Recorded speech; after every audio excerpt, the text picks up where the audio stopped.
about that specifically, but definitely when you get in, you see things that are just like, well, this is bigger. Yeah. Bigger has been happening for a long time, and you're just a little tiny piece that's not going to change that. The deep state is real. And if you want a conspiracy theory that a lot of people like to dismiss, just think about it logically.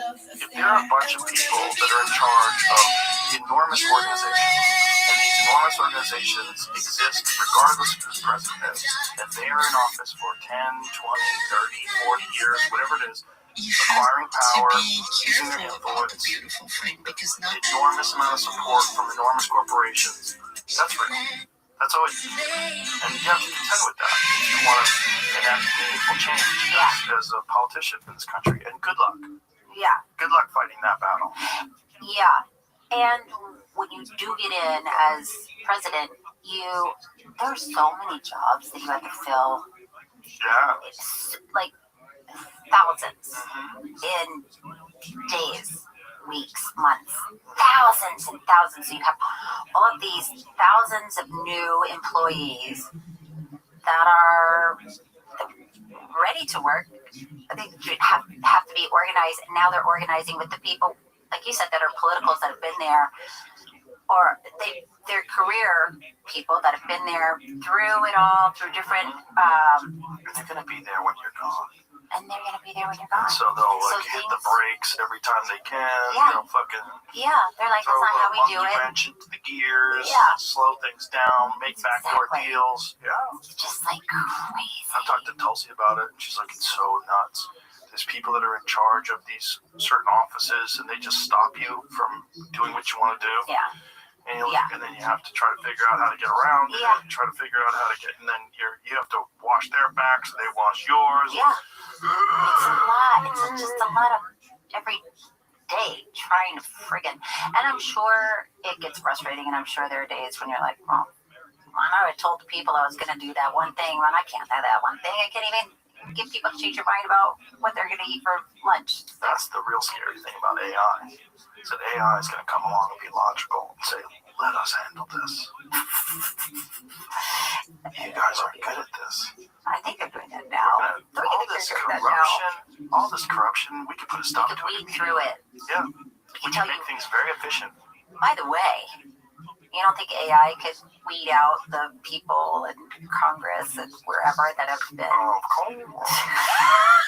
that have been making money on interesting? They're gonna have it to say, right? I don't think they're doing anything illegal currently.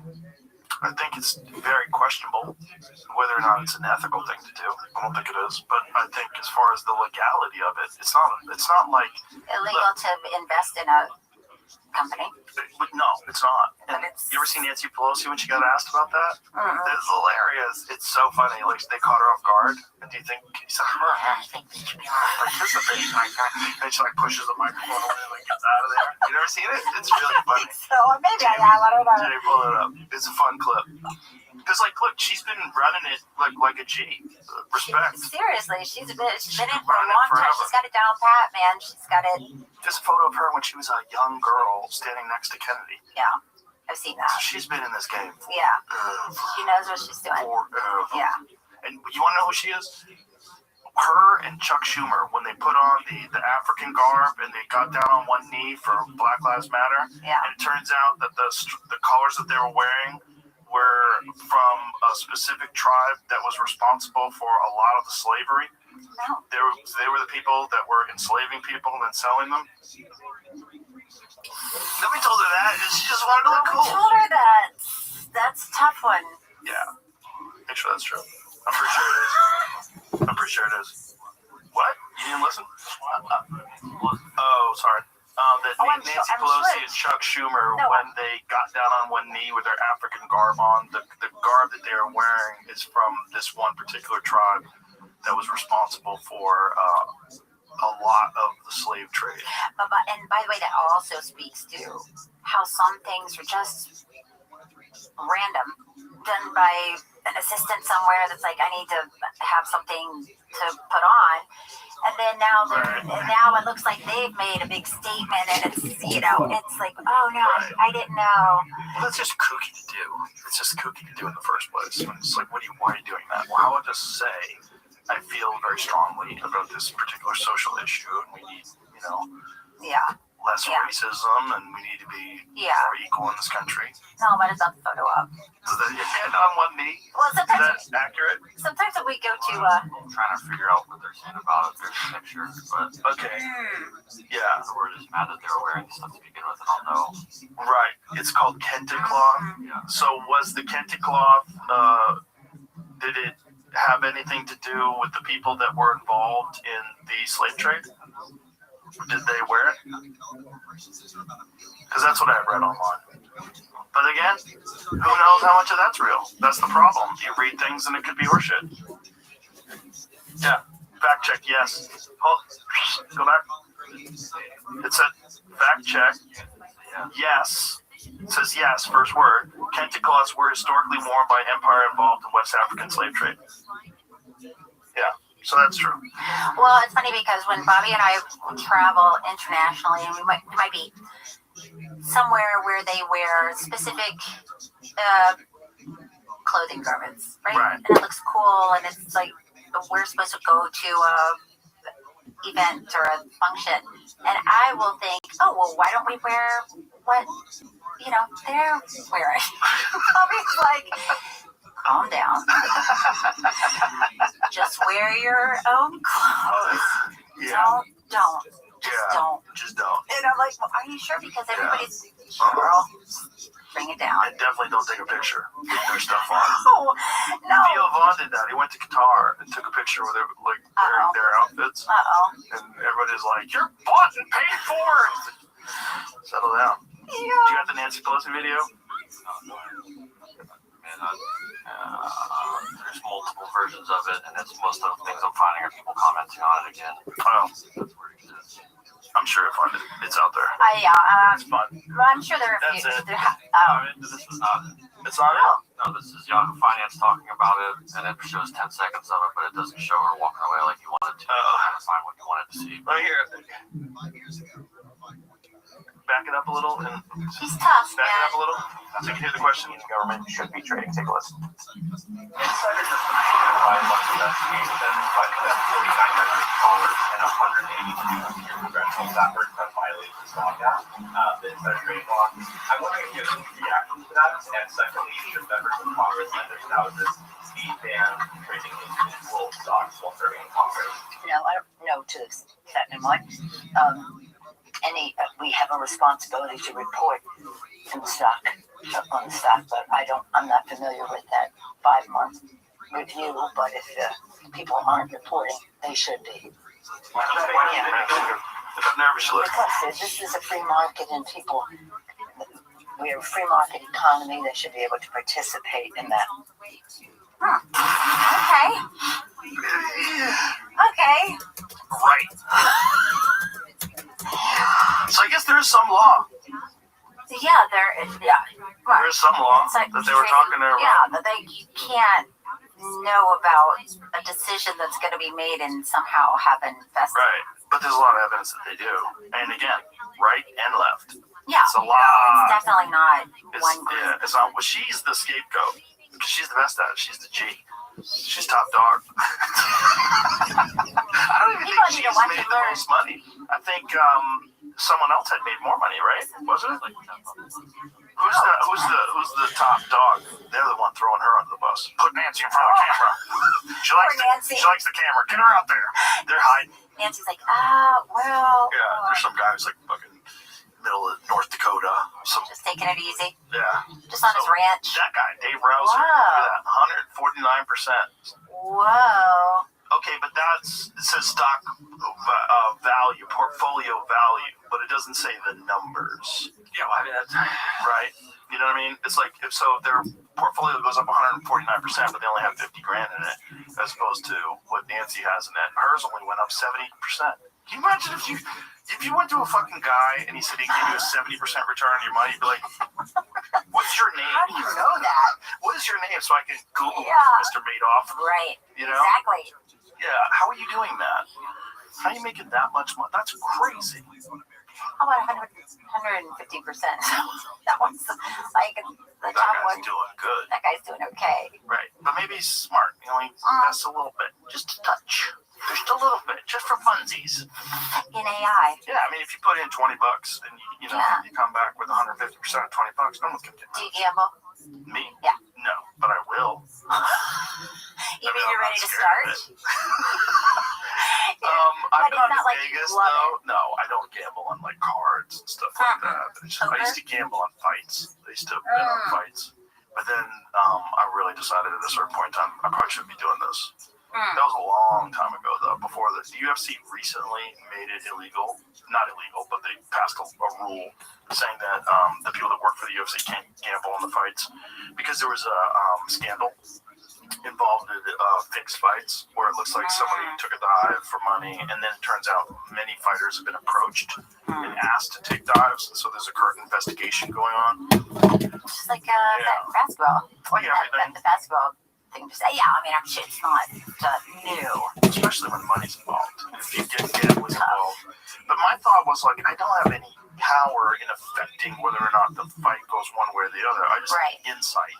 Right. In terms of like what I think I have a more educated idea of what a fighter's capable of than a person who doesn't watch fights constantly.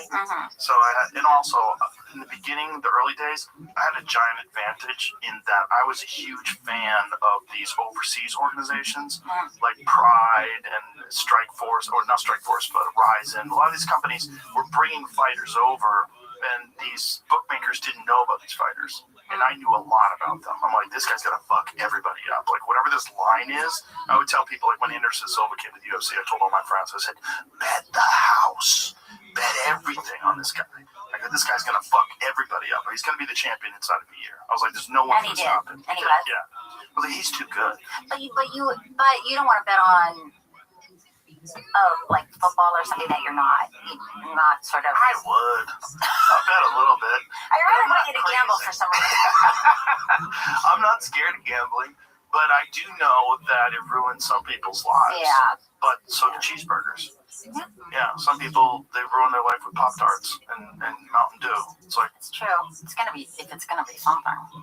Yeah, it's but like, it doesn't have to be, is what we're saying. Right. It's the same thing as junk food. Like, I don't think junk food should be illegal, but I think what Bobby's doing with junk food is really important. And what he's also doing with just educating people, like, hey, like the new food pyramid. Yeah. Oh my God. Yeah. Finally, it's aligned with all the real legitimate health experts. Yeah. Instead of this nonsense that you're supposed to mostly be eating grain like you're a fucking cow.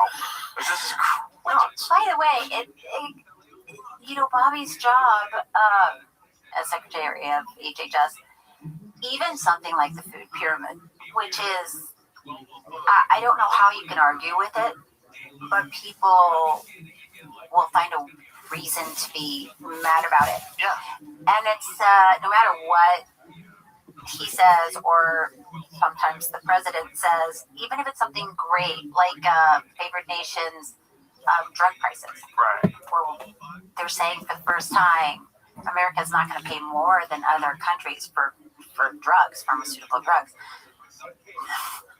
Somehow there are people out there that would be mad about it. Yeah.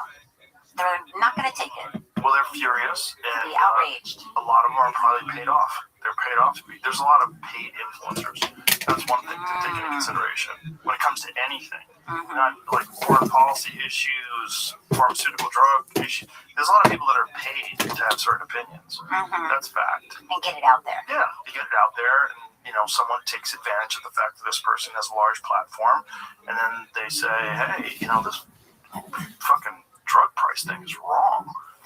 We're doing something terrible. Pharmaceutical drugs. Too much money they have to spend. We have to make sure they're profitable. We hard on them. It's a crime. Yeah. It's a crime to make it cheaper for everybody else. Like, they need all the money. Do you think that, like, influencers that are just, the people that are showing you how to do an exercise or how to do your makeup. You think those guys, somehow they get involved, right? It depends on who they are and how influential they are, but I know that happened during COVID. They paid a lot of people to promote the vaccines. Yeah. They paid people to promote the vaccines, which is just, pay people. that's crazy. Like, if the medicine's good, you shouldn't have to pay people to promote it. Yeah. When was the last time you saw a influencer getting paid to promote penicillin? I've never. Fucking never. Why? Because it works. It's Yeah, you don't have to do people. that. Yeah. If you need it, you should go to the doctor and get penicillin. It's like tried and proven medication. That was a weird. It's a weird time. Weird. Super weird time. But it opened up a lot of people's eyes and air quotes, red pilled a lot of people. I hear that term a lot. Yeah, Is there a term Matrix. black pilled? Yes. Oh, never saw it. Oh, you never saw The Matrix? No, but I've seen him. You're an actor. I've seen him like going backwards and it's like, okay, I get it. I got the thing. Oh wait, so red.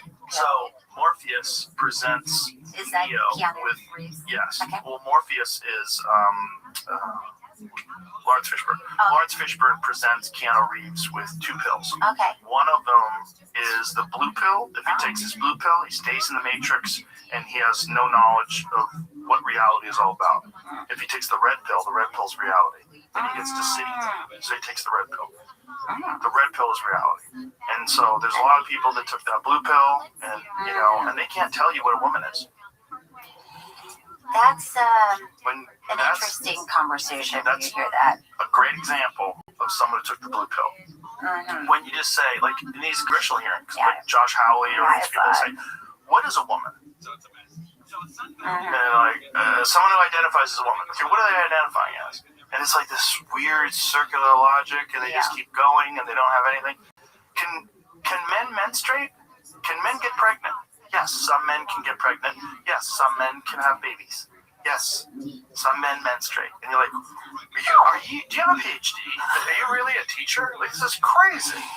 It is. That's blue pill. They took I blue see. pill. Is there black pill? Yes. What? And we're fucked, and everything's. They think it's all pedophiles and Satanists are running the government. And then the white pill is people think everything's going to be great. Oh. Can I get the white one? Yeah, the white pill would be a good thing to take, but I don't think it's accurate. I think you want a gray pill. If they just have a gray pill that gets you like, hey, there probably are a bunch of Satanists and pedophiles in positions of high power. And then there's also probably a real good chance that we'll pull through this and we'll be better than we've ever been before. That's possible.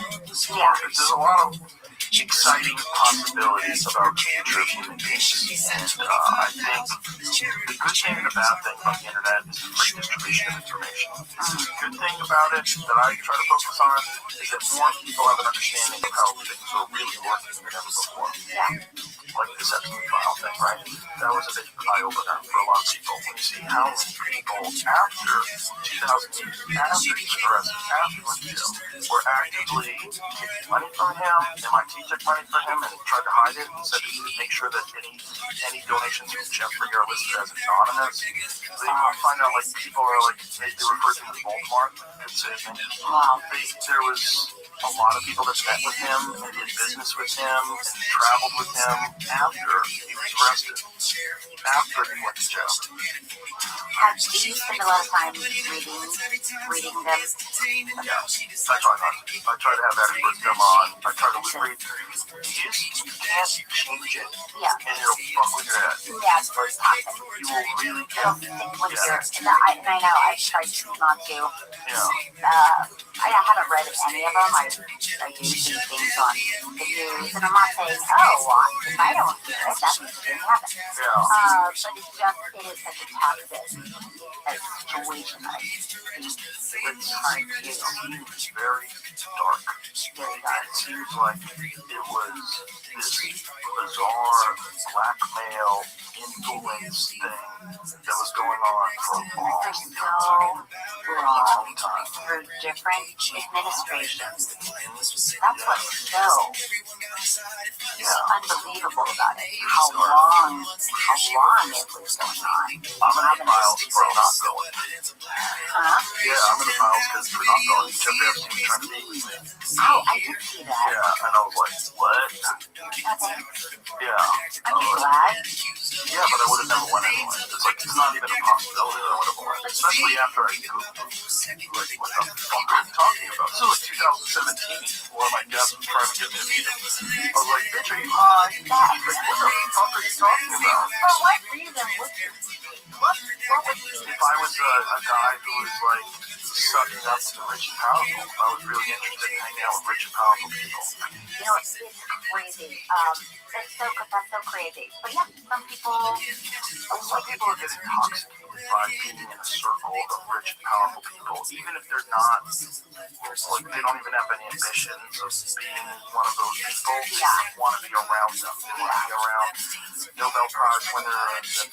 This guy was, what he was doing was very clever in that he was getting all of these very powerful and very respected people together. Yeah. And you would figure, like, oh, that guy's there. That lady's there. Steven's here. How could this be bad? Yeah. Like, Steven Pinker, how could this be bad? Yeah. He's a genius. Like, and so you would go, I would imagine, you would go, because like, there's people that went to these, like, parties in New York, like, brought in celebrities and comedians. Even Louis Black got invited to one of those. I think he talked about it. I know Chelsea Handler went to one of them.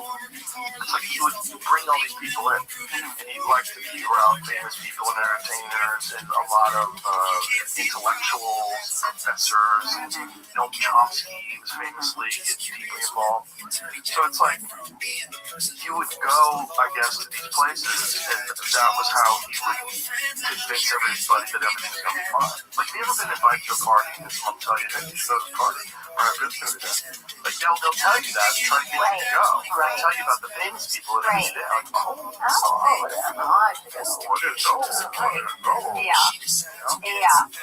Yeah. It is weird. Some people are really driven by that. Really love the parties and the invitations. And blind ambition. Right? They're willing to, like, put aside, you know, all the possibilities of what could be awful about these people. Get together with them without any cursory Google search. Yeah, Just hanging out can't with. have your assistant Google something. How about you just do it? It doesn't take long. Like, hey, look what I just found out. Ooh. This is kind of crazy. Yeah. It's just, but it's what's more bizarre is that there's probably, in this, I talked to Mike Benz about this. He was like explaining how this guy rose to prominence and how he got this kind of influence that he had, and he was like, "There's probably a bunch of those going on right now that we don't know about." What people that are like that, like the same sort of Jeffrey Epstein type situation, just someone else, and somewhere else. They just haven't been caught yet. Yeah. Like, if he didn't get arrested, let's think about this. Yeah. Because his particular perversion, the darkness of it, was that he was into underage girls. He was into young girls. Imagine if he wasn't. What if he was only into girls that are in their 30s? You would have never heard anything about it. What if he just hired these adult ladies to come to these parties that were already sex workers? Would you have heard anything about this? I know. And that's the thing. Like, is that happening right now? Right. So you hear about how this started in 2005? I think this is. No, but I'm glad you're saying that because This is crazy. Two girls fighting. So it started between a fight between two teenage girls at Royal Palm Beach High School in Florida. Here are the details of how the event triggered the investigation. Early 2005, two girls at Royal Palm Beach High School got into a fight during which one girl repeatedly called the other girl a prostitute or hooker. Following the fight, school administrations and parents investigated, searching one of the girls' purses and finding $300 in cash. The confession. The student initially claimed the money was from working at a fast food restaurant, but later revealed she had been paid for massages by a wealthy man, later identified as Jeffrey Epstein. This revelation led to a police investigation in March 2005, when the stepmother of one of the girls reported the molestation to the Palm Beach police. Wow, that's in 2005. That was the first arrest. And now listen to this. It says they identified the Royal Palm Beach High was identified as a focal point for recruitment where, according to investigations, at least 15 students were lured into Epstein's Palm Beach home. Holy shit. That's so crazy. Now That's imagine 2005. Imagine those girls didn't get in that fight. Imagine if that didn't happen. Yeah. It's dark. It's dark. Yeah, but if that guy was not into that, if he was not into high school girls, Right. like if he was just into grown women who are sex workers, and he ran the same operation exactly the same way, he could probably go on to this day. Yeah. And if everybody kept their fucking mouth shut, if all these guys, Oh, yeah. I mean, look at some people that are in the... There was nothing going on, so. oh, FBI concluded Jeffrey Epstein wasn't running a sex trafficking ring for powerful men. File show. Oh, there you go. Oh, there you go. Who says that? What's that source? Yeah, it's going around. I just found the place that was showing the headline. It was going around the internet. Oh, today? Yeah, the AP is the AP report. Today? Oh, I thought that was fun. I thought that was from 2005. This is like the FBI. I was like, oh, That's the gaslighting shit I've ever heard in my life. Whoa. What do they think is going on? Just a bunch of fun, bunch of guys hanging out, That is... being fellas, having cocktails, talking about They're science. still looking into it, but they don't have it yet. Oh, look into it. Maybe get Eddie Bravo on the case. Looking into it. That is Show. Look crazy. into it. It's so crazy. But there's probably a lot of that that's gone on forever. Yeah. And it's also probably a way that they can secure business deals and make sure that people do things they want to do. They have a little something over them. They do a little of this, do a little bit of that. For sure. Yeah. This is what, yeah. I mean, that's what Epstein was all about, was manipulating people and, holding it over their head, getting them to do something. Allegedly. Allegedly. It certainly seems like that. It certainly seems like that was a big part of it. I mean, it's impossible that people didn't know what was going on. Maybe initially. Yeah. Someone got lured in like they tried to lure me in, and they didn't do a Google search. And also with this eccentric billionaire, supposedly, who's just not politically correct. Oh, he's a wild guy. By the way, who cares? People care. People care. Weirdly, people care about billionaires. They don't want to Yeah. They want access. I think somehow or another it's going to rub off on them and they're going to be rich too. Yeah. Yeah. Yeah. I mean, listen, I see that. Well, you see it with celebrities, of course. Sure. I mean, everybody wants to be around.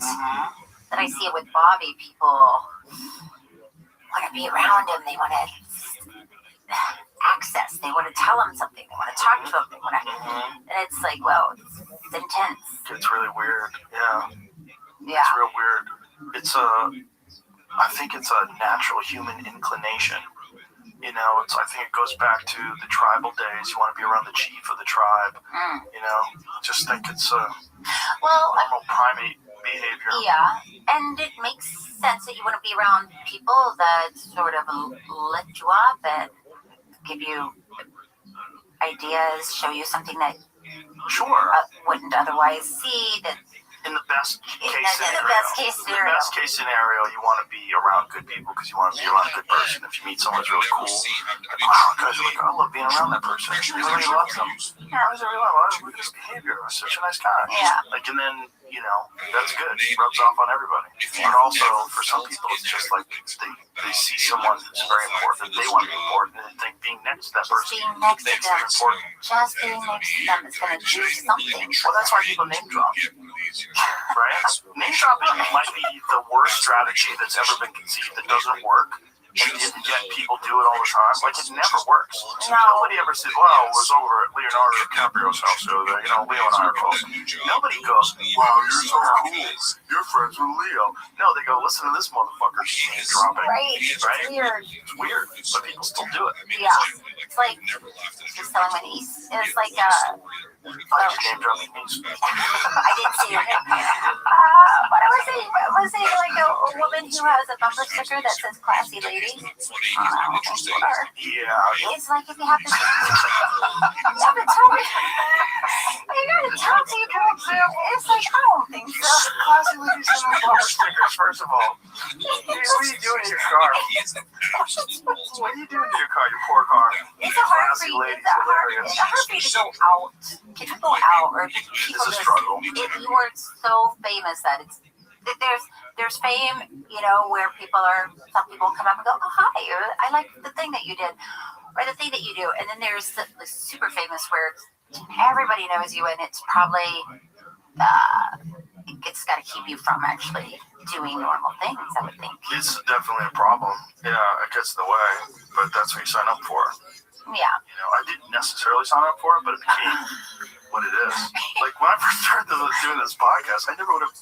If someone told me it was going to be what it became, I might go, ooh, Not ready for that. I don't know if I want to do that. That's odd. I like to just be like a B-list sort of guy on the outside. It's like kind of keeps working, but that's it. You're the first person I've ever talked to that's like, yeah, I just want to be B-list. Oh, B-list is sweet. It's good. It's a Make sweet money. spot. Nobody knows who you are. Nobody cares. You can go to the movies. Oh, yeah, nobody Yeah. cares. If they see you, they say hi. That's it. Yeah, that's it. They're Oh, not. hey, aren't you that guy that was on that show? Yeah, hi. Yeah. That's it. Yeah. Nice. Yeah. Nice. That's nice. That's Perfect. nice. Yeah. Go to Disney World. Yeah. Yeah. You Nice. get to a certain level, you can't go anywhere. No. That's where, you fucked up. Well, don't run for president, by the way. No chance. Not a chance in hell. No, never. Never. Not a chance in hell. Zero political aspirations. Don't listen to me if I run. Don't vote for me. Don't do it. I don't want that job. I wouldn't be good at it. I'm not designed for it. No. That's a tough job. It's a crazy job that made sense when there was 150 people and they all had muskets. It doesn't make any sense that one alpha should be involved in controlling 350 million people. Yeah. That's nuts. That's a crazy job. It's all a crazy setup. And by the way, elections are Hell. the way they're set up is crazy. Yeah. There's that when you're in it and you start seeing, oh, this is what you have to do, especially running as an independent, this is what you have to do for each state. It's different for each state. Yeah. Just like, who made up these rules? That's, People that were trying to make sure that it was really hard to win. yeah, to make sure an independent. There's a thing where people are not allowed to question. That if you question, you could call the fool, or you could call the conspiracy theorist. Like, hey, I think there's some election fraud. How much do you think there is? Like, when people say, I don't think the election in 2020 was rigged, I go, well, I don't have any evidence. I don't know. But if I had to ask you, what percentage of election fraud is real? I don't think you would say zero. Yeah. I don't think anybody would say zero. Well, I mean, Right? Do you think that, like, there's a woman in California that recently registered her dog and used a mail-in ballot and voted for her dog to expose the fact that you could do this? And California famously doesn't allow you to show ID when you vote, which is crazy. that's pretty crazy. That's crazy. Like, you're not allowed to. Not only are you not asking, you're not allowed You're not to. allowed to show it. That seems like if I was being super charitable, I can't find a reason why that makes sense. And I've never seen Kamala explain that. Like, people in poor places, they can't go to Kinko's and they can't get their ID. I haven't seen that. Oh, Something to see. fucking nuts. It's like the most rambly, cockeyed answer for, like, there's no answer that makes any sense. Like, why shouldn't you have voter ID? Yeah. Unless you're trying to cheat. So then the question is, okay, let's say they're not trying to cheat, they just want to make it easy for people that don't have ID to vote. How much of those people are voting that shouldn't be voting? It's not zero. It's not zero. So how much of an effect did it have on the election? Yeah. I don't know. But here's the thing, Democrats, if that's a fact, and it happened in 2020, and maybe it happened in 2024, we don't know. Maybe it'll happen again in 2028. Maybe the Republicans will lock it down Right. and they'll rig the elections. Do you think that's okay? I don't think that's okay. Right. Well, by the way, remember Bush v. Gore? Oh, I mean, that's when things turned for me where I was like, I'm out. I'm not. It was so shady and it was so took a dramatic. couple And weeks to figure out who the president was. Remember that? I do. Yeah. I do. Do you remember Hacking Democracy, the documentary on HBO? No. It was really good because it was all about the Diebold systems. And they showed in this documentary that these systems have third-party input. So the idea was that these systems were owned by some large contributor to the Republican Party. And these machines that were in place, supposedly on this show, if I remember correctly, they showed that they can affect the election. They could change the numbers with third-party input. And they did it on the show. So so at that time, that was supposed to be evidence that the Republicans were capable of rigging the election. And so everyone was supposed to be outraged. Oh my God, they've hijacked our election process and stolen it. But then in 2020, because it was Trump, and he's such a polarizing character, that when he said that the election was stolen, everybody's like, this is an affront to our democracy. Never has a president said that the elections weren't fair. That's not even true, because Hillary did it in 2016. She said that he wasn't the rightful president, that Russia helped him win. I mean, it's been going on, I think, almost every election, I think. Yeah. People, and just like Gore v. Bush, it was like people were so outraged. And it was, hey, we're not going to take this. This cannot be how our elections are held. And, for a moment in time, it felt like, oh my gosh, they're really going to redo it all. And then it's every year, it's nothing. Yeah. Every year, people are outraged. It seems like it escalates. People love to be outraged. They do. It makes them feel like they're doing something. They enjoy it. They seem to enjoy it. They do. Yeah. Well, it gives you a purpose. Yeah. That's part of the thing of being, if you think you're an activist, air quotes, you think you're out there affecting things. And you're out there chanting and screaming and carrying the signs that the NGOs had print up. And you're out there, you've got a purpose. Because otherwise, you'd just be sitting home watching TikTok. Yeah. Instead, you're out here saving the world. And people can see it. Yeah. But yeah, maybe organize a group to help people get their citizenship, to help people. Yeah. Organize together nice. to move things forward. Yeah, to help people would be nice. But the citizenship thing is kind of crazy because the borders were wide open for 4 years, and they invited people into the country, essentially helped them get in, gave them aid, and then once they're in, now the new administration is trying to arrest them and capture them. So both things are crazy. It's crazy that you did this, and that you just let these people and told them, you can have a better life, come to America. And then it's also crazy that now you've got armed, masked people running up to people asking for your ID to check to see if you're an American. Yeah. Like, both things are crazy. Both things are crazy. But it's just, there's no pathway. Even if you've been here, like if you came over here 25 years ago and you've been a great person and you pay your taxes and you raise a family, and there's no pathway. You have to go back to Mexico or go back to Guatemala or wherever you're from. The only way to apply to do it the right way is you have to leave the country, which also seems kind of crazy. Like, you built the life here. Right. There should be some kind of amnesty. Now, I'm not saying that for people that are criminals or people that just got here. There should be some amnesty. No, no. If you were one of the people that just recently snuck across the border, no. This is crazy. You haven't built a life here. This is going to be hard to. That's a tough system.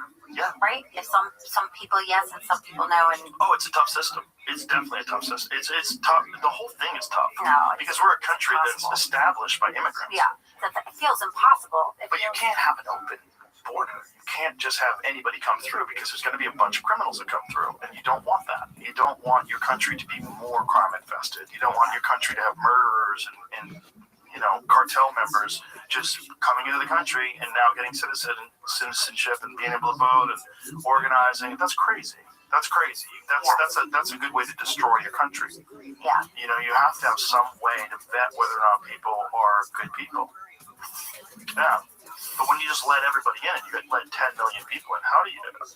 Unless they get arrested while they're here. Right. What do you do? And even then, a lot of them during the Biden administration, they were getting let go. And sanctuary cities will let people go. They were crowded. It's just crazy. The whole thing is crazy because it's become a part of a political pawn. Because they just want a bunch of people in these swing states for the census. So they get more congressional seats, and if they get these people and give them the ability to vote, now you have a built-in voter base. You can just rig the election. You can rig it that way. I need the white pill. The what? Or the grayish white. I'm handing out gray pills. We might be okay. That being said, we might be okay. Things are headed in a It's pretty good direction. possible that we could be okay, but there's a bunch of things that have to happen. But a bunch of things have happened that are allowed us to understand how fucked we are, which is the first step towards fixing it. Admitting you have a problem. The big one was Elon buying Twitter. That was one of the biggest ones of all time. The problem. No, the big solution. What from Because we found out when he bought Twitter that the government had been censoring people's speech. Yeah, you can talk to Bobby about that. It's crazy. Crazy. It was censoring accurate speech by Crazy. experts from Stanford, MIT, these people that were experts in their fields that say this data does not align with, what you're saying does not align with the truth. And this is what I think. And these people were silenced. They were kicked off Twitter. They lost their careers. Yeah. It was crazy. And the government orchestrated it. That's not good. We wouldn't have known that if Elon didn't buy Twitter. And you think people would be outraged by that? You think a lot of people would be outraged On both sides of the aisle. on both sides of the aisle They should. about free speech being shut down. People were happy with them doing it as long as it aligned with their values. Yeah. Yeah. That's not good. Yeah. That's not good. None of it's good. No. Yeah. It's like we've got to have some rock solid ethics and morals. If we don't have that, Where do we get those? Jesus. Jesus. Jesus has to come back. Please. If you're going to come back, Jesus, now's a good time. But if he came back, everybody like, it's fucking AI. They think we're dopes. Jesus Nobody was would like believe him. hovering over the Pentagon. Please stop with this war. They're like, this is... Nobody believes it. Yeah, that'd be the real problem. That's going to be the conundrum. Jesus is going to come back when AI hits its full peak. No one's going to believe. You're going to go, what? Ooh, there'll be a few. But then that'll be really divided. It'll be like 3 people and the rest of the world. It'll be the people that see like the Virgin Mary on a grilled cheese sandwich, those people. Which, by the way, I've seen pictures. You never know. What a crazy thing that the Virgin Mary wanted to give you a sign right on a grilled cheese sandwich. Yeah. I'll let you know. God is real. I'm here. Yeah. It's like, I was hungry. Wanted to eat that, but now what do you do with it? Put it in a baggie. You gotta save it. You can't just eat it. That's crazy. But then what happens? Keep it. Show relatives. Keep it in the freezer. I think we're gonna need something that happens. I hope it's not something bad, because one of the things when something bad happens is it unites us. Like 9/11. I know, yeah. 9/11 united us. It did. For a small amount of time, people were pretty awesome Yeah. to each other. We realized that we're really together. Yeah. We're supposed to be one group of people. Yeah. I just hope it doesn't take something like that for us to snap out of this crazy right versus left thing, because people just pick a side and adopt their pattern of thinking. Yes. They adopt whatever their values are, whatever their opinions are. They just adopt a conglomeration of other people's opinions rather than forming their own. And you can't question anything, because if you do, you get cast out. And you have to make clear that the other side is really wrong. And the other side's evil, and you're good. Yes. It's good versus evil. It is good versus evil. And with every election, this could be the end of democracy. Oh, every time. Democracy is on the line. This is the... Yeah. I get sick of that one. Yeah, Oprah said that when she was running for Commonwealth. This might be the last time you're ever allowed to vote. Like, what? Yeah. No. What? Yeah, is that on the table? Do you think people are going to tolerate that? For real? Trump's going to be an emperor? Okay. I know. Yeah. What I know. It's weird. But that's how they get people riled up and get people to vote. You gotta use hyperbole. Yeah. Yeah. You have to make people. If Bobby tried to run for president again, would you tell him, fuck you? Like, there's no way. Would you say, look, we did this rodeo. Enough, dude. He's not going to run again, but The baby Jesus.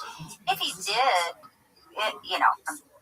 once again, I'm saying he's not running, but I do feel like it would be different, because before I knew it was going to be crazy. I didn't know why. It's kind of like having a baby. You know it's going to be hard, but you're not sure why until you have a baby, and then you're like, every night you're hoping your baby lives till tomorrow, and it's a different kind of stress that you had no idea existed. But with Bobby, I know now. I know what they're all up to. I've heard all of the stuff that comes out, the people that come out and they spend all day and night online, going to events, trying to get him, attack him, expose him, paint him as this or that. And it was a lot, that was a lot. And at the same time, it's so much bullshit that I know now what to expect. Like just a lot of bullshit all day, every day. And I would know more what to pay attention to and what to concern myself with. Because before it was all coming at you every day, all day. And also my own career, my own friends, my decisions got lumped in with that. So everything changed. Everything was changing all day, every day. And I feel like the changes that have been made wouldn't have to. Things have already changed. Some things have changed. So it wouldn't be in that state of chaos every day. Right. It would be a different type of chaos. Yeah, definitely. I see why people run again. Because before, when I watched people run again, it would be watching it, and it's just like it's like a dumpster fire. You're thinking, there's no way that guy is going to run again. That had to be the worst for Hillary. Yeah. There's no way she can run again. That had to be the worst time of her life. And then they run again, and then you feel like, oh, now I understand why. Because there's almost that idea of like, that's all you had. You gave your best shot. You pulled out all the stops from 1989 to, so like they can't say the same bullshit over and over. Right. So there's that part of it that's like, okay, I'm sure it's intoxicating for some people. Yeah. Well, people like winning too. People like winning. So they want to be the person that's on the TV that says the new president of the United States. They want to be that person. I won. Yeah. That's why people want to win an Oscar. That's why people want to win everything. They want to win. They want to be the person on TV. Everybody says they're a winner. What about all the presidents before TV? They didn't care. Or, I don't know. One of the weirder presidents that was on TV was Eisenhower, because when he was leaving office, he told everybody to be careful of the military-industrial complex. He warned them on television, his speech to the Union. You ever seen that? It's kind of crazy. Because this guy's, decorated former president. He's leaving office. And as he's leaving, he's telling people to be careful. That you have to be very wary that the military-industrial complex wants to go to war. And that we have to be very wary about their influence. This is a sitting president. Yeah. Who's announcing it to the nation. I think people are probably like, wait, what? What was that? I feel like that was in the late 50s. When did Eisenhower give that famous speech? 61. It's crazy. You want to see it? Yeah. Let's play that and we'll leave with this, because this is kind of nuts. Because this aired on television back then, and obviously back then there's no internet, there's no VCRs, there's no nothing. So you saw it or you didn't see it. Right. And that was then you heard it secondhand, and whatever opinions you get about it are from your neighbors, and that's it. And everybody shared their opinions, and it just got washed away. And no one really thought about it until the internet came around and people were allowed to review it. So this is Eisenhower in 61. Vital element in keeping the peace is our military establishment. Our arms must be mighty, ready for instant action, so that no potential aggressor may be tempted to risk his own destruction. Our military organization today bears little relation to that known of any of my predecessors in peacetime, or indeed by the fighting men of World War II or Korea. Until the latest of our world conflicts, the United States had no armaments industry. American makers of plowshares could, with time and as required, make swords as well. But we can no longer risk emergency improvisation of national defense. We have been compelled to create a permanent armaments industry of vast proportions. Added to this, 3.5 million men and women are directly engaged in the defense establishment. We annually spend on military security alone more than the net income of all United States corporations. Now, this conjunction of an immense military establishment and a large arms industry is new in the American experience. The total influence, economic, political, even spiritual, is felt in every city, every state house, every office of the federal government. We recognize the imperative need for this development, yet we must not fail to comprehend its grave implications. Our toil, resources, and livelihood are all involved. So is the very structure of our society. In the councils of government, we must guard against the acquisition of unwarranted influence, whether sought or unsought, by the military-industrial complex. The potential for the disastrous rise of misplaced power exists and will persist. We must never let the weight of this combination endanger our liberties or democratic processes. We should take nothing for granted. Only an alert and knowledgeable citizen can compel the proper meshing of the huge industrial and military machinery of defense with our peaceful methods and goals. Crazy. It is crazy. So it's basically, He was predicting exactly what we're dealing with right now. which is just like the president should be responsible for keeping our country out of war. Yeah. And, well, also that there's a machine that wants to go to war. Yeah. Because that's how they make money. Because there's Yeah. more money involved in that than anything. Oh, I've learned a lot about that too. That's scary. And It's pretty crazy. you don't want to be on the wrong side of that. No. No. I've seen some shit, man. I bet you have. Like stuff I did. I don't want to know. Was the most disturbing thing... Well, what was the most disturbing thing? For you personally, going through all of it. Oh, for me, Yeah. I think,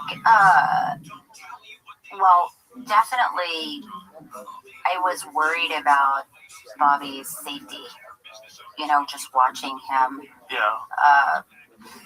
Especially, yeah. So that, and then for me, you know, everything changed, and I don't know, people just it was interesting to watch people change their attitude about me, or that I'm not the person they thought I was type of feeling, which is strange because I'm still the same person. So that was really, and still is too, a sense very strange. Yeah, but you find out it's real. Yeah, you do. That's probably a good thing. It's good. Yeah, it's it good is. for someone to betray you like that. Like, oh, look at you, sweetie. See who rises to the top. Yeah. Yeah, it's true. It's hard. It's painful though. Yeah. You know. It sucks if you really like that person, and all of a sudden. Yeah. And you know, and also just people that don't know you that they sue things that aren't true. I mean, I sound ridiculous. It's like, okay, get in line. But it's different. I just did not expect politics to be such a part of my life. Yeah. I'm still shocked. But you know, but it's everything's good now. But there were times, and there still are times. But really, Bobby's safety was the most stressful. Every day, all day. You know, now he travels with the marshals, and even when he was running, and that's why I do write my book. unscripted that he was trying to get Secret Service protection for so long and was denied, which is also right while I was running. Yeah. Which is crazy. It was crazy. And the then Biden administration is like, nope. no. Yeah. Everybody else, you can have it, but not you. That's so crazy. Yeah. And then he did get Secret Service after the assassination attempt on President Trump. It wasn't for very long because the election was, close anyway. But just that, just having Secret Service and security around you all the time is crazy.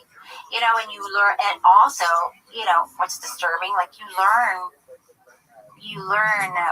what to look for and what to do in an emergency and what, things that you would never really, things that you wouldn't think about. But then now you walk into a room and you look at people and you're like, okay, that guy's sweating a lot for no reason. And you look to see what's suspicious, what's going on, and you see things differently, and it's just like you have to have your guard up for the kooks. Yeah, a lot of kooks.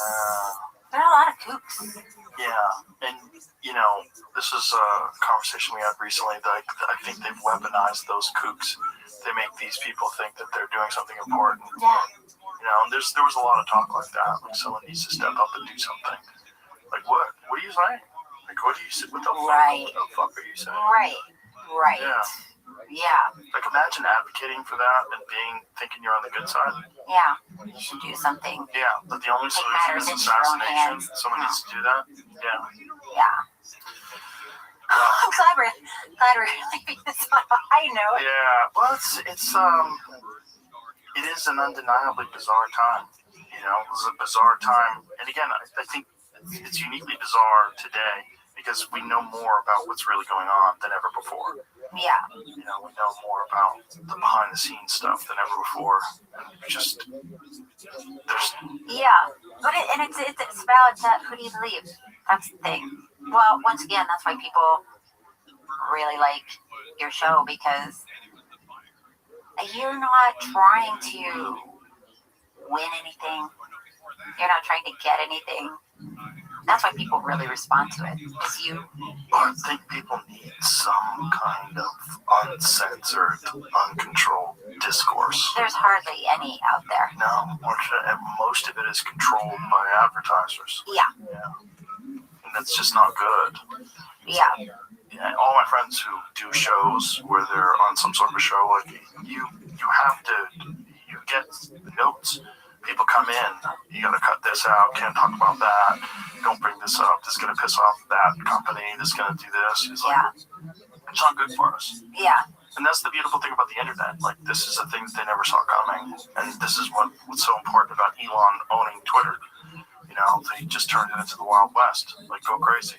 Yeah. That's what we need. That's the only, you get a lot of bullshit. Everyone's gonna get tricked a few times. But for the most part, reality resurfaces. So that's our way. I'm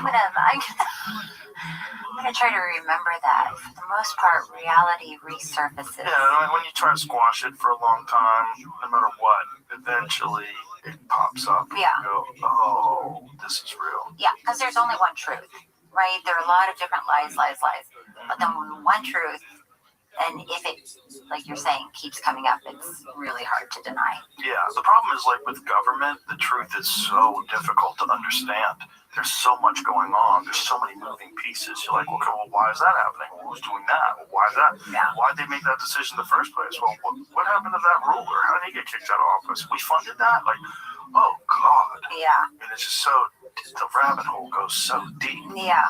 And that's one of the reasons why people get so obsessed with all this stuff, because you could lose your mind just chasing down every single story. Yeah.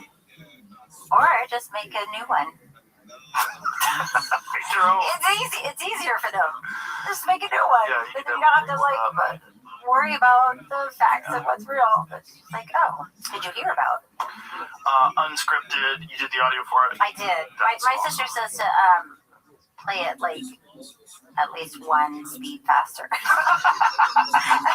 sister telling you has like a subtle way of her saying you're boring. Why are you talking so slowly? Oh, that's funny. But yeah, it's interesting. I mean, I think, of course, I think it's interesting because I wrote about it. But yeah, there's definitely stuff about curves, stuff about the Bobby, the politics, Bobby before politics, Bobby after politics. It's great. It's a wild ride. All right. Well, thank you very much, Cheryl. I really enjoyed talking to you. No, It was a lot of fun. Me too. All right. Thank you, everybody. Bye.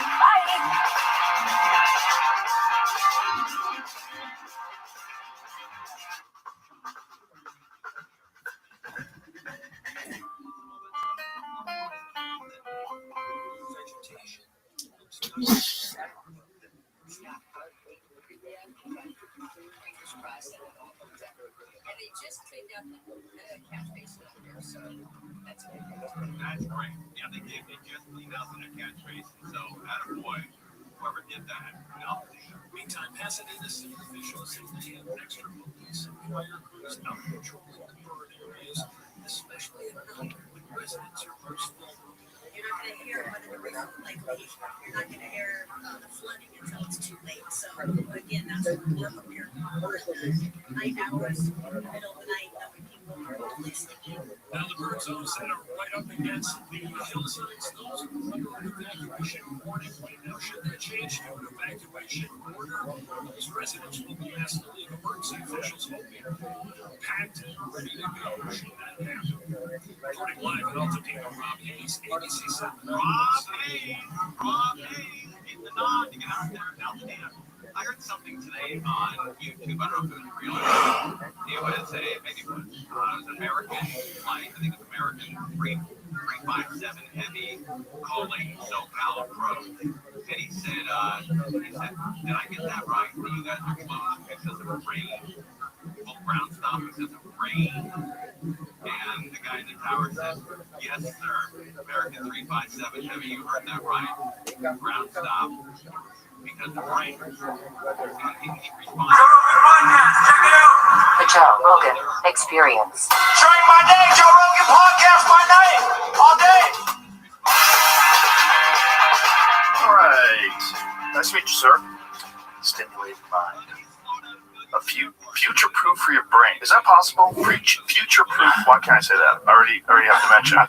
Future-proof your brain from dementia and stay sharp at any age. First of all, what prompted you to write this?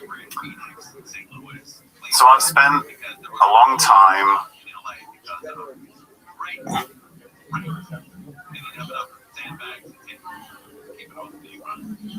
Hi, we're live on KFI AM 6. KOST HD here in Los Angeles, Orange County, or stimulating talk. As you've been hearing from TCJ, I'm Michael Berger, live from the KFI 24-hour news room. The heavy rains and flash floods hit across the Southland as a strong windstorm is sustained.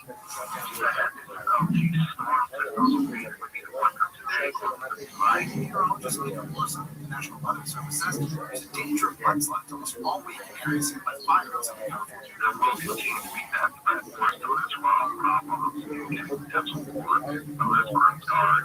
Evacuation warnings are affected in those areas, but he says there is a silver lining.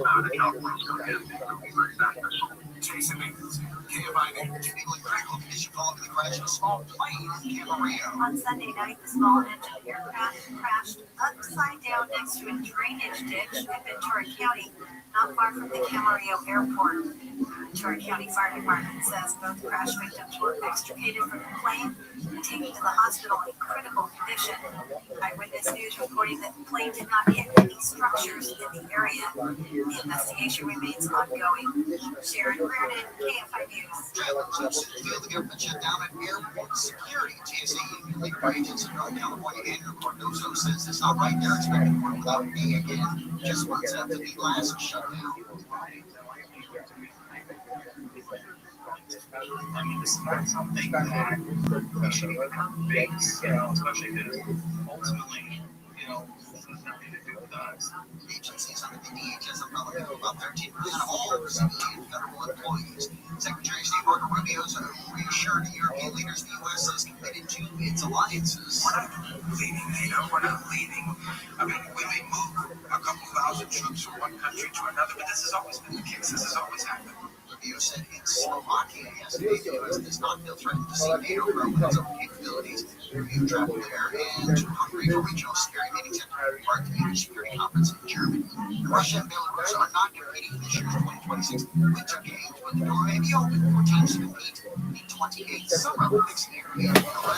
Major international sports bodies voted to ban all Russian athletes from competing in the Olympics after the country invaded Ukraine nearly 4 years ago. Belarus is banned for supporting the invasion. Earlier this month, while speaking at the site of the Winter Games in Milan, IOC President Kirsty Coventry said the goal is to keep the Olympics a place where every athlete can compete freely without being held back by the politics or divisions of their governments. She was asked about reinstating Russia. She said there's no timeline. Individual sports federations must separately vote to approve the return of the banned nations. Jacob Martindale, KFI News. Southline has a chance of rain all night. Lows above 40 degrees. The chance of showers going to keep on tomorrow. The highest chance is going to be in the afternoon. Highs above 50 at the beaches tomorrow during the day. 60 up at LA Orange County, close to 70 with a lower chance of lightning out there in Palm Springs. Mid-50s in the Sacramento Valley, low 50 in the high desert. Looks like a little break from the rain midday Wednesday, but it looks like it's coming back to the right now, 54 in the Good Beach, 52 in Orange, 51 in West Covina, 50 in Thousand Oaks. And let's get out to a crash in Michigan. 2018 westbound before Sepulveda Boulevard. They've cleared this wreck out of lane, but the drive is still a mess away from the 5. And speaking of the 5, just around the corner, that is a slow drive as well. It is improving, but we're seeing delays out of Silmar and stretches northbound from the 405 merge all the way to just before Magic Mountain Parkway. We've got some flooded conditions there between Valencia Boulevard and Magic Mountain Parkways where they have had the 2 left lanes off limits as a result of all the water collecting in the roadway. We're also checking out the drive out of the high desert, southbound side of the 15. Boy, that's a tough drive. Delays from Main Street all the way into the Cajon Pass, so he better pass Leghorn. And it's also a very slow drive in the Anaheim Hills, eastbound side of the 91, from just about Imperial Highway to Green River. With Southern California's most accurate traffic reports, I'm Angel Martinez. In 1999, one line from 18-year-old Bobby Gilbride, compounded by the racial politics of the bygone era, sent innocent Jermaine Hudson to prison for 2 decades. The podcast Burden of Guilt explores that injustice and the unlikely friendship born when the truth emerges. I just told her that I was going to tell the truth, and you might see my picture on the front page of the New York Times as this horrible monster. Listen to Burden of Guilt on America's #1 podcast network, iHeart. Follow Burden of Guilt and start listening on the free iHeart Radio app today.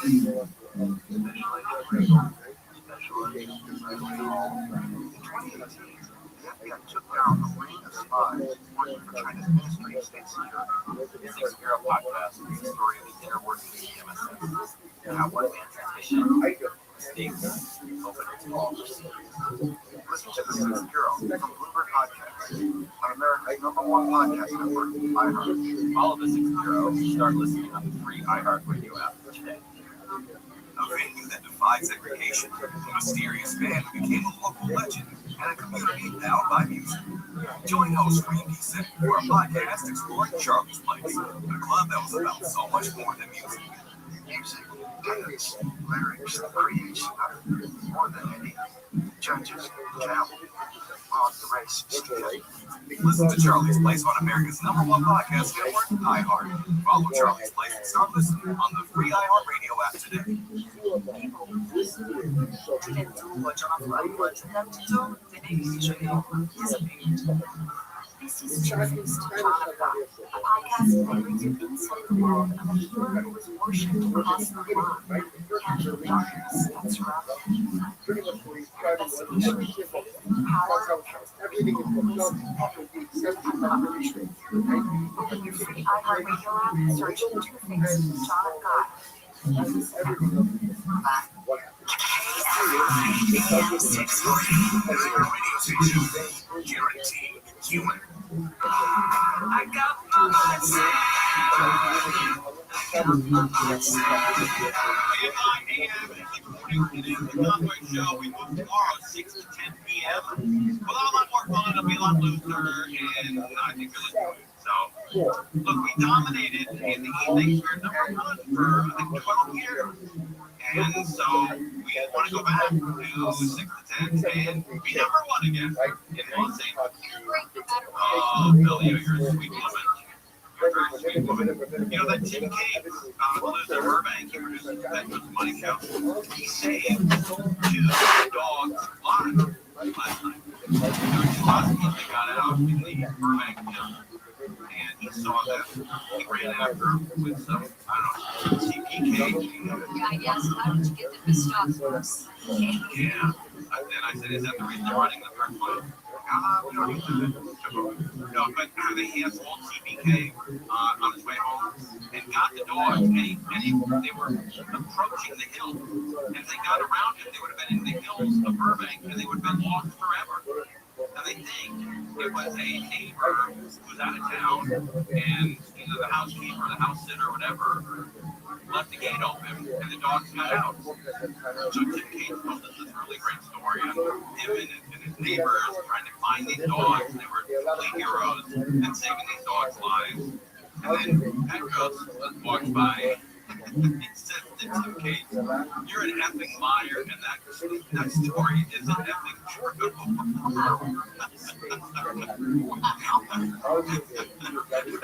Talk about taking his, spotlight from him. But it is true, Billy. No, that's so great that Shaw's owners are so grateful for the family doing that. That's right. So, Tim Cage deserves a round of applause. All right, let's go to Ventura. Big downpour in Ventura. And we're all getting it. We're all getting the storm. We're getting wiped out here in the storm. Let me now say there were some very strong downpours earlier today. Sunshine now warming things up a little bit. Good. Urban areas, so far so good. But concerned around though, trying to get the shots. Yes, everyone's worried about driving conditions. At times the rainfall we Rise through the city like Restream. I'm on a mission to get it up. Rise through the city like Restream. If you ain't good, please don't give up.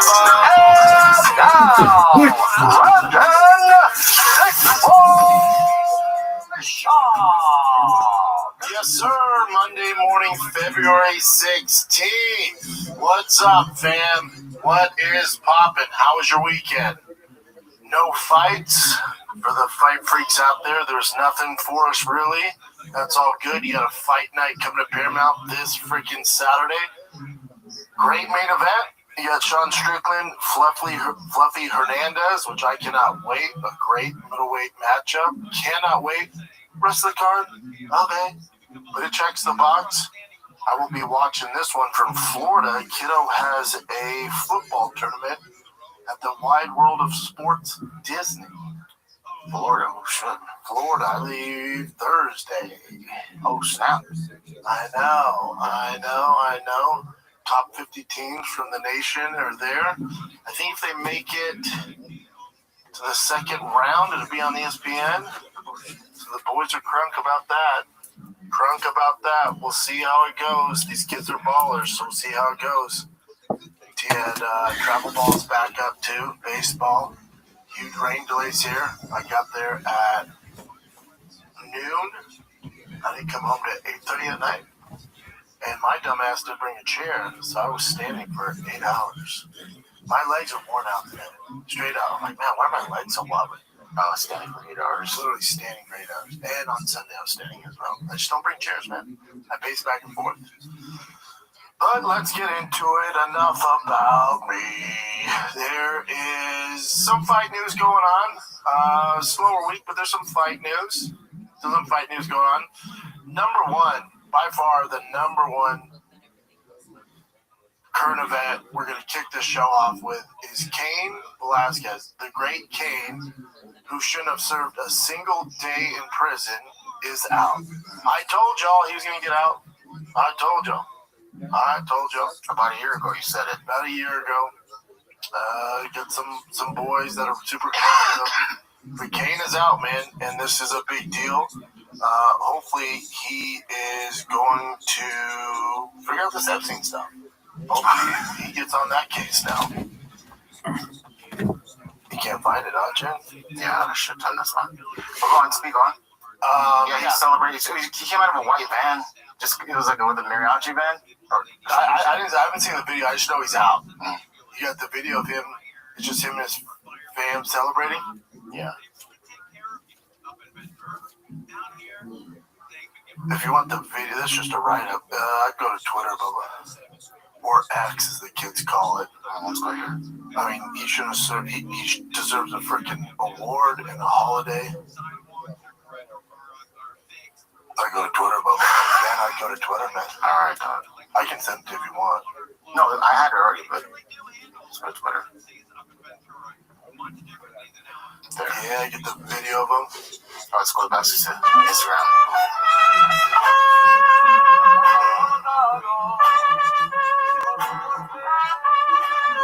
God, I wonder what that feels like.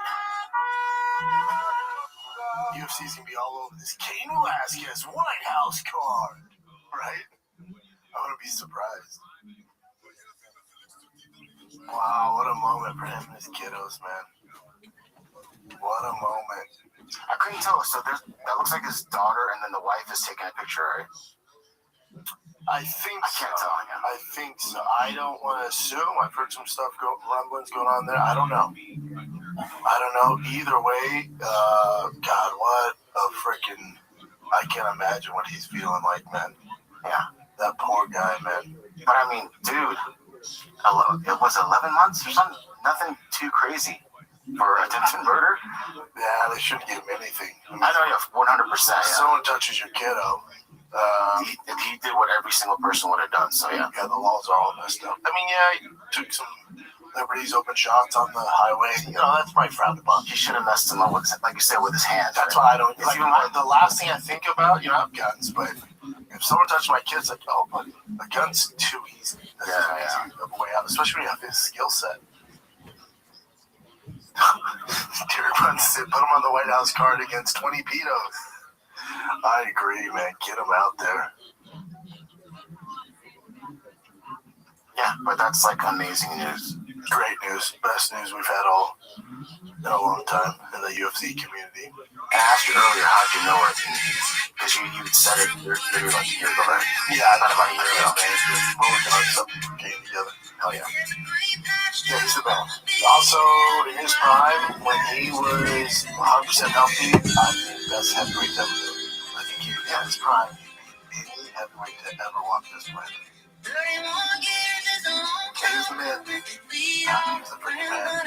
Yeah, thank God he's out. Thank God he's out. I think it's, you know me, I'm not Aaron Horny, I'm not P.T. Carroll, I'm not freaking Luke Thomas. I don't have 5 credible sources. When it comes to my sources, I have a good source. And I heard on the White House card, they're trying to do Alex Pereira and John Jones for the light heavyweight title. They don't want to do heavyweight. They think it'll be more, and it doesn't mess up the heavyweight division, but it's going to be more and give out a better shot. It's more of a level playing field if they fight at light heavyweight. Because then John did the records on board and all that stuff. That's how Alex is thinking.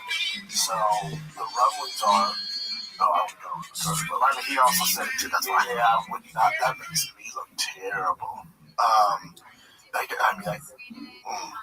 We'll show you some stuff that he said that Dana was saying, like, there's no way in hell that's happening. Yeah, Room Carter is not the one you want to go to for sources. But, I don't know what he's saying, but from my sources, they're trying to do that light heavyweight because it would mean more for Alex and John and all those records and John and stuff like that. Doesn't light out the heavyweight division either. So that's what they're trying to do.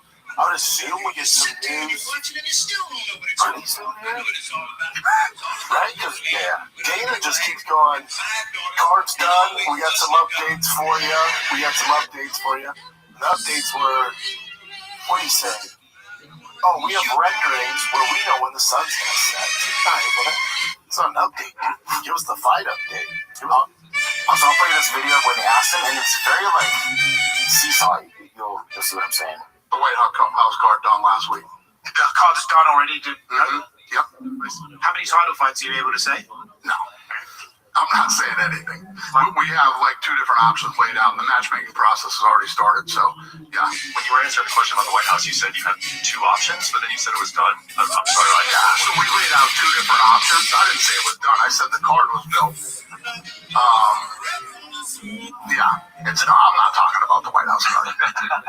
Yeah, for sure. And then It doesn't sound like they have it together. Here's why they don't have it together. There's too many moving parts, and there's too many wild boys on the card where they're trying behind the scenes to figure out with John, right? Couldn't agree with John, with Connor. So you have these two wild boys.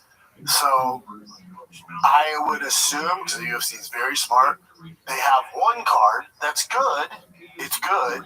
And it's all the reliable guys under contract, not the Connors and the other random shit. And they have that. Yeah. But then they have the one that they want that's going to do the biggest numbers of all time. That's going to be the best card of all time. And there's some of those jokers on there, and they're not fully aligned yet. Yeah. And that's what they're waiting on. So I do think they've worked that. And I think that, to give him some grace here, I think he's like, we haven't done if we don't get the guys we want. Yeah. We have the card done, and we have to submit it to the White House to check off. Worst case scenario. So we have a B card and an A card. We want the A card, but there's some wild boys on that, and we're trying to figure that out. That's what that is. John is by far on the wild card, I'm sure. You got John and Connor, the two most wild boys of all time.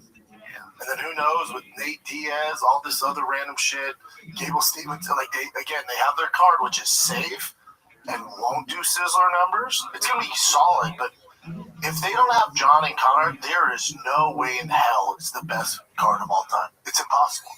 You have to bring back these throwback legends. So that's what they're aiming for, and they're gonna get it done in some capacity, whether it's one or both of them or all three of these wild boys. But if they don't get that done, there's gonna be such a letdown for the fan base. Because what Dana said is going to be the best card of all time, it's going to be the most cute card of all time. Yeah. He's assuming, and he's probably right, but he's assuming they come to agreement with these wild boys. Because if they don't, it's going to be, again, probably not his fault, you know. Let's take a little break here. They'll jump right back to the Real Housewives of the UFC. I love a good origin story. And Brooklyn Betting has one of my favorites. John, the founder, literally built this company from the ground up in Arizona without a college degree. All right? Just pure grit and intentional craftsmanship. You can actually feel the pride in every stitch of their mattresses. I freaking love my Brooklyn Betting. I love it. My kids love it. I love them. I sleep on one every single night. I got my kids one. Those boys share a queen bed. They're forced to share a room together, but they love the freaking bed. Brooklyn Betting handcrafts every mattress in their Arizona factory. U.S. made, baby. No middlemen, no gimmicks. Just top tier quality, honest pricing, real American craftsmanship for a better night's sleep. Brooklyn Betting, no sleep isn't one size fits all. That's why they offer mattresses for everybody, every sleep style, even hard to find sizes. Not sure which mattress is right for you? Just take a Brooklyn Betting sleep quiz. You find your perfect match in under 2 minutes. That's what I did. So whether you sleep hot, cold, they got you, man. They have the Copper Flex. They got everything. Brooklyn Betting also offers 120-night comfort trial. Love it. Or they'll help you return or swap it out hassle-free. It's super easy, man. Go to brooklynbetting.com. Use the promo code SHAB, SCHAB, at checkout. You get 30% off site-wide. This offer is not available anywhere else. That's brooklynbetting.com, BROOKLYN, betting.com, promo code SHAB for 30% off site-wide. Support the show. Let me know your boys sent you. brooklynbetting.com, promo code SHAB. Let's get back to the program. But yeah, that's why he's like, well, the card's done. We have two options. I didn't say it was done. What? He literally said it was done. The media just has to take it like, oh, that makes sense. Yeah, not at all. There's a little more to it if you want to watch it. Yeah, please. Just one other question about the White House. I was like, as far as announcing the card, do you feel like, in the media world that we're in, it's enough to just put it out, or do you feel like that is there like some kind of special announcement that we should be expecting, or is it just like, hey, tell people what the card is, and the media will do, their thing, or do you? We don't know yet. As we get close, we've been kicking around a lot of ideas, and I don't know. Me and Borsari actually fly to DC this week and sit down with the president and his team and start walking them through not just the production but the fight card. We have like 3 different options on all the different production stuff and see what he likes and what he doesn't like. But let me tell you this: this event is going to be so badass and so unique, so special. That scares me. And so expensive. So expensive, meaning we gotta pay up to Connor, John, and Nate. Hence another reason why there's two avenues. It's just, man, and they'll get it done. I have faith in Dana, but when he goes, it's gonna be the most badass card of all time. It's like, oh God, I'd rather him not say anything and then drop it and let us decide. You know what I'm saying? Because again, if you don't get that option A and it's just the stars that are currently fighting, there's no way it does numbies. There's no way. There's no way. And you prefer if they stuck to the light heavyweight versus if it was heavyweight? For John, I think it gives Alex more of a shot. There's not much advantages for Alex to go up and fight John at heavyweight. I think John cutting the weight, getting a little bit out of his comfort zone, cutting back to 205, I at least gives Alex some sort of a shot. Yeah, heavyweight, it's tough, man. Listen, the UFC definitely wants Alex to win. Definitely wants Alex to win.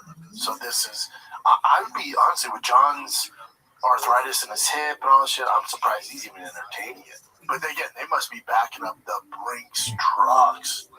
The Brinks trucks for John. That's why he's like most expensive. Yeah, and if he doesn't make the weight then, so it would have to be a catch weight then, right? And then probably like part of, or a good chunk of the money he was supposed to make if he had made them, or light heavyweight weight then. I'll make the weight away. John's never made I just can't imagine him like right now. I know. After looking at I him. can't believe he commit to it. Yeah. But again, enough money, I better figure it out. What was that thing? That's what I heard, that they're trying, that's what they want. I don't know how John's respond to it, but I know the UFC's idea for a fact is Alex was John at light heavy, not heavy anymore. What else you got, Jeff? Alrighty.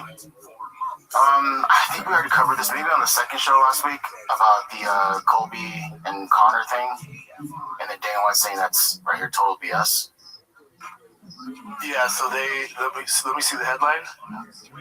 So it says, not confirmed yet by the UFC. Jesus Christ, dude. Well, nothing's confirmed yet. I'm seeing stuff. It's just so much malarkey out there. You don't know what's real, what's not.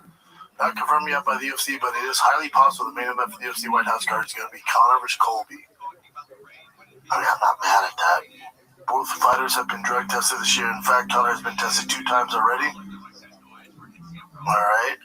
And then Dana White goes, total BS. White House matchmaking's meeting is tomorrow. McMahon flying tomorrow for it. We'll have fights dialed in by this week. That wasn't 6 days ago, so they have everything, I guess, sort of set. Conor Colby makes sense. And of course, yeah, the build-up would be amazing. The build-up's good.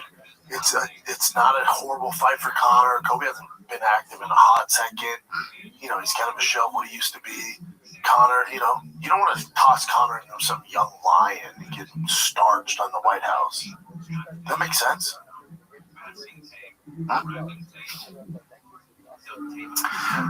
This one I thought was also pretty fascinating. This one's heartbreaking. Yeah. So this is about Tom Aspinall. If you're not watching the show, if you're listening to it, Pete Carroll did this whole kind of sit down, went into the life of Tom Aspinall through his, he had eye surgery.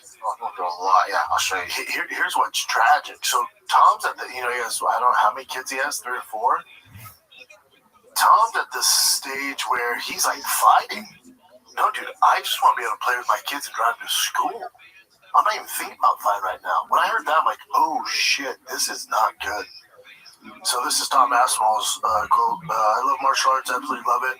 I'll never stop loving it, but I just hate the business. I think that fighters are just completely replaceable. Correct, Bubba. The business will make you feel like that any chance it gets. And if you get hit with an illegal move, which could affect the rest of your life, they don't really give a shit, and no one else does either. Tom, unfortunately, that's the world. That's the world, Bubba. Do you think it's more these days? I remember because all the changes. It's always been like this. It's always been like It's always been like this. There's no, I mean, there definitely is, but when it comes to pro sports, it'll break your heart, man. It's so cutthroat. It's so goddamn. It's such a cold world. Yeah. And for Tom, I don't know what it is with the MMA community where it's like Tom was beloved and greatest heavyweight. And he's, John's ducking him. Remember all that, which is like 6 months ago? John's ducking him. Tom would beat his ass. And then he has this fight with Cyril Gahn where he gets poked in the fucking eye twice, both eyes. And it's not like your takeaway from that fight is Cyril's such a better fighter.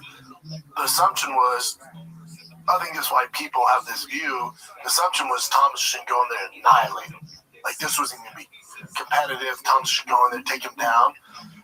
Cyril defended the first takedown and hit him in the eyes and had some success and played up Tom. So people were like, oh shit. And that small sequence there, for whatever reason, that Tom getting hit in the eyes, I mean, there's people, not legit, but there's people out there that think this is real. That think Tom's faking all this. You know how dumb you have to be? You're talking about the guy who grew up in a jiu-jitsu dojo, who's dedicated his entire life, who was the baddest man walking the planet.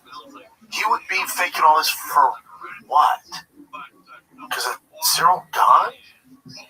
No one's scared of Cyril Gahn.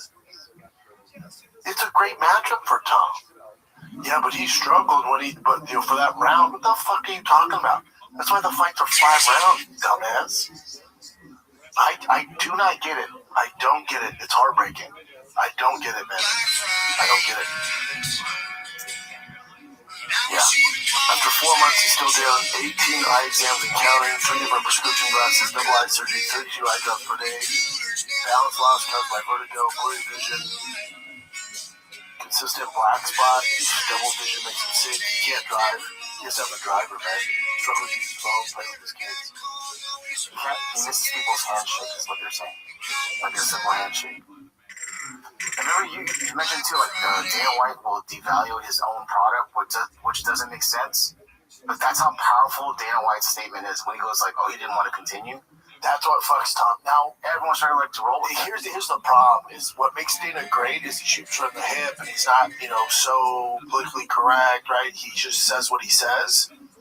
And right after the fight, you can see how Dana can say that. But the issue with that is now that gives energy and that gives perspective. So the rest of the UFC trolls jump on that, and now it just ignites the fire on top. Yeah. And it's a shame. It's such a shame. I don't get it. I do not get it. I don't get it. That's heartbreaking. Yeah. Because when you hear him go fighting, I just want to play with my kid. I can't even drive, man. He has to have a driver. They have to give him food. I mean, if he can't shake a hand, dude, like, I wouldn't want him driving. So, just so everybody understands, there's not a chance Tom fights this year. There's not a chance in hell he fights this year. Sure, yeah, 2027. And that's if, once his eyes are better, he feels confident enough to risk his vision again. And then you got to fight the cheater and Cyril Gahn. So you come back, there's unfinished business. Now, I would assume that in a year from now, Cyril Gahn's going to lose. He's not that good, especially when the division's a fucking shit show. So maybe he wins, but if they give him the right matchups, he's going to lose. So hopefully for Tom, when he comes back, maybe Cyril Gahn's on a losing streak, so you don't have to worry about getting poked in the eye. I don't know, man. It's all just a shame. It's such a shame. Yeah. And since this all happened, there was rumors swirling. I wonder if Ruben Carter was part of the rumors, but so there's a rumor that. Okay, but you gotta be careful bringing him up. I know. But anyway, so there's a rumor that Tom actually, like the UFC had asked him for his for him to vacate his title because he was going to be out for too long. And then he goes, if I do vacate, then I want to get, just off the contract so I can go box. Basically, what the deal was. But apparently it's obviously a hoax. Oh, actually, yeah, our boy Josh Thompson is the one that got it from Ruben Carter. And this is what Josh said exactly. Well, at least I think he got it from Ruben. This is my guess. Found out that UFC asked Tom Aspinall to vacate the title until he was ready to go. He said he'd be willing to vacate the title until they released him. Now, that opens the door so he can go ahead and box. This is a really weird situation. The heavyweight division is just a total shit show right now. And it's been a shit show since the John Jones coming in, not wanting to fight, the interim champion, which was Tom Aspinall at the time, and then fighting Stipe. No disrespect to Stipe, but it was just John had something in mind, and the UFC didn't squash that. They allowed that fight to happen, and it just led into this thing where the heavyweight division's been on hold since the John Jones debacle, I guess you would call it. Bottom line is, Jalen Almeida is gone. What's he wearing? They just released him. Tom Aspinall, he is gone. Here? John Jones doesn't seem like he's coming back, especially not to the heavyweight division. We have a mess. We have a disaster on our hands. The heavyweight division and the 205-pound division, the light heavyweight division, both weight classes are the worst that they've ever been. And these used to be the pillars. This used to be what would carry the promotion. The merger of Strikeforce and the UFC happened. Heavyweight division was the strongest it had ever been. And the light heavyweight division, honestly, UFC was built off the light heavyweight division. This is wild to me, man. The 135, 145, 155, and 170 right now are carrying the sport of MMA and definitely carrying the UFC. More to come. Yeah, Josh has to do better. You don't report that bullshit. And those are the bone conduction. Those, it just senses your vibration in your bones to actually get audio. No, really? Yeah, that's cool. So it doesn't go inside your ears. That'd be good for you, actually. Yeah, that'd be great. That's probably why you have them. Oh, yeah. Most fighters should probably have those. But yeah, that's what Josh Thompson said. Dude, imagine being Tom Aspinall, and 6 months ago, you're the king of the world, you're the baddest man on the planet, and then you take a fight with Cyril Gane, you're beloved by everybody, you're the face of England, you're the face of the heavyweight division. The UFC can't get John to commit. You're waiting for John. You're hoping they sign Francis. That leaves. And you're like, all right, I guess I'll fight Cyril Gane. And by no actions of your own doing, you get severely poked in the eye, both eyes. Yep. And then now people are making up rumors that the UFC wants you to vacate and you're asking for a release. And the amount of hate he's getting online. Imagine him right now. Imagine me, Tom Aspinall, right now. Yeah, I do not understand it. I don't get it. That's why he said what he said. Yeah, it sucks. It's Carol. It sucks. It just sucks. It's a shame. Yeah, like someone fouls you, but you get the shit from it. It's so stupid. Yeah, I don't get it. Maybe I messed up. How are you not mad at Cyril Gane? Yeah, Aren't you mad Cyril Gane put Tom Aspinall in this position? Take the narrative out that Tom's faking this eye surgery. That's so fucking stupid. He got surgery, his eyes are fucked up. Shouldn't you be mad at Cyril Gane? Yeah. What the fuck is going on? If there was someone to get mad at, it would be Cyril. Yeah, that's the guy who can't fucking see it, has 3 or 4 kids. Can't even shake hands. Was undefeated. What the fuck are we doing? I don't get it. Take a little break here because that episode of the Shop Show is brought to you by Roe. Listen, fellas, sometimes you can be a little too confident in the sack. You've tried some stuff that your buddies recommend, and you're like, man, it's not really working, or it's working too well, but I have side effects. That's where Roe steps on it. Roe Sparks are a 2-in-1 prescription treatment for guys who want harder and more controlled erections. That's right. They hit the bloodstream fast because they dissolve under your tongue, and getting hard fast means there's less waiting performed. You don't want to wait around while you start up the engine. You don't want that. After Roe Sparks dissolve, they work in 15 minutes on average. You ready to go, man? Buy some time. You have 15 minutes. Tell her how pretty she is. Wait around. Get a glass of water. Take a walk. You have 15 minutes. Who does it? All right? Plus, Row Sparks dual action formula stays active in the system for up to 36 hours. No, you don't stay hard the whole time. That'd be a nightmare. But when you get aroused, you're able to go. That's what we're saying here, okay? Row connects guys with medical provider 100% online, and if approved, treatment ships directly to your freaking door. If prescribed, new sexual health patients get $15 off their first order of Sparks on a recurring plan. We got you guys. Connect with provider at ro.co/shop to find out if prescription Row Sparks are for you. That's ro.co/shop for $15 off your first order. Sparks' product compounded drugs are permitted to be prescribed under federal law, but are not FDA approved and do not undergo FDA safety, effectiveness, or manufacturing review. For full safety information, go to r.co/safety info.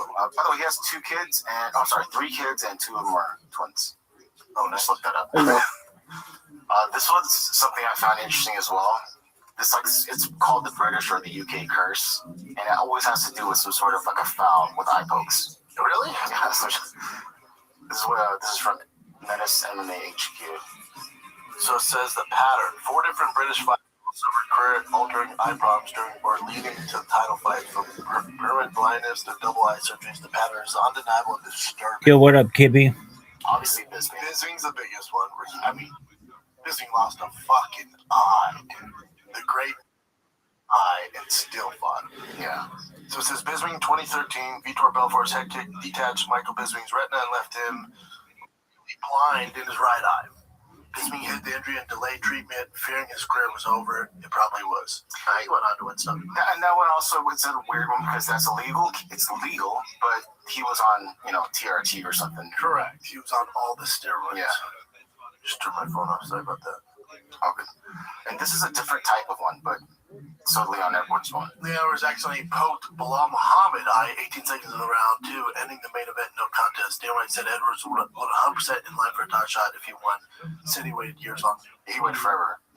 But that's kind of reaching. That's stupid. Yeah, because he's the one that did the foul. Oh, this is kind of stupid. I mean, Bisping and Aspinall, it really is showing me Bisping and Aspinall. Aspinall gets poked October 25th, 2025. Aspinall heavyweight title against Sorgan ended up getting poked both eyes.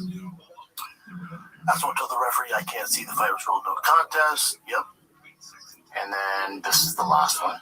Most recently, Paddy Pimblett lost his interim title fight after suffering multiple eye pokes. I mean, I don't know if his eye pokes that made him not be able to punch and head movement, but yeah. Yeah, I don't know, but This is a fucking reach as fuck. Super reach. Aspinall and Bisping are your best examples. Alright, well, that's the UK curse. And then let's go. Oh, this one too. So it's the Zuffa. Do you pronounce it Zuffa or Zuffa? I don't know. Zuffa boxing. Zuffa boxing. There's one that happened, I guess, on Sunday, I believe. Yeah, big knockout. And then, so yeah, that one uppercut was awesome. But then this is a post-fight press conference, and they're talking about what's going on with the different promotions. And I'll just play it for you. What has been the biggest pushback that you have gotten from the traditional boxing establishments? What's been the biggest pushback? There hasn't been any pushback. This is like beating up babies. I feel like I came in and I'm beating up babies. I expected more. I expected some pushback. I expected some, I don't know, there would be more game. This, they're all way out of their league. Like, absolutely, positively out of their league. I'm actually a little shocked. And then I saw, Eddie Hearn. I do think Dana runs circles around promoter-wise, but I would say that to Eddie Hearn and these other, Oscar's a different story, but to these guys, especially Eddie Hearn, the reason they're not pushing back is Dana's not a threat yet. So they're not taking him serious yet. Once he starts playing with the big boys and signing some big boys, I bet he gets a little more pushback. But right now, they're kind of just seeing how he's moving.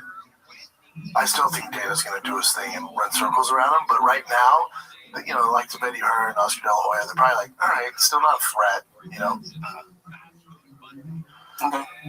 He just says Eddie Hearn, he has dad's money. Yeah, his dad's money. All right, let's go to Somebody her and I was like, you had your buddy's money. Everyone has money. Everyone gets. It's not like you're self-made. None of them are self-made. If I'm at here, I'm like, okay, so my dad gave me money. Your best friend that you went to high school with, the Fertitas, gave you money. Yeah, and the Fertitas got money from, I'm sure, their parents or something. You know, it's always a lineage.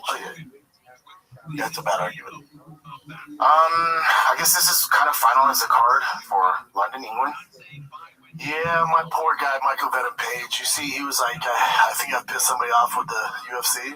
Something like that, yeah. Like he doesn't understand why he would have to fight this guy, Sam Patterson. It doesn't make a lot of sense. They want him on the card. Maybe there's no other takers. It is very strange. I don't know if he pissed anybody off. I don't think Dana is ever the biggest fan of Michael Venom Page. His fights haven't been that exciting, especially with his antics. Like if you were against Jared Cannonier, he had an opportunity to put him away, but kept like showboating. UFC just doesn't play that. They're like, finish that dude, man. Get a finish. You let him hang around, he got in some trouble. So probably a little bit of that. Sam Patterson, you know, he's an exciting prospect. So the UFC is kind of like, we're paying Michael Venom Page a shit ton of money. The Sam Patterson kid's going for finishes. Let's see if he can get the rub off Michael Venom Page. Yeah, that's what's going on. But that's like, yeah, this card is just not great. For UK, yeah, they just, I don't know, man. I don't know. They're kind of just waiting for that UK. I'm sorry.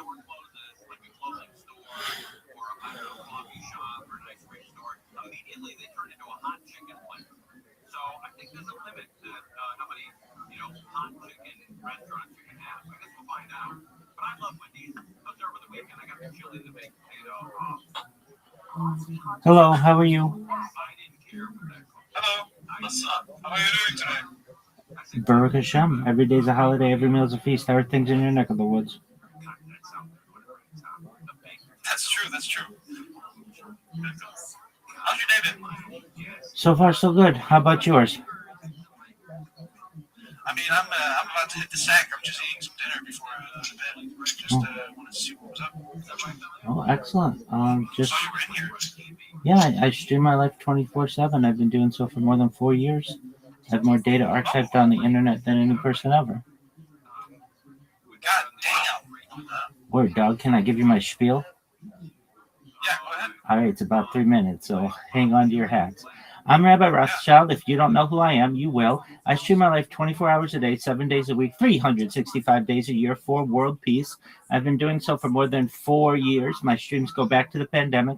We've seen the death of a queen, the birth of AI, the coronation of a king, and everything in between. This is a real-life Truman Show, a real-life Big Brother. This is a timeline and a time capsule of human achievement.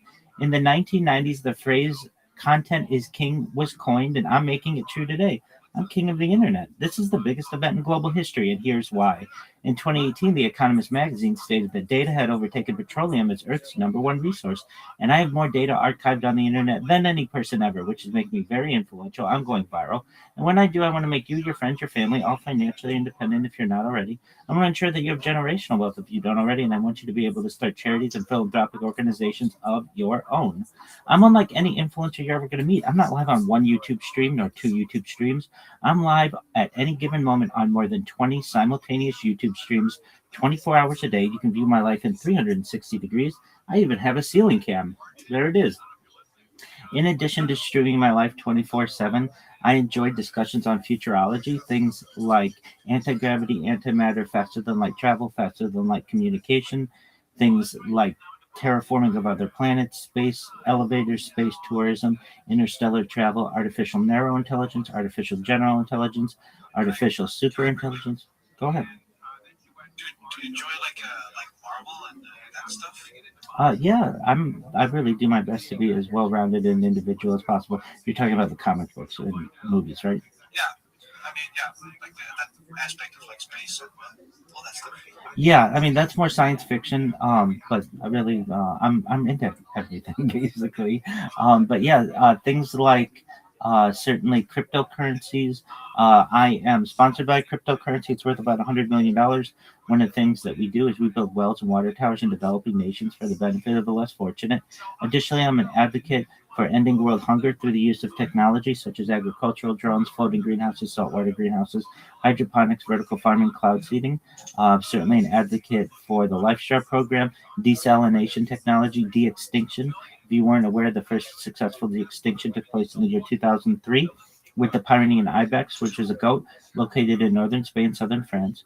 Fast forward to the year 2021, a company out of Dallas, Texas is founded known as Colossal Bioscientific. They've made it their goal that within the next 2 years to reintroduce the woolly mammoth into the Arctic Circle utilizing Asian elephant surrogates, which I just think is a mind-blowing goal. Following the reintroduction of the woolly mammoth, they want to reintroduce the Tasmanian tiger, followed by the dodo bird. So those are some of the topics that I like to discuss, and I give people a portal into my life, and appreciate you guys allowing me to share that with you.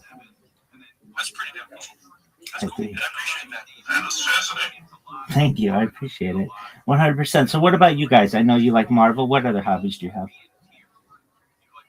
Man, I love. I've gotten into some skateboarding. Okay, I enjoy that. that's baller. Yeah, and I play some video games every now and then. I like to spend time with family, all that stuff. Excellent. You know, it's about 260 days until Grand Theft Auto 6 is launched. Yeah, I have that on the wish list. I'm prepared. Excellent. Good man. Good man. All right. So what other games do you like to play? We were just playing some Helldivers. We got back to that, the Helldivers too. Very well. Have you heard of it? I have. I haven't played it myself. Is it fun? Yeah, it's pretty damn fun.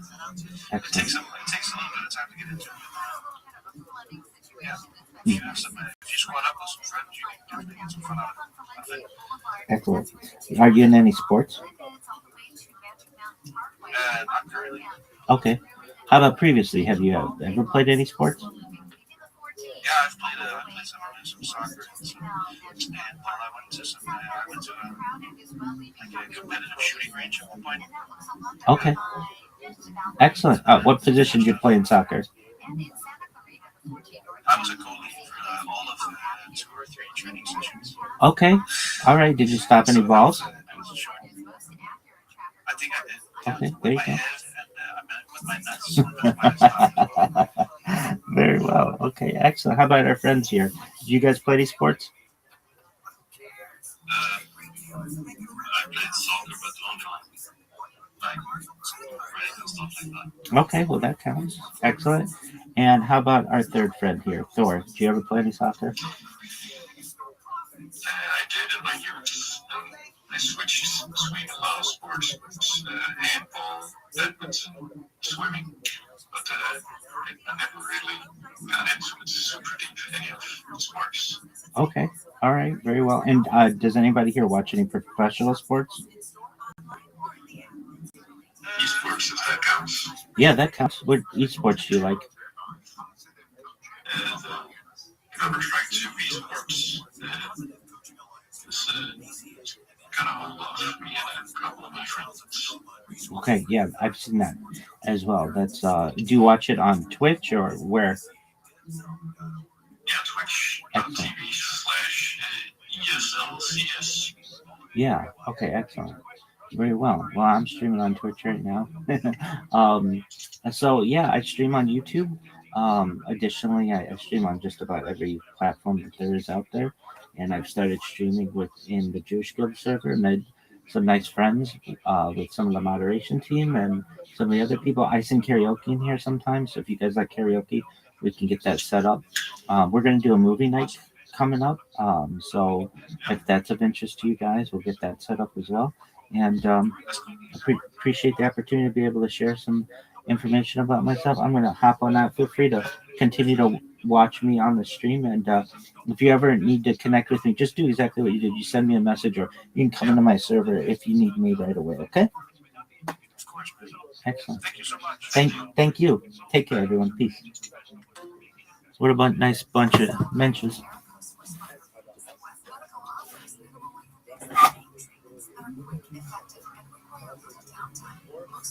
Insurance plans cover pain treatment and will verify your coverage for free. Call 1-800-WESTMED today for your free pain screening. That's 1-800-WESTMED or visit westmedical.com.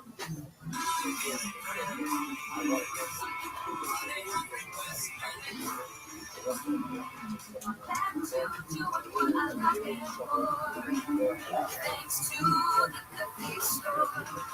you struggling with bad feet? Hi, it's Mike from the Good Feet Store. I'd like you to hear what Kelsey, a kinesiologist, has to say about how your feet can affect your entire body. When the foot's placed in the ideal position, everything else of the kinetic chain works better. You have better balance, more energy, you're going to feel better. It starts with the feet.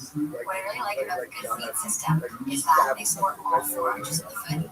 So did you even know you have 4 arches in each foot? Most people don't, and most shoes and inserts only support one of your foot's arches. Learn how Good Feet Arch Supports can support all 4 of your arches.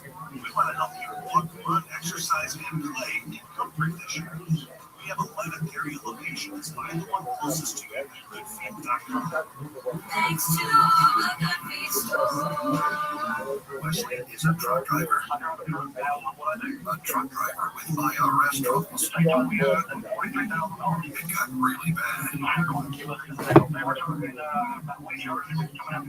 Sorry for the White House guard. Everything's tying that up. Once that gets announced, then I think, like the Miami card, stuff like that, will start popping. I bet shortly after the White House card will get announced, Makachev will fight Ian Machado Gary. Oh yeah, that's another one that popped up recently. Yeah. Ian Machado Gary and Islam are gonna fight. Yep. So this is Ian Gary's hidden message. Not even that hidden if you follow the sport. During his post-fight press conference, Ian Gary explained that if he ever were to match up with Islam Makhachev, he would travel to Georgia to work with the wrestlers there and prepare properly for the challenge. Today, he has posted a photo from Heathrow Airport on the departure board, which is Georgia, yeah. See whatever. Yeah, that's his next fight. It's the Makhachev one's weird because kind of like he's gonna be a favorite in every single matchup. Ian Machado Gary doesn't, he's not a finisher, so how? It's just tough, man. And Ian Machado Gary definitely deserves it. And I'm hopeful he can maybe pull something out. There's just not a lot of ways for him to win, Yeah, and would you focus on the wrestling, or would you just go to what you know the best? There's nothing he can do. There's not enough hours in the day. Yeah, that's what I'm saying. There's nothing he can do. It's the fight to make, And for Makhachev, he's fighting for his legacy, and he's gonna, 17 fights in a row that he's gonna win. So it's like, with Michael Morales, he hasn't done enough yet, so it doesn't make. They probably want him to get 1 or 2 more fights. Ian Machado Gary makes sense, especially for his legacy. So that's what's going on. Okay. You mentioned the Miami card. There are rumors initially that Manel Kape was going to fight Joshua Van, but apparently now it's supposed to be Joshua Van versus Tatsuro Taira. And confirmed?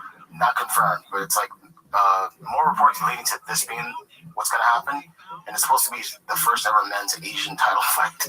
Oh, interesting. Which is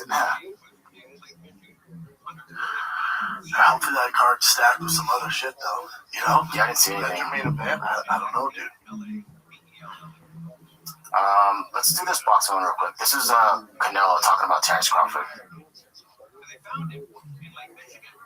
I deserve all the credit, no? Even if my body don't feel like I really want, but I did well. Now you need to take the losses and learn from that and keep going. I had cramps in my legs, so it doesn't respond the way I really want, but it is what it is. We learn from that and we move forward. I know what mistakes I made in the fight and in the camp too. Was there any part of you that got upset when he announced his retirement and you said, I gave you the opportunity, now you're not going to give me the opportunity back? Yeah, of course. I always give all his credit, but we need to run it back. That's why my talk, after the fight, I say we need to run it back this fight because I don't feel the way I really want.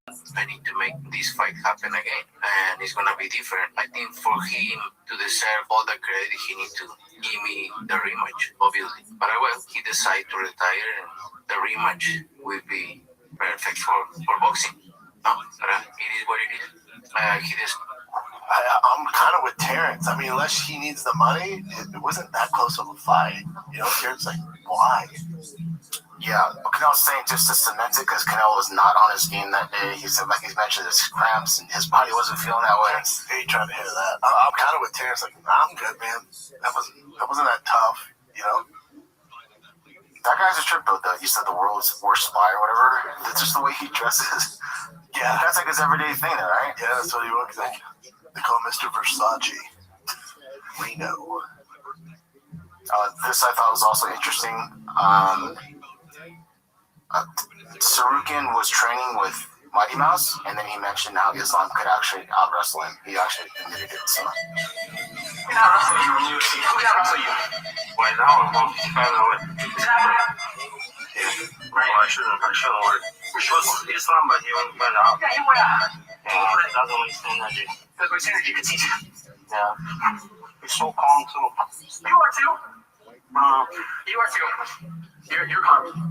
You're not as fast. Who can out wrestle you?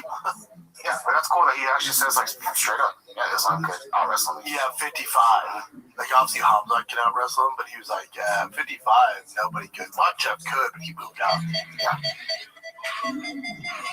God, I'd love to see him Islam just straight up wrestle. Yeah. I would love to see that matchup.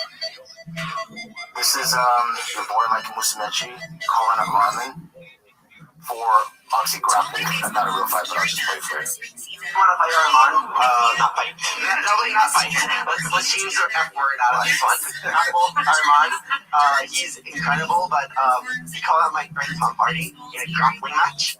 And my friend Tom Hardy is an actor at the purple belt. He was a purple belt, now he's brown belt, he got some. But I just don't like that he did that. Like, he can grapple, I'm a grappler. You know, I'm lighter than him, so I'll just go up and face him. Like, that would be a really fun match for everyone. Can I face him? He's so much bigger and stronger. Can I beat him? We'll see. And when do you want that to happen? What's the timeline for that?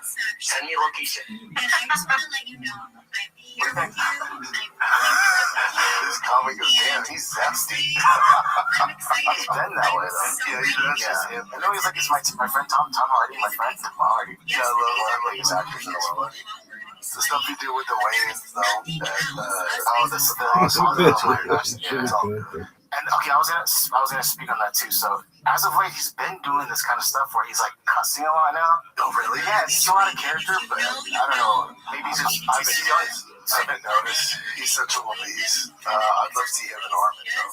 Yeah, that'd be a fun fight. I'm sure our fun grappling match. I'm sure Armin's down. So it's a damn, he's zesty. He is. That boy is zesty. He's one of Italian nuts, though. Have you seen this? It's gone viral, this clip of wrestling. No. And I can't tell if it's like high school or college, but yeah, check it out. It's like high school. Oh. Very nice. Definitely high school. So I had to Google it, but apparently you can't do anything like that hardcore of a slam where you're trying to like violently damage someone. I forgot the way they worded it though.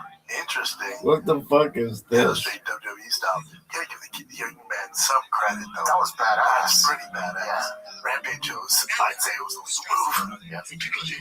Yeah, I mean, I would have even had myself get this offense for that. Like, bro, that was sick. Alright, this is what I saw.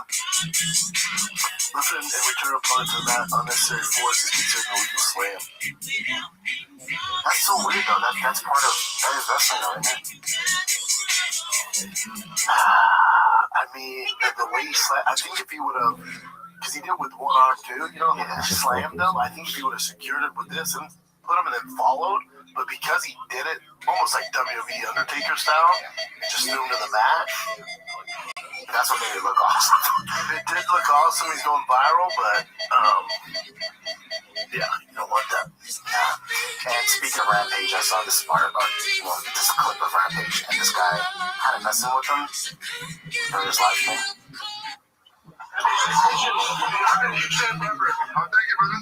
One question for you. What? Is that a video? Tell me it's a video. Tell me it's a video. I didn't know it was a video. All right. What's it like fighting John Jones? Get the fuck out my face. Bitch ass nigga. Get the fuck out my face. Hey, guess what though? What's it like being a little bitch? What's it like? What's it like being a little bitch? No. Tell me though. like me a little? I get a good question. What they like me a little bit? No. I answer your question. What's like me a little bitch?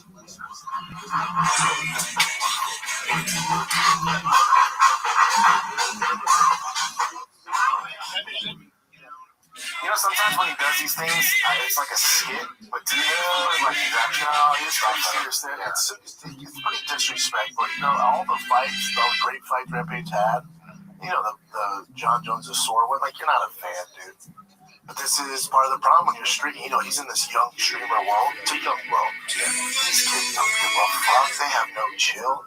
So for that kid, he got what he wanted. Oh, he got a reaction from Rampage. This is going viral now. You know, so that's the game Rampage is playing. It's making bangs, but this is one of the downsides. But that kid looks like a dork. They don't care. This young family does not care. It's like same guy that Jack Doherty kid. Yeah, that's oh man. And what do they tell us? The young culture has no respect.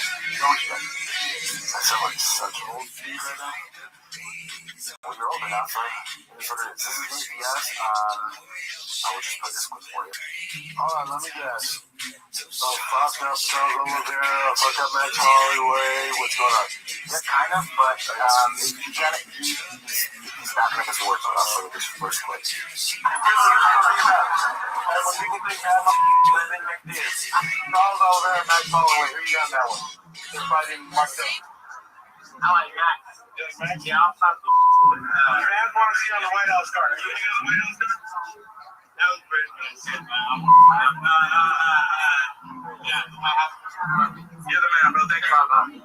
So first he goes, when they asked about, he goes, I got Max, but I'll slap the shit out of him. Then he goes, no, the other guy, which means Charles Oliveira. And then he was like, no, that sounds like I was disrespectful. So he actually did apologize. He went on. I didn't say I'd slap Max Holloway. I said that about Oliveira. I shouldn't have said that. Either it was rude and I was effed up. If we were fighting in a cage match, I might attempt it, but that was rude. I shouldn't have said that. My bad, bro. It's all respect, though. He's not writing that, and that's fine. It's just what he, you know. Yeah, but it's weird that he backtracked. You know, it's kind of like because disrespect. I mean, also Max is beloved. Max has nothing to do with it. Here he's saying about Oliveira. Yeah, even both those guys like what? Yeah, I don't know. And let's go to Oliveira now. Apparently, to this day, his coach says, remember that one time that Max hit him and then he just like seconds later just collapsed? But now this is old Charles Oliveira, which is why I've never really supported him, but he's completely changed in media. He was so weak-minded when he first started. People forget. Oh, yeah. But he's one of the rare cases where something happened. I don't know if he had a kid or whatever, and got the bitchness out of him, and he's a savage now. But before, there was quitting Charles Oliveira. There just was. You know? Yeah. But anyway, his coach said that they to this day, they don't know what, the doctors don't know what happened, he doesn't know what happened, but you're saying that potentially that he just bitched out. Yeah, that's all it was. But again, it's all good, because he totally redeemed himself. You know, now he's gotten in horrible situations. You know, the Chandler fight. There's other fights where he gets the Justin Gate where he gets rocked, and then he doesn't quit. No, he fights through it. Best finisher of all time now. Most finishes, like completely redeemed himself. And then it's awesome to see. I thought this was just interesting too. As this guy goes, how can I explain to casual that the guy on the left was cut, not the guy on the right? He shows 3-3 in the last 6, and then 0-6 in the last 6. Pretty easy. The guy on the right's entertaining and a fan favorite, which is and actually fights, but has really bad cardio. And he's more entertaining. The guy on the left is super boring. He doesn't go for finishes. That's easy. Yeah, but 6 is going deep. 0-6 is tough. Yeah, that's deep. That's and the heavyweight division too. But well, that's why he gets away with it. The heavyweight division is so poor, diminished that they're just like, man, he's still a star. Oh God, what's this? Do you know much about Jaylen Brown? Yeah, man, he's amazing, right? So far, the MVP of the NBA. Well, I'll let him speak on it. This is what apparently Dana White said about him. Toy with this. I talk to people. You know, maybe postpartum my career, I would love to partake in something like UFC or even boxing. I've talked to Dana White about some stuff, but we'll see as things go on. We'll see. As I've told. I don't know what's going on these days. It's so disrespectful. Can you imagine if John Jones or Izzy, they're talking about retirement? Yeah. If Izzy was like, yeah, man, I'm thinking about going to the Boston Celtics, playing some point guard. I talked to the owner of the Celtics. I might try out for the Boston Celtics. It's so fucking stupid. It's so dumb. He ain't gonna do shit. And he's 29, so I don't get how they underestimate how hard it is to be a UFC fighter. Now, if he said, yeah, after this, I want to try my hand at MMA, I'll probably have a fight or two in a regional show. More power to you, dude. Yeah.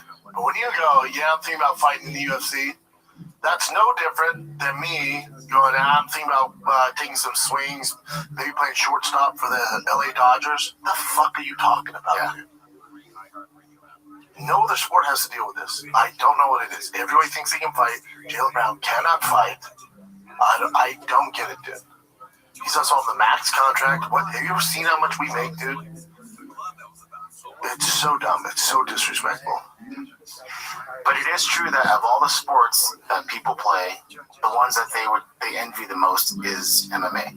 All the sports players. Yeah, but and they watch it, so you'd think they would have some sort of clue how good how good you have to be at fighting just to make it to the UFC. It's no different than Izzy or Sean Strickland going, yeah, man, after this, I know I only have 1 or 2 fights left. I'm thinking about trying out for the Denver Broncos. The media would laugh in his face. But for whatever reason, Dana and the MMA media, they condone this. Oh, that would be sick, Jaylen Brown. Are you in your fucking mind? There's been guys that have tried it before. You ever heard of a guy named Johnny Morton? Stud receiver, played at USC, played for the Detroit Lions, had a fight, left on a fucking stretcher. Wasn't even high level, didn't fight a high level guy, got fucking starched. They're not gonna do shit though. This isn't real. Okay, Big John McCarthy, this looks like it was a recent seminar they was doing, and then he talked about how they wanted to officiate the UFC way back in the days, and this is one of the things. Yeah, this is the documentary on Crown did. It's really dope. Oh, nice. Yeah. The time we were not allowed to stop the fight as a referee, they actually thought about putting me into a lifeguard chair. I'm not kidding. You think the UFC is crazy now? A lifeguard chair having a red towel rolled up. I was going to throw it at the fighters when I said, yeah, you need to stop. Make sense to you? Have we evolved a little bit? At the time, we were not allowed. Back in the day, man. Yeah, it's bad ideas. There's no dumb ideas. They're trying to figure it out. Lifeguard chair. Judges still has a ways to go, though. We talked about this on the second show last week, but the whole scandal with the Andre Galgal and his team Atos, or that whatever that Atos, yeah, I don't know if it's called a team or if it's a huge thing, but yeah, from where he's from, Atos, the whole sexual misconduct thing with that one girl. So then recently, Mackenzie Dern posted this picture with him and her, kind of showing support for them. That can't be a good look for her. Yeah, I don't know. Like, she probably experienced nothing though. So, well, of course not her. These two always play a part in my camps. It's just 2 days until now. MMA, whether we are close or far away, they're always here for me. Thank you for everything. Okay, so she's not condoning what the fuck's going on. She's just saying they're in our camp. Yeah, but once all that stuff happened, to post that picture, it is saying like these guys are good people. So it's kind of like backing them up. Yeah, that's not good.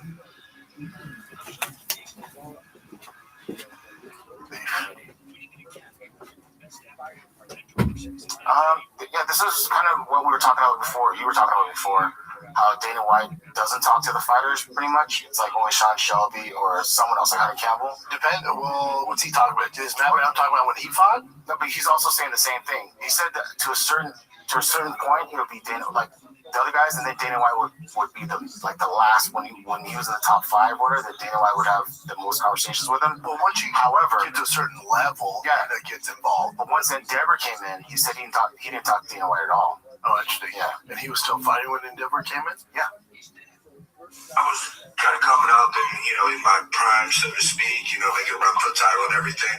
the situation that I understood, because I always spoke to Dana personally when I started getting into those top 10, top 5 fights, right? Everything below that, like, you know, Dana would have, he was clearly involved, right? Like, he would kind of talk to him here and there, and, you know, he would go back to the locker room and talk to you about it, and, you know, he did little glimpses here and there about what he wants next. But until I got into the top 10, top 5, there wasn't a whole lot of, like, talking to Dana about it, you know?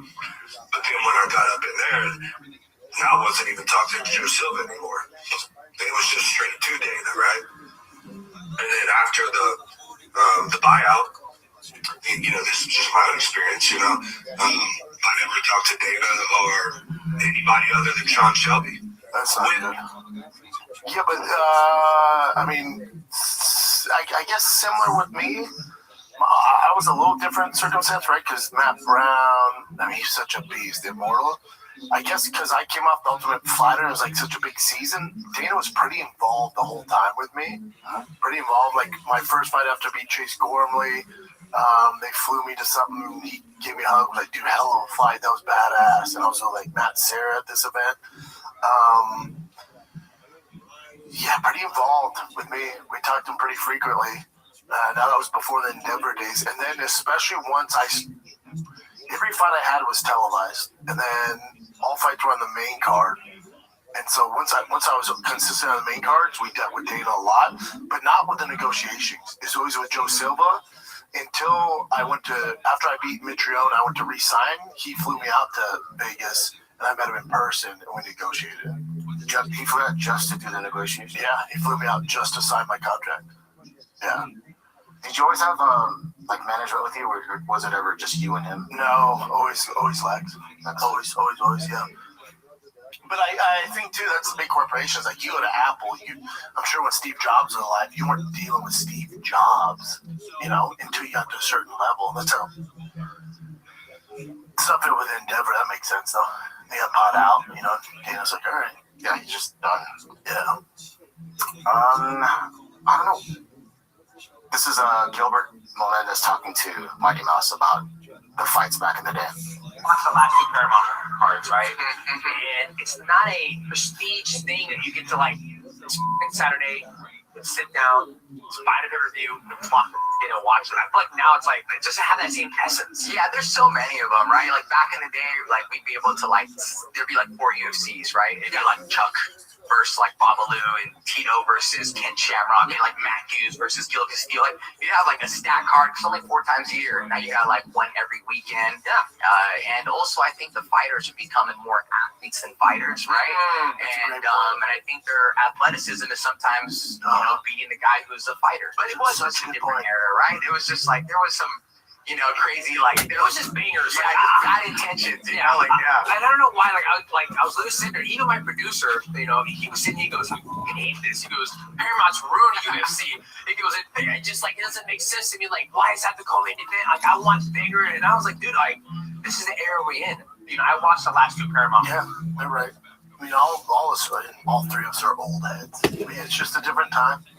Different business model. They've gotten bigger. What was that? Hold on, let me refresh this. Poor Tito, man, he just gets lit. That's the thing, I don't know. Anyways, this caught my eye because obviously this is our old set, remember from Below the Belt? Yeah. So I'll just play this clip. This is Tito Ortiz talking to you about Herbine. This is the guy you're sparring with, Herbine, who fights for LFA, light heavyweight. He's Herbine.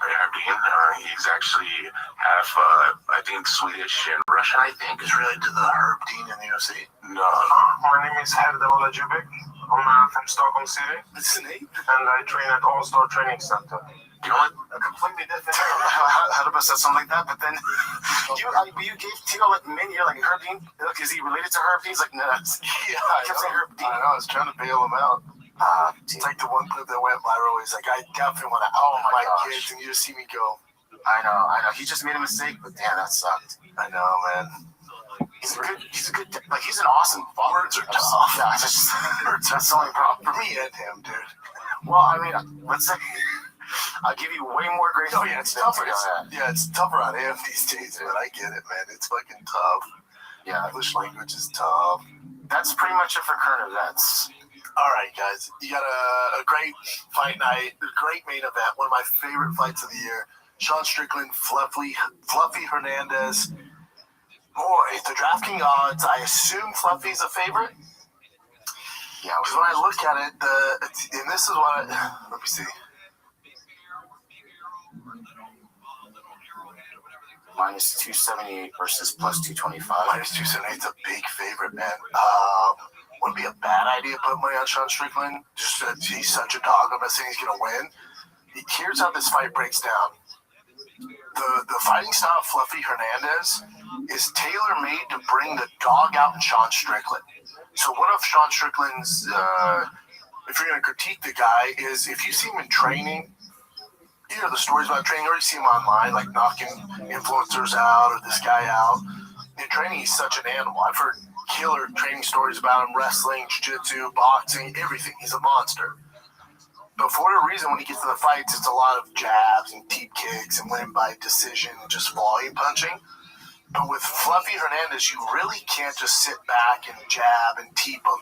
He's going to force the dog out of Sean Strickland, and it's going to go one of two ways. It brings the dog out of Sean Strickland, and we have one of the best fights of the year. It's going to be back and forth, action-packed. It's going to be fantastic. Or Fluffy ragdoll Sean Strickland. Because Sean has kind of things he's been taken down multiple times, 7 times his past few fights. He averages a shit down. So if Strickland can't stop that takedown and keep happening, Fluffy's going to be fighting fucking bombs on beds. There's a reason he's such a big favorite. But again, I do think that, like, Izzy's not the guy, DDP's not the guy to bring the dog out in Sean Strickland. Fluffy has the perfect style, the cardio, the tenacity to bring the dog out in Strickland. And he's going to answer that. It's going to be one of the best middleweight fights we've seen in a hot second, or it's going to be a straight ass whooping. There's no in between. So it's good either way then. It's going to be good. It's going to be good. I can't wait. It's one of the best middleweight fights they can make. I love it. Enjoy that on Saturday. I'll be watching it from Wide World of Sports and Disney. Hopefully after my kid wins a few freaking games. But that's it, guys. Thanks for watching. Love you guys. If you want this ad-free, go to Patreon right now. It's patreon.com/TFATK. We do it twice a week, baby. So we back. All right? Love you guys. I'm out. I was going to tell the truth. You might see my picture on the front page of the New York Times. This is monster. Listen to Work with Guilt on America's #1 podcast network, iHeart. Follow Work with Guilt and start listening on the free iHeart Radio app today.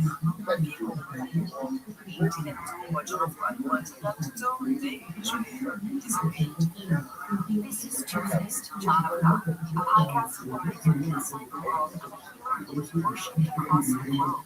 And the darkness that's surrounded the investigation of faith, power, and uncover the truth. Open your free iHeart Radio app, searching Truthist, John O'Connor, and listen now. A venue that defied segregation, a mysterious man who became a local legend, and a community endowed by music. Join host Green Center for a podcast exploring Charlie's Place, a club that was about so much more than music. Music, dance, lyrics, creation, one of the judges count on the racist together. Listen to Charlie's Place on America's #1 podcast network, iHeart. Follow Charlie's Place and start listening on the free iHeart Radio app today. Help a plan with a tip from iHeartRadio Earth. Spending time outdoors can improve overall health and wellness. Celebrate Earth Day and take advantage of nature's health benefits by visiting a local park. Recreate responsibly to protect yourself and others, and to make the outdoors safe and welcoming for people of all identities and abilities. Brought to you by iHeartRadio Earth and the National Environmental Education Foundation. To find more tips for smarter, sustainable living, or to Take action in your own community. Go to iHeartRadio.com/group.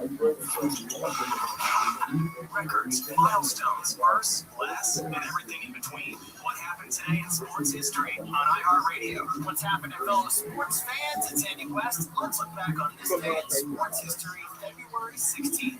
We'll start off today in 1992. The Los Angeles Lakers retired Magic Johnson's number 32 jersey. Magic would later come back and play for Los Angeles in that same number 32 jersey. Today in 2001, Matthew Snyder of the Los Angeles Kings becomes the first defenseman in history to score a goal against all 30 NHL teams as the Kings beat Minnesota 4-0. And today in 2005, National Hockey League Commissioner Gary Bettman cancels the 2004-2005 season due to a labor dispute. And now you know, today in sports history on iHeartRadio. For years, TFI has been stimulated from Bill Handel and Gary Chan to John Cobelt and Tim Conway Jr. And now we're going to stimulate you 20% more. Tomorrow, we go. Loading. Chris Merrill and Michael Monks unite for Monks and Merrill. Coming every weekday, noon to 3 on KFI AM 640. On the next Bill Handel show, you notice that the athletes are wearing skin-tight suits to the point where you can actually see those dimples on the screws. Well, there's a reason for it. That's coming up after 8 a.m. tomorrow morning on the next Bill Handel show. KFI AM 640. It is the Conway Show. And today is Jim Hill's 50th anniversary of broadcasting in Los Angeles. Is that true, Billy? I read that. Is that right? Jim Hill?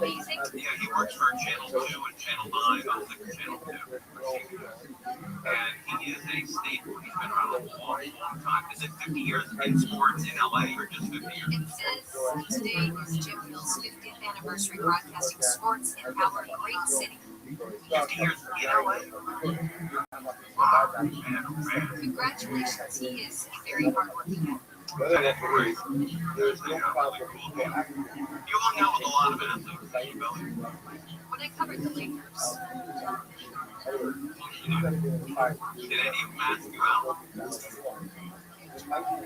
Really? Get Angel.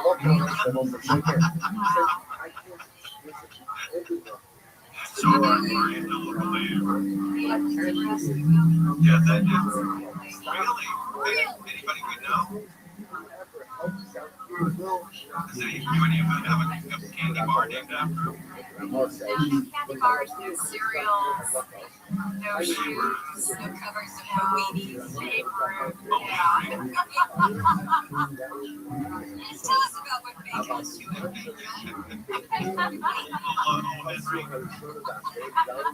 Come on, kids, gather around. Any athlete that we know? Listeners would know. I'm not gonna. I don't want to talk. Same here. I don't want to talk about it either. Tim, did any? I got off air. I will tell you a story about somebody that you will know. Really? Yes. What sport? Basketball. Oh, great. No. I heard that. Yeah, I heard the three matches out. Is that true? No, he was asking me out. I thought he was just kidding around. Oh, or it's a belly hole. I don't know. Somebody. It wasn't me. It wasn't you? There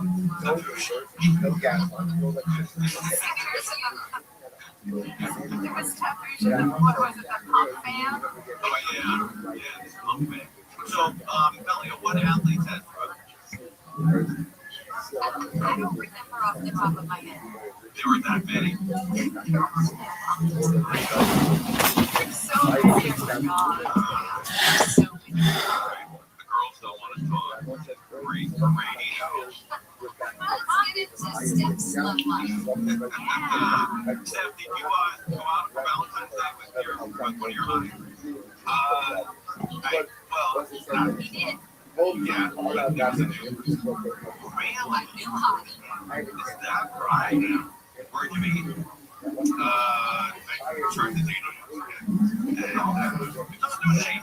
Wasmachines gaan altijd stuk als het niet uitkomt. Kies dus voor een wasmachineabonnement bij Coolblue. Een superzuinige wasmachine voor een vast bedrag per maand. Bezorgd en aangesloten. Dat was het. Coolblue.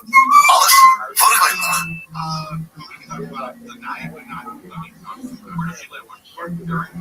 Since it's a new year, I decided to make new rules for myself. My newest rule is I decided I'm gonna... You put weights on the bodies, or how'd you do it?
Hey, this is Rabbi coming live from the Comedy Mothership here in Austin, Texas, for a brand new episode of Kill Tony. Get it for Tony and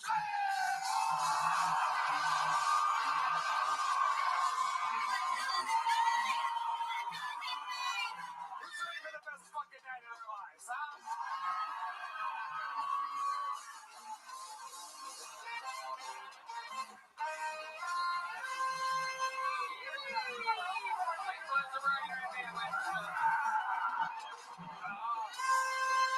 How about one more time for the best damn band in all the land? You guys get to hear them play a little bit before the show starts. This is indeed the #1 live podcast in the world, Kill Tony, brought to you this week by Shopify. How you guys feel tonight? We excited to be here?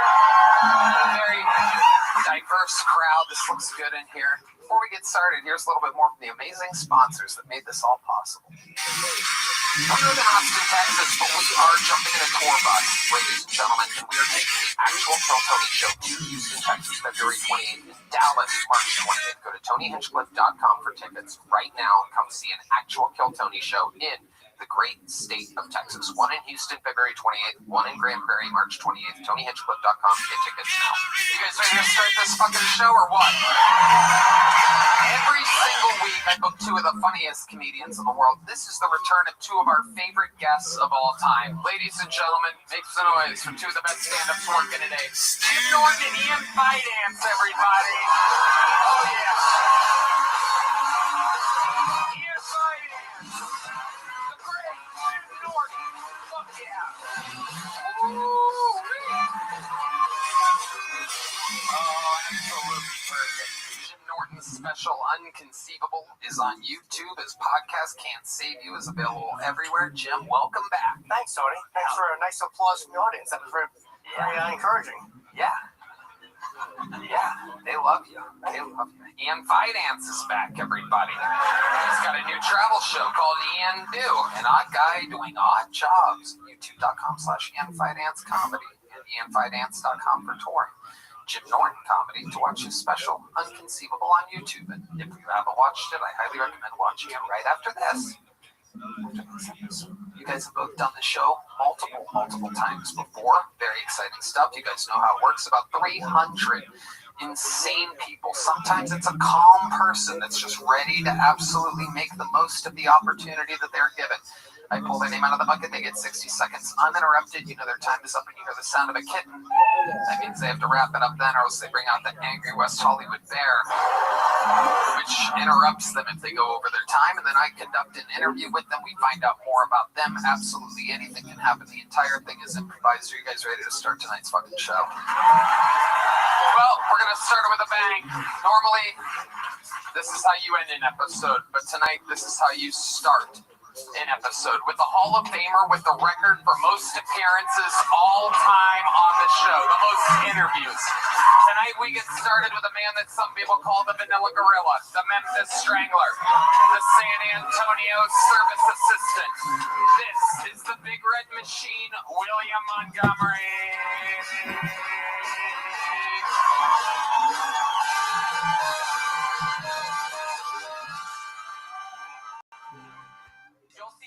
Where Jeffrey Epstein's assistant asked him if they should invite Brian Reichel to the next big island party. Epstein replied, "Hell no, Red Band might frighten the kids." In Orlando, man was arrested for indecent exposure after neighbors saw him having sex with a vacuum cleaner. When asked to comment on his arrest, the man said, "My balls are gone." I got banned from Antiques Roadshow for issuing death threats after they refused to appraise my vintage bong collection. The ice catcher is carved in pink ivory, you pompous prick! I read where Aphex Twin now had more monthly listeners on YouTube than Taylor Swift. My only question is, which twin is it? Okay, that's my time, Tony! William Montgomery getting us started. I did not see Redman's name on the Epstein list. That's all news to me. Yes, he was on there. You got to really dig through it. A lot of people might have looked up Brian Redband. No, look up Brian Reichel. Stuff starts popping up. You actually put his actual name in, Brian Reichel. Wow. Yes. Look at that. Now, you guys have seen William before. Sure. This is him starting the episode. It's a real jolt to the system. And did y'all know, Brian? I don't know if people probably saw pictures, but they had that weird kind of trap door into the ocean. That was actually Brian Reichel's idea, according because they would get rid of all the little girls after they killed them and then put them in the ocean through that trap door. And that was Brian Reichel's idea. I think that was an interesting idea, Brian. Wow. Well, it's easy to make fun of Jeff Epstein, but there really are two sides to every story. That is so true. It is so true. Now, you are still obsessed with Aphex Twin, William. Yeah, still been listening to a bunch of Aphex Twin. Played my Vampire Survivors game on the Nintendo Switch 2. I've been playing that. I've been doing the Row Machine. And please come see me on the road. I'm now dealing with something from the company called Comps, where it's just I see a bunch of people out there and I'm thinking, oh my gosh, this will be great. And then it's 5,000 of them are comps and free. So please come see me on the road. Right. It turns into this big nightmare. I never had to deal with that before, Tony. You you've probably been dealing with it. You just found out about it. Yeah, maybe it looks like our past happened. You should tap into Redban and get access to Epstein's email list. I know. Dude. I need to. What would y'all do, Redban? Would y'all put weights on the little girls when y'all put them in the ocean? Because that's the part I didn't understand. I think you put a body through the fucking floor of the house or whatever. It goes into the ocean. What, did you put weights on the bodies, or how'd you do it? I don't know. I have people doing that kind of stuff for him. Oh, okay. Yeah, he doesn't do that. The people in the Illuminati, they just watch the show. Yeah, he would pull his back out or something, lifting up those little bodies. I know, I'm kidding. If you soak the diapers, it does weigh them down. Ah, look at that. Indeed, pull-ups can turn into pull-downs real quick. That is amazing.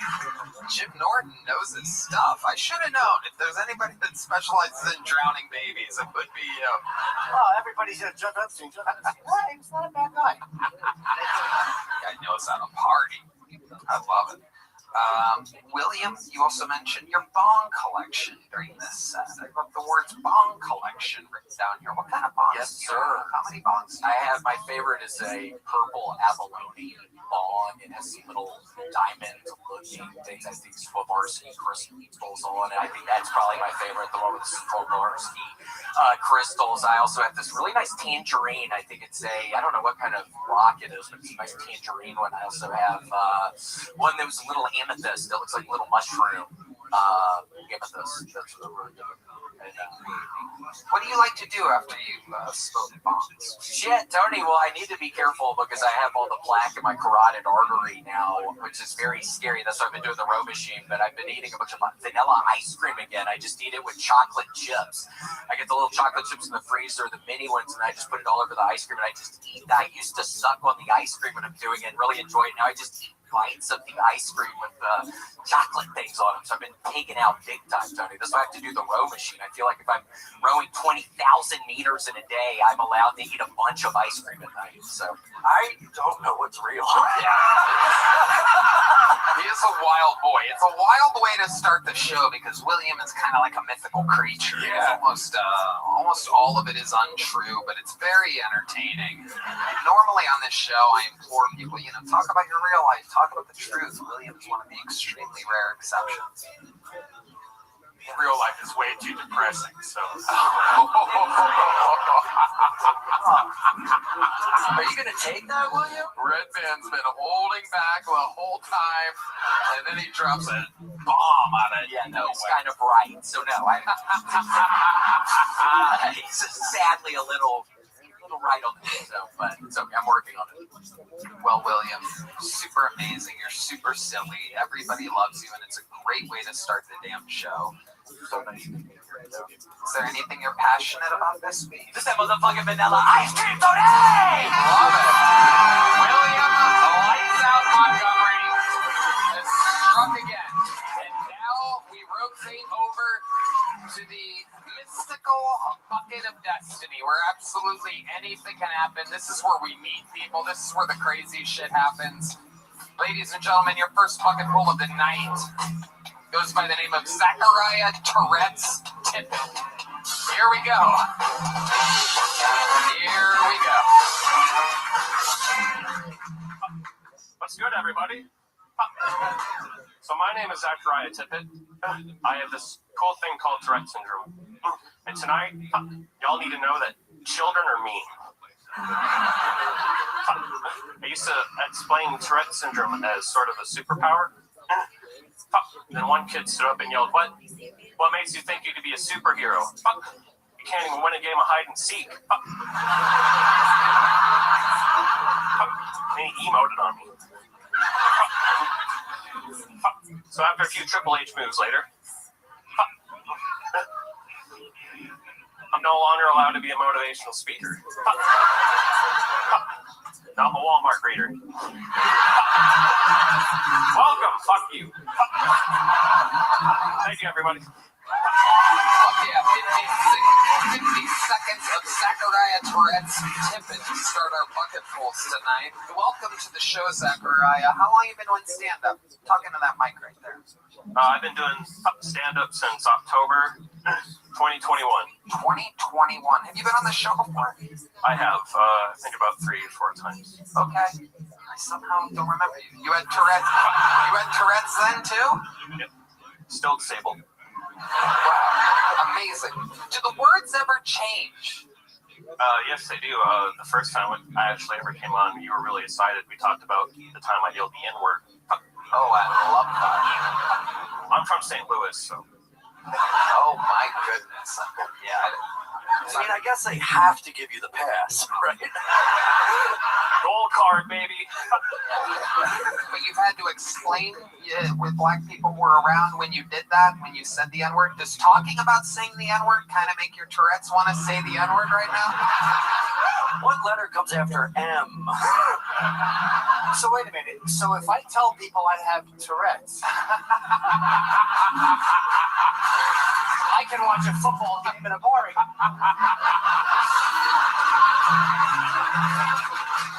got an R-word tattoo. Wow. So yeah, so were there black people around when you dropped the N-word in St. Louis? Oh yeah, I got beat up a lot, and then one day our principal showed us the movie Front of the Class, which is about a teacher with Tourette's syndrome, and then everyone went, "Oh, he's not racist. He's just a little disabled." Must be great for dating though. If you meet a girl, you want to fuck, go eat. You're getting it right out of the way. You'd be surprised, but moms love this.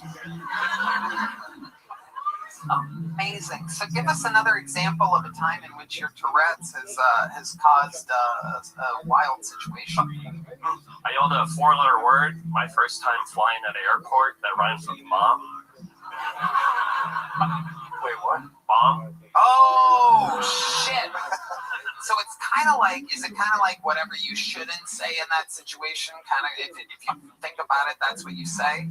In a nutshell, there's a lot more to explaining, but we don't have time for that. Right. Wow. So if you're eating a pussy and it really smells and you yell, "Roses," she knows her pussy stinks.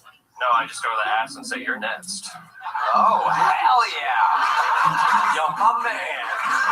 Fuck yeah. Let me eat that ass. Hell yeah. Fuck, lick, lick.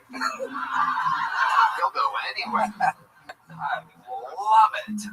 I love it. So, Zachariah, do you have a job? What do you do for work? How do you make money?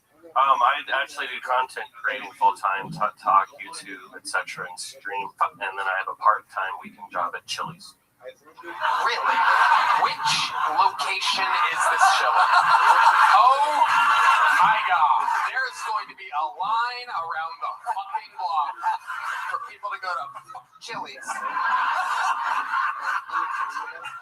We'll have to find out next episode. They didn't pay me to advertise this. Okay. They will retroactively give you money. That, I swear to God, that Chili's will be out of control. It's here in Austin? San Antonio. Okay. Everyone is going to go to every Chili's in San Antonio until we figure what the fuck is going on. I absolutely love this. So obviously you have this when you're serving customers. So, for example, let's say there's Asian customers. Is there any chance that the Asian C word comes to the front of your brain? I actually cooked, so I'm the reason why you have to wait 20 minutes. Because I flipped your food on. Oh, amazing. Oh, so you're not working front of house. No. Damn. I think that's what everybody wanted. That's what everybody pictured. What if we pay you extra? No offense, but I don't want you making my food either. Yeah.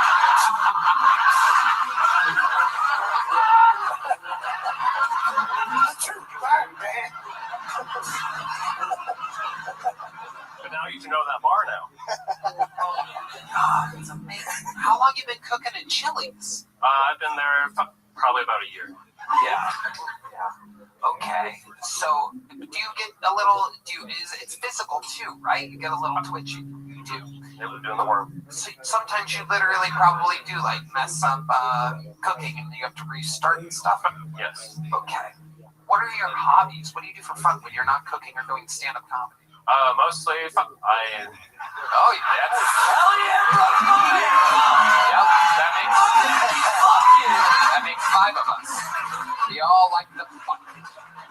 And secondly, I mostly just make content at home. Like I'm usually on TikTok a lot about answering questions about. You really do put the tick in TikTok. Yeah. Yeah, exactly. Amazing. Respectfully. This is incredible. Word. Yeah. Do you have words that cover up other words? Like I've heard of guys with Tourette's, like when they want to yell something, they're like nickels, and there's other replacement words that you trained yourself. So that is sort of a manipulation you can do. Mine wasn't a verbal. Mine was so that's why you kind of see half of my face doing that instead of full. Driving like that's a game. Yeah. You always look like you're flirting. Yeah, winking and saying fuck can be taken. You're in a rest area. It's incredible. So I wear the shirt, so that's smart. That is very smart. Let people know. Yeah. Let those people, humans, yes, of all colors and sizes. Everyone. When you were a baby, did you do like baby words like apple juice or something like that instead? Or no, mine didn't develop until around 8 years old. Was there something that happened to you around that time in which this happened? Sat on your uncle's lap, perhaps, or something like that? No, tits just normally develop between 5 to 10 years old. Yeah. Very, very interesting. And is there like meetup groups? Is there a place where a bunch of people with Tourette's get together? Because I want to go. Tourette's Con. I want to go real bad. Tourette's Con. To blend in. Really? Yep. Imagine 100 people doing this. Oh my God. And have you been to that before? I have not. It's mostly in the UK, but they just started doing it over here in Texas and Dallas. And I think last year was hundreds of you together ticking, sounding like little minions together.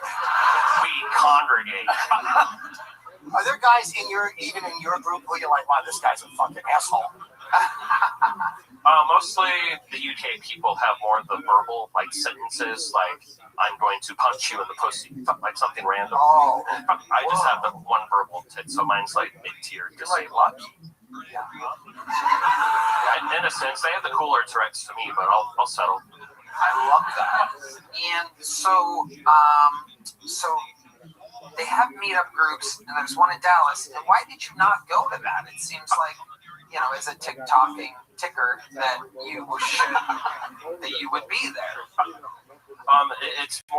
It's not free to go to, so it is kind of like expensive. Yeah, you have that fuck you money to be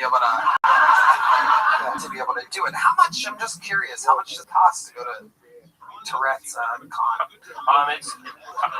It's a few hundred to go there. And plus that's not including like travel. It's a Tourette's Con job. Yeah. Bullshit, dude. That is just Comic-Con for disabled people. Do they have a non-Tourette's person make the reservation? That's about my disabled level. Because I imagine the hotel wouldn't really. No, or not unless you're entertainment or Billie Eilish. Are there like Tourette? Do you guys like fuck with each other? Because it's I imagine like finding someone is hard. So if you link up with like a hot Tourette's chick, it must just be like, oh yeah, we both drink Red Bulls and we're vibrators. What's dating like? I mean, can you take us through it? Like, it's mostly just like everyone else, just a little bit louder. So. That's basically the best generic answer. Are you like Amy Poehler and Deuce Bigelow? What is she like in that movie that's been 29 years? So you'll have to catch the people up there. What did you watch it today? Rob Schneider. Come on. Yeah, it's been a while. What does her character do? When he takes her to a baseball game, so her Tourette's helps her like heckle the other team. Got it. I can't be the only one that likes No. Hey, is she like Stella in Streetcar Named Desire?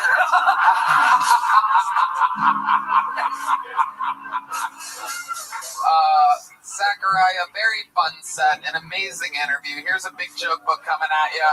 Boom. There goes Zachariah Tourette's Tippett. Tourette's is in the name, so if you're wondering why 8 minutes of the interview had to do with Tourette's, it's in his name. There's the lovely Heidi, everybody. Her podcast, Love on the Line, is available at HeidiRegina.com. This podcast is sponsored by Quo. 2026 is the year your business stops acting like a game of telephone gone wrong. Scattered messages, missed calls, and who's handling this? Shouldn't be a daily ritual. A modern communication system is like giving your team a GPS instead of a treasure map drawn by a toddler. Everyone stays aligned, responds faster, and no opportunity disappears into the void. In that moment of clarity, you'll catch yourself saying, all right, let's fucking Quo. And that's why today's episode is brought to you by Quo. Q-U-O, the smarter way to run your business. Well, you guess what, Tony? I love Quo. It's the best business phone system out there. Quo works wherever you are, right from an app on your phone or computer. It lets you keep your existing number, add new numbers or teammates in minutes, sync your CRM, and rely on seamless routing and call flows as your business scales. Your entire team can handle calls and texts from one shared number. No more missed messages or disconnected conversations. It's easy. Calls, texts, voicemails, transcripts, and contact details all live in one clean view. With full context at your fingertips, your team communicates faster, stays aligned, and delivers a more personal experience. Make this year where no opportunity and no customer slips away. Try Quo for free. Plus, get 20% off your first 6 months when you go to quo.com/KillTony. That's QUO.com/KillTony. Quo. No missed calls, no missed customers. This podcast is sponsored by ZipRecruiter. Listeners, think back to a first date where you were really interested in someone. You probably asked them important questions like, what are you looking for? What are your deal breakers? So you could get a better idea of whether or not this was the right person for you. Well, the same goes if you're hiring. You definitely want to address key questions first to see if someone can be right for your role. That's why you need ZipRecruiter. When you post your job, ZipRecruiter suggests screening questions to help you hone in on top candidates faster. And today you can try it for free at ZipRecruiter.com/KillTony.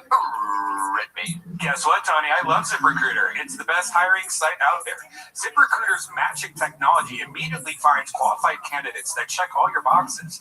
They also recommend screening questions you can easily add to get the highest quality applicants. Want to see who's recently active? ZipRecruiter filters can show you. No wonder ZipRecruiter's the #1 rated hiring site based on G2.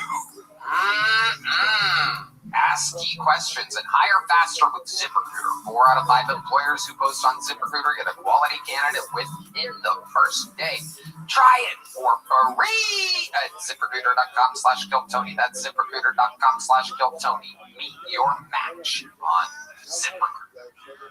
And on we go, ladies and gentlemen, to your second bucket pull of the night. Make some noise for Quentin Jones, everybody. Here comes Quentin.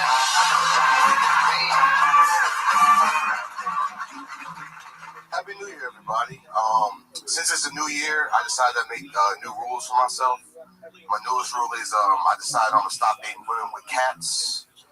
Yeah, it's tough because I don't know if y'all knew this, but women with cats are the biggest hoes out here. And it's so easy to keep a cat woman happy because she's already used to somebody in her house that doesn't love her. Like my ex used to have a cat, and it's weird because I'm trying to be a good guy, but clearly she loves abuse. Because like every time she would feed her cat would just eat her ass. I'm like, God damn. And I'm jealous. I'm like, damn, I want her to cook for me, so I figure if I want some food, I got to keep it even with the cat. I didn't hit her, but what I did do was gaslight her and knock shit over from time to time. And it's not for the best reason. It's not because I hate cats, not because I hate cat women. I'm just allergic. Yeah, and I don't think women respect how hard it is to have sex on Benadryl. That's my time, y'all. Quentin Jones. Quentin Jones. Welcome, Quentin. Is this your first time on the show? No, it's my second time. Second time. Second time up here. Welcome back. Tell people why is it hard? I don't know. I've never taken Benadryl. Is it why? Because you get sleepy. Oh, okay. Yeah, so it's like you on the clock when you take that Benadryl. You know what I'm saying? So literally one time I was with my ex, and I took the Benadryl, and it just kicked in like too soon, and fell asleep on top of her. No, in her crotch, even worse. Wow. Yeah, so I woke up and she was gone. It was just her cat looking me in the face. Got it. Amazing. Yeah.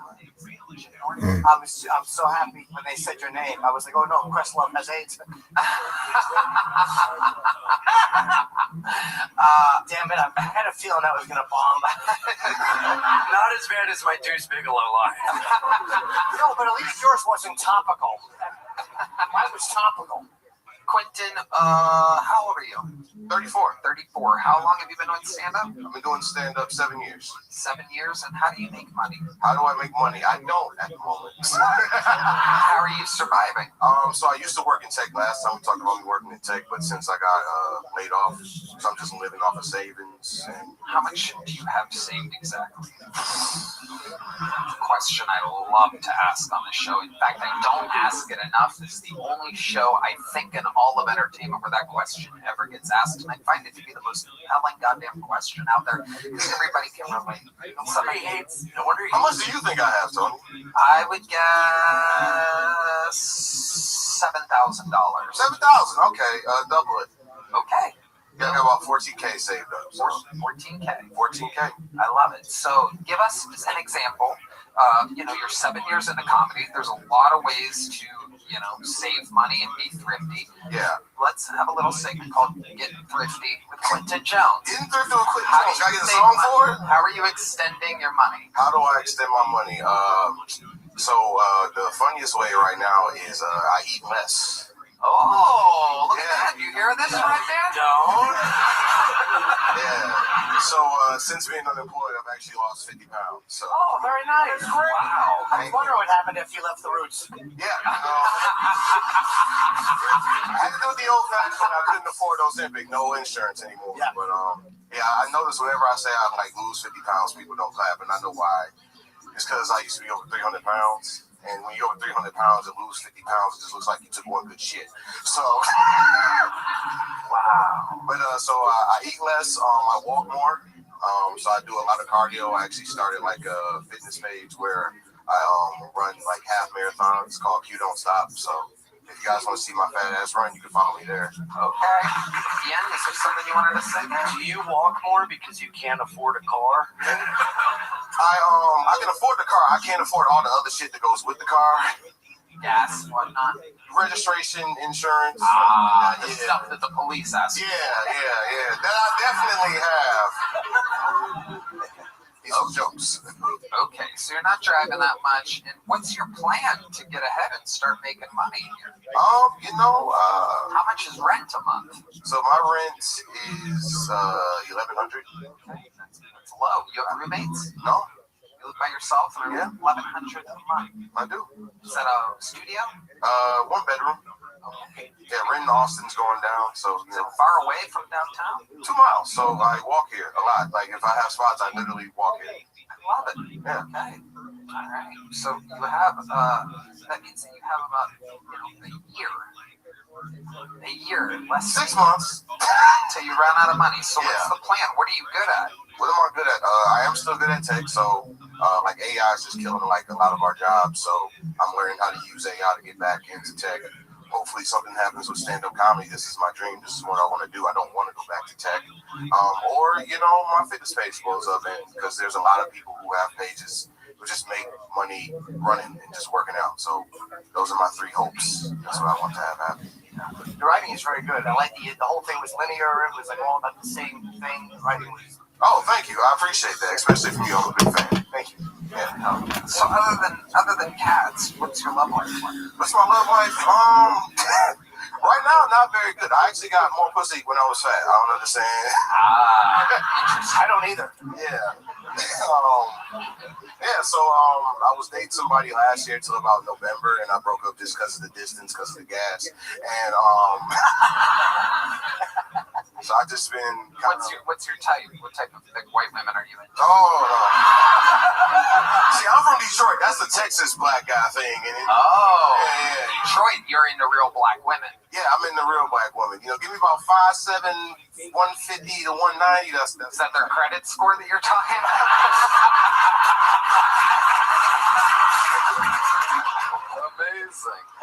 Amazing. So your last black girl, how long has it been since you had one of those?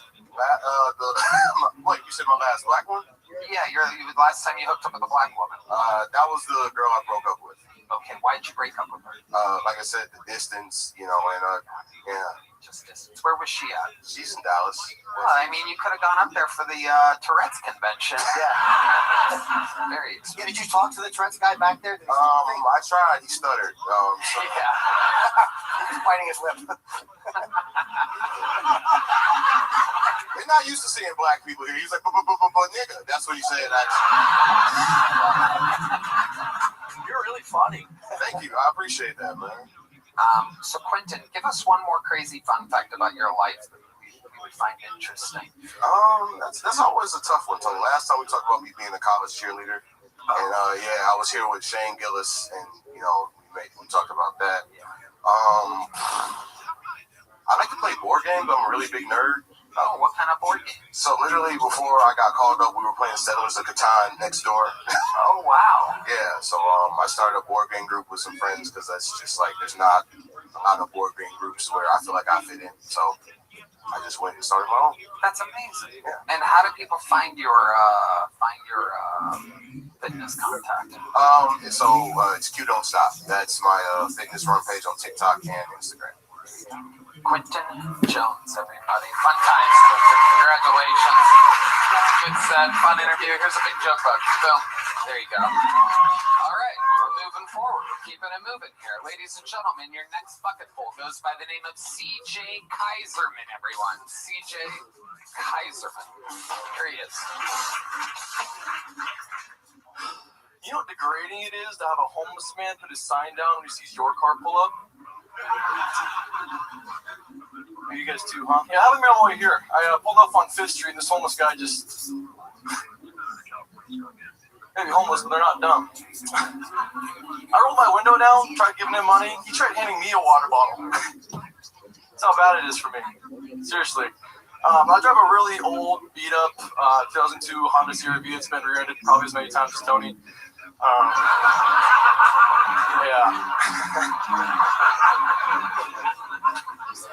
I'm also like dumb broke though. Like I won't even buy a Powerball ticket until it's at least at 1 billion. I'm gonna risk $5 for $20 million. Like what's that really gonna do for me? Happy Black History Month, guys. For those who celebrate, not this guy apparently. It's okay. Still got like a week and a half left. Alright, I'll just end it there. Thank you. Okay, CJ Kaiserman. Nothing really worked except for the thing about me. Do you do that at like open mics? Does that work for you out in regular public or when I'm not here? The homeless joke I start with usually does better. Does better. Why do you think the homeless jokes didn't go good here tonight for you? Not a lot of homeless people in here. That makes sense. Normally it works in front of the other homeless people. Yeah. Okay. How long have you been on stand-up, CJ? I did it for about a year back home. I've been pretty lazy since moving here. Where's back home? Spokane, Washington. And what made you lazy when you moved to a place where comedy exists in more than one venue? I actually moved down here saying I'd do more comedy, and then I just haven't really been signing up for more mics. I started a business, an online business, and it sort of just took off, and I've been investing in it. What's the business? I sell football cards online. Football memorabilia cards. Sort of. Super niche. It's called breaking. Keep explaining it. Keep explaining it. Okay, so nobody knows what the fuck that is. No, nobody knows what breaking is. So like, there's boxes of football cards, Pokemon cards, whatever sports it is, and I buy a bunch of boxes and I sell the teams. So if somebody buys a team like the Cowboys or the Texans, and then you just get all the cards for your team out of the boxes there. So instead of spending $400 on all the boxes, you're spending $20, $30 on your team. You just get all the autographed cards and rare cards and rookie cards for that team. Is that why you also have a haircut from 1992? Yeah, I came out when that haircut was popular. Deuce Bigelow was in theater. That's a huge bitch.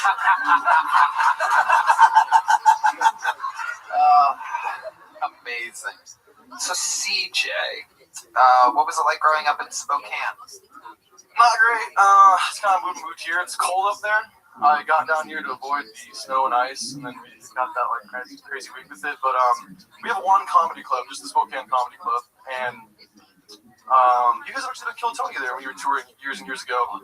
But yeah, there's like, random bars and stuff, kind of similar to here. Scene's not great, but the comedy club's okay. 2 mics a week. How long have you been in Austin?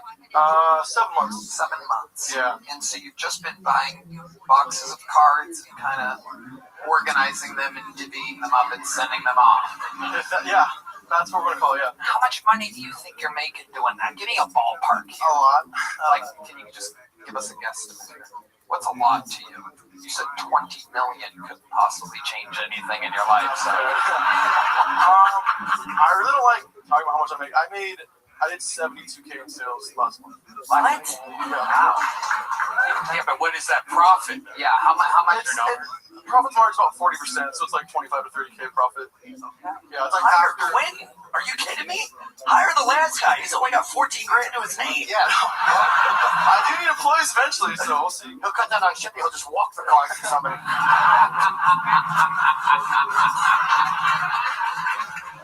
Amazing. CJ, what's your love life like? Nothing going on there. I've been single for a while. Have you kind of like been on any dates since you've been to Austin? Yeah, I've been on. I'm actually kind of talking to this girl right now. Where'd you meet her at? BJ's. CJ's. It's a restaurant, guys. Yeah. Okay. It's a good sign. Yeah, I bet. They got some Tourette's chefs over there at BJ's, that's for sure. So you met her at BJ's. You're just sitting at the bar having a drink? My friend and I went in for the bazookies. $5 bazookies on Tuesday. Wow. Okay. Well, Red Band's got a new Tuesday plan. Oh, Red Band would like that. $5 bazookies. Yeah. What the fuck? What's a bazooki? It's a pizza ice cream cookie. It's like a. Ooh, wow! Normally you make those yourself. That's you could go to a place where it's made for you. It's a skillet too, right? Like. Oh, Red Band's hard as a rock right now. Okay, so you're there looking for Pazuki, and you end up. And she's our server. I was with my best friend, my roommate Nick, and she just was coming over, and I was making her laugh a lot, cracking jokes. And what jokes were you doing there? Why don't we get some of your Pazuki jokes? Give us an example of one of the jokes that got you pussy at Pazuki's. I wish I could remember. I mean, I think she just liked me. She was just laughing. I probably wasn't funny at all. She probably just liked me and was laughing. That's probably right. I couldn't tell you what they were. It's a shame none of those girls were in this audience. Amazing. So you won her over, and then what? You took her back to your place? No. And she's like, why are there fucking football cards everywhere? That's cool. You live with your little brother. My room is literally packed with football cards. My roommate calls it the anti-hose room. It's bad. I love it. But there you go. You're bringing your little piece of Pazuki back there, and then what happens? Do you tell her before she gets there? Like, there's a lot of cars. Yeah, I gave her a warning. I said, before we go in here, it's going to look weird. But no, I got her phone number at the restaurant, and then like at midnight, I texted her after we left, and then right after you left. Yeah, very soon. Yeah. What's up? What'd you text her? When I got home, I texted her, and then she was like, "Hey, I'm off at midnight if you want to hang out." And I was like, "Let's go." And we drove all the way to Buc-ee's, like right after she got work. Look at that, to Bastrop. Yeah, is that the one? I'm new here, sorry. The one that way? Yes. Yeah, it's that way. Hey, you got it right. Yeah. No doubt about it. If you just walk 30 miles that way, you're gonna land straight on Buc-ee's doorstep. Yeah. Okay, I love that for a first date. You could learn a lot about somebody. Can you take us through what the first date at Buc-ee's was like? She told me she's a biter, which what? Yeah, that's interesting. She hasn't bit me yet. I don't know if that's a good sign or a bad sign. Means your dick's not big enough.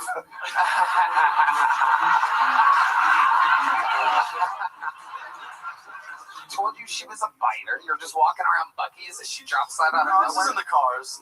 On the way to Buc-ee's. She told me like she gets overstimulated and will like bite people. She's like she gave me a warning. She's like, yeah, if I get too overstimulated and excited, I might bite you. I was like, how old is she? 14. No, she's 22. 22. How old are you? I'm 23. So you get to Buc-ee's, then what happens? Did you buy something? What'd you buy at Buc-ee's? I tried putting her on the fudge. You guys like Buc-ee's fudge? I don't know why you keep asking them. Just focus on the answers to the questions. Yes, Red Band likes fudge. Keep going. I tried putting her on Buc-ee's fudge. She did not want it, and we ended up getting just some random snacks. She's black, and so whoa. And you're like, you must like the fudge. Oh, so she's a bite up.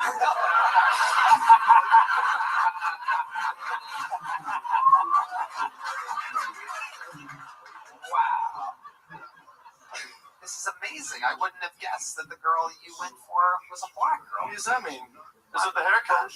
You're from Spokane, where normally black people are, you just put a cross on fire in their front yard. Spokane is a KKK hub. I know. I visit there. That's Idaho.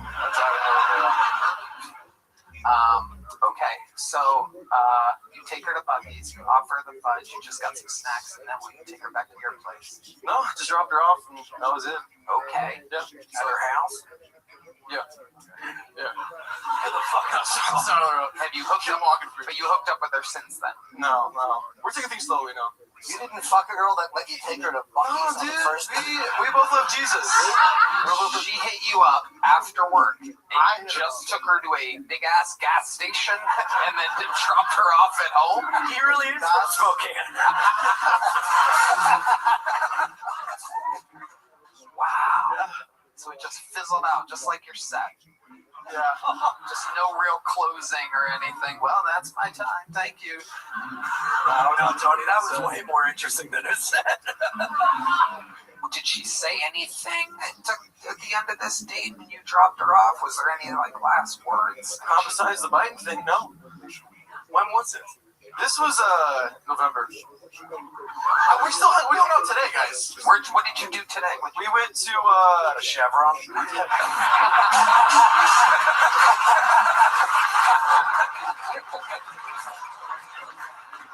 Amazing. CJ, fun times. You are leaving here with a medium black CJ Kaiserman, everybody. Hello there. This podcast is sponsored by Shopify. Starting something new isn't just hard, it's terrifying. So much work goes into this thing that you're not entirely sure will work out. Trust me. I know when I started this podcast, I wasn't even sure what I was doing. And what if no one listens? What if I make an idiot out of myself? Who's going to want to watch an open mic? Now, I know I was right in believing in myself and launching this podcast despite all the fears and hesitations. And it also helps to have a partner like Shopify and Red Band on your side. Tony, I love Shopify. They're the commerce platform behind millions of businesses around the world. 10% of all e-commerce in the U.S. is from household names like Mattel, Gymshark, to brands just getting started. Get started with your own design studio with hundreds of ready-to-use templates. Shopify helps you build a beautiful online store that matches your brand style. Easily create email and social media campaigns wherever your customers are scrolling. It's time to turn those what-ifs into... with Shopify today. Use your brain and sign up for your $1 per month trial today at shopify.com/KillTony. Go to shopify.com/KillTony, then shopify.com/KillTony. Some real characters so far. Let's keep it moving along. See what happens next. Your next bucket pool goes by the name of Matt Banwart. Matt Banwart, everybody. Here he is. I got 2 degrees in 4 years in college. Brag.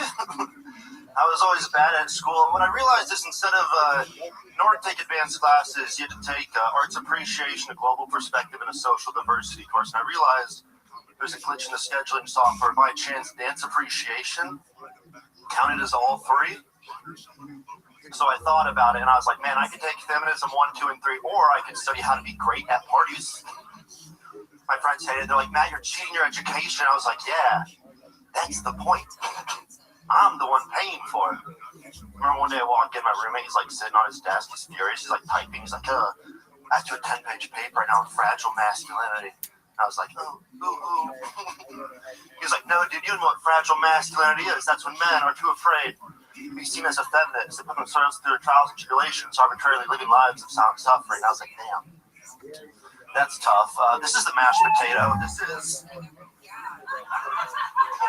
what I'm doing all month. I'm not even good at it. All right, that was my minute.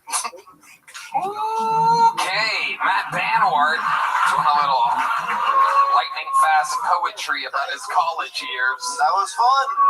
Okay, fun for you. Audible booze, just what I was hoping for. All right, Matt. Here we are in the interview portion now. Took a long walk, wasn't worth it. What? Took a long walk. Oh, during your set. Yeah, got it. Do one big one, not worth it. All right, Matt. We'll talk about that in just a second. So let's get into it, Matt. First of all, you guys have anything you want to say about it again? No. Just it's very fair. Check in with Jim Norton. You seem a little nervous. Like it happens sometimes, but you know, I have hand tremors. It's a medical condition. Oh, I shake all the time. both of us. Wow. So you didn't even give a fuck what was going on in here. You're just always shaky like that. I shake all the time. Should have come out with hot coffee. That would have been hilarious. They wouldn't let me bring the water on stage. It was a hazard. Amazing. I didn't notice the hand. I thought the set was shaky without it. So Matt, let's talk about it. How long have you been doing stand-up? 10 years. Shut the fuck up, dude. For the first time ever, I'm going to say, as an answer to that question, I don't believe you. Where have you been doing it for 10 years? Can I just say real quick, D Madness made such a noise, I thought he could suddenly sing. Honestly, yes. He gets loud. D Madness does not like a lack of punchlines. He loves his role on this show. He loves his job. He feels. I've been hanging out with D Madness after the shows, like for the first 20 minutes, and Mitzi's right as soon as we're done. And I've learned, especially recently more than ever, this guy literally is more in touch than anybody, at all times. It's kind of wild. I'm not surprised, but it is so interesting. And so a fun fact, my point, is that during the show, what you guys can't hear or sometimes see is D Madness scoffs relentlessly when someone's not great. Shit ass motherfucker underneath his breath, but we can hear it, but it's not loud enough for it to go to the mic. 10 years, D Madness went, oh no. It's a constant, it's like our own little background soundtrack. Not even bad. We used to have D have his own mic, but it's a little bit too much sometimes when I'm trying to dig someone out of an interview or something like that. But it's our we've learned that it's our own fun thing to have back there. D Madness. How about a hand for D Madness? The backbone, the absolute backbone. Which brings us back to Matt Banwart. 10 years. Where were you doing these 10 years at? First 3.5 were in Iowa, and then Chicago, and now here. How long ago did you move here? A little over 2 years ago. And you've been working at mics and stuff. You go up a lot. You perform a lot. Yeah, I travel. I do my TV shows. Yeah. Do you have a best joke you've ever written in 10 years that you can do for us? A short little fucking banger. There must be something. 10. Yeah, I can do something. Period. Doing something other than whatever the fuck that was. Just doing one joke for us, ladies and gentlemen, Matt Banwart. Give him a hand, everybody. 10 years. I don't know. I gotta try. I don't trust guys who climb rocks because they call it a climbing gym. That's not a gym. A gym is where people go to be hot. No girls have been like, ooh, what's my dream man? Streaming body, massive wrists. No one's ever fantasized about girthy digits. You know what? We'll just end it there. This isn't going well. Okay. So Matt, let's read the room. I've lost all inertia. Jim Norton. I mean, it's a rough go. I understand. After a bad set, it's hard because the audience loses a little bit of faith. It's common for all of us. So then you do another joke, and they're like, "Oh, this is not going to be good." In that case, they were right. But I know I empathize with you, and we've all been there, just not for this long in a row. Matt, maybe there's something more that I can dig out of you about your real life here. So let's go over it. How do you make money, Matt? You're not going to like this. Uh-oh. I do stand-up. You make a living doing stand-up. It's hard to believe, but yes. Okay, so like where do you do this at? How? I just play the worst cities. I just did a run. I just did Tulsa, Wichita, Rogers, Arkansas. So let's take it one at a time, just because I'm curious, because I've done this, right? I started headlining shows about 15 years ago or whatever. So I was in Tulsa, and I know that it's hard to sell tickets if no one knows who you are. So how do you sell tickets in Tulsa? You doing a comedy club? Yeah, I do. I do a lot of small rooms, a lot of like breweries and stuff. But what I do is I make videos for every city I go to. So I do like top spots to rip cigs in Tulsa, or like it's like parody reviews. So you get there and then you make a video while you're there. No, I do it before. I do a lot of research at a time. I do like top spots to take a drunk piss, and people kind of find them relatable. And usually I get the videos right, and then people are like, "Hey, we should go see this guy live." And the shows usually go better than this. Right. And there's like ballpark, how many people in these small rooms? I'm doing just like 50 to 70 seaters right now. And what are you selling tickets for? What do you mean? How much do you sell tickets for? $20 a piece. $20 a piece? That's pretty standard, yeah. Pretty standard for someone that, is a professional that can sell tickets. Yeah. Yeah. Okay. And the club takes a cut of that, right? Yeah. Right. So what do you think you walked out of Tulsa with?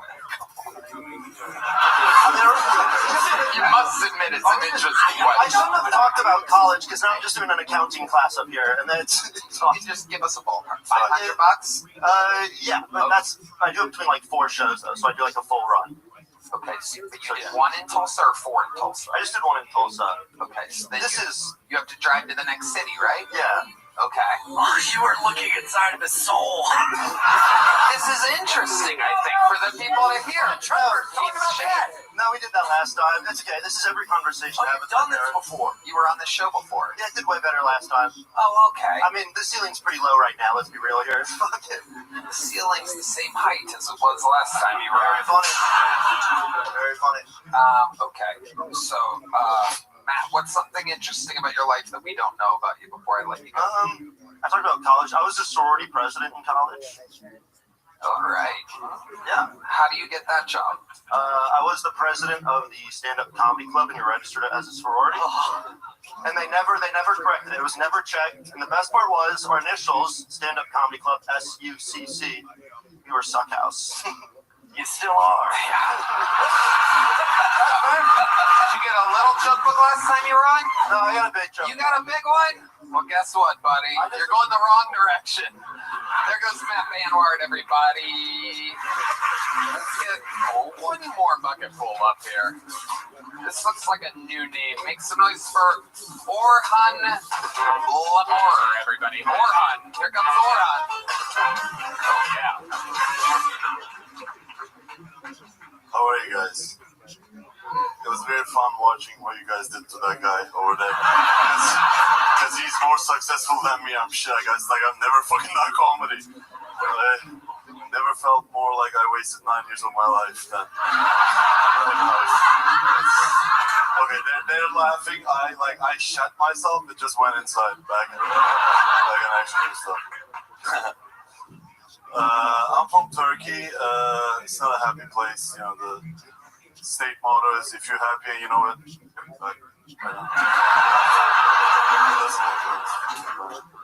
But I was there for 2 years. Like, I lived in LA for a long time. Then I moved back there, and then I came back here. And in this time, I realized how to make America great again. Actually, what you do is you go live in Turkey for 2 years. You come back, and it's fucking spectacular again.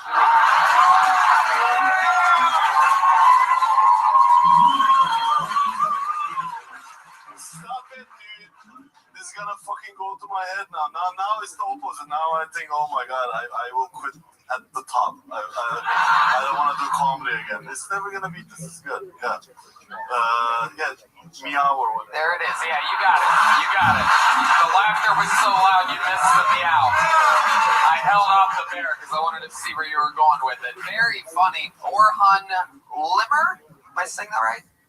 Timmer. Okay. Talking to the mic there. I don't know how it works in Turkey, but there you go. Voice only. Orhan, that was an unbelievably great set. Just acknowledging the temperature of the room, having common sense like a 10-year veteran would have. How long have you been doing stand-up, Orhan? 9 years. Really? Oh, amazing. I thought you were doing a joke about how you've been doing it 1 year and then 9 years, but okay, that makes sense too. 9 years. Very funny. Thank you. I appreciate it. How much of that's in America? So like 7 of it is America, 2 in Turkey. Where did you go when you first arrived to America? Orange County, but like Los Angeles, like your city, like where you go, like where I started comedy is I always say LA because where I started. Perfect. What made you pick LA? I mean, I was already in Orange County. You could move there with a U-Haul. Got it. Yeah. What made you pick Orange County as a landing spot? I studied film, unfortunately, which that makes sense. It does not at all for money reasons, but I went there and then I got sick of LA.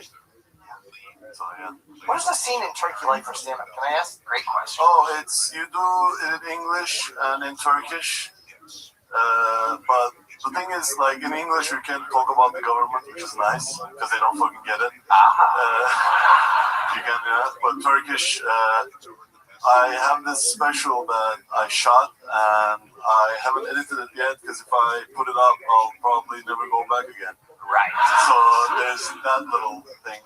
So tell us, what is it like over in Turkey? Like, what are some of the day-to-day things that make it, dangerous and not fun?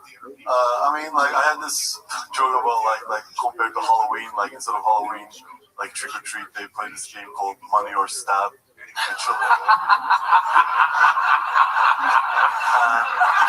I'm seriously afraid of children here because sometimes I'll see children here with bats and they're just trying to get better at sports. But I'm like, I always think they're coming for me because the thing is, like, when there's big dudes and you like hurt them, people will people be like, he was trying to hurt you, so you hurt them. That's fine. But like when you hurt kids and you go to prison, they're like, this guy killed a kid. So there's that fear. None of these are my real life. These are psychological. That's amazing. Yeah, I think you're super likable. Yeah. You already hear your voice already, like just your demeanor. It's funny. And you just said when you kill kids and people are like, You need an accent to kill kids, otherwise people are like, Speak more, young Turkish. I like it. How old are you, Orhan? I'm 33 years old. 33, and did you serve in the Turkish military at 18? No, because you can't get out of it. How did you get out of it? So there's 2 ways to get out of it. One, you have to be gay and prove it. Oh, hell yeah. Here's the thing, so here's what people don't know. This is why I never joined the military. Let the room black for a second. That's not how it is. No, I am straight. No, here's what shut up, you don't know me. You don't know me. You don't, I'm the only straight person here, probably. Okay, listen. So, if you're gay, and you have to send them tape because they want proof video. They actually do. This is true. I'm not making this up. I'm not this creative. Wow. But blowjobs don't count, which some people sent blowjob videos and still went. So the other way is you have to work in America for 3 years. That's what I did. I did shitty jobs. So one way of getting out of the military is sending a video of a man absolutely butt-fucking you. And the other option is going to the greatest country on planet Earth and making money and working for 3 years? Because they figure, like, corporate America also makes your asshole yay big.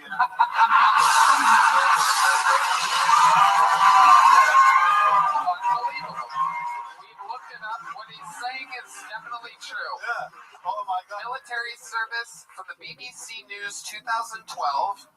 Military service is mandatory for all Turkish men. They can only escape if they are ill, disabled, or homosexual. But proving homosexuality is a humiliating ordeal. So if you send a video of you sucking another dude's dick, they're like, no. And people don't know that it's in the fine print, and people don't read it. People are like, this is getting out. Do they throw? So and also they archive it. So there's a bunch of reluctant like blowjob videos that didn't even do any army good. Where do you see that? You guys are laughing, but I'm gonna get in trouble for this. This is incredible. The same video that'll get you out of Turkish military is the same video that'll get you into Jim Norton's green room.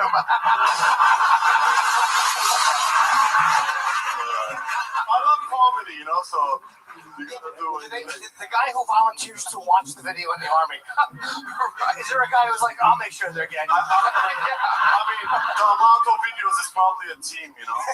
They zoom in real quick, here you go. But no, you can serve, you know. Because people don't want to go to the army, you know, because they, you know, make you get up early. Yeah. So. Wow, this is incredible, Orhan.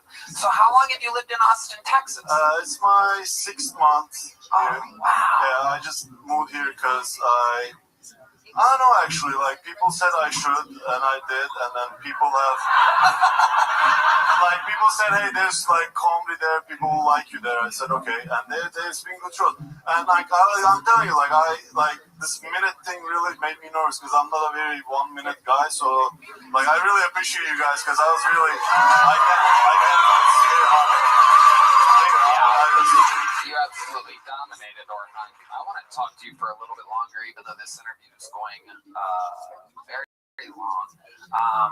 But I find you so interesting. So now that you live here, how do you make money, Orhan? I work for a luxury car brand, but like only part-time, and they give me time off when I go to other cities. A luxury car brand? It's Mercedes, whatever else. Oh, okay. You've been so nice, fuck it. I love it. Absolutely. Have you ever tried to get out of work the same way you tried to get out of I just do a good job. They let me go to different cities to do call. Absolutely. Incredible. What else about your life, Orhan? Tell us more about you. Honestly, I'm like a little bit good at everything, but not really that good at anything. Hopefully besides this, but you decide. But like I play piano, but not well. I don't know. Like I'm learning to carve wood. You're carving wood. Yeah. Okay, what are you making out of wood? It's an abstract piece of it's about expression more than the last one. Wood is carving me, you know.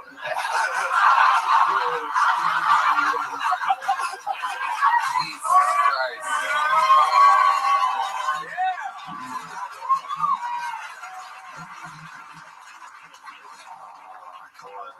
I can't handle this much love, so yeah, I don't know if I should wave at you or something. You're doing a hell of a job, Orhan. Thank you. You're doing an absolutely unbelievable job. What's your love life like? I've had my share of girlfriends. They're all girls, blowing them away. But so in Turkey, I was making a living doing this. So I had like more free time. Now I don't really have free time. I had a girlfriend until a few months ago, but she wanted to meet at night, so I wanted to do more comedy because I'm a little bit obsessed with this thing. So like I'm single till I can do this and nothing else.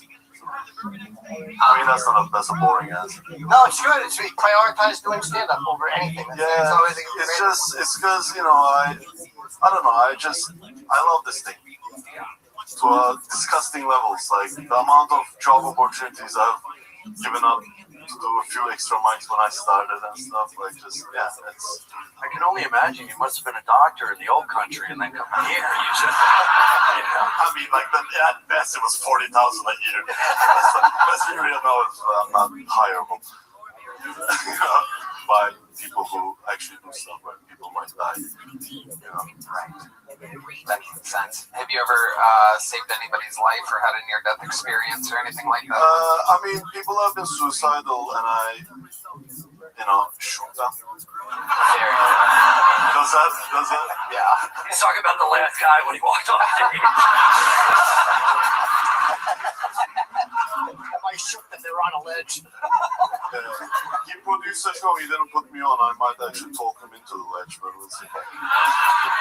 Orhan, you are so funny. You are exactly what this show is built for. Somebody that's been doing it 9 years, and you left LA and you moved to Austin, and I just find you so incredible, the sacrifices that you've made, and you're just so funny, and I can't wait to see more material from you. So, Orhan, you are the newest golden ticket winner. Congratulations, my friend.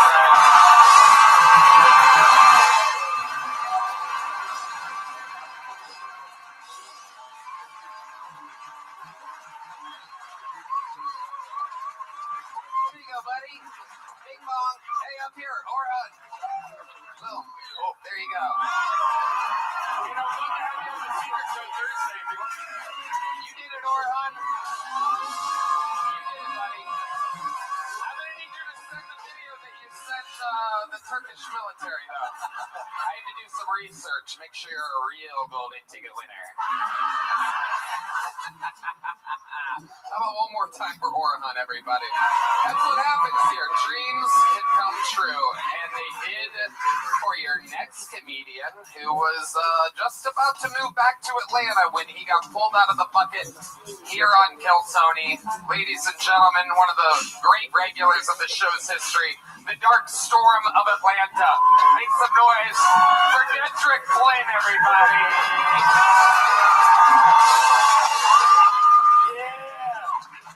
Sir, what do you know about buying $200 worth of pregnancy tests so you can pee on them, sir? Because you know you can't get pregnant, you just really need the good news right now. Sir, what do you know about pretending to be gay with your best friend so y'all can go to couples therapy because it's cheaper that way? Sir, what you know about having a spider that live in your room and this nigga is not your pet? This nigga's not your pet, but you can't kill the spider because you got a white girlfriend and she like the spiders keep out the bugs and it's an injury point. So then you chat GPT what kind of spider it is, only to find out it's a black widow. Nigga, I can't kill a black mom. I have one of those. And my dad dead. This spider is my mom. I was on mushrooms when I figured it out, son. But I treat her like a black mom. We go to church every Sunday. We don't go into the church. They won't let you in with the spider on your hand. They think you the devil. So I just go by her windowsill and we play Kirk Franklin, and then she put what she want to read in the Bible in her web, like Charlotte's Web. You know what I'm talking about, Charlotte's Web? What's the pig's name from the book? Wilbur. This nigga can't read. This nigga can't read, and he's a liar. He just wanted to fit in. He just wanted to fit in. You're a liar. That's my time, Dedrick Flynn. And he's done it again. And that, my friends, is the difference between a regular and a bucket full and everything in between. Dedrick, absolutely incredible. Loud laughs all the way throughout. Amazing stuff. You peed on pregnancy tests. You get that good news, Tony, when you get the boy, you know what it feels like to not be pregnant, that shit. But don't get the Dollar Tree ones, because a nigga was nervous. I didn't know who the mama could be. I'm a hoe. You know what I'm saying? Incredible, Dedrick. How's life been going? Tell us about it. I'm touring so much. Going all over the country. It's so much fun. I do hate getting on planes. I think y'all know that. But every city I've been to, I've been selling a lot of tickets. There's a lot of good fans. I do want to say Happy Black History Month to the 7 black people that watch Kill Tony. I've had at least one at every show. Yep. We got the good ones, though. You know what I'm saying? Little fun fact, Drake watches every episode with his crew in Toronto. He makes them all shut up, and they sit around a big screen TV. Man, I love Drake. There you go. That's how you do it. We love Drake, too. Yeah. I love it. You're very creative. I love the spider bit. That was really funny, man. Like, you're a very interesting guy. You got a quick interesting brain.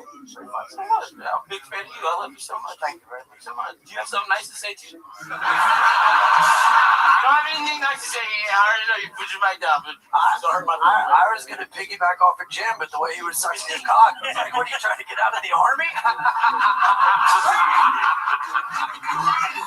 I still can't believe it. That might be one of the craziest fun facts. You have to send a video of you butt fucking.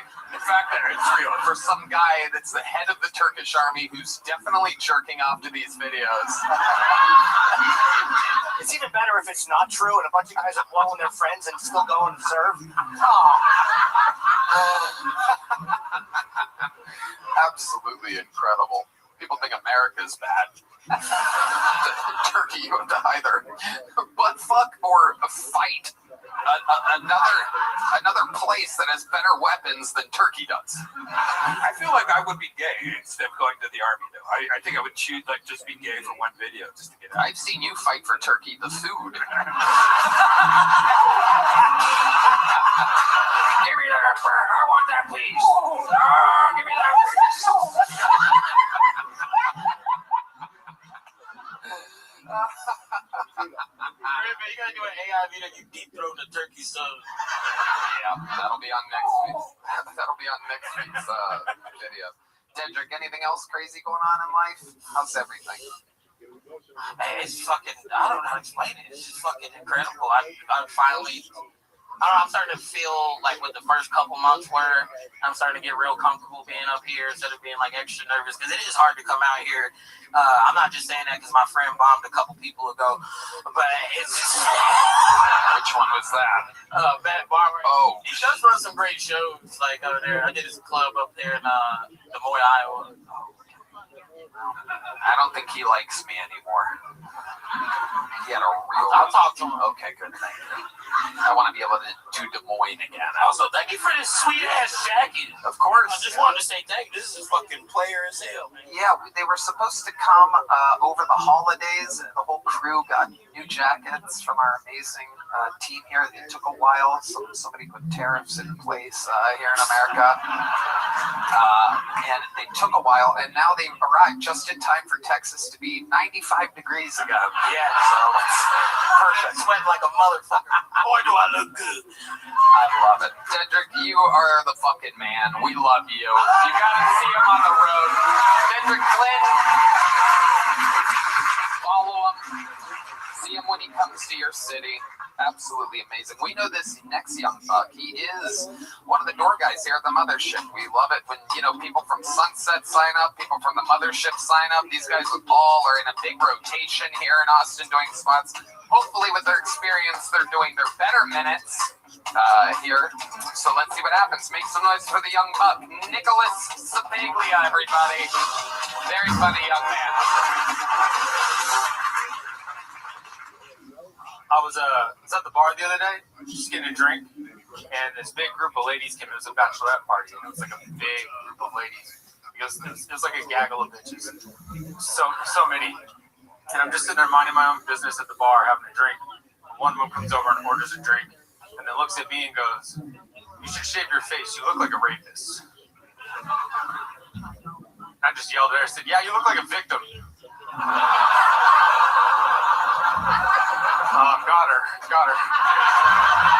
Got her ass. She didn't like that very much, and she tried back. She's like, "That's not funny," and I'm like, "Shut up, bitch. Yes, it is." But don't worry, I'm not into fat chicks, and she was clearly anorexic, so got her again.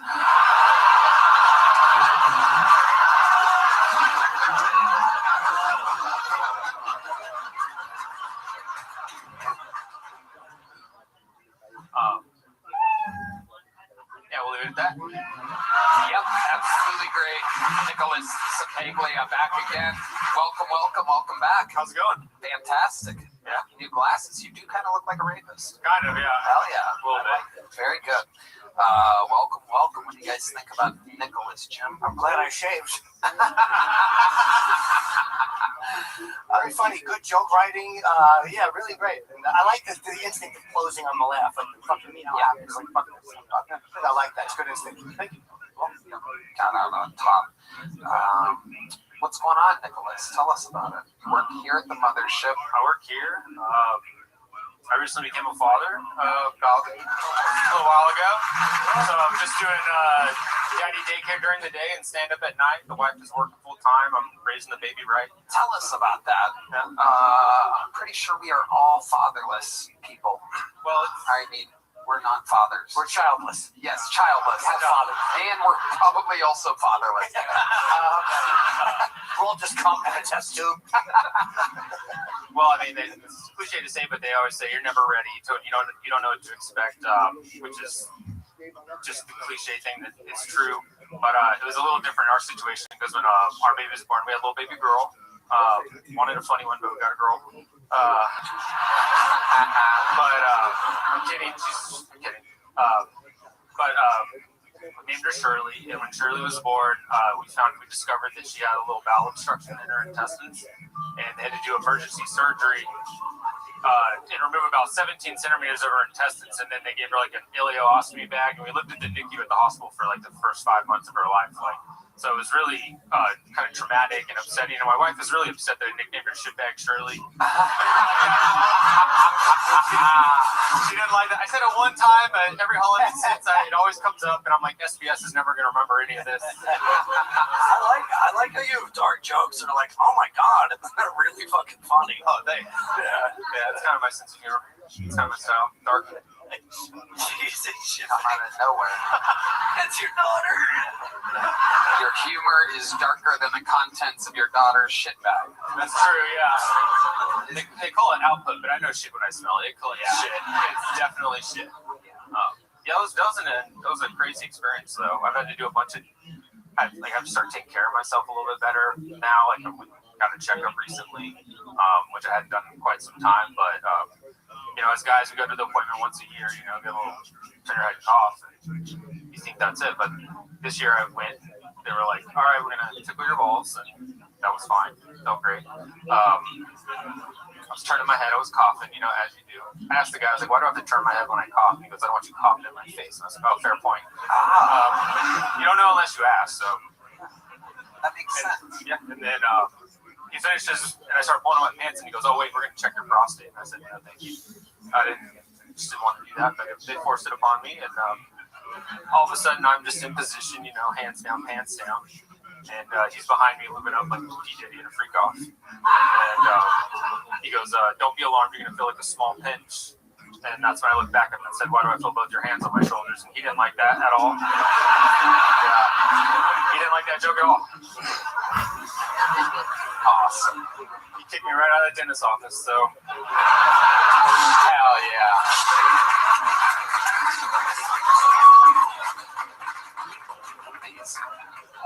Other than that, life's been pretty good. I mean, that was a kind of a struggle. Yeah.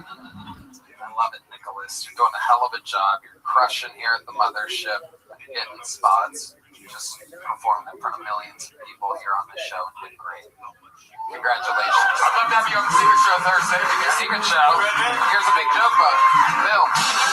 Nicholas Sapiglia, ladies and gentlemen. All right. And back to the bucket we go. Here we go. Make some noise for your next bucket pull. It is Kirsty Hayden, everybody. Kirsty Hayden.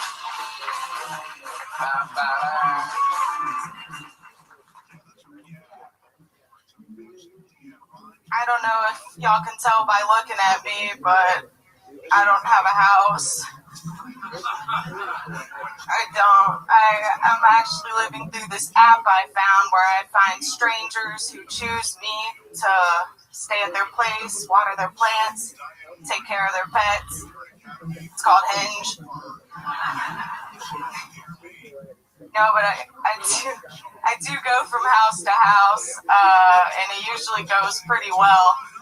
But one time I was taking care of this cat, and when I came home, I discovered that the cat had gotten into my dirty laundry and chewed up only my underwear.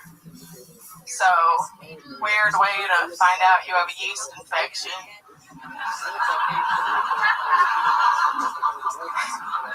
Yeah, you can take the puss out of the panties, but Can't take panties out of the bus.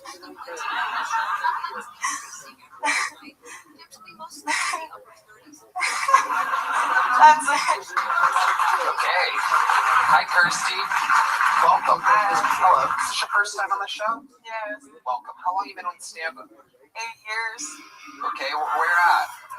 I started in Dallas. Okay. You still live in Dallas? No, I live here now. How long have you lived here? Like a year and 4 months. Okay, good answer. Very exact. How do you make money? I do pet sitting. I clean and organize people's houses. I sell clothes on Depop. That's it. All right. Okay. How old are you? I'm 30. 30. Okay, so you started at 22. Yes.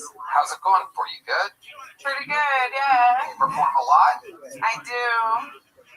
Are you a little tipsy or on drugs of some kind right now? 100% sober. Really? Yeah. This is just you? Yeah, this is just me. I'm not even on Zoloft anymore. I'm off all of it. Were your parents really stoned and on drugs when they had you? Yes. All right. You look like you should be disrupting an ice raid. Yeah. It's true. What ethnicity are you? I'm Sicilian. Really? Okay. 100%? Your parents are both Sicilian? Like 80%. My dad's dad is like Irish, so that's why my last name's Hayden. Got it. All right. What do you do for fun, Kirsty? For fun? I usually will, you know, I like to do, How long have you been off the Zoloft for? 1 month. Yeah, there we go. I had a feeling. Yeah. Your body's adjusting. Yeah, the brain zaps have finally stopped, so. The brain's what? The brain zaps. Okay, none of you take Zoloft, that's cool. The brain zaps. Can you take us through what that means? It's where you get really lightheaded and you feel kind of, it's uncomfortable, but I kind of like it because it makes you feel kind of like messed up, but it's like a lightheadedness, and then for a second you're like, and then you're like, oh yeah. There's other ways to get that. So what made you get off the Zoloft? My health insurance changed. So I thought it was easier to just quit the pills than to be put on hold. Did you wean off? Did you talk to a doctor at all? You just kind of just cold turkeyed it? I cold turkeyed it. They tell you not to do that, but I think I got through it just fine.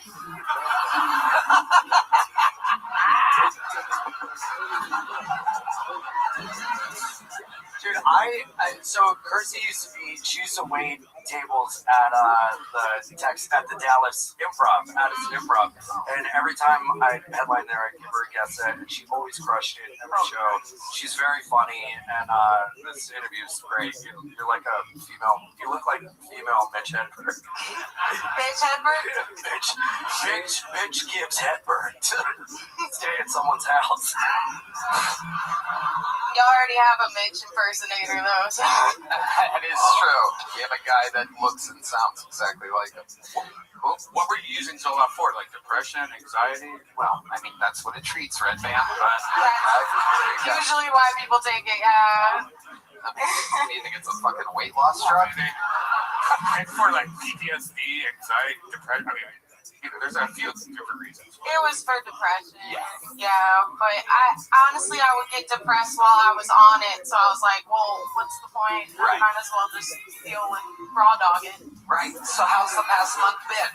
What's going on with it? Is it a day-to-day thing? Have there been highs and lows? I think I learned good coping on Zoloft. So it's actually been fine without it. I don't really feel any different. Because I was on it for 3 years. And it's not like you're fucked up on it. Like, you remember what you learned on it. So, yeah, I think I just learned how to be normal. Well, I wouldn't say that. But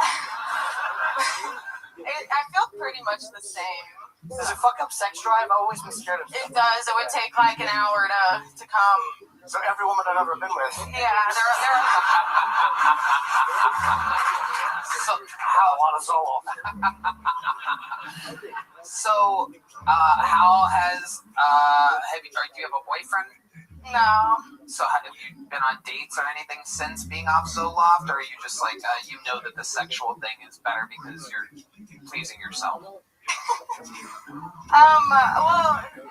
it's hard to date when you do comedy because you're just out every night, and I don't really do dating apps because I don't really like care. Right. You know, so no, I don't really go on dates. Okay. Very often. So no, I don't know. I don't do that. Okay. Right now. All right. Yeah. Okay, Kirsty, what do you do for fun? You're not doing stand-up. I do a little bit of yoga. I like playing pool. I like singing sometimes, and I take showers. Oh, amazing! That is a rarity among Boston comics. Very unique. What song do you sing at karaoke? I like to do some Shania. I sing Korn pretty good. Hell yeah! All right. Okay, Kirsty. Very fun. All right. Let me ask you one more question about the Zoloft here. I've heard that when you stop antidepressants cold turkey, that you get suicidal tendencies. Did you have a low moment at all when you got off them? Surprisingly, no. Most of the low moments were before I got on it, and then like during even there were low moments, but I think because I expected there to be so many low moments, I just didn't. It wasn't that bad. So no, but that's even Bernie Stevens who killed himself. There you go. Was he on the... It doesn't make sense. It's a bad timing thing, but I work with Brian Redband, so you can't control it. When I'm looking over here, he gets to do whatever he wants. I'm in a good headspace. I think that I'm gonna kill myself. Maybe tonight. No, don't. No.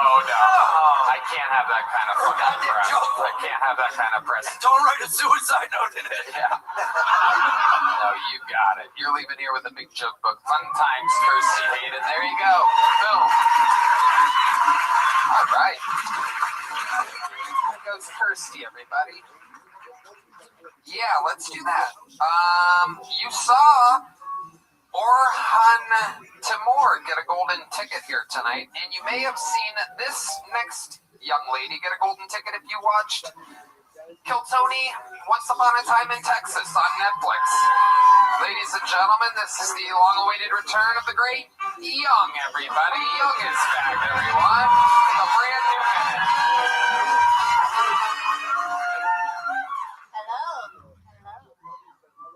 You know, as I'm learning more about this country in English, I realize everything's better when it's white. For example, a normal person just lives in the house, but the most powerful person lives in the White House. White collar jobs are better than blue collar jobs. They're more intellectual and pay more. White lies are better than other lies because they come from good intentions. I'll be some sort of white. Even Diddy knows white is better. Diddy used to host white parties in Hollywood. Best parties you can ever find. You can only wear white in that party, right? They got A-list celebrities, unlimited baby oil. And guess what? When he's arrested, not white enough to get pardoned by the White House. Thank you, that's all I Young. That set was all white. Yeah, the white folks. Stuck with one premise there. I love it. Very good. Smart. Adorable as always. Very likable. Young. Welcome back. How's life going for you? It's been good, yeah. Scheduled some shows around a few states and doing spots in Austin. Where are you going around America? Next week I'm in Florida, but it won't be aired. But I have a show in Austin March 21st and a show in San Antonio April 11th. San Antonio, you can drive. You drive? I told you I drive Uber before. I was 5-star driver. Yeah, I did 5,000 trips. Really? Yeah. High ratings. That's crazy. I find that impossible to believe. Jim? I enjoyed your set. I thought it was very funny. You had me at, white. But very good. The good writing, and yeah, I enjoyed you very much. Thank you. You keep looking like you're waiting for me to say something shitty. I love when I shit on the panel, so I can't control it. I just look at you. I thought you looked like someone from the Alien movies, It's a human incubators would come out bald and wrinkly. Are you gonna let?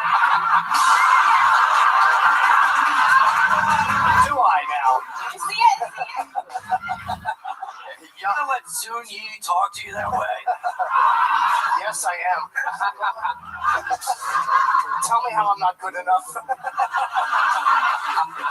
Tell me how small it is. Right is good, but not there, right? Tell me about it. Wow. Young has this incredible roast delivery that I find so interesting. She does it with a smile. She looks right at you. She told Red Band that he looked like his kidney don't work. So many people after saying they saw the Netflix thing bring that up. When the Asian girl told Red Band that he looks like his kidneys don't work. It doesn't have to necessarily be some crazy written math problem. It's the brutal honesty with you, the way you smile at somebody. Yeah, I wasn't trying to roast him. I just thought he looks very pale. See what I mean? You see, it's an adorable delivery. Yeah, but that means she really thinks I look like some fucking alien. What do you think about Ian? Ian's a good-looking guy, right? He looks so Jew.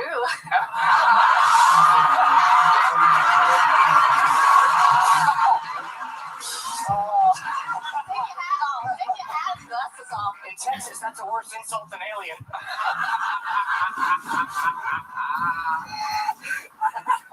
I find it interesting he got all those fake jewelries on his knuckles, trying to be a rapper. Thank you. I'll take a number 35, a 47, and a 16. Are you Jew though?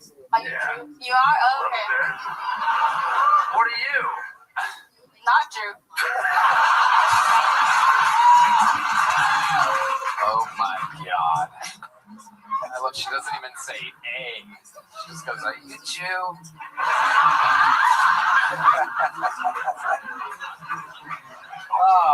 Yeah. That was very 1945 of you. Since when do the Japanese not like Jews?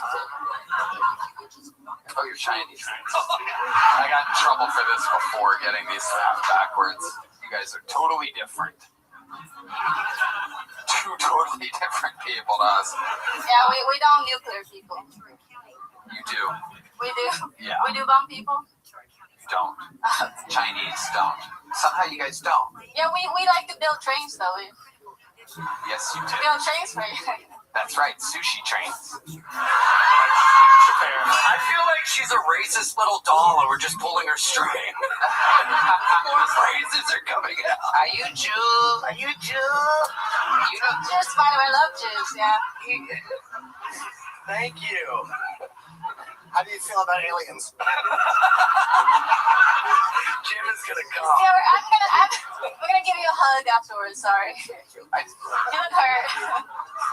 Along with these roast jokes, I've realized that Young is so likable that she can get away with things that most people can't. Everyone, including I've noticed liberal people like my 80-plus-year-old mother. She mentioned how amazing she thought you were, and she loved your Trump impression, and she hates Trump. Oh.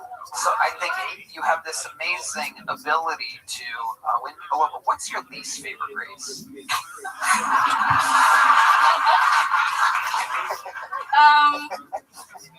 If you were joking, what would your least favorite race be? And what would your best impersonation of them be? Oh my, you're really putting me on the spot, Tony. You're trying to make people hate me now, dude. Black. Mexicans. Japanese. Ooh. Now, as a Chinese girl, tell us, what is it that you don't like about the Japanese? Oh, we fight a lot, and we kill each other all the time. Yeah. Why? Why is that? Yeah, they're neighbors. Neighbors just hate each other. They're fighting a lot. Is there something about them in particular, like I don't know. I think we just think we're better than them, and they think they're better than us. And, yeah, just like Jews and Christians, What? Aliens and Earthlings? Yeah. Take it easy, Miss Saigon. Jesus Christ. I had to roast a Jew and a Jew's here, and I gotta take the opportunity. Yeah, absolutely. Yeah, you have to, Like, right? You really a Jew? I'm 23andMe. I took it. We'll catch it. 23 and heat? Okay. Just from the neck up. Yes, for sure, definitely. You're 100% Jewish from the neck up. No, I'm like a little Ashkenazi. I found out through 23, but I was raised Italian, Irish Catholic. Perfect. Hey. Hey. But she spotted it. It's really, what a great instinct. Yeah, no, I mean, even though her eyes look like they're closed, she can see. Young, you are amazing. So likable, so funny. We love you. How about one more time for Young, everybody? We're going to go back to this bucket. We're coming around the corner here. Make some noise for your next bucket pull, ladies and gentlemen. It's Jordan McDonald, everybody. Here we go. Here comes Jordan.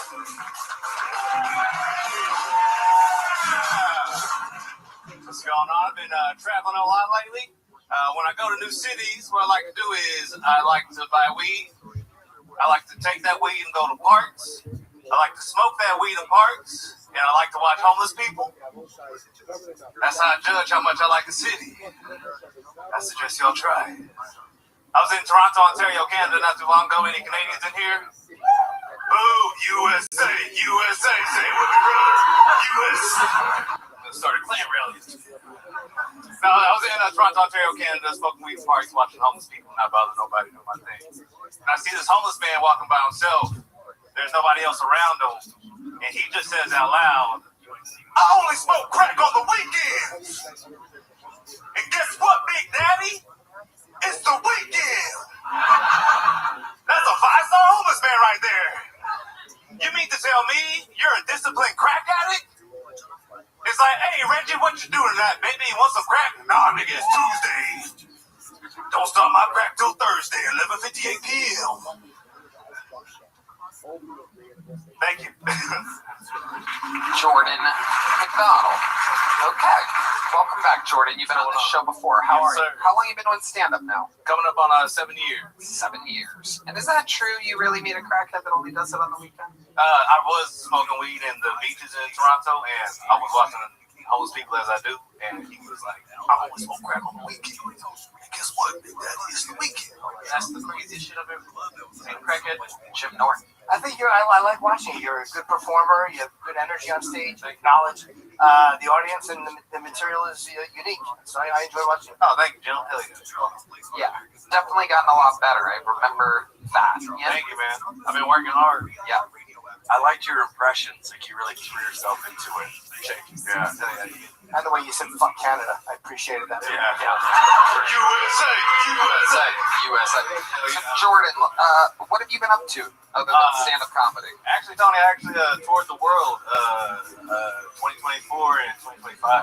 Wow. Went to 12 different countries and performed comedy. Tell us about it. I went, the coolest place I went to was Tanzania, East Africa. Shout out to the Punchline in Dar es Salaam. Headline there, sold out shows there, performed in Spain, all over Europe. And you're performing in English? Yes, sir. All these different places? So it was cool. For one of the shows in Tanzania, Friday night, all my openers did comedy in Swahili. I was like, damn, nigga, this is crazy. I don't know what the fuck y'all saying. And then the audience quickly turned on their English brain.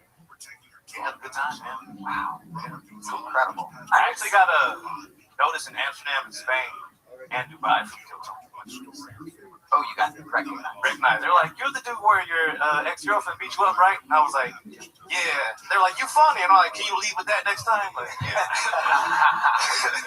Incredible. Non-comedy related, what was your favorite place? Favorite place, non-comedy related?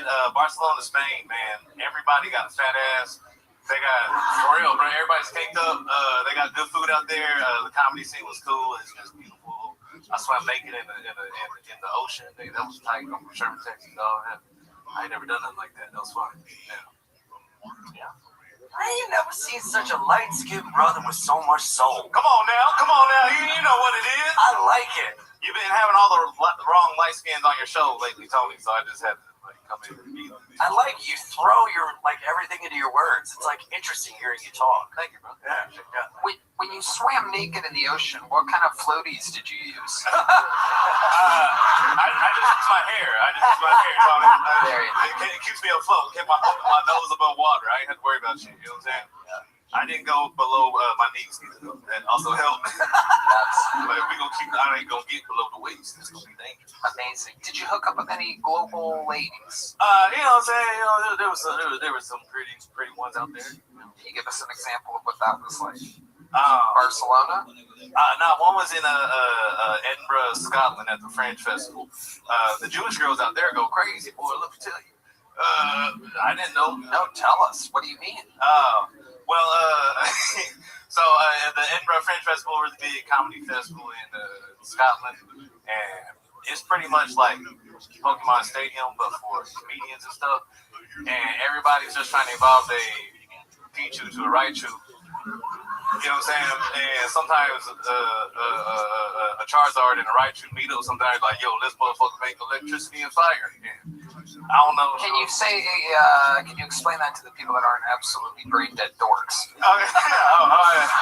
Yeah, so you go to one of the after parties, and they drink a lot in Scotland, and you start drinking, and then you make eye contact with a very pretty Jewish lady from across the room, and she's like, yo, I direct shows. And I'm like, no, I don't, but let's have some fun. And we have some fun. Did you know she was Jewish before she said she directed shows? No. Or was that the giveaway? But I was like, this might be my way in. Yeah, so, had to do the job. Have you noticed something different hooking up with a Jewish girl than with a non-Jewish girl? Oh. Go ahead, say it. It's okay. Okay, See? I don't know. No, go ahead. Let it rip. Let it rip, Ian. Shut up. I'm making I love Jewish people. I just want y'all to know. Yeah. Shout out to the one Jew in the crowd booing right now. I love you, brother. No, it's not really that much of a difference there. I don't know. She had like moles. I was like, that's crazy. I was like, connect the dots or something. I don't know. That was the only difference was the moles. God puts them on there so we can spot them. Exactly. No, they're not moles. They're called rats. That is a Jew who made that joke. Hopefully this is still in the clip. Hopefully the clip didn't end there. I love it. Jordan, anything else crazy we should know about you? Anything else crazy, man? Me and my homies been making short comedy films and shit. We got a really funny stoner film called Pushy. If you like good stoner comedy film, where can people find that at? We got it on YouTube right now. Just look up Pushy film. It's on YouTube. I-E-E-Y? P-U-S-H-Y. Okay, yeah, there you go. Yeah. Pushy. And then Tony, I had a funny moment with you at Skankfest this year. You did? Yeah, we did. We were just hanging out in the green room or whatever, and you walked up with a slice of pizza, and I was talking to Joe DeRosa and a few other comics, Gardini. But you just came up and you were like, this looks like so-and-so from Star Wars. I know this because I'm a Sith Lord. And I was like, yo, Tony, what? I actually remember this. It looked like the Mustafar system. Exactly. Yeah. You go, I would know this because I'm a Sith Lord. And I was like, well, that was a joke, but Everybody made fun of them for being losers? oh yeah. Oh, come on. Star Wars is so much cooler than Pokemon. You know the references.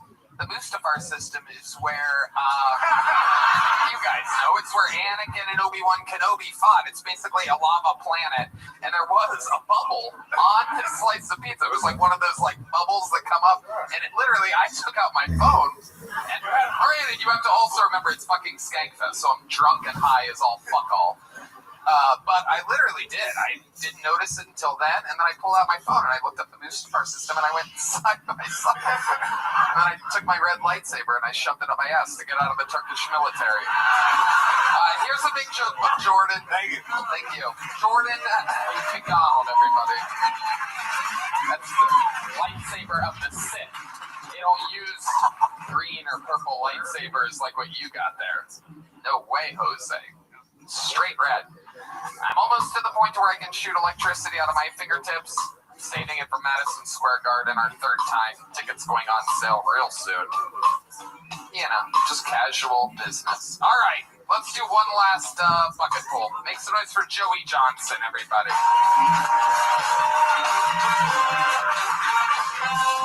What's up, guys? Man, it's cool you're all here. 11 years I've never been pulled before, so that's, 11 years of comedy, man. Sure, I don't have enough time. Shut up. It's hard making money doing this, man. 11 years. I just got back. I was doing shows in the Denver area, and I'll stop by like a homeless guy outside the comedy club. He goes, "Excuse me, sir, can you spare some change?" And I told him, I was like, "Look, dude, I don't have any money. I'm a stand-up comedian." And I shit you not, guys, this homeless guy like paused and assessed my fucking situation. Right? The dude looks up and down, now missing a beat. He just goes, "My bad, fam. You right?" And that fucks me up, guys.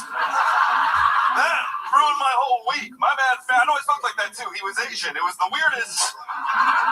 My bad, you fam. You're right. Then he gave me $5. All right. And I took that shit because it's hard out here for a player. All right, yeah. I was on unemployment during COVID. That was the best money I ever made. All right. I'm not really political. When Trump was showing up $900, I was like, I can't be bought. That is a lot. I was on unemployment. I wasn't taking advantage of the system. We hear about that a lot, right? Taking advantage. I wasn't. The money given back to me, I was putting into small business. I love small business, man. I love it to a fault. Like, I love small business so much. I will only take a girl I'm seeing out to a mom and pop abortion clinic. Because big abortion is just killing the little guy, right, everybody? Joey Johnson, great set. 11 years you've been doing it. 11 years. Where at exactly? Hyenas, actually. We actually met one time. Oh, God. Tell me what Star Wars shit I said. No.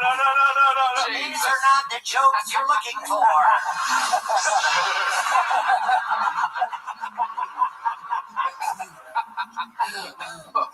What happened when we met? I was just supposed to open for you, and you had a bunch of people there. Randy, Randy. It was Hyenas Fort Worth. I was with JP, and JP was in the green room. You don't recognize me. I had long hair. It was during COVID. I was wearing a mask, and I felt heavily judged walking in there with the mask. Can't believe Randy would book me open. Yeah. Always brought my own open. Well, what's funny is the Saturday after, that was a Friday, and you didn't need me, and you let me do the time, and that was tight as fuck. But the Saturday after, the girlfriend that just broke up with me, she was gonna come to the show, and I was like, oh, she's a big fan. And I was like, oh, she's gonna see me. This will be my big time. And then I was like, hey man, you need me back tomorrow? You're like, nah. Well, I had an entire crew that I flew out from Los Angeles. And hey, in retrospect, it was good. Randy. Randy's a dog. I love Randy. We love Randy. Randy's my fucking homie, the great Randy Butler. He comes to all of our shows when we do massive venues now. No, and you let me do the time, and that was tight, man. Thank you for that. Yeah. There you go. I'm a nice. I would like the girlfriend. There you go. I put my lightsaber away for that. Where was the gig? At the cantina? Oh no! Who shot first?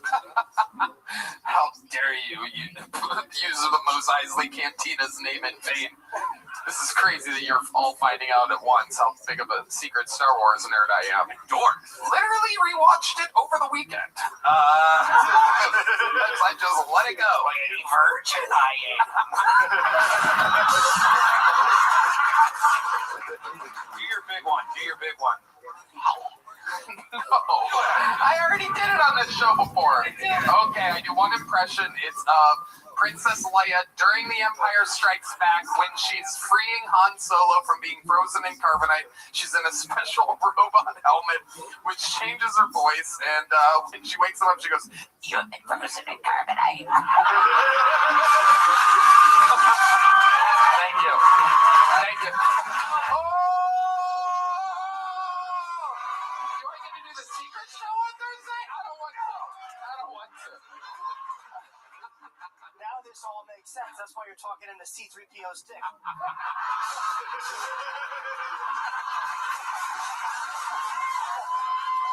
Oh my god. Oh my god. Fucking hilarious. I love this. I love that you're finding out that I have a sensitive, dirty side to me. Oh my god. All right, Joey, what do you do for work? I work at Head Shop on Wheels out here, so I sell diet. I sell diet weed in a food truck. That's nice. Yeah, I did it in high school, but they tip me for it now, so that's nice. Yeah, that's awesome. Dress for the job you want, not the one. All right. I love that. How long have you been doing that for? I moved here about a year ago. I started it like a few months ago. I was working at a country club bartending out here at first, and then in July when those storms came, it flooded the country club, River Place Country Club. I don't know if, yeah. Okay. And is it your truck or you're working for? No, it's not mine. I work for it. A bunch of comics work. Elazar, I think he was on here recently. He works there. There's a lot of You got robbed recently. Yeah. There have been a couple. Yeah. And look, Head Shop on Wheels. I'm pretty sure they posted their mug shots. So look, if you know them, maybe I'll get a raise. I don't know. But yeah, they got robbed. I don't know what happened there. That wasn't my fault. That wasn't my truck. Okay. There you go. I locked up great. All right. Perfect. We're going to use that video in court. You definitely robbed the truck. Stop, dude. Miss Aquarius. You look like my accomplice. We're one and the same here. This is it. Yeah. How you doing, girl? I did not rob this.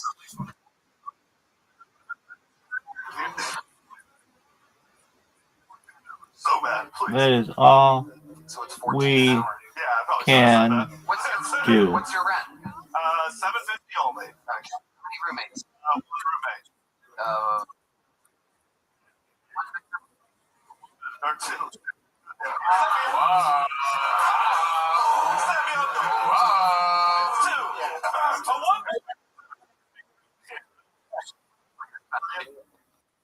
You came in earlier and I was sleeping?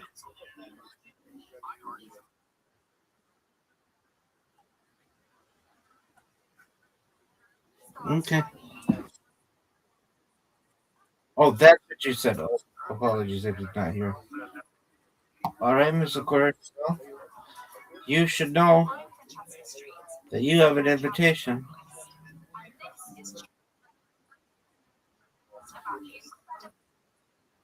Word, girl.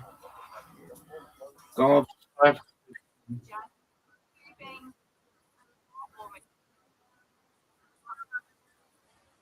It happens.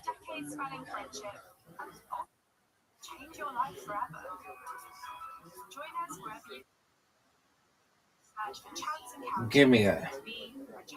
Oh, it's a tough split.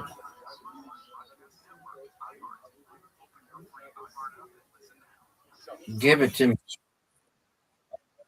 Amazing.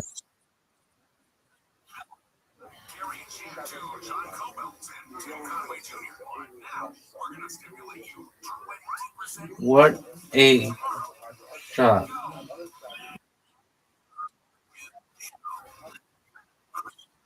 Give it. I try.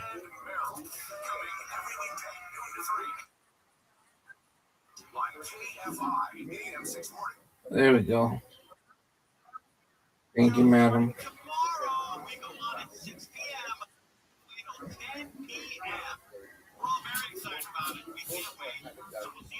Get it.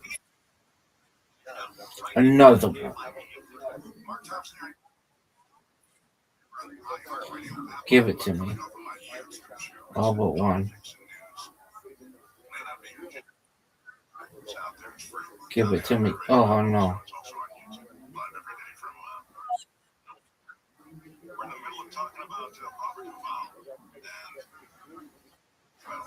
tremendous acting. Oscar winner.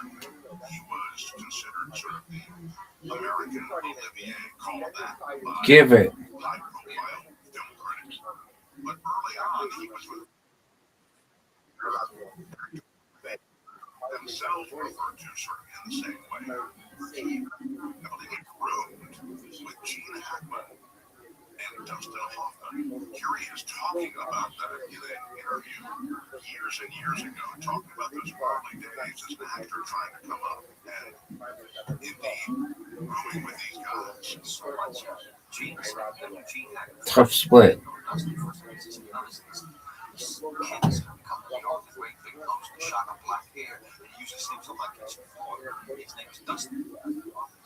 Oh, almost. I saw Gene periodically, Dusty, my older brother, me, 2 or 3 other guys. Okay. We all had little party together, West Side. Great parties, Give it to me. Oh, no.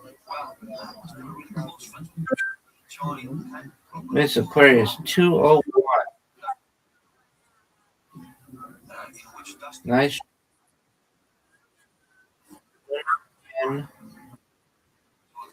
Yes, ma'am.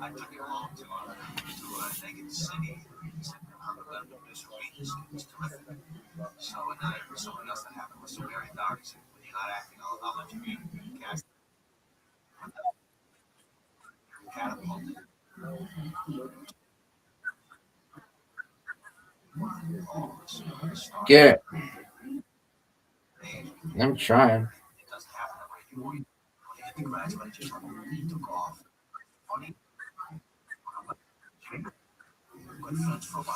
I was at Jimmy Khan's house one time, and there's a new place on Mexican Garden in LA District.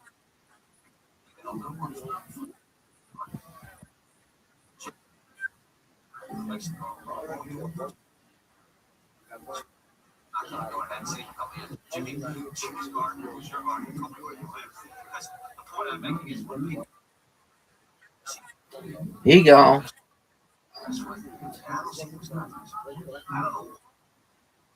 I have no idea. There. Dustin Hoffman, Robert Duvall. Robert Duvall, obviously, having just passed away.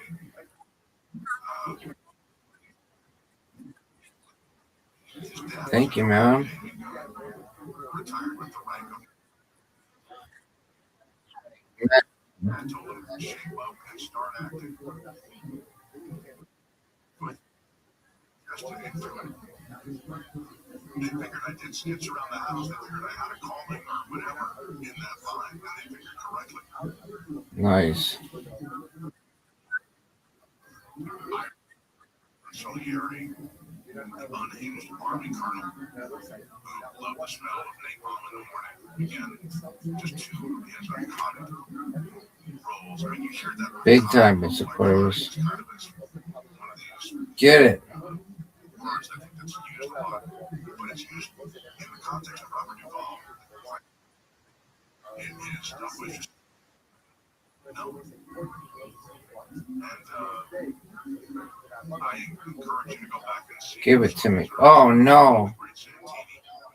Oh, I can't believe I didn't get that.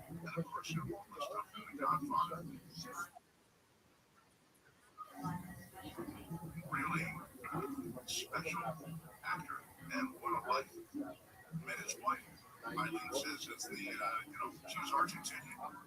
Met her in the world of dancing. Almost. By the way, how many times do you think Robert Duvall was married? He married her. What number is that? What do you think? I'll ask you, Eileen. How many times was Robert Duvall? Yeah. He stayed with this one for a long time. He did. He was like a long holder. I want to wait. God willing. All right, Miss Aquarius. That's all she wrote. Here for you. You can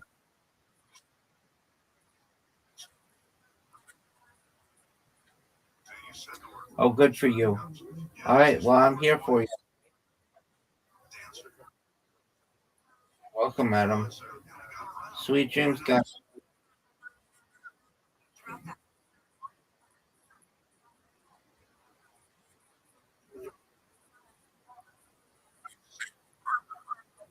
Absolutely. You keep it. I don't want it. I don't want anything. Your kindness is more than enough. Thanks. I want you to know that I'm here, and I want you to absolutely, my friend. Absolutely strong. You guys are very alrighty. Sweet dreams, Miss Aquarius. Thank you.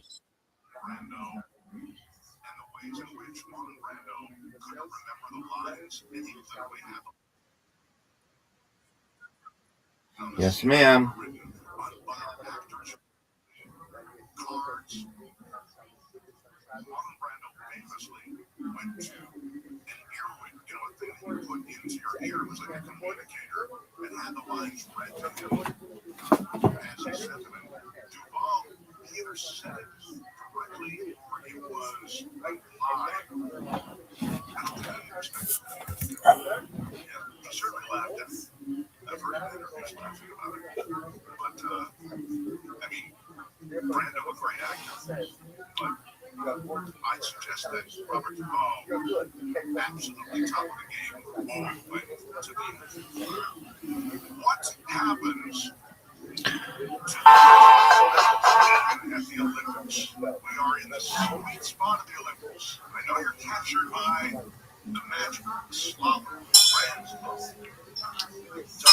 Hey, what's up? My name Cowbell.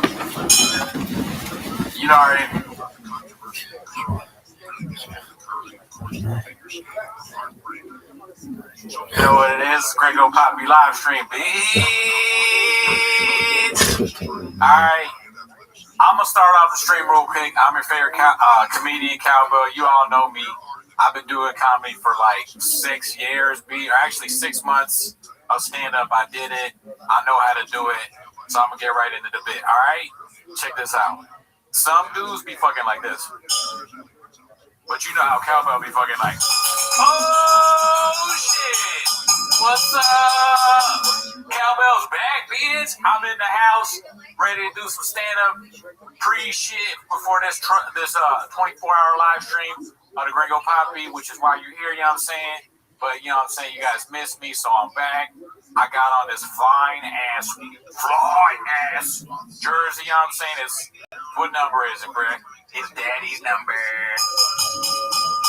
Some people got sports jerseys. Their number is like 5.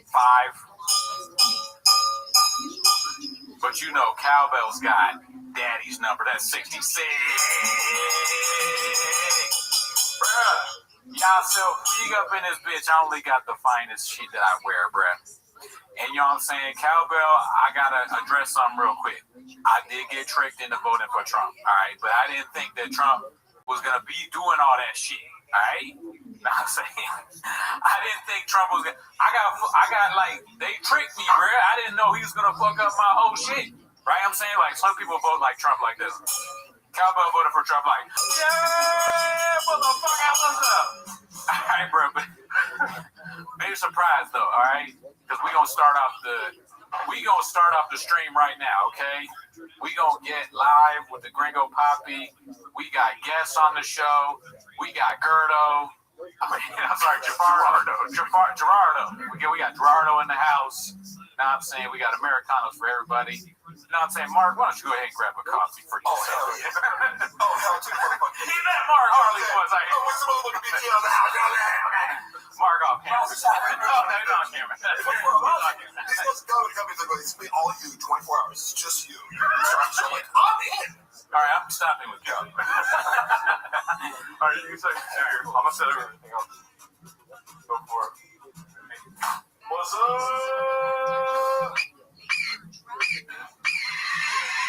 Dude, are we Twitch streamers? Where's Tyson at? Yeah, dude. We are Twitch streamers. You know what I think about with the rest of streaming is like, if you're in a generation where you're just like, hey, film yourself every day of your life for every minute, like, when does the self-reflection happen? I don't know. I mean, like you guys have developed your creative skills by being like, I sit alone in a room and write jokes. You know? That's not going to happen to millions of kids, you know. They're just like, I'm paying attention to a chat, you know, as if I'm looking in the mirror or flexing or something, which of course I'm familiar with, but, you know, I try to do less and less of this. Dude, he's built for that shit. Has he ever talked about that? Or when he was there, did he ever go like, dude, we got to do like a live stream, like Carrie Sinat or like... Well, you know what one of the funniest lines ever was? When he was on Logan Paul, they just completely disrespected him.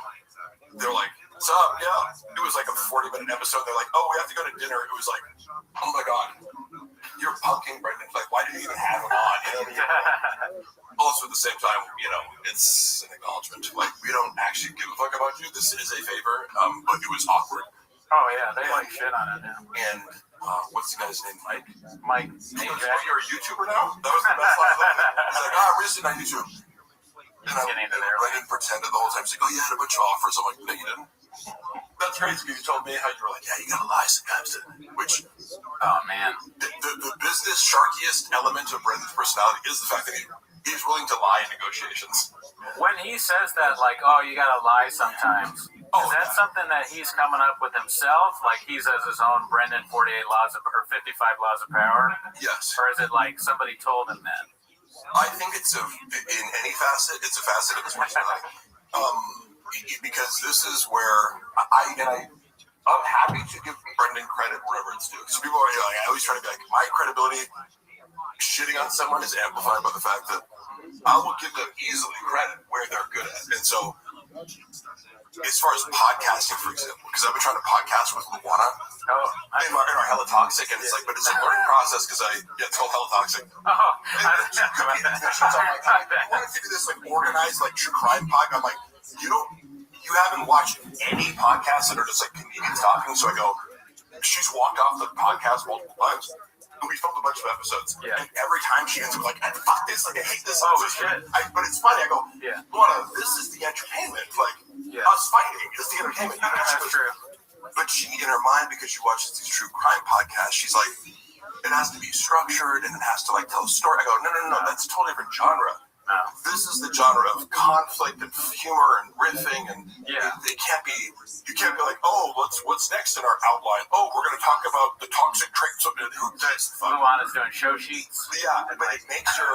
Luana is charismatic and funny. Like, I'm sure. Yeah, right. Yeah. She's funny, and also even her being angry, it's like she's funny when she's angry. I agree. If you're on the picture, but I'm yelling at her. I'm like, you're good, you know, like you do a good brand. Sure. If you put somebody in front of a camera, and I know the first time I ever podcasted as a solo podcaster, you freeze up or a little bit, right? You have to learn the art of being like, I'm gonna blab nonstop, which is kind of an improv skill. It's like you have to release. It's not so much learning to talk, because one can talk for days. It's learning to release the inner critic. Yeah, sometimes you gotta just be like, puto, cabron, listen, dude, and you just like forget about everything else. I'm like, Brendan Schaub is the master of that. He doesn't give a fuck about anything that comes out of his mouth, whether it's true or false, or his opinion or someone else's that he's copying. He is great at just put the microphone on. He will fill however long you need with bullshit. Yeah, he could do 15 years of slavery. He's like,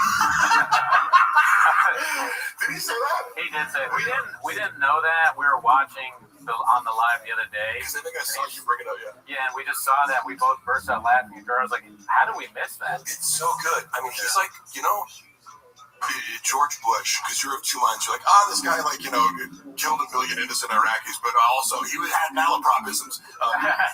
Because that's kind of what he's regular, like this, you know, Brendan's cluster B personality disorder traits are masked by the fact that he comes across as a rube because of like his dyslexia that causes, I assume it's dyslexia. Oh, yeah. But like his inability to say things like Chateau Marmont or whatever, like he fucks up every, you know, the subreddit could just be, if you were like, hey, you can only post if you're posting videos of Schaub fucking words up, it would still be just as full of shit. Oh yeah, because it happens every day. I just went bringing up the Chateau Marmont. Ever heard of it? I went there the other night. I saw Dolph Lundgren there. Oh really? Yeah, he's a cool guy. I talked to him. He seemed nice. Yeah, he's a cool because I say that because I know the whole story of like he has like a master's in chemistry, so he's like a really smart guy, right? Yeah, and so I'm a big fan of like buff guys who are like exceed your. Yeah, I almost want to go like, do you know Mark? Because they're both big guys, you know. Yeah, but that is, I mean, he's such an iconic guy. But to hear that he has this kind of academic, like a serious academic. I think I heard that too. Yeah, he's just like a real estate guy too. I think. He's just like a. ASW, Alan Trickle Williamson record. Buy that, dude. I don't know who this is. He's our buddy. He's a stand-up. You've listened to it. You said it's really good. Also, I would actually trust you guys. Hella Toxic is the podcast, right? Yes. I didn't know you had one, but. I'm gonna pick up right now because earlier I got in a fight with Luana where she's like, I'm deleting all my comments. I'm like, bitch, you aren't. So I took the I like private the episode so that she couldn't retaliate against me in an argument. But again, we've shot a lot of episodes. I have to just start putting them out because I'm like, the humor is in the fact I start off every episode, and she was so annoyed by this at first. Where I'm like, do you see the joke? Every episode I go, this is episode 1 of the first and final episode of Hell Toxic. The second and final episode of Hell Toxic. The third and final episode of Hell Toxic. That's a good bit. Which you didn't get at first. I'm like, no, you just, and then you walked off of the first one and made us reshoot it and pretend it was the The thing that people do on podcasts, and everybody loves when you talk about the craft, but the thing that podcasters talking about podcasts. Yeah, we're all three of us are black belts, and we've been, we're on a different level. Most of you are civilians, and that's fine. I will twist your neck off. I will twist your fucking head off. Yeah, well, I mean, me and Mark, dude, put us in a room, we'll fuck our way out of it. Yeah, for sure. But one thing they do sometimes, like Gerard mentioned this, is like you do a podcast with somebody, ask them a question, and they just go, no. Oh, like, God, yes. Yeah, I don't know. And some people, will comment on your podcast like, I know I talk a lot, everyone. If it's an issue for people in the chat, you can go ahead and tell me. But I was talking with someone last night because some people are more. You guys are very patient with my communications, though, but some people aren't. That's fine. And I go, I can stop on. But you're good. If you want me to fill space, I will talk. Much needed on this show. It annoys the shit out of some people, and I'm okay with that because I wouldn't want to listen to myself either. So I don't want to put. Let's see. I just want to. No, I can't. I don't know. I was gonna put a poll in the chat, but I'm reviewing evidence from my labor board suit, by the way, and so I'm like, because Brandon's like, oh, Mark, who is this guy? Literally, his legal argument is like, barely knew the guy, didn't work for me, like. I buy tickets to come on the road, like fuck around, but that's not work. So I was looking at this. I'm like, oh, that's crazy because I have like, 12 hours of you taking photos and doing social media stuff, and you text me to do so it's like you realize I have the most devastating arguments. But it's like, Brandon, no, if you're watching this, I don't have anything on you, and keep telling your lawyers total bullshit that's gonna lose you. Do you want to be?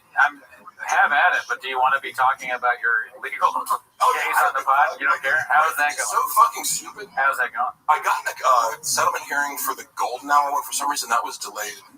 They combined some of them, but I actually, he's a beast of a lawyer. My friend Rob, who I went to college with, shout out Rob Pebble, a brilliant attorney, and he's like, I don't say this lightly when I say people are geniuses, Yeah. He's so smart that I can barely understand what he's saying sometimes because I'm like, he'll start going off on how he's using AI to create like a structure, like a whole, basically like a service that replaces paralegals, like using AI. And he'll call me from a bar and start going into it. I'm like, I'm not smart enough to understand what you're saying, but I love it. Yeah. If I can get 10% of it, but this is who I have. It's like he's an animal when it comes to legal shit. Just because he's so highly organized, he created a database for me to upload and categorize every bit of the thousands of pieces of evidence I have to just destroy Brendan Schaub. And it's like he has no idea what's coming for him because he didn't see Rob before. Yeah. He was guiding me to file the case in the first place because I went to him. I'm like, hey, just quick advice. Am I allowed to ask for the $16K that you owe me? And he's like, ask me a series of questions. He's like, were there pay stubs? Were there meal breaks? Were there all these normal business business, right? I don't know. And I'm like, no. Intake. That's hilarious. And so he's like, so he's going to owe you a lot more than that if you're willing to fill out this paperwork. Oh yeah, he calculated your damages being. Yeah, and it's like that's interesting. But it also was a lesson in like Brendan doesn't do anything correctly. You open a business, you think like you just go. There's labor laws that you have to. None of that. Yeah, none of that. That's surprising. None of it. But I'm also I'm sensitive to that because I go. I'm being berated about like hey, you didn't show up at like 11 p.m. on Saturday night for like. You didn't stay through the whole live stream. I'm like, am I an employee or not? Yeah. How are you berating me in front of a group of people and telling me that everyone, including the talent like Frank Grillo, is upset? Which is an actual text message I have where I was like, oh, the talent is mad at me too for leaving 30 minutes early to go edit. I was like, are you stupid? And I told the other one, which I'll get into, like the other example where he's like, guys, like you're fucking up, like.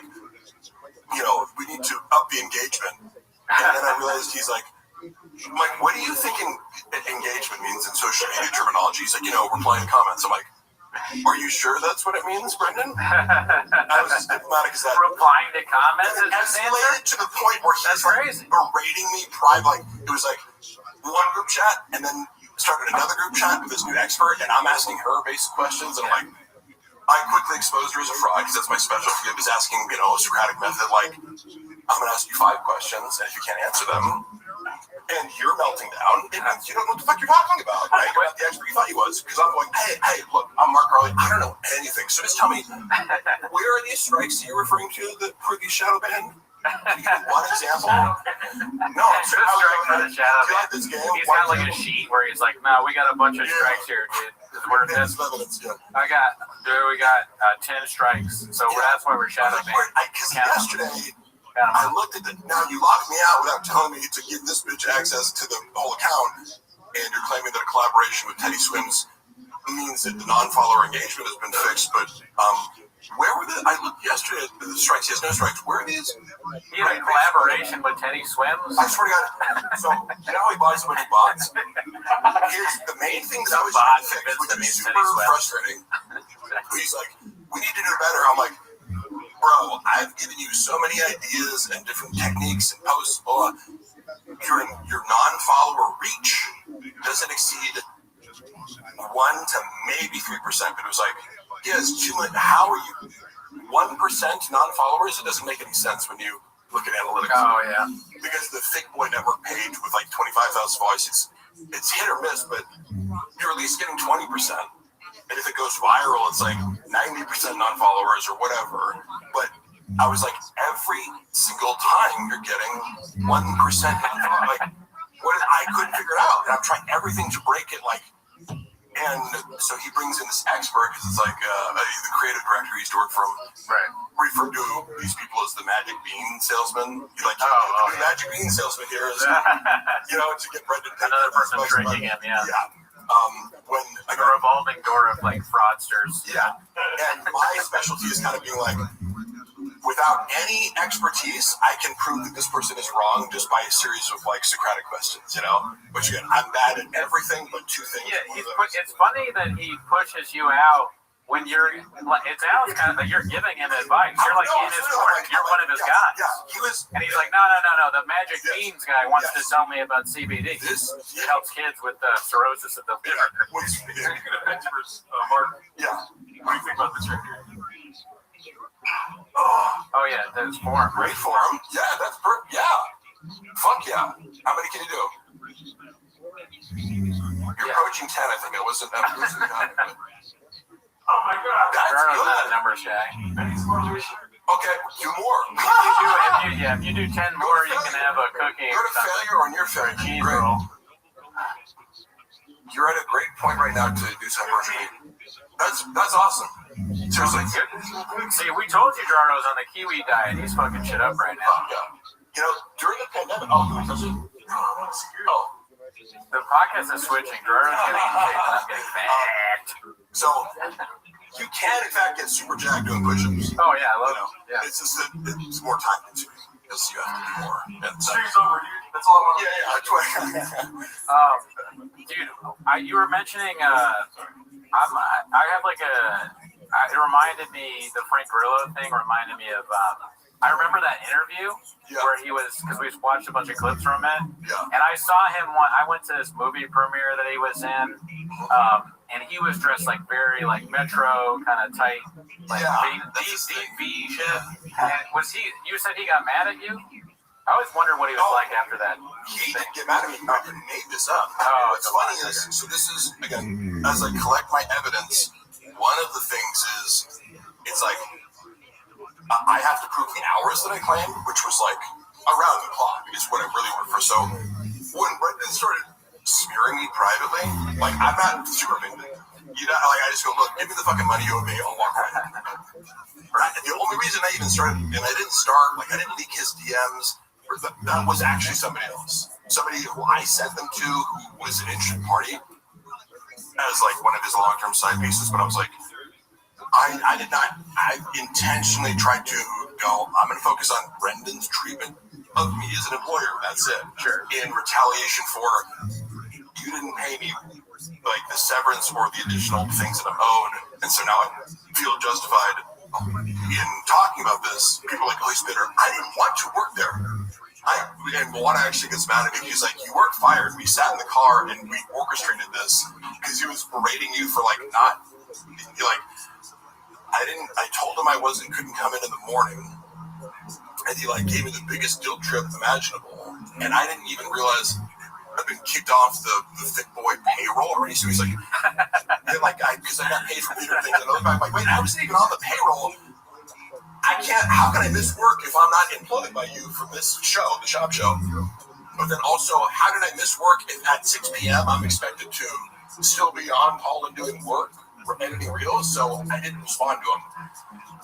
As I'm driving, right? But I'm with Juana, and we talked about it, and I was like, should I just not respond to him? Knowing that if you don't respond to Brendan, he melts down. Like, so he technically fired me, but it's like, Luana gets mad because she's like, you quit by doing something. I go, well, yes, he fired me, but I put him in a position to fire me and look like an idiot to the point where he's had like 4 different versions of why he fired me, you know? Yeah, I mean, I saw that, he didn't say it in the latest, but you texted me. Behind the curtain, you texted me that clip I watched, hilarious. Yeah, I go, no skills, right? Talking about skills, But he was talking about like all the people or like that he had hired, and he was like, I hire them all back or something. Dude, that was so.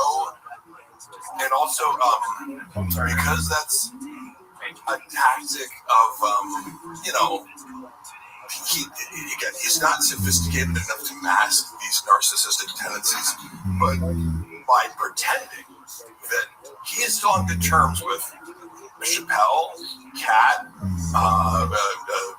Christian, Malik. Malik despises him. And I briefly had a beef with Malik. I don't know if you told me, you told me that. All right, shit about me, and then I was like, I'm not the kind of guy to be like, oh, you can just come to my page randomly and talk shit. I'm like, I don't fucking think about you, and we got along well. That's the thing. Yeah. So I always liked Malik, and I was like, what the fuck, bro? Like, and he was referencing something I said on some super small podcast where he misquoted me, so I was upset about that. I'm like, if you're gonna be upset and claim to be upset, at least quote me directly, you know? And you guys squashed that though. Yeah, because I got him I provoked him into talking with me in my own funny way, where I'm like, did I need to do that? No, but it was entertaining. Yeah, because it's like, if you're gonna publicly comment on my skit and say I suck at skits, that sucks. I'm like, hey, guess what? We can make this real weird, you know? You know what that is though? It's sorry, go ahead. Oh yeah, I was gonna say, to Malik's complete credit, unlike Brendan, because I've taunted Brendan and his only responses to make up for different reasons. Like, Brendan's too much of a gigantic pussy to ever say my name. No, but that's true. Like, he didn't in that clip. Logically and also emotionally, he knows that I would do a live podcast with him and go over. He would lose. He would humiliate himself. Yeah. And even if people go, Sean would fuck you up, I would fight him. Because the wager is just like, if it's difficult for him in any way, he loses. So there's no gets up. upside. Yeah. Just if he has to like open like a banana or something like that, it's like someone else opens it. Exactly. What that is, and I remember that vaguely, but I think it's just being in that universe. Yeah. You're bombarded with bullshit. Like I know I don't want to speak on what Malik's thought process is, but I'm sure he's like, I can tell just fed up with all the stuff going on. So he sees that and he's like, fuck this guy. 100%. He's not really I'm thinking about it. empathetic to Malik. It was just my issue was being misquoted. But I owned up to saying, yes, I did say something critical about you on a tiny podcast that I get. People send me shit because people send me all this shit. I don't watch TVK or whatever the show that he said I don't have any skills on recently. People send me these clips to be like, well, go respond, which I did on the Unique's channel.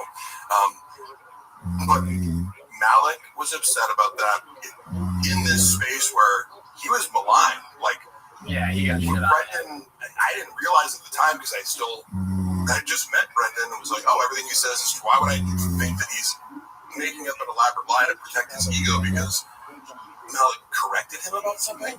Yeah. But that's in fact what happened. Malik is a very nice guy. I remember like years ago, I was talking to him and he had no idea that we did this. And he was like, I told him, he was like, oh really, you do that? And then but only thing he knew was flappers. He was just like, I talked to him, he was like, yeah, I see the flapper shit. I'm like, how do you see the flapper stuff but you don't know? But it was just funny at the time. But we hit shout out to Malik. The first time I ever met him, we hit it off. It's great to see the final thing we said because we kind of went for a circle. I'm like, look, I take accountability for like judging a situation without reaching out to you, but Brendan legitimately painted him as a lunatic. And I'd understand, like, if I was him, I'd be pissed too because it was totally unfair. Yeah, I know a little bit about that. Narcissists tend to like they push you and push you and push you, and so you're like, what the fuck, dude? And then they're like, oh, look at this crazy person. That's exactly what he did. Yeah. And the same night that he's talking shit, he had me and Moana over. The same night he fired Malik, he's on his phone the whole time. We're watching MMA. He's on his phone the whole time, conferring with Chappelle, walking in and out, making this huge dramatic deal. And I'm trying to keep it light with Moana, like, how much do you think this guy weighs? What do you think about that guy? Like, who's going to win? The black guy, the white guy? And then on his podcast on Monday, he was like, we had Mark and his wife over. Jesus Christ, they wouldn't shut up. I was like, what? Like, that's not true at all, right? So I go, I'm not in the room, but you're making this public to 200,000 people because of the time the views were on Netflix. But that was the first moment in retrospect. I'm like, I was almost going to text him a joke about it, but then I decided not to because I felt that it would have been uncomfortable because he makes people uncomfortable for like correcting him. Because the reality was, I'm like, we did not talk a lot. We talked a normal amount, and you were on your phone because he said, couldn't even watch the fights because he's got a narrative. Yeah. He couldn't watch the fights because me and Luana were talking so much. I'm like, no, you are on your phone. You end up and walking in and out of what the fuck are you talking about? But how did I dismiss that? It's like, people show you who they are immediately. You just look like, whatever. Yeah. I'll give you another chance. It's like, you do the same thing 30 times in a row. But so Brendan. Dude, which one is this? I'm sorry, which one is it? I can't. Which one is this one? When he does this? I should know, but we'll be watching it 24,000 times, so we'll catch up. Is this God in the drink? When he walks, it's so funny. He's like, imagine if God was gay. What the fuck is this? Yeah. It's almost better when you can't hear the audio. Yes, it is. Like that. But I used to know his act by heart, and it's funny because this kicking thing, an hour and was edited out. Stuff. Like I would have loved to be a fly on the wall in the editing room. Dude, he's Pagliacci, man. He's a fucking idiot.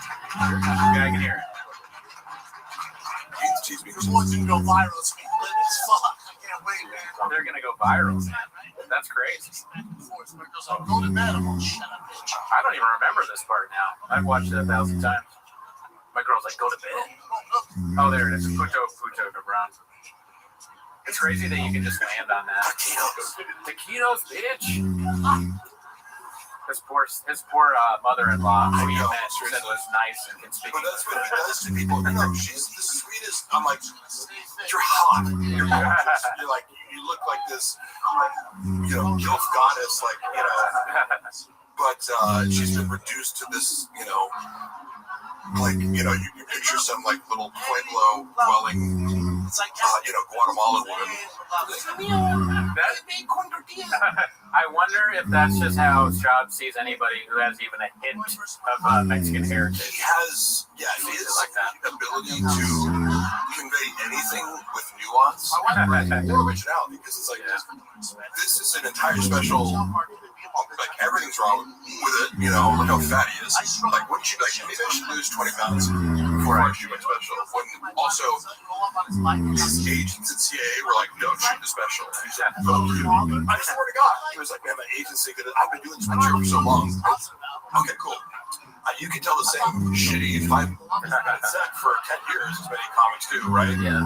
That doesn't mean it's good. You got better at it, Yeah, he's saying it's not good enough. Maybe listen. Wait, who said it's not good enough? His agents at CIA. Oh, they were like, it's not quite ready. Now, they were more diplomatic about it. That's crazy that he was part of that. I mean, I guess he's big, so it makes sense. But it's just funny that CIA. Who's the agent that signed him? They picked him. Because that guy should be, or woman should be talked to. They should be celebrated. But then he made them a lot of money. It's he wasn't cashed out. He's earned a lot of money doing. Let me ask you a question about that. Because I know nothing about the business. All right. So he made them a lot of money, and that's enough to be like, all right, good job, even though they're not repping him anymore, I'm assuming. I don't know what his current representation is. Yeah. However, I know some of the numbers. I wouldn't know everything, but what's the blowback is my question. Is there any blowback for Gringo Poppy or the Showtime thing? That's a good question. Showtime execs, are they in a gulag somewhere that greenlit this, or what's going on? The main thing that I remember was because cluster B types always have to look outward to reflect, project. It's this person's fault, right? Right. There's no reflection, therefore no accountability, therefore no ability to shift course or change or even get better. For instance, I'm a big friend of Chipotle. He looks at his material every single night, but he performs and scrutinizes. So that's an artist, right? Yeah. But I get sounds good. He was under the impression that his agents weren't doing a good enough job. I'm not getting more opportunities because my agents are pitching me for the wrong things, and it's well, what do you do? Are you a host? You can't even speak English, and it's seemingly you burn every bridge. It's if you work for Rob or whatever. And this is funny because I remember the Ariel Hawani beef started because they were he said something about how everyone hates Did you hear that? What? Did you hear that? No. Oh, sorry. It's like speech music, but don't worry about it. Oh, I've heard yeah. But sorry, keep going. The speech music, because I'll give a speech. I thought it was the hawk noise. This one is the hawk. Yeah, that's hawk noise. He was always convinced. He's like, man, I get in arguments over technically they look at my deals. He used the phrase, I eat what I kill, because he didn't want to give a percentage of. Thanks, Jay. His stand-up weekends, to the agents, when they just kind of look to show that he could have done his own or whatever. They have a question for you, Jake, Billy Gates. 3 to 4 30-milligram tabs. Yeah. Well, I don't know the exact order. I mean, I'm you went through that many in this short a time, Mark, we got some regulars here. We got Janae, Bud Deasy, Man Lehman, and Elizabeth Morrison. Just myself laughing. This is, by the way, your community is by far the most supportive community. Oh, there you go, guys. Versus, I revisited some Revenge of the Sis thing before. Well, because from years ago when I did the AMA, and I mentioned them, and they were like, "Oh, he knows about us," and they attributed some opinion of they're like, "Oh, he's repeating." I'm like, No, that was just the logical conclusion of, it was like anybody could have that thought or analysis. They were convinced, and I was like, taking their ideas, watching their content, and also, I remember being like, because in this episode, they were like, oh, let's extend it all over. Sure, you're a douche and an idiot, blah, blah, but I'm like, do you think I'm the idiot? You guys took this whole clip of me, like, doing a bit where I was being sarcastic. No, literally. Because if you watch something where someone's being sarcastic and you mock them as if they're being serious, who's the idiot? Can I be honest with you though? You fucked up. You read the comments. No. Don't ever read the comments. I've never read the comments. But let me just shout out two more people. Successfully, this dude goes viral in our Reddit. So you gotta talk to Margo, go viral on his podcast. Okay. What's up to Ryan, Patreon member? All right, shout out to the Patreon. Thank you, Ryan Hardy, for being a Patreon member. Oh, sorry, I got to cut you off. No, go ahead. You should not read comments. As he did with my many girlfriends' cars. Oh, drug flip. But I saw that video recently. Because I'm probably going to take it down because it actually affects my fucking jobs. You know, that's but whatever. What was that? I was arguing with Luana about the angle that I was like, you were backing me up into like this wall. She's like, no, it wasn't. You were having a logistical argument about like what position her car was in when she was backing up into me. So I was like literally debating her. She was going to run you over with the car, is what you're saying? You can't. It's hard to see in the video, but she was reversing it. Oh man! You know, but the whole thing is taken out of context. She's acting. You know, she posted it and let people believe that she's Cassie fleeing from the P. Diddy party. No, you had my shit in your car and was about to leave for like a, you know, it was a whole day of arguments, and then she has my keys and I'm locked out, right? So she asked you to wear a mask and you were just doing what you needed to do. Actually, during COVID, we had so many arguments because she's neurotic. I don't know how you guys feel about COVID, but a major divide just on a personality trait level is like, I'm super low neuroticism. Something falls on the ground while you do it. I'm not scared about things. I don't worry. Luana, and I don't falter because the media made it seem like COVID was the most dangerous thing. But if I went to work out of the park, she'd like, you know, sanitize my whole body. It was like, come in and like, she was just very concerned. But like, being me, I go, shut the fuck up. It's not a big deal. And she's like, no, it's life or death. And so we had all these conflicts already over like COVID and like how to properly clean yourself. Me and Gerardo never had that issue because we both are deep into methylene blue.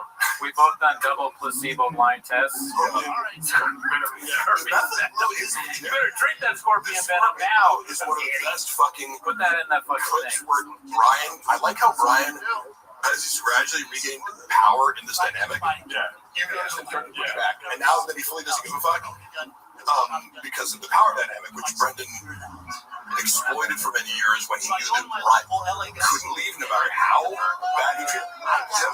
And that's also the test of like, if you're somebody who enjoys sadistic survival, you know, you're either a sociopath or a narcissist. I would watch him enjoy like torturing and humiliating Brian in a way where I'm like, I am viscerally uncomfortable with how you're treating this person. I've never witnessed something like this in a podcast.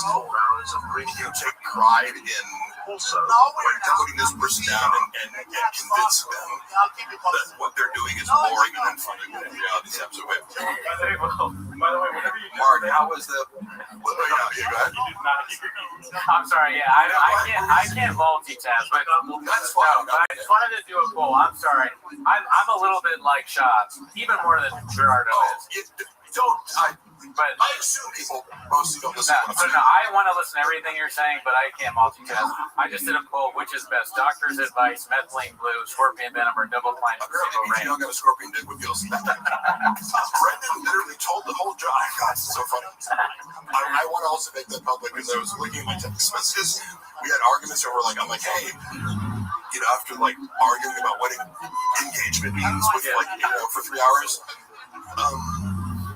And I ended at like 11 p.m. I'm like, hey, it's weird. Like, can I just tell you, I've been feeling increasingly disrespected over the past few months. Every video I'm like crazy or gynecologist, and he's like, how? And I'm like, I literally listed off like 30 fucking things, you know. And I'm like, one of those was I've now had to hear this joke about how I said shitty dick pics as the opening of your joke. Oh, yeah. The whole set. Like, that you could name anybody's name, but like for some reason it's I just don't.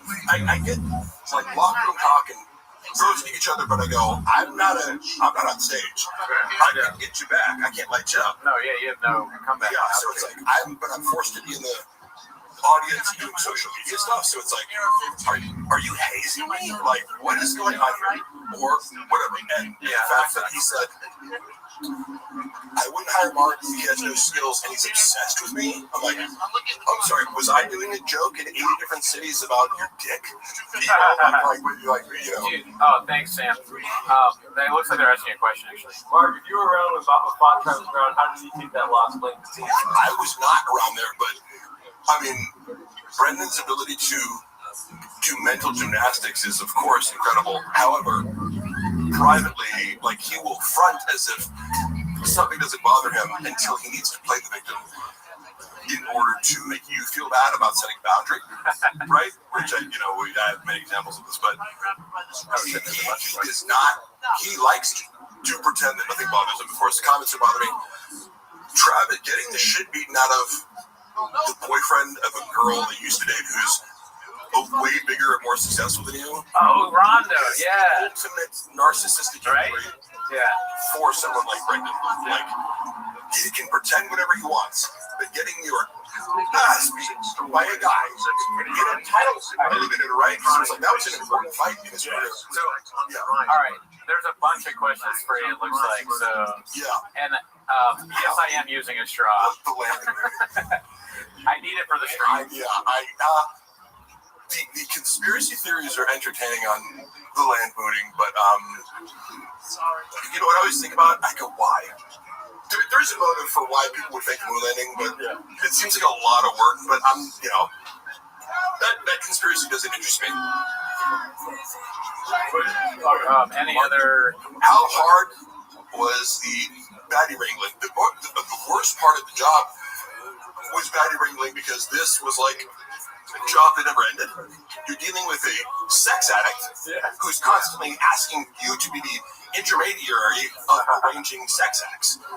And it's constant attention and validation. So this is the part of the job that made it 24/7 was he's constantly texting me any baddies. Then I have to go to his Instagram and check screenshots of any new messages. And then he'd type out instead of, because like, look, I can write to bitches.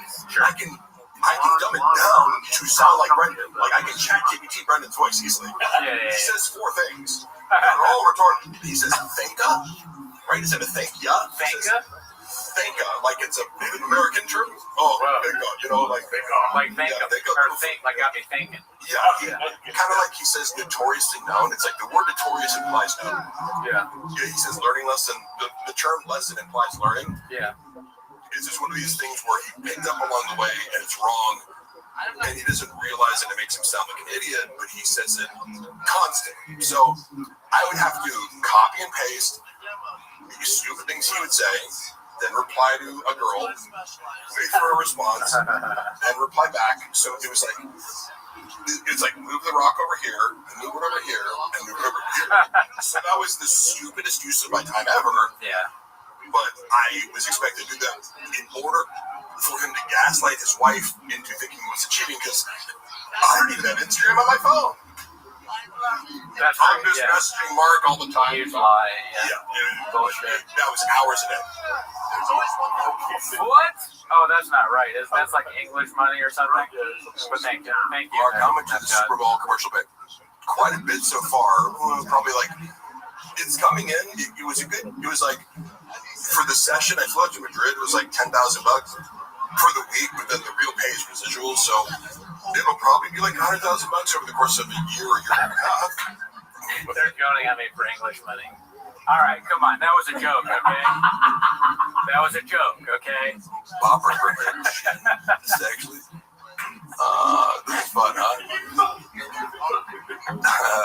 This is live. Thank God. These fucking visuals says so people always comment on the fact that they say like. Yes, I do. Like, but this is how I think you talk. You're from Africa, the country. Take it as I know it's annoying. Take it as a sign of sincerity that I'm not trying to be charismatic. It's like my I'm aware of this tick. I don't care enough to give it up. If you want to give me a speech without Mark, what's the surgani? Bean cheese. Poor joke writing, I would say. Yeah. As I said before, if Brendan gets a single laugh from a joke, it's cemented as a fucking joke in his mind. It's involved. And like I've said before, there are so many different angles that you could explore with the Mexican culture that could be totally original. I had more material just growing up and or working as a substitute teacher in my observations of Latino kids at Latino schools in LA. Because you go, like, one day you're working in some private all-girls Jewish school in Beverly Hills. The next day you're in Pacoima teaching a bunch of Latino kids. And they talk a certain way, right? Yeah. Like whatever's. Right? Whatever. Hey, whatever. Like, you can go on. Hey, I fucking love the gringo pop or whatever. Just like, whatever. But I love these kids. They always responded well to me, but I was like, even if you just knew Mexican teenagers, you'd have more mature. Oh, yeah. I mean, he knows nothing. Almost less than nothing. Like, how do you not say no mames? Like, in this whole thing, how do you not go with the phrase no mames? Yeah. I first learned working at Round Table Pizza as a teenager. I would hear these Mexican guys go, no mames. Suck. You're cool. It's the actual translation of that. Yeah. Like, you can dissect that. Yeah. Right? Don't suck dick out of nowhere. No mames. Stop sucking dick, Cooney. No mames, Cooney. Pinche way, pendejo. Cabrón. I will give it to him. Puto, cabrón. Hilarious, dude. Yes, but that just didn't happen. You don't have to be literal, but it's like, well, you're being not funny and not reflective of reality, and you're transgressing all these boundaries. So people push back on me going, this isn't reality. I go, well, none of it is directed towards itself. It's all directed at other people, and it's like character assassinating other humans. To fit stereotypes rather than exploring who they actually are. Everyone's dissect like their eccentricities. That made me think of this. Okay, so Gringo Poppy, when we originally met, we did the whole thing about gentrifying the language, and that was amazing. I mean, honestly, that is maybe my favorite thing that's ever happened on the show. That was amazing. You did that. We all burst out laughing, and I had it when I watched it.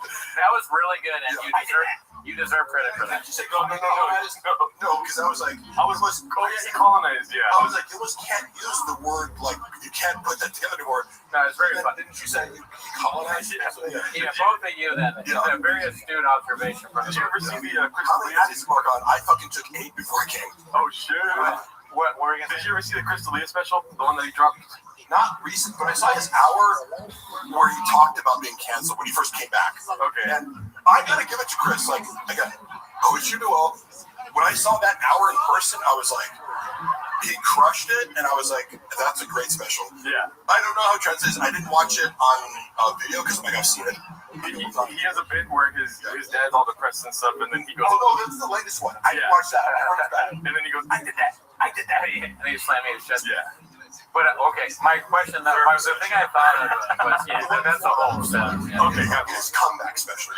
Yeah. So what made me think of this. So we talked about the Gringo Poppy. That's an assault on Mexican heritage and Latino culture. It would be much worse, and don't do it yourself here, fellas, Asian Poppy. Oh, okay, yeah. What if he did something like that? That would just be, wouldn't that be more racist? Yeah, I'll cut that part out. All right, we don't need to go into that. It's a whole new world for him to do stupid stereotypes. Yeah. Let them all pop. Get a little bit of that. And then a little bit. I never saw his first special until later. Like, because when you meet someone, you're like, and they're like, look, I got a bunch of crazy haters. And I totally get why, because in normal life, there's a certain percentage of people that project like the absolute worst interpretation of what I look like onto my personality.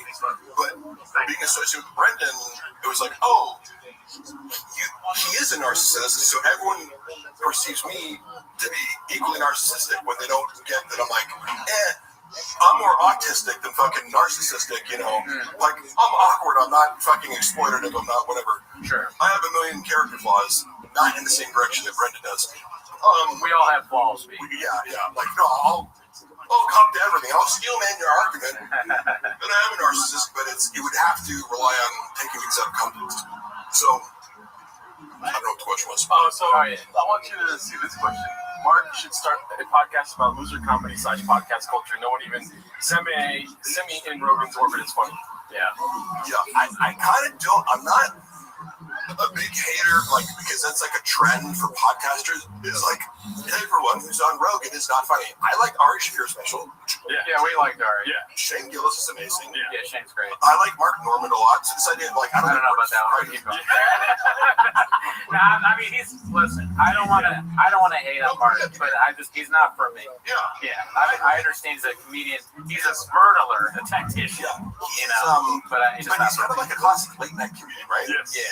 His jokes. So I appreciate like the genre that he's in. He does that well, and also in real time, his quips. He's incredibly quick. Right. He can give these. You know what else is quick though? Stage 4 cancer. That's also quick. You die right away from that. Yeah. Dude, you write that down. That was really good, dude. That was Mark Norman level. He said silver hat. Joe Rogan. That was one of my funniest. Oh yeah, I mean those are great clips. I'm not Mark. And in no way am I saying I'm funny or better. Obviously, he's a very good. Like he's a very good. I like his stand-up, but I just don't. I don't enjoy it at all. Yeah. Anyway, and I also think that like people don't realize. I look at comedy like genres. It's like, do you not like this song or do you not like country? You know, do you not like country That's or a good rap way or whatever. You know, all comedians are different styles and genres. So I find Mark Norman unlaughable and trite. That's what Jeff Dye said. So Jeff Dye is the worst ever. But so Mark Norman, like, by the way, Jeff Dye is the nicest person in person. I could see. He was nice to me in person, so I feel very bad about saying that. And like, he's been out of the whole group that I met there. He's the one person who like checks up on me. Yeah. Who'll be like, I miss somebody. Who'll meet up with me. Like, so. He's I'm definitely a bad guy. Like, he was nice to me, and I shit on him. I always want to give people credit for, like, before I say anything about his comedy, I want to establish Jeff Dye is in real life one of the nicest people. And it was funny watching the Martin Maron. Sorry, I got this fucking acid reflux. I was watching this Mark Maron beef with him, and Jeff Dye's crime was like calling out the fact that Mark Maron's an asshole. People, I didn't really. I was like, wait, it helps him in the end, though. Like, well, this whole thing, like Jeff Dye, that helps Jeff Dye. That whole thing, it's like now people are talking about Jeff. Yeah. He can go on the podcast. He has something to talk about. I empathize with Jeff because I was like, he was like, Mark Maron is mocking me. Like, oh, did your feelings get hurt? And Jeff's like, yeah, that's the whole point. My feelings got hurt. That's the kind of guy Jeff Dye is, where he's like, I'm okay to admit that something hurt my feelings. It's not a big deal, you know? Okay, here's my thing. If we're going to talk about Jeff Dye, I'll just say this. If I had advice for Jeff Dye and he cared, I would just say, think a little bit about your issues with women. What's going on there? Like, are you, like, why is that a thing? Maybe, I don't know, do some deep reflection there. That's what I would say. I consider him, he's not like, you know, some people get into comedy like those, the Hodge twins who are like conservative black guys. I guess they do comedy shows. And I've watched some of them. They're funny, but like, I consider Jeff an actual comedian.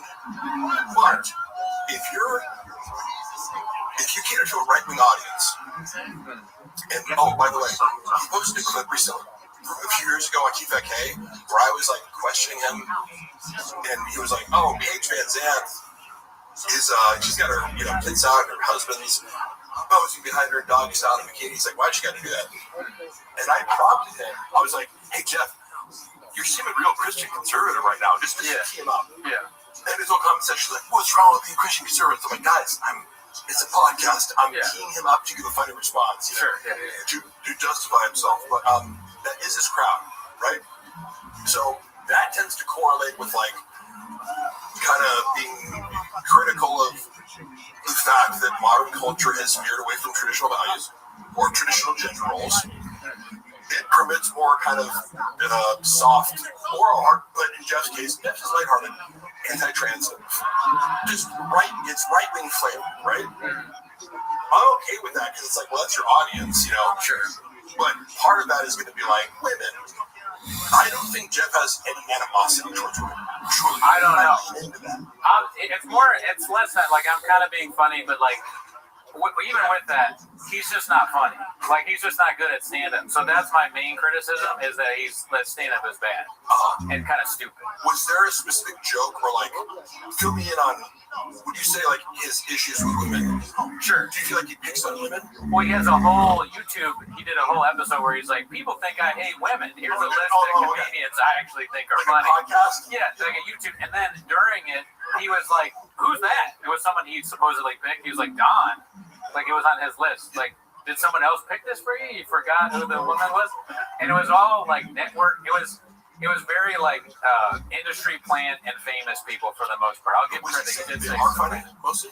What's that? But you're saying that they are funny. You're saying they are funny. But, dude, would you do a podcast where you're like, here are the women that I actually think are funny? Crazy. You know, I mean, I know I'm acting insane here. Like, these women actually did make me laugh. And I just I'm not racist. He's like, and was one of them Whitney Cummings? Because that's a crime. If it was for Sharia law, he would be in prison. And we should have Sharia law. No, allegedly. Stop. We shouldn't. I'm sorry. We shouldn't. Jeff Dye is a super nice guy. You know, like I stand by that. Because I also, whatever he's leaning into as far as the anti-women stuff, I'm very sensitive to guys who have like deep-seated resentment towards women. Jeff Dye's not.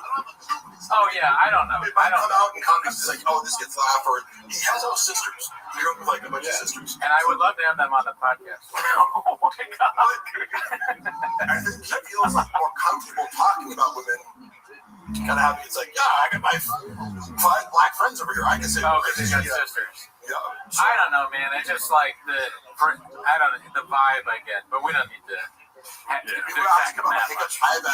It sucks, but I have like a medical condition where I'm putting off getting it checked out. I'm sorry. Oh, what? You got a problem with the human body?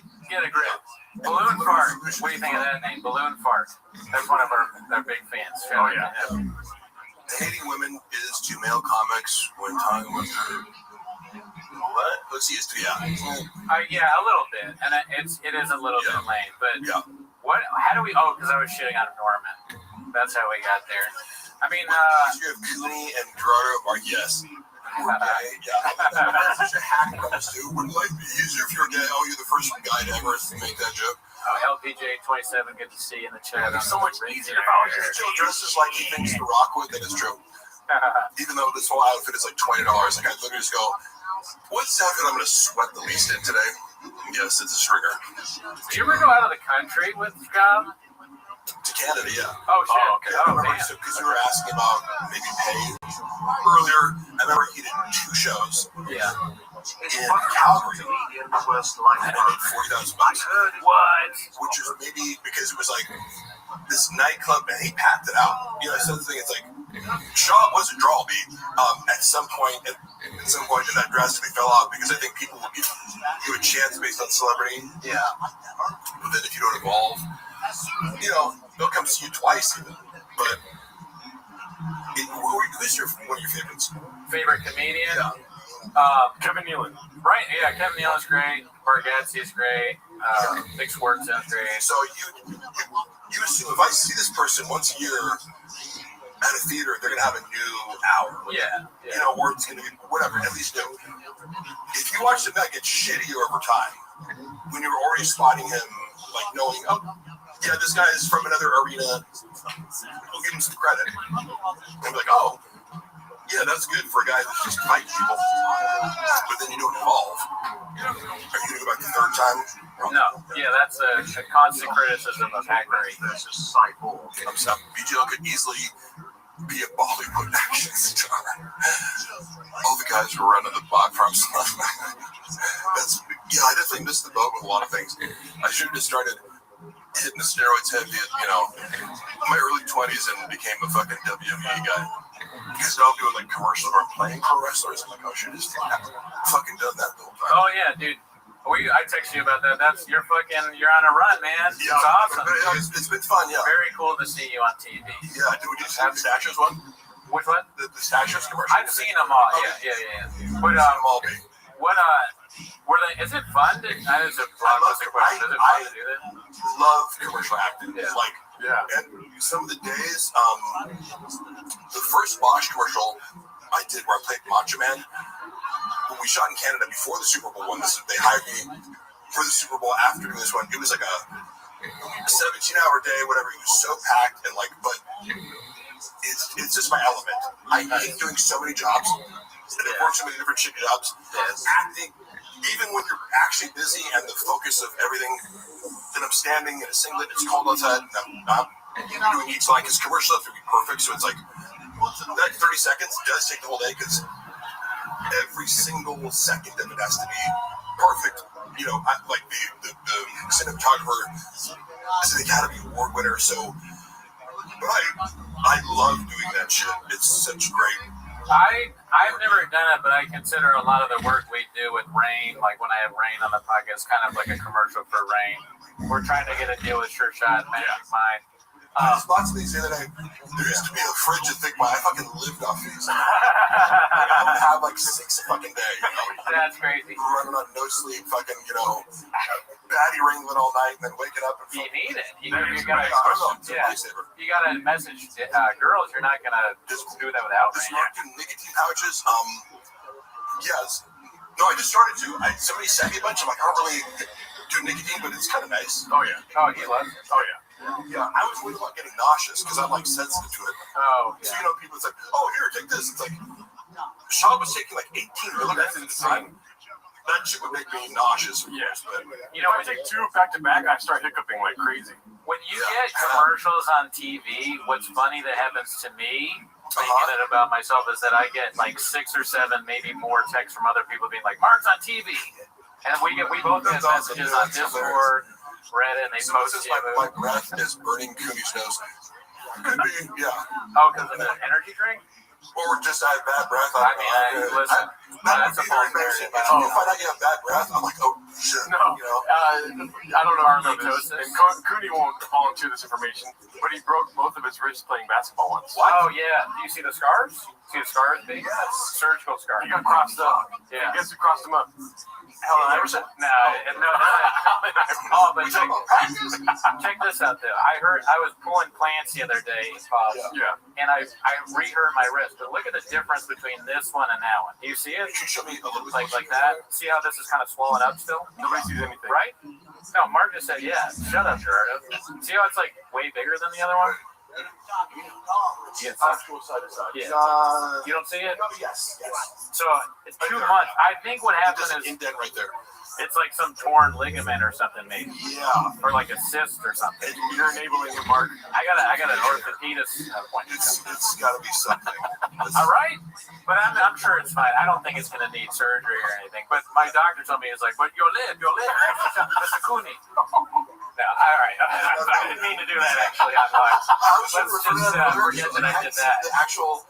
His first special, and when I found out that Brendan added a stereotypical Asian voice to a handsome, professional Asian doctor who has a flat West Coast American accent, I was like, did no one ever teach you that it's bad to be racist? All right, so Mark, this is my best friend back home, Boucher. He's asking you a question. Does Mark have any insight on Barndor's fake BJJ black belt? Is that what it is? Or qualifier? Oh yeah, I believe all the stories about him faking it, that is something Brendan would do because he fakes everything. Like I can think of 10 different things where it's like he wanted something, he's like, I want more followers, I buy them. I want more views on Gringo Hobby, I buy them. Now, does he have grappling skills? Of course, but I'm not educated enough in this world of black belts and what the real experts consider black belt, but his story was like he didn't have it, and his son was like, well, where's your black belt? Like, oh, well, it's technically, you know, to me, it doesn't really matter because it's like, you know, you'll see guys who are submitting people all the time, and it's like, oh, but he's only a brown belt. Like Mighty Novice is a brown belt. He's submitted it's like a big so many dudes with crazy submissions that like technically he's a brown belt, but it's like he's the best to ever do it. Like to incorporate BJJ into MMA. So any belt is impressive to me. Except for podcasting where we're black belts. Yeah, I think like I don't doubt Brendan's grappling skills. I assume they're better than his striking skills because of his lack of coordination. And speed. He doesn't look very fast. Like that's, you know, powerful, but just not like, you know Ilya Chaporia? Yes. Like, so I watch him and I go, his boxing is so crisp and precise. And then we watch Brendan strike, like he looks like I would want to get caught with one of his haymakers, but like it's sloppy. You know, it's a sloppy striker. Yeah. You can get away with it, I wonder if you were gonna stick on belts, like what kind of belt, like English language for Brendan, probably white belt. Acting ability, he's probably a white belt in most of his things. But actually, I want to ask you a question. Acting ability, white belt for sure. With sticking on the ear thing, I don't really know much about that controversy, but what I heard was like what guys were doing is like they cut up their ear, right? Is that what it was? Pliers. He chose out here and sounded like RFK. Fuck, that's accurate. Really? We have Mark Hartley in the house. Ashkenazi boots. We should do that like a retarded old frog. I'm gonna mess up my ear for the time. But you don't think he did Pliers very accurate too. I'm sorry, what did they roast you on? Somebody said Beaches. Oh, you're sounding like RFK, which is accurate. Okay. I love accurate roast. Like, and again, I was talking to my friend, but they're also saying, "Yo, mama, black belt so big." People take it too far, and you're just like, you're literally just trying to be mean, but it's out of touch with reality. If you roast me accurately, I will laugh along with you. Okay. Yeah, they say I fuck squirrels, so don't believe everything they say. I got small teeth, big gums, ball. It's like, how many things are you gonna say? Do you think I don't know how I look, motherfucker? Like, come on. Somebody said that he broke his wrist coughing. Ballpark. How much Baba lose on Tiger Thick? I don't know. All I know is I got fired from running the social media, which I brought up over 10,000 followers in a couple months and was posting every day. I came up with a creative strategy that they hated, but I'm like, this works. Which was I came up with a little lingo where like Tiger Burn after like so I can't talk shit. He hated when I did this shit. I took over the Chief IG account and started talking to the haters in the subreddit language, and it was like, oh, notice how this post has 4,000 comments now? Yeah. Because I'm trolling these people. Yeah. And then also making it indistinguishable between if everyone's using this language, then nobody knows who's a hater. We're all using it. He got so freaked out though, because I shot first and asked permission later. I didn't tell him I was going to do this, but I'm like, clearly if you're a rational person, you go, did you notice how this post got 10 times more engagement? Yeah. On a page that's leaking followers every day? Oh, but you want to stick with exactly what you did? Cool. Okay, great. So, same thing with Tiger Thick, where I was like, I came up with just some catchphrases and things, and immediately was like, I'm like, this is working because you don't know how social media engagement works. We're like, what drives engagement when you have no money is like making a community and interacting and being unpredictable or whatever. And right when they say, oh, my investors, it's really him. Oh, yeah. Just being like, I don't like this. But he'd be like, oh, the team or the investors don't want it. I'm like, yeah, you're just a pussy. Because he was like, his dread was. It truly is like a child's empire. What's The Rock's tequila? The Rock is tequila? I didn't know Yes, that. he was like, he wanted to base the market. It's called Moana or something like that. Yeah, I'm like, cool, give me $20,000 for a photo shoot. If it was called that, it's like you're I'm like, all right, Hollywood is fucked up at that point. Like they're naming a Disney movie the tequila brand. We gotta shut this thing down so we can figure out what's going on. That's actually Sean Logic. Because remember, he thought that Dana White stole Fuck It Friday or Fuck It Wednesday or whatever. Oh yeah. He was Dana stole my fucking idea for this thing. I'm like, you said it 1 week, and Dana's been doing the show for the past 3 years. Yeah. And then you convinced yourself that he stole your the term to make a show out of it. It was crazy. Yeah. Just getting into anything. You're like, yeah, for sure. Data's stealing your ideas. I mean, podcasting is a dangerous thing. My wrist isn't working. You have pickups. Gerardo. Yeah. But dude, honestly, you know who else had hiccups? Fucking George Carlton. Like, calm down, one of my North Stars. He's one of the greatest ever do it. Yeah. What's funny is the only way to fix this is to throw up. We got you covered there. We've been throw up thing that we do on the pod. Pick a rating, you'll throw up. If you want, the most famous person on Mark's phone contacts. I don't know, a guy named Antonio Banderas. Oh shit, dude. I'm gonna put the hot noise for that. Yeah. Antonio Banderas. He was super cool about that. From the commercial, FaceTime Luana. Luana's like a huge fan, and I was like, hey, dude, first of all, he was super gracious and complimentary. He was like amazing to work with. He's so cool. Then I was like, hey, I have a little favor. Yeah. In full Macho Man Randy Savage comment. Like, FaceTiming Luana, I'm like, hey, what's up, Bob? You know, in Madrid, guess who's here?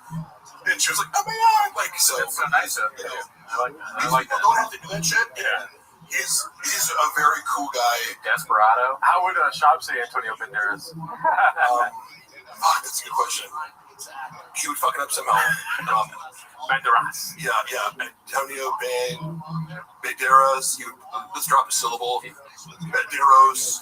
Banderos is good. He was in that the last movie that I saw that he was in was that movie Baby Girl, which kind of sounds like something that Shop would say. His performance is amazing. Yeah, that movie. I really like that movie a lot. Water fruit on, and I was like, kind of like doing some other shit. I'm like, he's telling. Oh yeah, that's great. Yeah, Great and film. his performance Never seen is it. the emotional.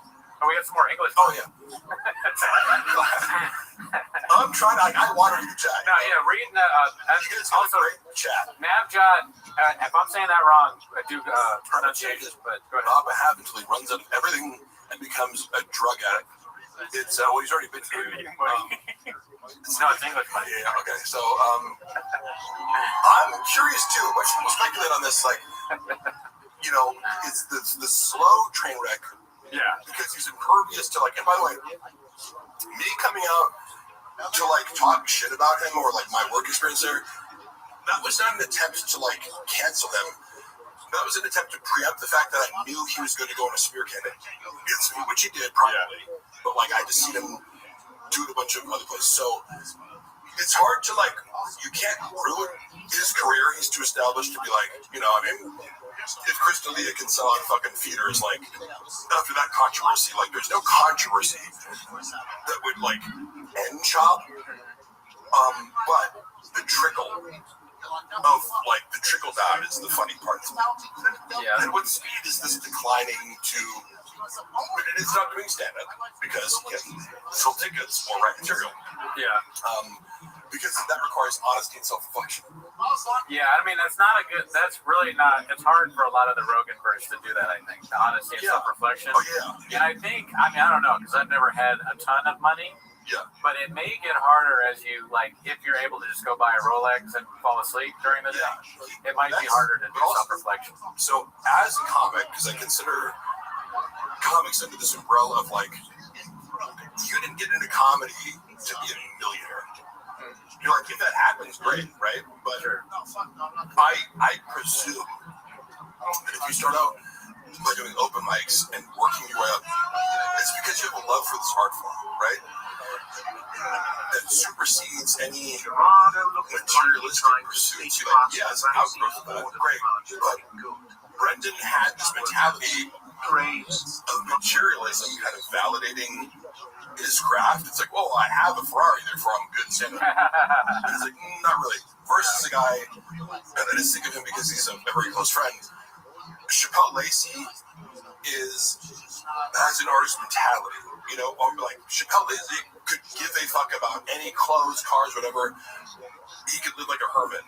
He cares about his stand-up. With me, I have a very quick set of rules I live by. Okay, first of all, always diet starts Monday. Second, all right, I'm up at 4:36 every morning before my meals. Yes, John. Then, yeah, exactly. I took that from him, but he got it from me actually. Picture of the alarm clock. Yeah, and then also like I never read the comments. No matter what happens, I've never seen anything. I like, what is this Justin Lang? Never heard of him. Don't know who he is. I don't know who Justin Lang is. Hey, I've never in a million years. All right, we got a poll here. Antonio Banderas, yeah. Antoine Jameson. Antoine Jameson. John. That's a good one. See, you're thinking like a writer. That's the thing I like about writer's perspective. It's almost like I read about the John Africa thing. Yeah. So many of the Shawbisms I see, and I had no idea where they stem from, and like years later, Anthony Hardaway. Sorry, I would find them out. Yeah. Like John Africa is one of them. Or I'm like, oh, he said John Africa. Yeah, it's crazy. He said that. Oh my God. Who the fuck is John Africa? Mike Tyson. Who's John Africa? Imagine Mike, not to insult Mike Tyson's intelligence, but he's the one correcting you. I think Mike Tyson is very intelligent, by the way. Seriously. I don't know. I mean, I think like he's so compelling as a human. Okay. You guys know more than I do. Documentary about him. It came out in 2008. I remember I saw it in theaters. Yeah. And I brought my girlfriend who wasn't really familiar with his fighting. Getting to see somebody who's never seen Tyson fight, watch his highlights. It's amazing. It's jaw-dropping to me. When somebody's never seen Tyson fight, like, look at this guy beat the shit out of him. In a way that humanity has never even seen before. Now, he's also had this transition into becoming this extremely thoughtful, like I would consider him philosophical. Like he reflects and he thinks, and he's just sincere and authentic at all times. And I think that comes. That's what Brendan resents about, because Brendan hates Mike Tyson. He gets insight. He hates. Because also, remember when he was doing that show? Mike Tyson used to do this show in Vegas, like a one-man show. Yeah. It was basically comedy. Like that's what Brendan should have done. I was always like, why don't you talk about the UFC? He's like, no, I don't want. I'm like, major mistake. Blind spot. I get it. It's like people do this thing where like, oh, I don't want to talk about that. So I'm like, that is actually your best bet. To at least make one special where you involve it. But Mike Tyson's show was funny as fuck. Oh, did you go to it, or was I saw clips of it? I was like, oh, he's good. It's well written. It's like a presentation, but was very successful. Great entertainer for sure. That's hilarious. I think part of Brendan's resentment is that, and the fact that he's like at all times, for better and for worse, he's authentic. If he fucks up a word or says something silly, it's like he's just authentic and doesn't give a fuck. Yeah, definitely. I mean, he's very fun to watch. What I used to do with my buddies is like we'd be hungover in college and we'd watch Tyson highlights of him just destroying somebody in 30 seconds. Same with Fedor. We did the same. Oh yeah, and I recently got like his remember somebody told me, I was like, who's your favorite? When I got into fighting, and I kind of only Conor McGregor got me back into fighting in 2015, watching pay-per-views. And I asked somebody, who's your favorite fighter? And they're like, Fedor. I'm like, who's that? Because he wasn't in the UFC. Then you start watching his fights, you're like, holy shit, this guy's great. Yeah, he was the best. Somebody sent me a clip of Fedor interview with Luke Thomas. Have you ever seen that? It's hilarious because it's like, Luke's like, what's your favorite book? And Fedor says something in Russian, and his translator's like, he only reads Russian. So he's like, what's your favorite movie? He's like, he only reads Russian movies. You wouldn't get it. Good luck, He's just like, Mark Siegel is nuts. You would not understand. That's funny. Who hated first? Shab or Tyson? Yeah, who hated him first? I think Tyson's really open-minded. I don't think Tyson hates anybody. Yeah. I swear to God, because like that's part of his journey. Like you can just tell I don't think he holds animosity towards anybody. I think he's completely evolved as a human being. My favorite fighter is Cooties White says. Fuck you, Mark. TPG had a great comment. He said that he thought he'd fuck up Mike Tyson. I think Mike Tyson today could knock out Chop easily. Oh yeah. Without question, not gonna lie, Mark sounded like he's having a stroke. Yeah, so what if I am, bitch?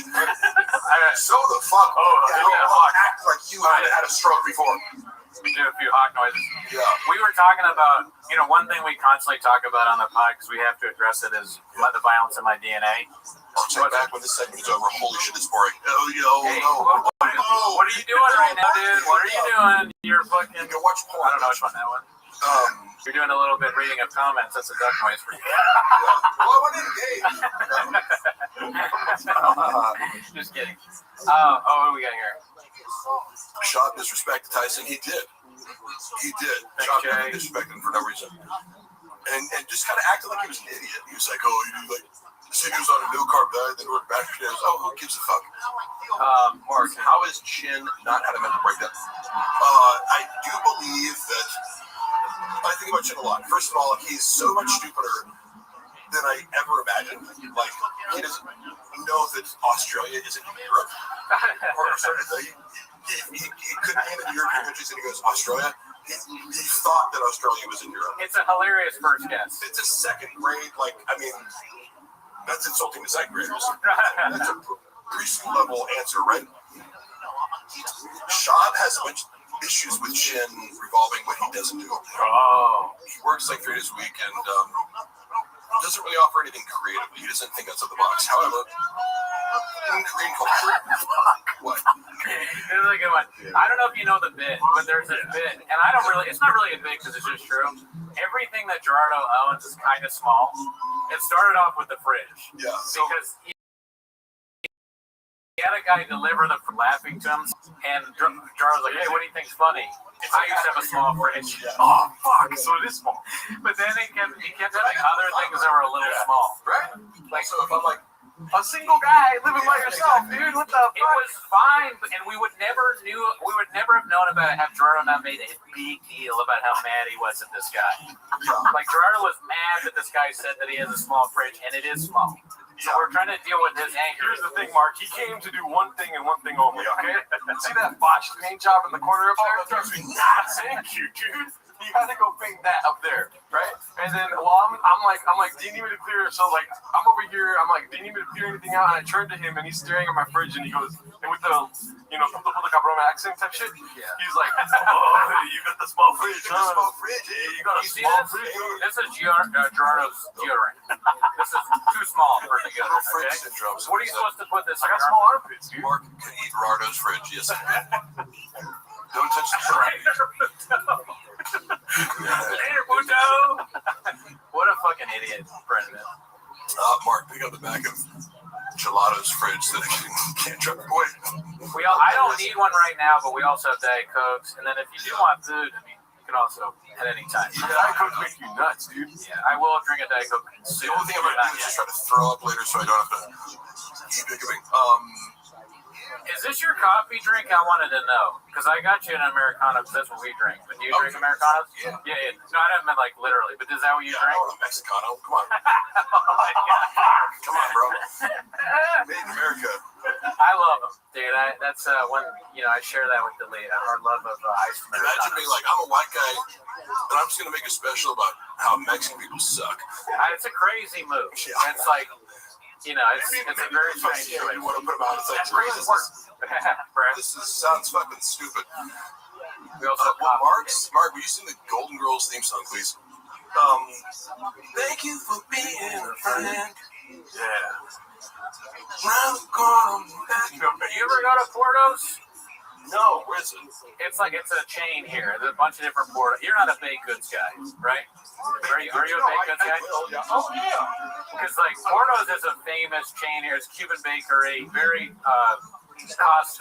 It's like not expensive. You can talking about all our sponsors at the beginning here. Yeah, I mean, I wish they sponsor. I love this place. I think it's a great.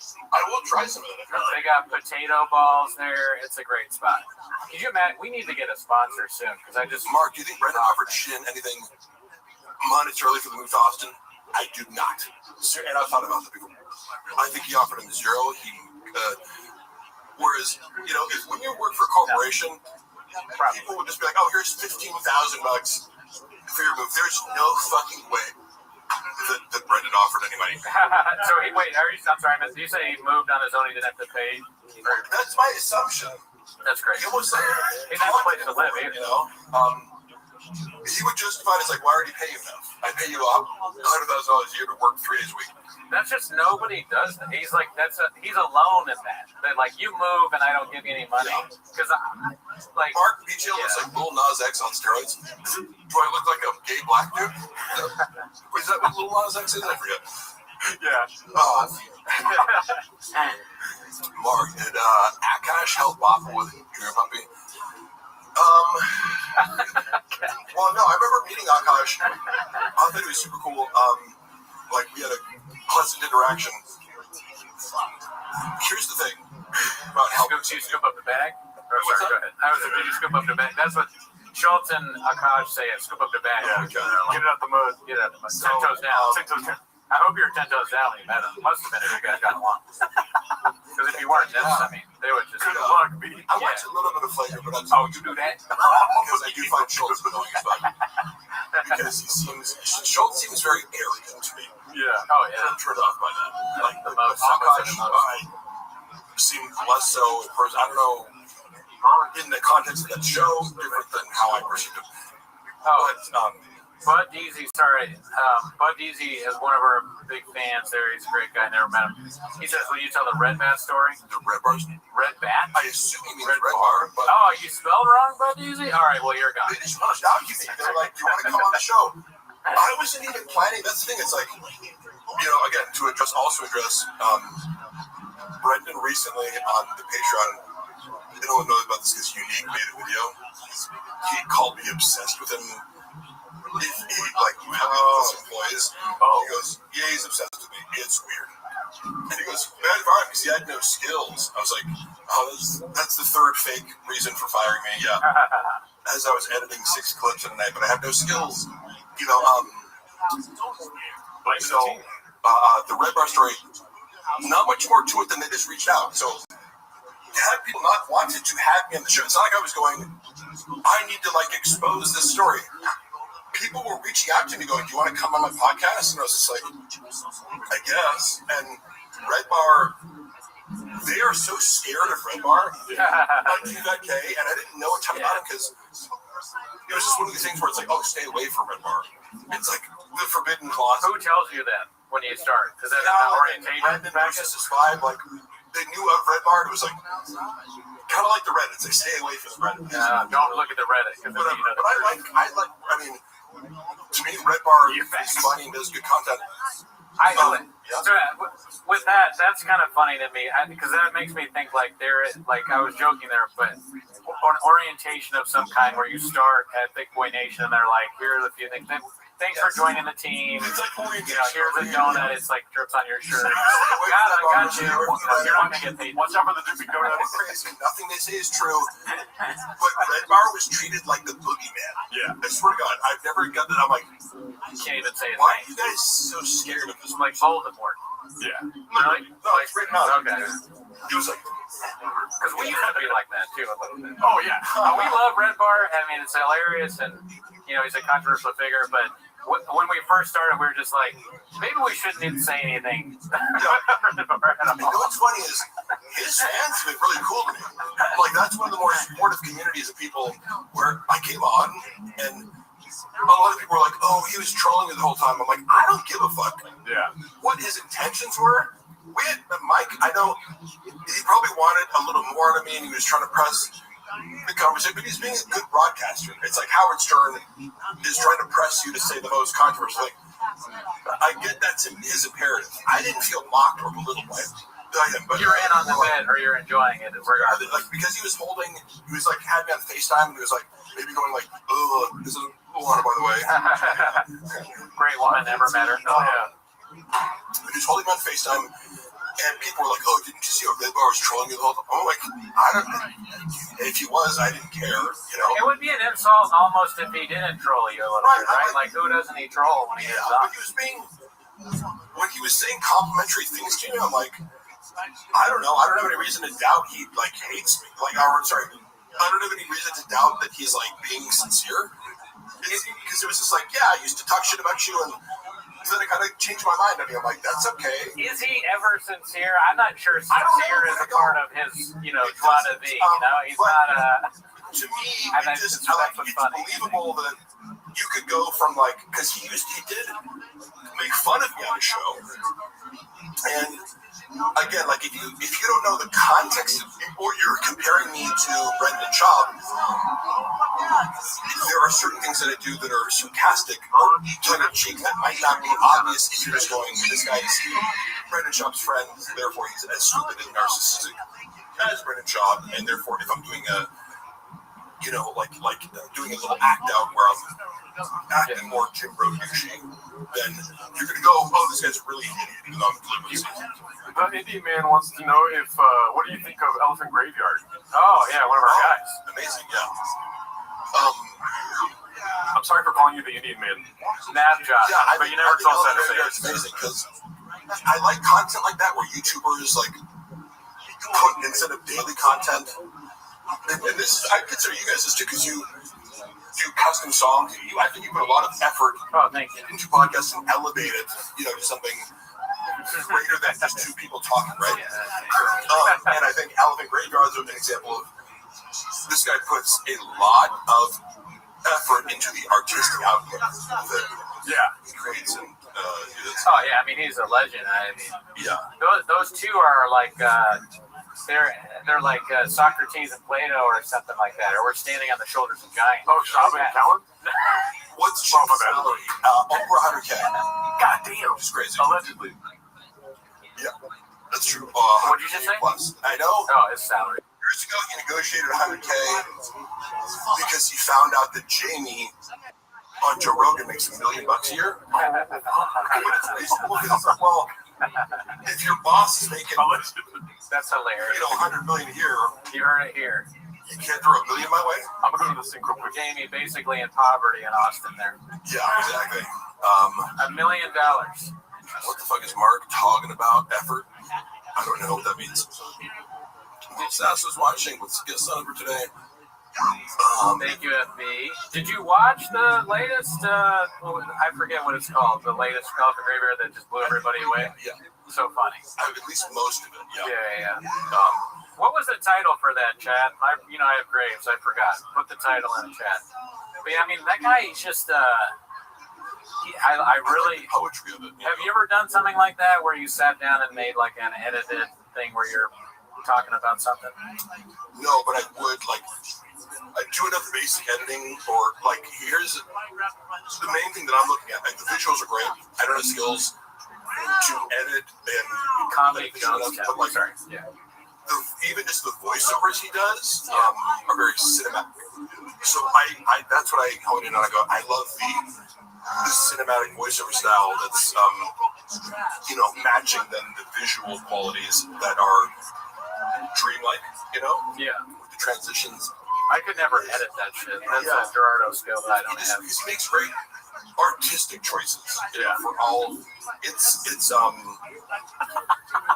literal. It's not like he's when he's voiceovering, it's like directly what's on the screen. So he's making artistic choices. And what is the moment to moment visual? So you have to do that, but also have this like kind of poetic narrative for the whole thing. Top Jimmy, I saw your question. Can you post it again? Because I don't remember what it was. Graves activated.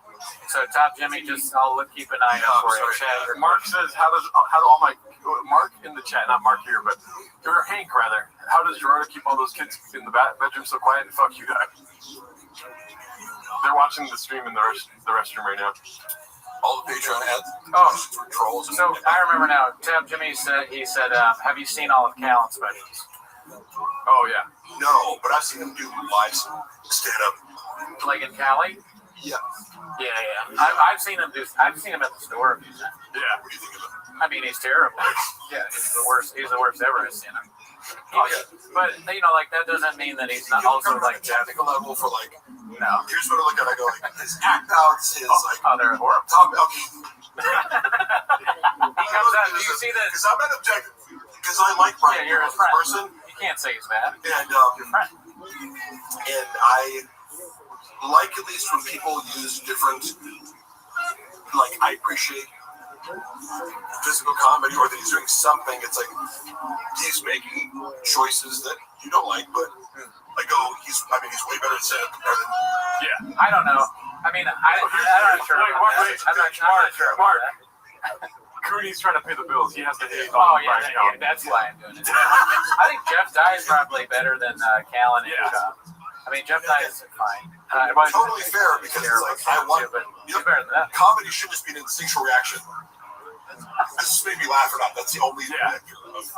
Right. whether you like it. That's the thing, though, because like now when I watch Brendan Schaub, I laugh like almost every time. But I don't laugh. I don't even laugh when Callan does the hawk duck thing, which I love. I love it. Unironically, I love the bit, but it's not like going to make me laugh. Yeah. My son, you'd be a hawk, not a duck. That's the stupidest thing I've ever heard in my life. Yeah. And part of, when I see clips of Brian on the podcast, how did Sean, as a friend of his who likes him, situation routine? It makes me sad because Brendan is such a bad comedic partner most of the time. Oh yeah. Like he doesn't understand the basics of comedy, no, or improv, or yes ending. So it's like sometimes he gets it, but he doesn't. He shoots Callan down way more than he should. Callan is very good. He's a comedic partner for teaming people up. Him and Chris D'Elia have great chemistry because he allows Chris D'Elia to make him the victim of the comedy. Yeah. And everybody's like, wait, that's not fair. As Chris D'Elia is roasting him, he knows how to keep it going. Keep a bit going and extend play. You hit on two things that happen in our show. One is, okay, I'm going to start with Brian and then I'll do the D'Elia thing. Yeah. So Brian, when we're watching Brian and Schaub, Brian will go into one of his bits, and granted, it's not funny. What is it? Oh, someone says, Mark, does Bob have any incriminating info on you? Fuck no, dude. He has no idea what I have on him. He has no fucking clue. You know that movie, the Dark Knight Rises, when Catwoman, played by what's-her-face, leans into Christian Bale? It's like, there's a storm coming. That's literally what I think of when I, think of what's coming for Schaub. And I have to keep this under wraps because part of it is my legal case. So to put it out on YouTube would be detrimental to my financial bottom line.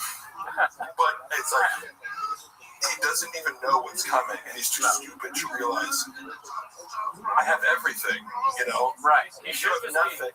Yeah, he should. He hired a private investigator to go to Luana's house, and Luana owns the private investigator. Oh shit. Well, I mean, she's charming enough to be like, and she knew more about but Luana is skilled at manipulating men. So but also she played it very savvy, and I applaud her for that. She was able to get the fact that Brendan Schaub was this guy's employer out of him when you're not supposed to do that. It's private detective. And I have, and I somewhere on my phone, but I can show the guy's card.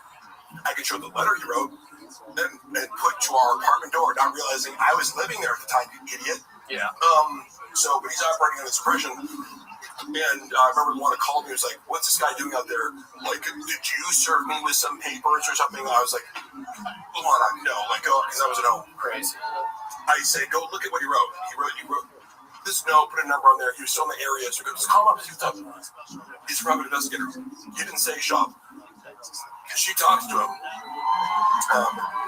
She knows what he's inventing. He goes, "Are you here because?" She's like, "Who do you work for?" And I said, "Well, I say." I go, "Oh, is it Brendan Schaub? And does it have to do with a bouquet of flowers that someone sent to his house and he's blaming it on Mark?" And he's like, "Oh, okay, you know what this is about." And he's like, "Let me tell you the real story." And, one of these girls said he was having a long-term affair with, who's smarter than the rest. She has an MBA and just a more accomplished professional, and just somebody who you shouldn't cross. You fuck around with the wrong girl. A lot of these girls he dates are idiots, but this girl, after he crossed the line with her, having lied to her the last time, she sent a bouquet of flowers to Joanna, saying, just outing him for having long relationships. But the note started off with, "This is not Mark." So, it's true it wasn't Mark. However, it gave them just enough of a thing to go, "Joanna, obviously it's Mark because it says this is not Mark." Yeah. And then he invented an entire story whereby I somehow went to his house with a bouquet of flowers and a note and hopped over his fence. It was whole. I'm like, you have security cam footage.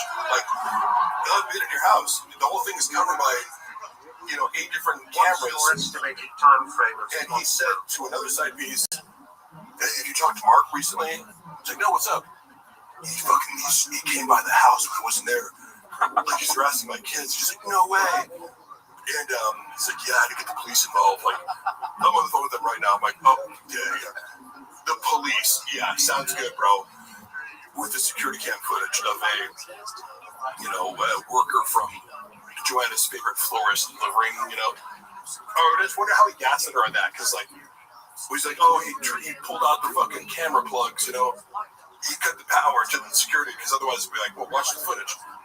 Where am I in this equation? It was just one of the more hilarious things where I go, this willingness to gaslight his wife and family in the craziest way possible, and then hire an investigator, or whatever. He does this with everybody, with lawyers. That's why he lost the unique lawsuit, because it's like, imagine Brendan Chubb's your client, and you have to rely on him to tell you the truth about what's going on. You're fucked. Yeah, I mean, being as lawyer is like being anything. You gotta be like, maybe we have another one if you want another one. Can I bid off that one? But go ahead. Yeah. Dude, this shit is amazing. I just tried it. It's the first time having a coffee cake from Porto's. Surprising, I know. Cinnamon coffee cake. Wow. I mean, listen, I would fuck my way into the room to get this. I'll eat 8 of those. Yeah. I'm gonna block this week. Yeah, that's not good.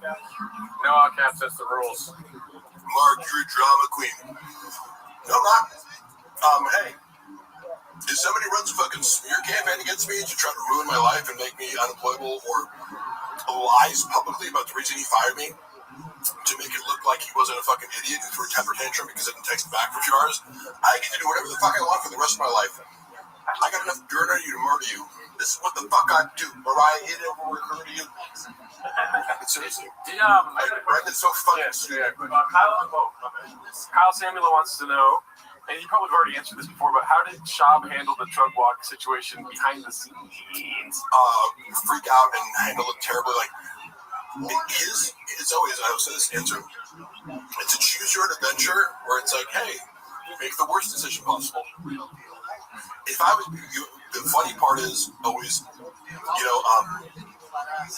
if I'm tagged in a video, they'll go Brendan Chubb's handler. I'm like, how could I be someone's handler who doesn't listen to any other human? That's facts. You can give him the best advice ever. It's like, hey, what you're about to do, like Joe Rogan said, he needs someone to say, what are you going to do? No, don't do that.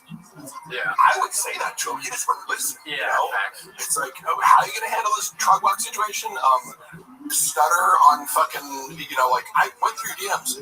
You sent a peach emoji to fucking a picture of Andy Letterman's ass. I saw that. Like, you're like, oh, I would never hit on her. Doesn't make any sense. I mean, you're all laughing at him on this fucking Slayer podcast for stumbling over his words. How do you handle a drug walk situation? Obvious. You text Bobby Lee, I'm gonna kill you. But moving on, Christian L. Literally, it's like, as ridiculous as that Mark broke into my house story, it's like, how can I make this the absolute worst out of this universe fucking problem out of just being like, yeah, you like, we already know you're a cheater. Just admit to it. Just like, hey, Andy, sorry. Yeah, I mean, you're right. I misread the situation. So Christian L, we know it's just Chan chatting, and he's only giving $4.99. He's not making very much money. Yeah. But he said, let's scroll back up. He said, Mark, what is Schaub's most redeeming quality? You must have seen something good in the beginning, hoping you answer. I don't mind talking about Schaub's positive qualities, but you're still under the umbrella of narcissistic personality disorder, which implies, in the beginning stages of a relationship, he's going to be very generous. So, for example, like, the first time I ever traveled with him was to Austin, Texas, in 2021. I got permission to go from my wife, and she was like, why the fuck are you going with Schaub? Like, it was actually her birthday, so I was like, but I'm like, it felt like it was like, dude, I want to go do this cool. Like, he invited me, come on, this is gonna be fun. I hadn't traveled that much during COVID, so and Chappelle, who Moana loves, is going with us. So she was not okay with me going for no money.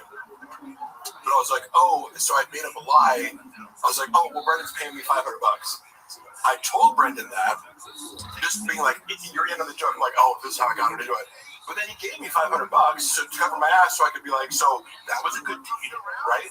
But yeah, no, I can name many things where it's like he'll be generous, he'll pay for food, all these things. But that's a short-term strategy to earn trust, loyalty, so we can fuck you over at the end. so that in the end, the next year or at some point, as he values you and he starts to exploit you, you feel indebted to him, right? Oh, thank you. So I would deliberately stop taking things from him because he'd offer, like, when I was having issues, like, me and Luana started having conflict because she was working a shit ton. She was working, like, 2 graphic design jobs. She was suffering from burnout. In late 2022, I'm traveling with Shop, fed up to my fucking ears with this bullshit as he's increasingly being disrespected. So, like, I got this crazy boss who's disrespecting me all the time. I'm traveling, then at home I'm working after being in the office. So we're both, like, high conflict because she's, like, mad at me about Brendan being, like, exploiting me and not getting paid enough. And I'm, like, mad at her because I'm like, I'm coming in the door from traveling, and she's like, like, give me the stink face, but I understand her perspective.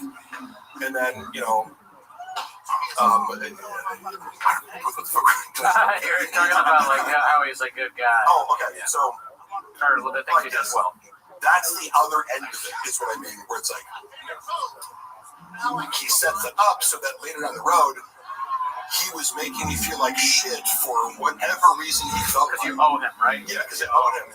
And I had to finally be like, look, dude, like, you're not even treating me, like, with 1/100th of the respect that you treated me last year. And I'm like, putting all my time and effort into you. Like, you think you're doing me a favor by doing all this? Like, I, you know, am college educated, professional writer. I do all these things. Like, I don't need this job. Like, like, you're underpaying me, and I agreed to do the same fucking. I didn't even negotiate. I was like, what's Christian thing? I'll do the same thing. I'll do more work for them. Just to prove to you that if you want to pay me more, or like, and then I'm still being shit on, like, fuck you. So yeah, that's so funny. The first time I've seen a guy tripping on acid reflux. I almost took time to acid before I came. I'm like, would that be funny if I was on acid? Oh no.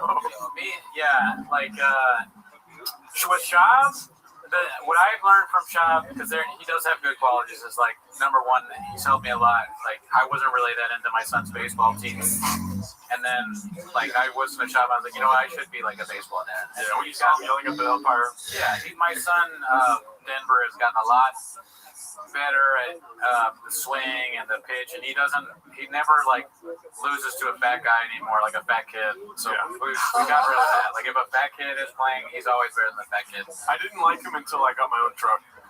Yeah. Oh yeah. You know, hey, reading one of those Reddit posts by one of the baseball parents was so fucking funny, because now I got this constant identity shifting of, like, now I'm a baseball dad and this is my kids in my life after cheating on their mother publicly for, you know, a decade. Like, it's hilarious watching this, and then hearing the other side of the story where it's like, oh, Shops also, as he is with everything, portrays himself as, like, this beast of work ethic, Shop trying to pull Shop.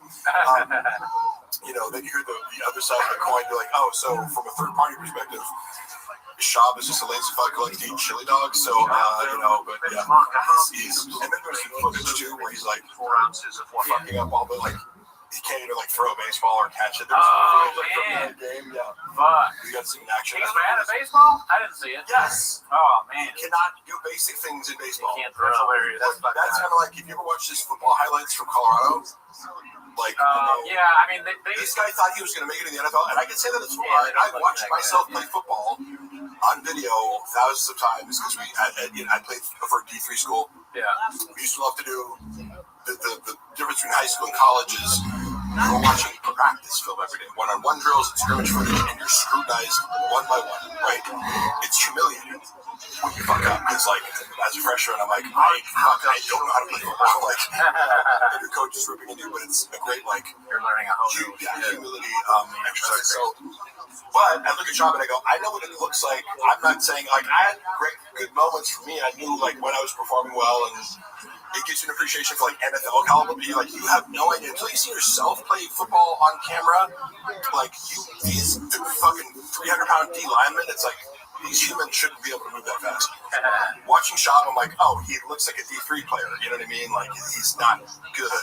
Yeah, he's not good to the NFL. I haven't seen good highlights. Jay, thank you, Jay. Jay, how does Shab feel about Eric? Good question, because that's another nuanced one. You know, that falls under the umbrella of Shab hates everyone who he feels is socially beneath him. However, he did negotiate on Eric's behalf not against, but like when he was being brought into the King of the Sting situation, apparently, according to Shab, which take it with a grain of salt, but I think Thea was kind of like making it more difficult for him to kind of be an equal partner in this like dynamic or something like that, where it's like, because they were inviting him on as a guest, and I'm like, oh, we'll throw you this much change per week, and he's kind of like, hey man, like, if I'm going to keep myself available every week, which is totally fair, it's like, and am I going to be on call, or am I going to be part of this thing? He was asking very fair questions. Shab advocated for him to be a more fairly paid kind of, we're splitting in this kind of thing. And I think it was Thea who was kind of going, I don't want that, but also but part of this pie was the fact that like King of the Sting is what it is because of Theo Vaughn.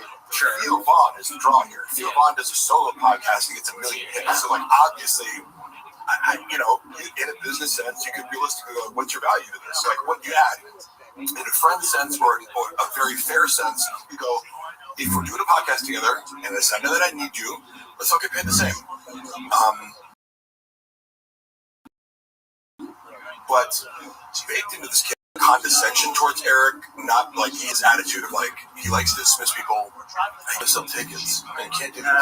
But Eric's a better stand-up comedian than you, Brennan, and he's been on TV, and he's, I don't know, Eric was always very nice to me, and a thoughtful person, too. He would always, he was the first person at Thick Boy when I was, really, I got depressed, where I would, come to work every day, and I'm like, I'm waking up early, and, dealing with Brendan's bullshit until, 10 p.m. every night, 7, 8, I just started to become dead at some point. I hate every moment here. And he was the only person to be like, hey man, you all right? And I was like, yeah. And he said, it's okay to not be okay, or something like that. Really? I wouldn't have picked him to be a guy that talks like that. I mean, that's my lawyer, Rob Pebble. That sounds like a good idea for a sitcom, I moved in a house recently. In a new house in LA. Whenever you move in a new house, it's always weird. It's even weirder. Hey Rob, you're on a live stream right now. Are you okay with that? Oh sure, yeah. I mean, I'm doing a live stream. How much smart? There's a lot of people watching actually. The 10 minutes of Shab thing. Funny enough, this is my labor attorney, Rob Pebble. Hey Rob. Who's about to destroy Brendan Shab in court. Oh, actually, no, he's not. He's totally incompetent and it doesn't do anything. Rob, we're actually having an informal discovery conference right now. I want to share a concept with you. Yes. So, part of this lab thing that we have going on is that I want you to get out for yourself, and I have another potential client. Ring stuff, all that stuff, the doorbell, all the ring security stuff. All good. Why not? Of course. So what I want you to do now, you want this evidence upload process. I want you to think about how to steal this. The advisors, right? Yes. We throw in help plaintiffs figure out their cases in situations just like yours, and you're the guinea pig. Yeah. That's what yours. As you're doing this, since you're a creator like me, and you are going to teach this, but she decides she wants to do this, I'm going to do close to barber calls, right? But I can you guys then all proceed together because I'm going to your database too. All set? Yes. Thank you. Love you. Robert Pebble, attorney at law. All right. Good luck, Rob. Yeah, so Rob is I went to college with him. He's literally one of the smartest people I know. Right. I was saying earlier, if I get 10% of what he's saying, I'm lucky. But he's, I go, oh man, he's just better than Trump's lawyers. Right. Motion to dismiss. Yeah. Saying random shit out. That's it. So you went to college with this guy? Yeah, we both played football at Pomona College. But I would consider Rob, if he had 150, 160 IQ, I wouldn't be surprised. But he's extremely intelligent, and specifically with organizational systems. I remember when he was 20 years old. He's like a gym bro, like me. So we connected over lifting. I'm a few years older than him. So he was a freshman, I was a senior. We connected over just lifting, and he was like, oh, what are they? Because I had this policy of if you ask me if I'm on juice, I'll tell you. But if you don't, I'm not gonna talk about it. But he was like, oh, if you run a cycle? I'm like, yeah. And so I was like, you're the first person with the audacity to just ask me politely, Yeah. And I appreciate that, but he's very direct. And when you step into that deposition room, you want to look jacked because you're going to be like imposing your presence on people. That Rob is really, it's deceptive because what I like about him is he's a jacked, handsome gym bro, but also he's like an autistic savant with organizational systems. So remember when he was 20 years old, he was like making $100K a year running like LA fitness clubs. Like he would like train other people how to like run a more efficient like personal training like architecture for all the clubs in Southern California. Like started as a personal trainer, like quickly they're like, oh, you're way too smart to do this. Like so because he was still going to college, but also making $100,000 a year, like like telling people how to do their jobs. You didn't get your lunch by the 5th hour. You went 4 hours without a 10-minute break, dude. You didn't get reimbursed for business expenses.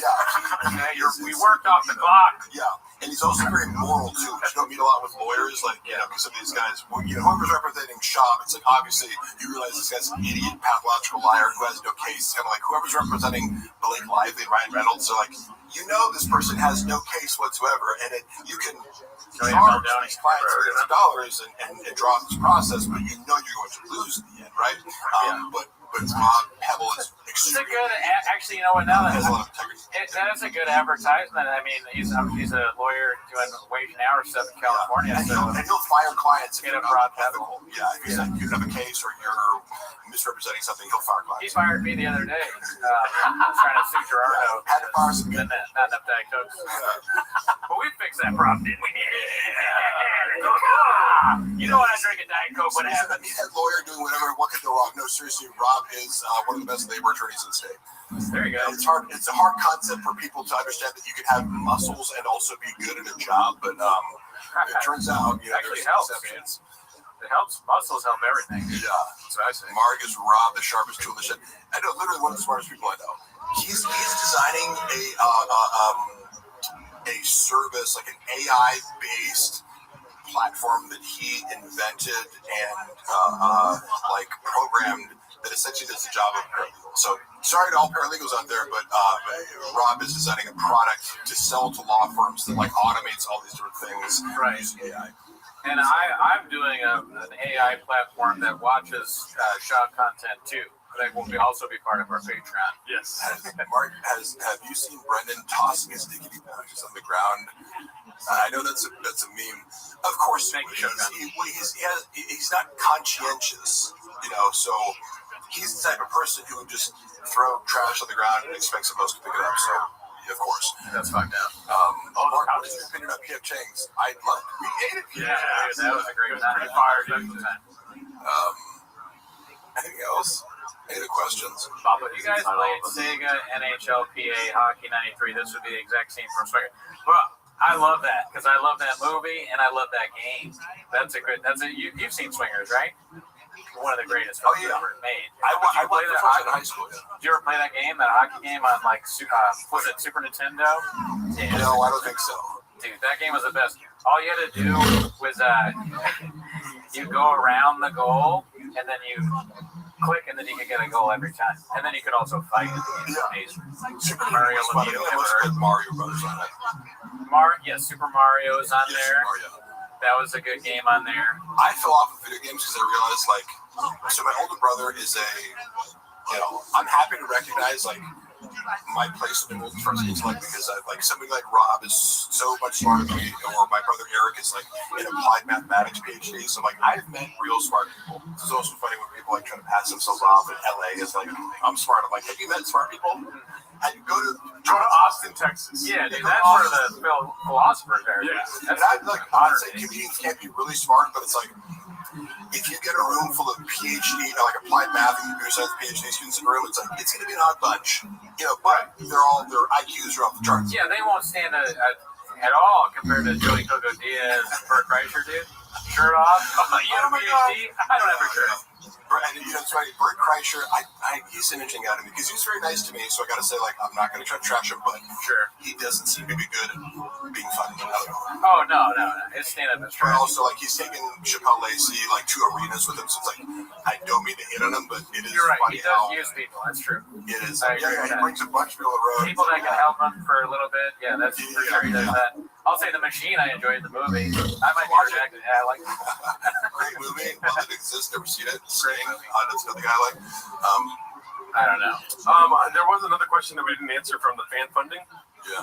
What is the estimated time of Shop's downfall? Oh, that's what I was alluding to before. Define downfall. Define bullying. I would just, at some point, right? There must be a point where you stop podcasting. And because he says, I would do this for free. No, you wouldn't. Right? There's a point I've already seen some clip where he's like, I fucking do this for you if you weren't making any money. It's like, would you though? Would you though? Doesn't seem to enjoy it. No, I don't think so. I don't doubt that I do think Brendan thrives off being on cookies I don't necessarily feel the compulsion, because whatever people call, like I'm constantly being accused of being a narcissist. I'm like, I feel like I get enough attention in life where I don't feel like there's this deficit of like, I need to post things, I feel like some people do constantly need to be in front of the camera and courting attention. I feel like Brendan does thrive off of that, of like just like even the feeling of importance when you walk into a studio, because I go like, he could be doing all this himself. There's nothing sophisticated about his production.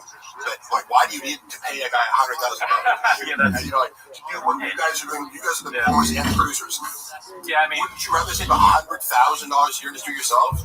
That's a common knock on him. Yeah, I don't know. You like, why don't you do but you need some production and post-production, so it's just funny. The shit that he wastes money on. He's like, space and be like, there's a bunch of people here, and I'm the center of attention. So let's check. Okay. It's Brendan's Crazy X. I like that people go like Crazy X. Do you think Brendan is a sane person? And again, hey, how did I get into the show? Did I beg you guys to come on here, or do people seem to be interested in having me talk about Brendan? No, we begged you to come here. If you were like, hey, come on my podcast and talk about fucking lifting weights for an hour, I would. But I'll do 10 more push-ups. I'll do 10 more push-ups. Once my wrist is better, I still think it's a funny idea for me and you to go to the gym. Because and I want some time to prepare, because I think I can probably still do 2 plates maybe. Or I was able, if I worked a little bit too, I think I could probably still do I might be able to. But I would need you there to make sure I don't die. You would come back quickly, but just kidding. Would you want to film it? I'm saying 1 plate. Let's do 1 plate. Yeah. I can probably do that. Once my wrist is better. Stop being blockbuster. Yeah. I can do 2 plates 25 times. Get Baldy and purple shirt Mexican Jack. What does that mean? Oh. Or, you know what? Elizabeth Marsden said this earlier, and you and me, or Gerardo too, doing a race, to see. Somebody said, who's the guy from downtown? Is that me? On the left. Mark, eat like a bigger slob. Dude. If you think you're going to offend me by telling me that I eat like a slob, good fucking luck. I mean, if you say the words "oh" from No Talent, you have to be specific, because look at the 3 of us. I assume people want to say this. We all struggle. We're all imagine thinking I'm insecure about my own talent. I know exactly how untalented I am. I'm not sure I could ever do 2 plates. Maybe back in the day. I can turn that good stuff. Yeah, once roid out. Yeah, roided. Because then the violence in my DNA with the roids. I don't know. I like the idea of like raping people with steroids. Yeah. Like tying you down. I mean, like you're getting on the steroids now. Yeah, good bitch. What was Bob's attitude towards Rogan getting close with Shane Gillis and bringing him into the Rogan sphere? I mean, when Brendan and Shane hung out, I think we were in Philly doing shows, and we went to some bars with them. And Chappelle Lacey has been boys with Shane, so I knew about him a little bit before the SNL thing happened, and I remember watching his. He did a really funny bit to me about being like a sucker for Trump advertisements. He was like, I'm the guy, I'm the target Trump voter. So he was like, I thought it was really funny and a good angle on Trump. I love his Trump impersonation because I feel like it's neutral. It's not like, oh, hey, Trump, look how he just does it. It's like, finds funny, but Wait, who was that? Wait, Shane, yeah. He's funny. Yeah, he does that great bit where he's like if Trump was before Trump was somebody attempted to assassinate him, but he goes, Trump would like be if he did get assassinated, it would be funny. Yeah. Sit down, you're gay. Yeah, man. Yeah, I'm sure that Brendan resents the shit out of Shane Gillis. I've said this before. My take on Shane Gillis versus Brendan Schaub is, you know how Brendan Schaub is like cosplaying as like a blue collar guy, like trucks and blue collar and this and that, and it's like Shane Gillis is like actually that.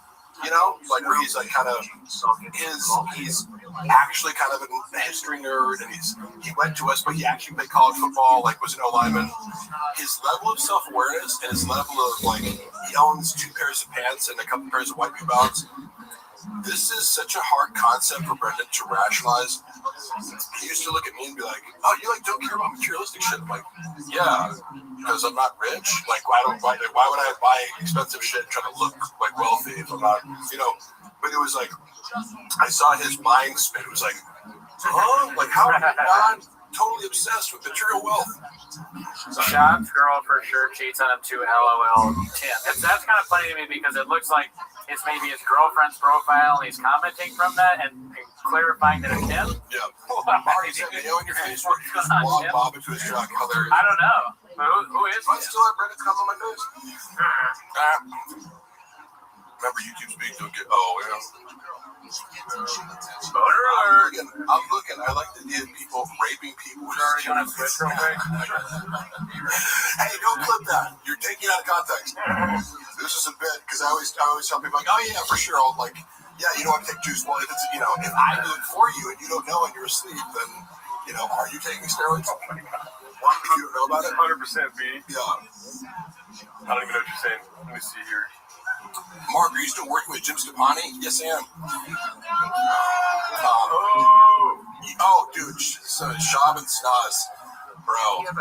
I cannot give any updates on Snaz right now, but holy fuck. Oh, no. Holy fuck. I have been instructed to not say what I know about this for the time being, but Jesus Christ. Jesus Christ. That's all I have to say. Do you have a favorite joke from the Gringo Poppy? Let me think about that for a second.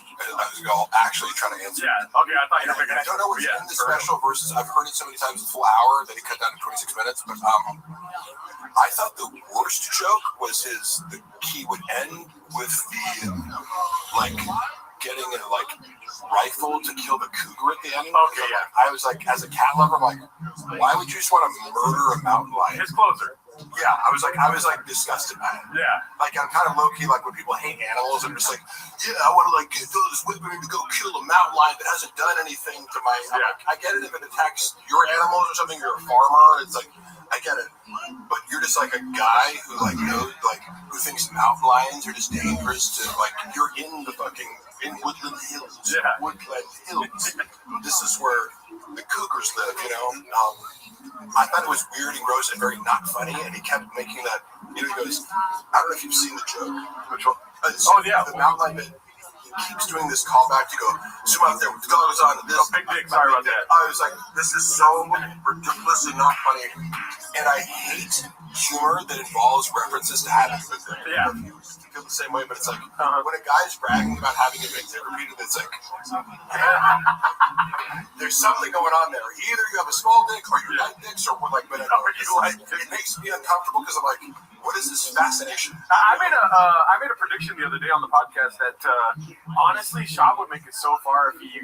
And whether he is or not, yes. Oh, for sure. He would be like a huge influencer in the gay space. Here's some interesting things. Like Derek Poston and Jim Norton openly trans, Yeah. And I'm like, that's so bold. Yeah. To be like, I'm a male comic. You wouldn't look at these guys and go, oh, they're gay, or you would never know it. And they've taken their fetish and sexual preference and just completely de-shamed it, right? I follow. And I'm like, that is some of the boldest shit I've ever seen. Yeah. But is totally authentic for them, apparently, and they have no shame about it. I don't even know if Derek Poston likes to fuck transsexual. Yeah. He's into the porn, I guess. Yeah. But I was like, this motherfucker's real. You know what I mean? Like, if a guy says that, I go, I'm willing to take anything else you say at face value because clearly you do not give a single flying fuck about how people receive it. Yeah, seriously. Yeah. Like, so I always told or would say about Brendan, if you just were more authentic, like, the whole thing would work better. But if you have no real self and you've constructed a false facade to make up for, a wounded self, whatever the NPD is, it's like, you can't be authentic, unfortunately, because you dig inward and there's only shame, NPD, what's that? NPD? What's that? Narcissistic personality disorder. Any cluster B personality disorder, sociopathy, borderline personality, histrionic personality disorder, Machiavellian. Cluster B has a lot of overlap with regards to like a damaged self that allows you to be either self-destructive or destructive of other people. Yeah. In various expressions, like you gotta have a core commonality of like something's wrong with your brain morally. How did you learn about all that stuff? Like, I'm very interested in personality disorder. People misuse these terms to be like, oh, that person's bipolar, or like, I go, you don't know what bipolar means. They think people who have like mood swings, I go, no. Bipolar means extended periods of mania and extended periods of depression. So these things are fascinating to me. With narcissistic personality disorder, the moment I started to get buff, people would be like, "You're a narcissist." I'm like, "Am I a narcissist?" Because I was like, a little bit down. Mic check. That's good. That's fine. My cable was weak. Deadpool costume. Oh my god, I saw that skit. The Deadpool costume. That was so cringy. But also representative of, like, he used to have a team that would do these skits for him, so it was like high production value, but terrible and unfunny. Yeah. Okay, so I like how, I don't know if you heard, but I asked him a question. I said, what's your favorite bit from the Gringo Poppy? And he was like, my least favorite bit. So he says, we get it, Mark. You've watched Jordan Peterson podcast. First of all, I have consumed many hours of Jordan Peterson, but like, imagine me learning psychology from Jordan Peterson. Now, he has, that's his area of expertise. I don't subscribe. Can you show me where I can get some but he is an expert. Like, have you listened to Jordan Peterson? Because what he says about psychology is highly accurate. You've been able to get pills in the past, have you I'm sorry, Mark. One look at Jim Norton that I knew. Well, good for you. I didn't. But I do know. I know girls who used to date Jim Norton. Here's a funny story about him. So he was dating this straight girl, and for either his birthday or her birthday, I forget which one, but they hired a male escort because he wanted to watch this girl get fucked in front of Jim Norton. Yeah. And like, so I'm sure they could have gotten a huge cock. And he's like face fucking this girl. Oh shit! Oh my god! Throwing up, and Jim Norton couldn't take it. Oh yeah. He thought he wanted to see this, but he couldn't handle it. And like stormed off and created huge conflict. Yeah. Because this girl was getting banged by BPD, SPD, NPD. Yes, exactly. That'd be funny. I like Jordan Peterson. Oh, Mark, who provided the 300 pages of evidence? Brendan was. I have repeated this a lot, but let me. Because people keep asking him, and it's like he can't admit the truth because it unravels his entire identity in order to admit this. But he literally hired hackers to try to take down the fucking subreddit for like $15,000. How could I make that? Yeah. Right? I mean, it'd be funny, like Jordan Peterson, if he wants someone to have sex. Peterson on crack. Thank you. I like DPG's comment. Does BGL cry like Peterson when talking about men not having sex? Yes. I have no shame in crying. Yeah, if you don't give me sex for a little while, I might fucking cry. Okay? That's if you want to hurt me, you got me, brother. Deprive me of sex for a week, and I might get really emotional. Yeah, I mean, not right. You cannot give me sex. Hopefully, no one ever tries to Hogan, when they're like, have sex with my wife. Has anyone ever tried to Hogan you? Asking for a friend, where they're like, have sex with my wife? I feel like Jordan Peterson might do that. Red bar once he withdrew the sword from the stone. I don't know what that means. Beachel is steamrolling this life. I'm sorry if I'm steamrolling. No, you're good. I'm sorry. We got 24 hours of this. It's a long time. People don't realize how long we're good at the podcast. 24 hours. I have the benefit of being like, I can leave whenever I want. Don't use her name for dick showers and Brendan, do it. Agreed. Marcus, no, you know what I did take? I took a microdose of mushrooms before I came. I had a coffee, fucking energy drink. Yeah, I saw you drink one on the range, yeah. That's pretty good, dude. And you guys are like, okay. So, Addie's the last time I went to your show, I know you guys like had a work day and were tired. Like, I took pre-workout before I came. It doesn't take much to get me going. Yeah. But I was, but hey, that's me. If you don't want me in a podcast talking, way too much, then find somebody who talks less. I want you to talk to Jordan Peterson. I would love that. That would be so fucking cool. You could probably figure that out, right? I would like to talk to him. You know what the thing was? He went on Jim Jeffries, and this is a rare moment where a political pundit, Jim Jeffries, asked him a kind of gotcha question, and normally pundits get very defensive because he made a point. He's like, "So would you say that this?" And Jordan Peterson goes, "Oh, yeah, you're right." I was like, "What?" Yeah. Did Jordan Peterson just admit that he was wrong about something? So I respect him for that because he thought about the question. I was wrong. You don't have to. I don't know if you know, but Cooney is known more for his Peterson impression than his shop commentary. Yeah. I do the Peterson impression on the show a bunch, and people request it, but I'm not convinced it's any good. Can I hear it? Go for it. Oh yeah, I've been doing it. Mark, I've heard that you at one point could attain pills. Is that still the case?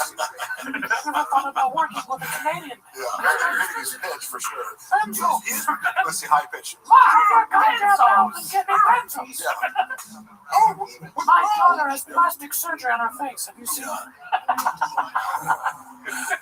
Thank you, David. I'm still not convinced. It's really, it sounds too much like when I do my mom. Like an impersonation of my mom. Has Mark ever laughed genuinely? And why do people think I don't laugh genuinely? I'm very open with laughter. I don't try to shield my laughter. If I think something's funny, I laugh at it. Can we get some more English money in the chat? We need English money. Navjot, where are you at, Boo? Are you saying English money because it's in pounds? I'm joking around. He fucked up. I did it on purpose. It's a British shop. It's a joke. There was a guy that gave us, I'm not sure. Indian rubles. Was it rubles? Yeah. Oh, I didn't know that. He gave us that, and I was like, is that English money to Gerardo? And Gerardo didn't cut it in time. Does Mark know the lyrics to 10? I should have. Let me picture it because I'm confusing it right now with I'm falsely confusing it with all the songs you guys do. Give me the start of it. It says, "Oh, time for my favorite time of the week when we get to hear Papa trying to speak." Pencils now. 10 minutes of shop. Yeah, thank you. I kind of heard the melody. It's Dagestanian tape. Oh man, Dagestan, ever heard of it? I want to see BGL and Miguel have a race when I get the treat. Do you know Miguel? No, probably not. I don't know Miguel. He's our friend that used to do the show, but he hates the show now. He sounds fast. Wait, he sounds fast. Oh. He hates the show? He hates the show. He hates our fans because they were making fun of him a lot. Probably because of what we just said. Yeah. What do people expect to go to lunch and not get made fun of? What? Yeah, take that, Miguel. If I was on here and everyone's like, "Look how cool Mark is," I'd be like, "Are you guys trolling me?" No. Like, did you pay a bunch of bots to be like? Oh no, we actually made a decision. Thanks for bringing that up, Mark. We made a decision. We don't want any more bots watching us. Or dude. I know. Flex bicep. My better biceps. Yeah, vote on the bicep. Damn, fool! You can see a real big horn view right here. Dude, look at that horn. For real? No. Look at. Wait. Actually, you can see. Is it coming back? Wait. Look that way. Coming back. Look that way. No. Too much. There. What? Just go back and forth right there. Oh, can you see it now though? Are you doing a mic? No, I used to have a horn. I had a thing. Oh, nice. Dude, Horn Brothers, bro, doing that. Yeah. Horn Brothers. My shoulder. Look how cool Mark is. Thank you, finally. But one thing we do need to be clear about. We get a lot of bots. All of the 100% of the negative comments are bots. We know this. Yeah. Every time someone criticizes us in any way, it's just another one of those bots. Yeah, we actually a lot of bots. We do believe saying something like that recently. It's like, We know the it. haters and the bots. It's like, yeah, people are paying for negative comments. What? They're doing that to us. Go ahead and make sure they get Mark, it. what is your favorite TV show? The A-Team? Bots, Oh, actually, my favorite TV show might be Barry on HBO. Here's some English money, Bubba. Oh, thank him, Top Jimmy. I appreciate it. You're not a bot. That would require athletic talent. You're not a bot. I can tell when someone's a bot because if they say something negative, it's a bot. 100% want to be shirtless, so he would not be a pro wrestler. Hey, Mark, what happens to his chug giveaway? I don't really know how giveaways work. Like, I've been trying to follow that story, but I'm just like, I assume whatever shop is doing is fraudulent, like, obviously, but that's my presumption is if you tell me that it looks fraudulent and you know more about giveaways than I do, I believe it, because why would Chop do anything that doesn't benefit him financially or involve some sort of misrepresentation of reality in order to benefit him? The only giveaways I do are facts. Yeah. Mark, you ever catch a snag? I saw Brendan piss in the sink literally every day. And the creative director at the time pulled him aside and was like, I have one request. Could you just not piss in the sink? Holy shit. And Brendan, I think, agreed. He said, oh, yeah. What a stupid thing to ask for. I would never ask somebody for that because I just assume they're gonna piss in the sink. It's like, why would you ask about that? It's like, if someone comes to your house, it makes sense for them to piss in the sink if they have to piss. Like, some people are really fucking shit. And, dude, I've pissed in all my friends' sinks. Both men's sink is full of piss right now. Fart Brothers is when you get horny at the same time. Hilarious. Ah, fuck. Really? You guys horny right now? No. I don't even have a horn. I'm rock hard. If y'all are wearing hats inside, please, it's cringe. Listen. It doesn't matter. That's a bot comment. We found a bot. We found a bot. But I'll take my head off. Mark, is it going to donate some cheeks? Did you ever call Brendan out for gripping the soles of his shoes while sitting on a podcast? I noticed he had a lot of weird mannerisms. Like, he does like self-soothing activities. Like, he rubs his legs a lot. You know? Yeah. Like, he's very tactile. So this is a neutral observation, just because certain personality types, I think, do like rubbing behaviors or like, but he's always doing this on his knees. Yeah. You know, he's like, what is it called? Stimming? Yeah. It's like self-soothing. Yeah. But he would constantly. Oh, yeah. He does that all the time. I saw it once a night. Like, compulsively to the point where someone say the most. I have my own compulsions, but then if people make you aware of them, you become self-conscious. Yeah. I don't know what my compulsions are. Oh, I used to play with my beard all. I still do. Yeah, he plays. They would talk about that on the pod. Like they're like, "Oh, Cody's at his beard again. Tell him to stop." Yeah. Good luck with that. Mark, did you hook up with? Okay, hold on. Yeah. Mark, did you hook up with? No, you don't need to read that. No. You don't need to. Cat. Jamal, let's see. Did Chop take his dick juice straight or require a rain chaser grade? That's oh shit, dude. It's called autism. Shop's not autistic. Yeah. He's mentally retarded, but not autistic. Why won't he answer about Sanaz? So I got word that Sanaz called me deranged. But turns out, you know, hopefully you'll find a better future, but she is the most deranged person who's ever worked for Shop. And I wouldn't say it if it wasn't true. She's crazy? What's why she crazy? Hey, Cooney, you have no fucking idea. You almost forgot. I like crazy chicks. It wouldn't surprise me if she ended up in jail the next 2 years. Let me just say that. Whoa, that crazy? Maybe. Okay, allegedly. Maybe. Sure, I get it. Why would I say something that didn't come out to be true? You know what I mean? Did you ever see? Let me rephrase this question because it is one of my questions, Mr. Mark. Yeah. What's the most creative you've seen Shop take at once? I like the. Jesus Christ. It wasn't Happy Hippo. Can I have that water? No limit. Like, he takes too much. He takes an amount that would make me nauseous. You know what I mean? Where I'm like, and I've taken get him shots, but it's like, one can be fun. Yeah. It gives you some sort of buzz. It's a liquid?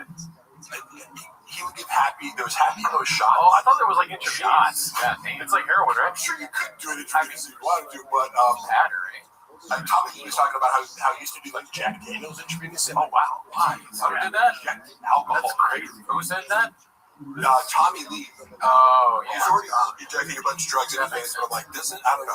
We're trying to minimize the use of your veins to inject things in if you didn't need to. You just drink it. You don't even need to inject it. Why do that? I'll tell you why. Because I love benzos. That's why. So funny. It's like, there are people here. Look at all the people that are excited. Here's the paper mache. I used to inject benzos directly into my penis. Oh my God. That's not even when it was really bad. Mark, is that why this show is called the Gold Shower? I come pills of benzos. That's good. Cootie plays with his left eyebrow like a Christian, you're blocked. Hey, you know what? Bot comment, bot. We found our bot. What I know about we got bots. I actually would be surprised so many bots. Her and Brendan didn't have sex. Right. Allegedly. From what I know about her now. Yeah. And I say that with like, I'm not slut-shaming anybody or like, I'm not one of these like, of course, I go, I know enough about her to know her proclivities. That's all. What do I know? I'm just a guy. I heard she stands 10 toes down. That's what people were telling me. She stands 10 toes down. She does stand 10 toes down. I mean, I don't know. What is your favorite bit from the Gringo Poppy if you had to pick one? Wouldn't it be cool if I was gay? Things like, it was just like bros, like COVID with the bros. Yeah. Just everyone was gay. Yeah, that night we fuck each other, yeah. It's a good one. Because it's sure being like, ugh, like, it's just so hacky. I don't know. It's just like, what are you talking about? I'm confusing my favorite bit with just kind of like what I thought about the most, like watching him do it and like do a twink act out, or like, what if God had a little twink assistant? It's funny how he works gayness into everything he does. Like there has to be. Yeah. Because look, I played high school football or whatever. It's like you're always making gay jokes. Oh, you're gay. This guy's gay. But when you see like a 40-year-old man constantly making gay jokes, you're like, what's going on there, bud? Yeah, it's bad. What's going on with fascination with penis? Where every single episode you have to talk about dicks and being gay. I don't even believe that he plays video games, right? Because you know in the bit he's like, when we play video games with each other, like what video game does he play? None. Right? So that's just like, he's like a non-human trying to relate to humans. Grant the podcast. He doesn't have a fucking console. Like, no, he's too stupid to play. There's another abstract thing where he's like, guys play video games, right? I can pass that off as something that I do that's normal. He's probably bad at every single video game. Video games? Yeah, because video games are. I gave up video games when I realized how much better my friends were than me. I'm like, oh, you're actually good at Tony Hawk, and it would take 3 years of playing it every day to like just get as good as you. Yeah, I would still be a guy who's good at video games. I really just played Tony Hawk for the music, if I'm being honest. We're not doing all caps, y'all. No, you actually like you don't like all caps? No, because it's just like attention grabbing, and they're not really. And it's also like if they're not here all the time, it's like I'm not gonna. Yeah, you're taking away time from Top Jimmy. Yeah, they talent jokes all the time. Do you make gay jokes all the time? Brendan Schaub does. Yeah. Someone's accusing you of making gay jokes. Well, listen, you think I'm Antoine Jameson too. Someone said hacky sure, but Mark would be one of the bros of the scenario. I certainly would be. Why would you expect me? Gay guys fucking love me. All caps, no doubt. If we do any kind of gay joke, it's ironic. The gay community is some of my biggest supporters. I'll be back. Gotta piss in the sink. I'm pissing like a madman. Love for gay dudes. Oh yeah. I mean, pissing in the sink. I mean, I do it every night, Papa. Every day. Yeah, 7 days a week. Only game Papa's good at is NASCAR. All caps, no gas. Can you do me a favor? Yeah. Adam is one of our loyal supporters. Yeah. He has a wife named Ellie. Can you say, what's up, Adam and Ellie? Make sure to cuddle tonight or something like that. You know? What's up? Wait. What's up, Adam and Ellie? Makes you cuddle. Yeah. Get your motherfucking groove on. We need some little Adam. Yo, let it cut them cheeks, dog. Dude, if Ellie's not turned on by that, then I don't know what else to do, Adam. Twin.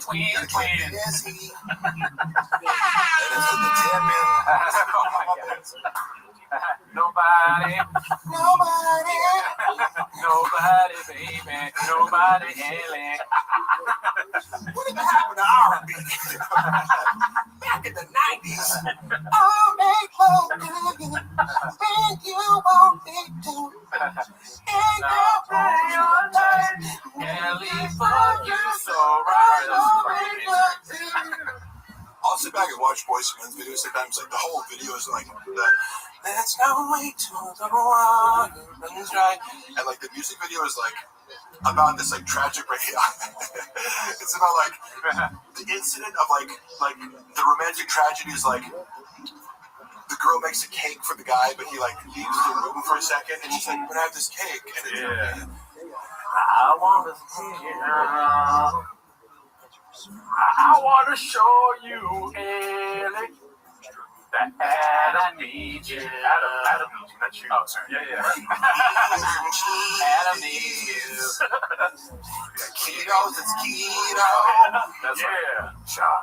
My big dick is right there. Sorry about that. Go, Poppy. About to shoot up a cougar.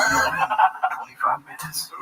What if we were gay? Give me some pencils. Beans and cheese. Beans, cheese, beans, what cheese, beans, cheese. Don't take so oh shit, Ellie's in here, dude. What the fuck? That was cool. I actually wanted to do that. That was great. Knock that out, yeah. That was great. I think you could do so many versions of that song. Yeah. There could be a Shaw version, Peterson version, Gerardo version. Yeah. I like the part. I like that I'm permanently part of the Thick Boy album. Yeah. Like, Shop took down all the episodes where I appeared as a guest on The Fight of the Kid from the video, but there's still like clips of me from the episodes on the Clips channel. Yeah. And you can still get the audio version, but like this was like to spite me, you know? It was like, ooh, like even though I appeared in like 100 episodes after that, like in Cat's Chair or whatever, but I'm like, oh, you got me. You took down the 5 episodes that I'm on as a guest. That's fucking good. You said you're still on the record. Music? You can find me. He didn't take down the audio versions of the podcast I'm on, and then the clips where it's like, oh, Mark Carley talks about lifting weights on this episode. Yeah. He didn't quite finish the job erasing me from never lazy, I guess, you know. I like this. Bench press is Cooney at hour 22. Two S words, frijoles y queso. That's pretty great. Shop hasn't gotten called out more for saying he played in the NFL. I feel like he does get called out a lot, but it's insane. That is an insane lie. Yeah. We just become more brothers. Just like I don't know. Just because he did so far from doing that, it's like I don't know, showing up at fucking like Buffalo Bills Stadium. Like, I played. So that's how close he was. Damn. Yeah. You know. Yeah. It's like having a courtside seats at a Lakers game and saying that you played with LeBron. It's like throwing up at the Lakers game. 225 for 46 times. I was there when there's multiple. The truth of it, he compulsively repeats saying that he. Because he'll say this to Rogan, for example. He said it so many times, and I love when compulsive liars repeat themselves. He said he did it. Okay, in reality, we were in zoo culture when we were heavy into the deadlifting and benching and blah, blah, blah. Now, for the record, I did it 33 times as a 19-year-old in college, so it's like, this isn't that impressive, right? Yeah. Doing that 33 times, it's an NFL-level number. However, you also have to, like, if you're a linebacker and you bench press 225 33 times, you also have to run a 4.6. You also have to have a fucking, 38-inch vertical leap. You also have all of these other things that be super good football. So bench press is really not relevant to the bigger picture. Yeah, you want to be strong. Right. Brendan will put this out there as if he's like, look who's struggling. It's like, no, first of all, the time he's referring to that he turned into 40 reps because he kept repeating this. And sometimes he'd say 42 or whatever. I was there. You did 30 reps, which is impressive. You're a strong bench. 30 reps is very good. However, with plates, it's a culture. And I have photographic evidence of this. They don't weigh 45 pounds. Everybody knows that. There's calibrated plates for powerlifting that are colored and they're from, Alico or whatever. There's certain brands of powerlifting plates that are calibrated to be exactly, but just regular iron plates, there's like discrepancies between each plate. Interesting. Yeah, I would have just assumed that 45. As low as 41 pounds. So it's possible if you take 3 pounds off each plate, all of a sudden you're dealing with 12 less pounds, which is significant. So that's not much less. 212 pounds for 30 reps, and you're bouncing off your chest and not locking out, which may not count in a combine situation. And then you're lying about it and trying to get into 40, despite having the eyewitness here. You are there. Why would he tell you something different? Yeah, just classic pathological lying where he's relying on other people going like, hey, I was there. You didn't do 40, you did 30. And then because he kept saying it, like, and Rogan's impressed by it because he wasn't there, so why would you lie about it? You know? Right. You should know better. Because, again, I've seen Shop bench press 4 plates. Like, you don't need to lie about that. What do you need to exaggerate? The other thing was impressive enough. Yeah. So, but then he did reel where he's posting for a while. Like, people would always send me this. They're like, oh, look, he posted himself doing the bench press. Yeah. At first, he would just post, like, a picture of the bench press. And it's like, well, 25 just did 25 this many. It's like, cool, but show you just doing it. Cool story, bro. You know, it's like, oh, yeah, just did 700 pounds. Here's a picture of 700 pounds on the deadlift. Yeah. Why don't you just film yourself lifting it? So then he posted a video and it's like, but you did 26 reps. What happened to the 40? You know, like, in his mind, he was like, see? I'm like, but no, we don't. It's less, yeah. Way less. And he's like, what do you believe, me or the guy that sent a dick pic to my stepmom?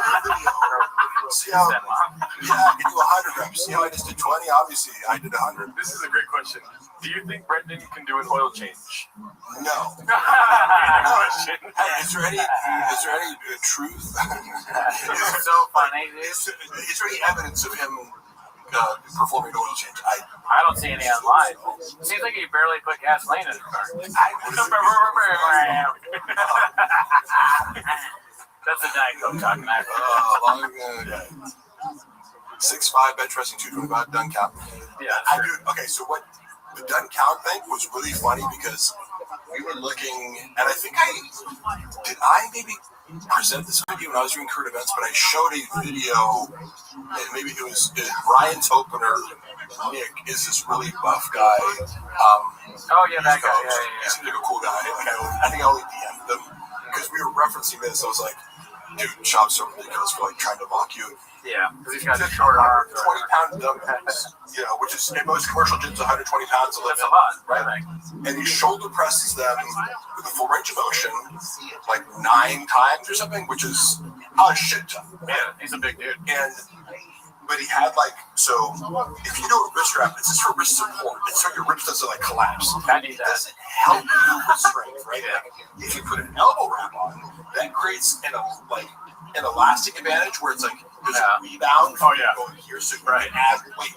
Definitely. This thing is just for support. Sean looks at it and goes, he's wearing wrist wraps. He doesn't count. It's like, what?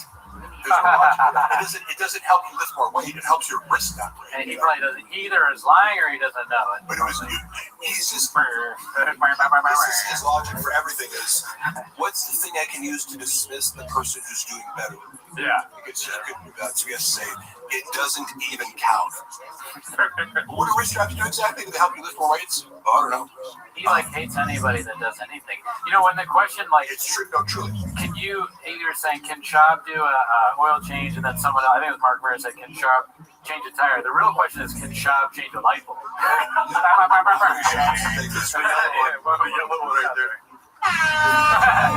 many Schaubs does it take to screw a light bulb? Mom, Shop is deaf watching what you message. The funny thing is, Shop is just started to watch. He's a man who's scared of, he's scared of comments. He is. Yeah, I mean, so you know, he really doesn't read comments? He's scared to. Yeah. Like, I read them because I go, give me something to argue with. This is fun for me. I read them compulsively looking for conflict. I just learned a long time ago that you can never, ever read, even in the live stream, I haven't read a single one of these things coming out. Baseball dead letter, what did you guys think about what happened to Baba's dog, Donnie? Any guesses? What dog? Donald Trump's dog. Oh, is that dog off the pod now? I don't know. Probably his own solo pod. You know what it's redoing as I'm looking over all this big dog. Big dog. Events.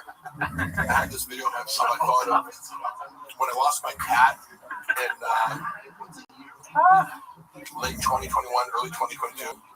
My cat went missing for 8 days, and like me and Luana were really torn up about it. And, I thought the cat was dead. Like, you have to accept if a cat goes missing, you're like, you have to accept. I remember that. Yeah.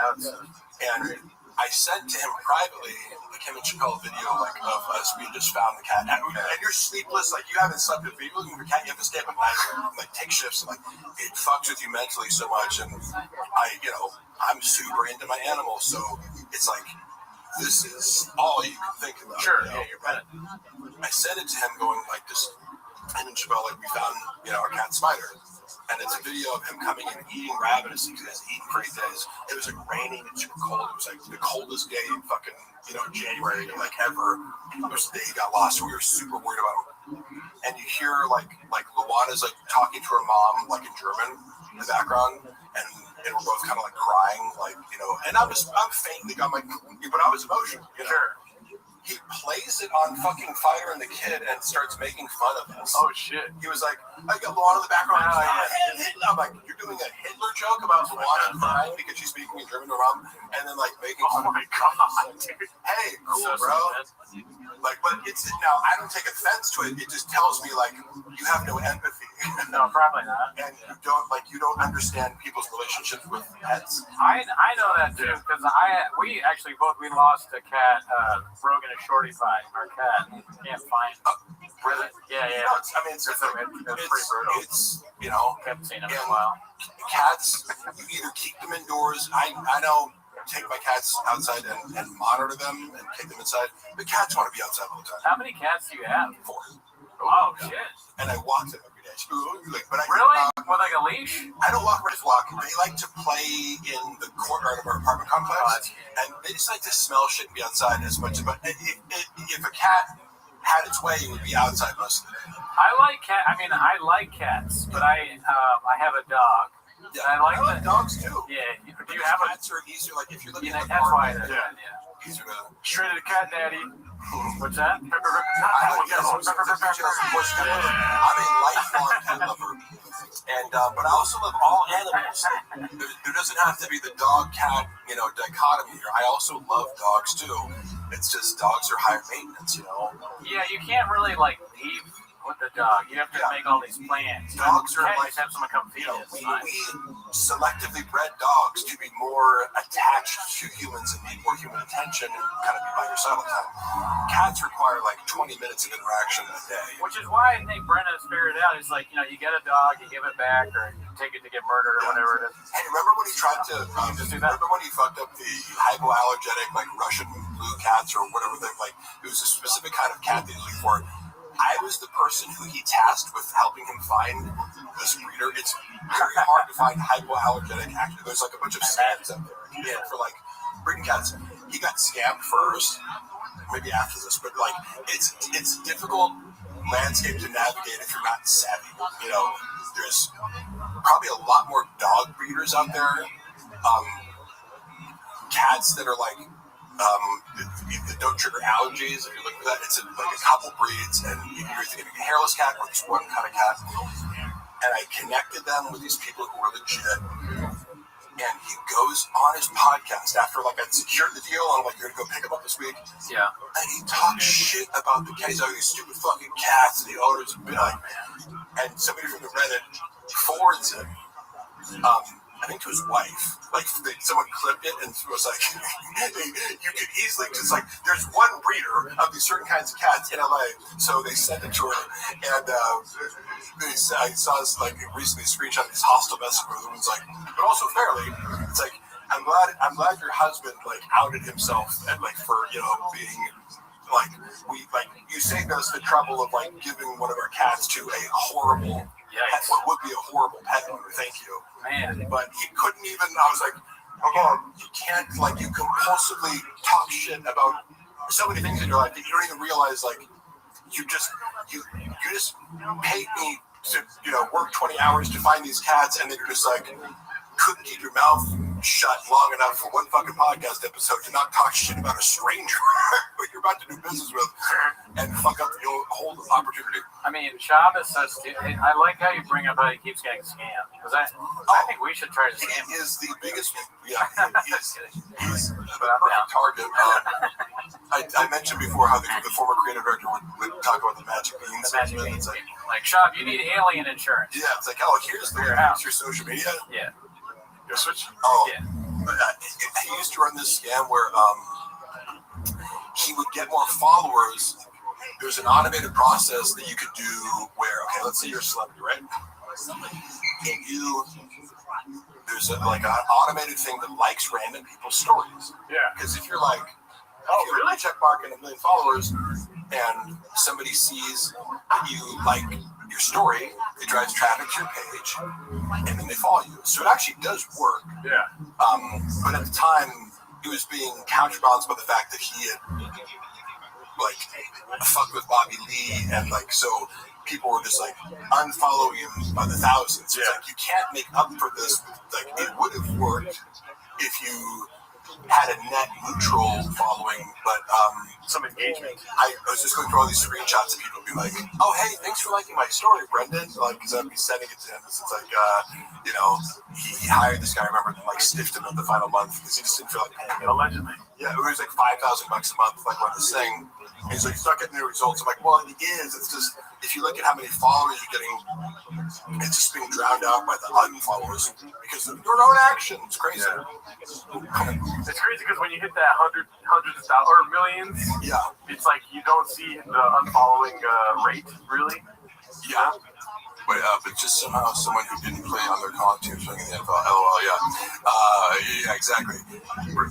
The delusion, somebody says, Mark, you know how hard it is to play in the NFL, but somehow someone who didn't play on their college team is playing in NFL. Wait, is that a reference to current players? Because if so, I don't know. I don't follow NFL currently. Guys, can we let PGL Palm be? He hasn't got a portion that. Guys, stop. Let me talk. Jesus. This has been so much fun, dude. This has been amazing. I like so how many times is Gringo Poppy going to play? I mean, we did the math. I think it's 57 or 58.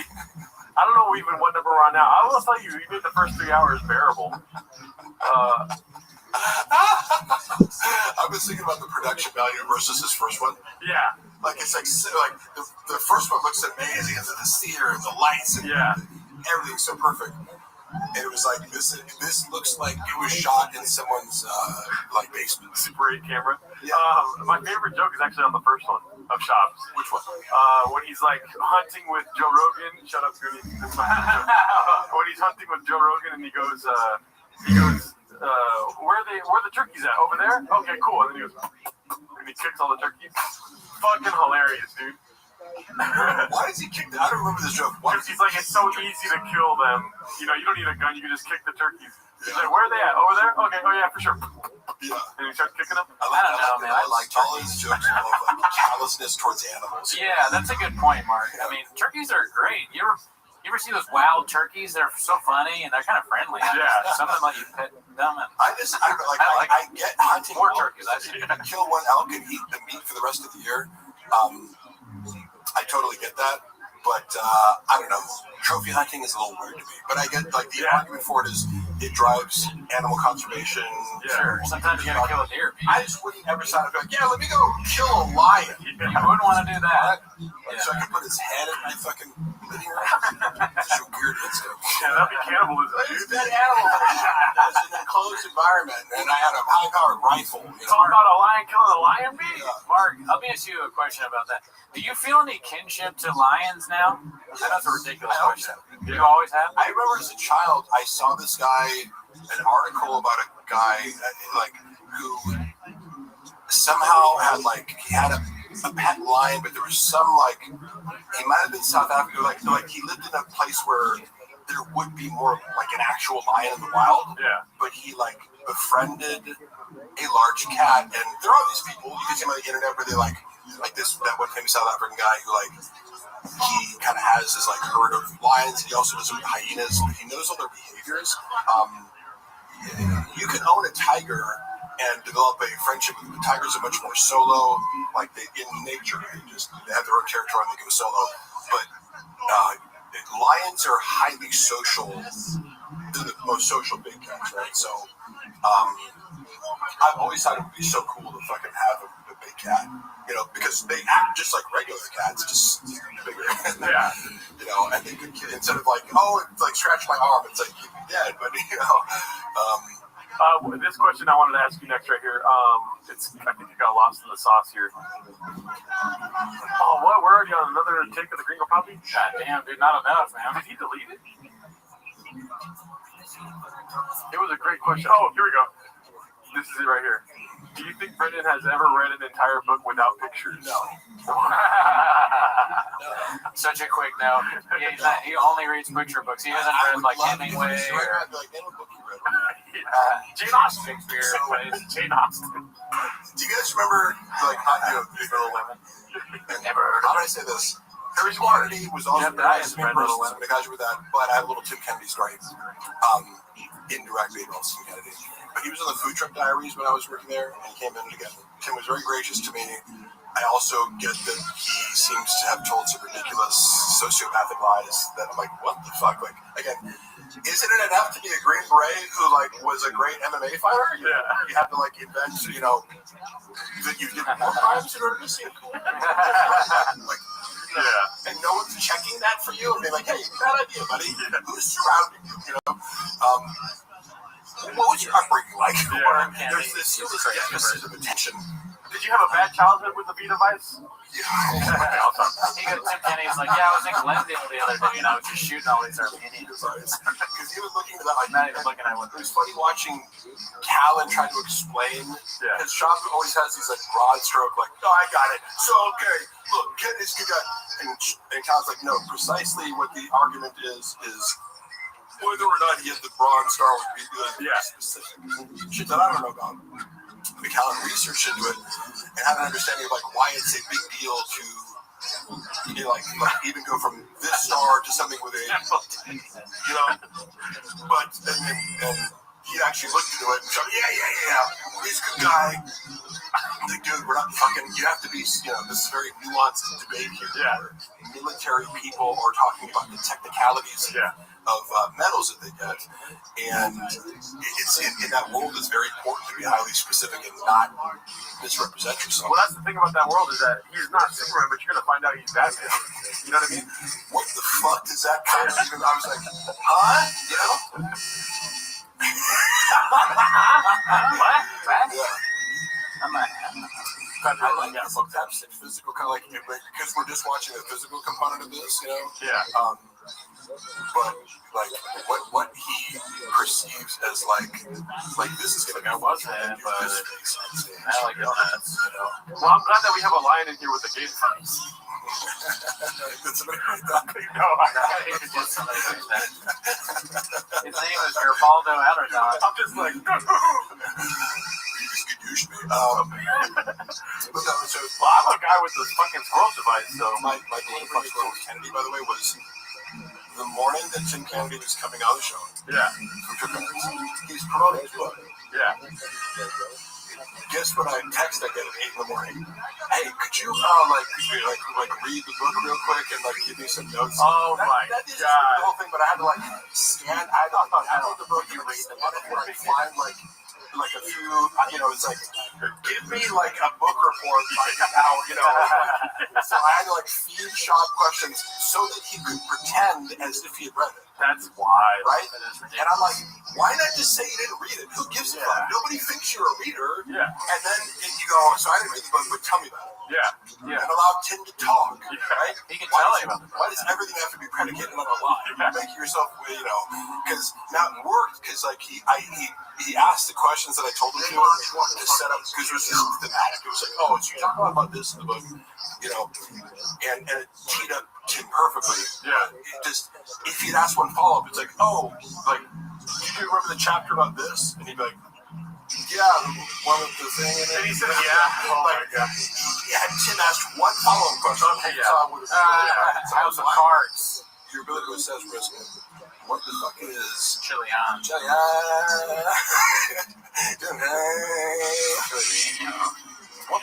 Wingus McDingus, dude. He's Batman. I got a stupid Tim Kennedy out here. Tim Kennedy, ever been killed by him? Sorry, I'm out. Mark, did Brennan after that video of everyone congratulating him for his Ringo Poppy special, or did Chin actually come up with that on his own unprompted? It was planned unprompted, but here, let me say this.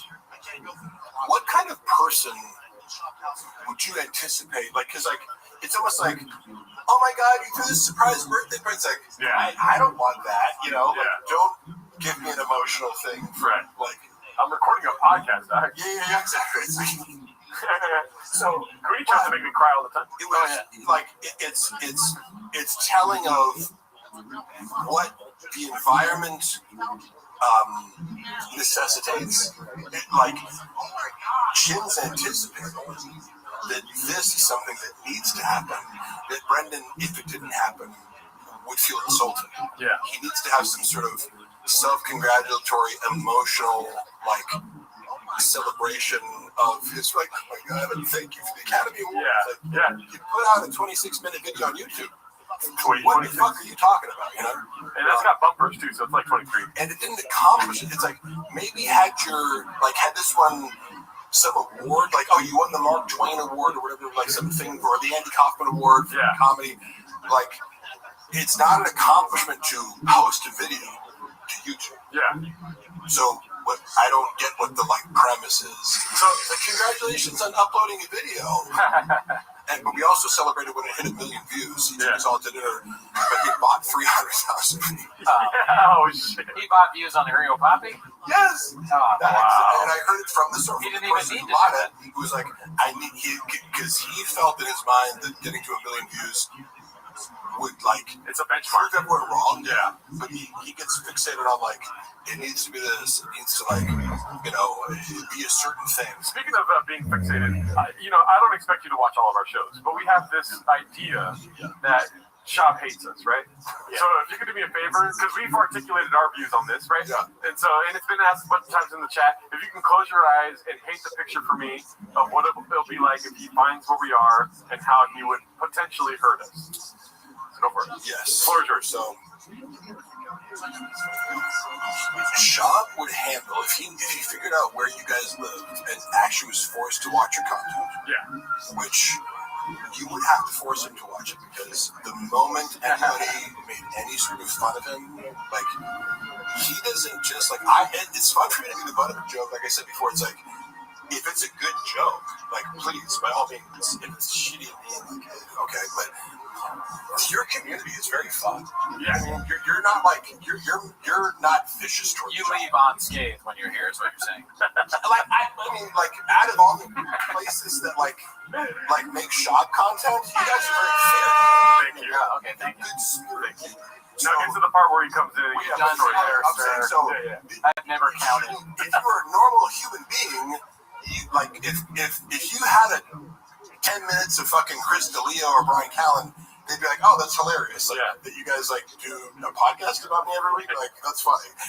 Shop would hate it, first of all, irrationally, because you guys it's all fun and spirited. Even though we love him. Yeah, we're biggest fans. It's all good spirited. He would hate the moment that he discovered that he was the butt of a joke by plebeians, who was beneath him. Yeah. These guys are nobodies, right? So it's who are these nobodies in their mom's closet and doing and so he'd use every adjective to dismiss their own shit. And then he would imagine beating up or talk about beating the shit out of you or outside of you. Yes. Shop would never confront you face to face because he has an aversion to face conflict because I'm not saying he's scared to fight. Obviously, he fought in the UFC, but he was paid to do it, and I assume he has more nerves. Some people are less bothered by it. It's you think Khabib or Magomedov gets nervous to fight? Yeah. I think that's the coldest motherfucker. You're right. No, you know what I mean? Goddamn dick in here.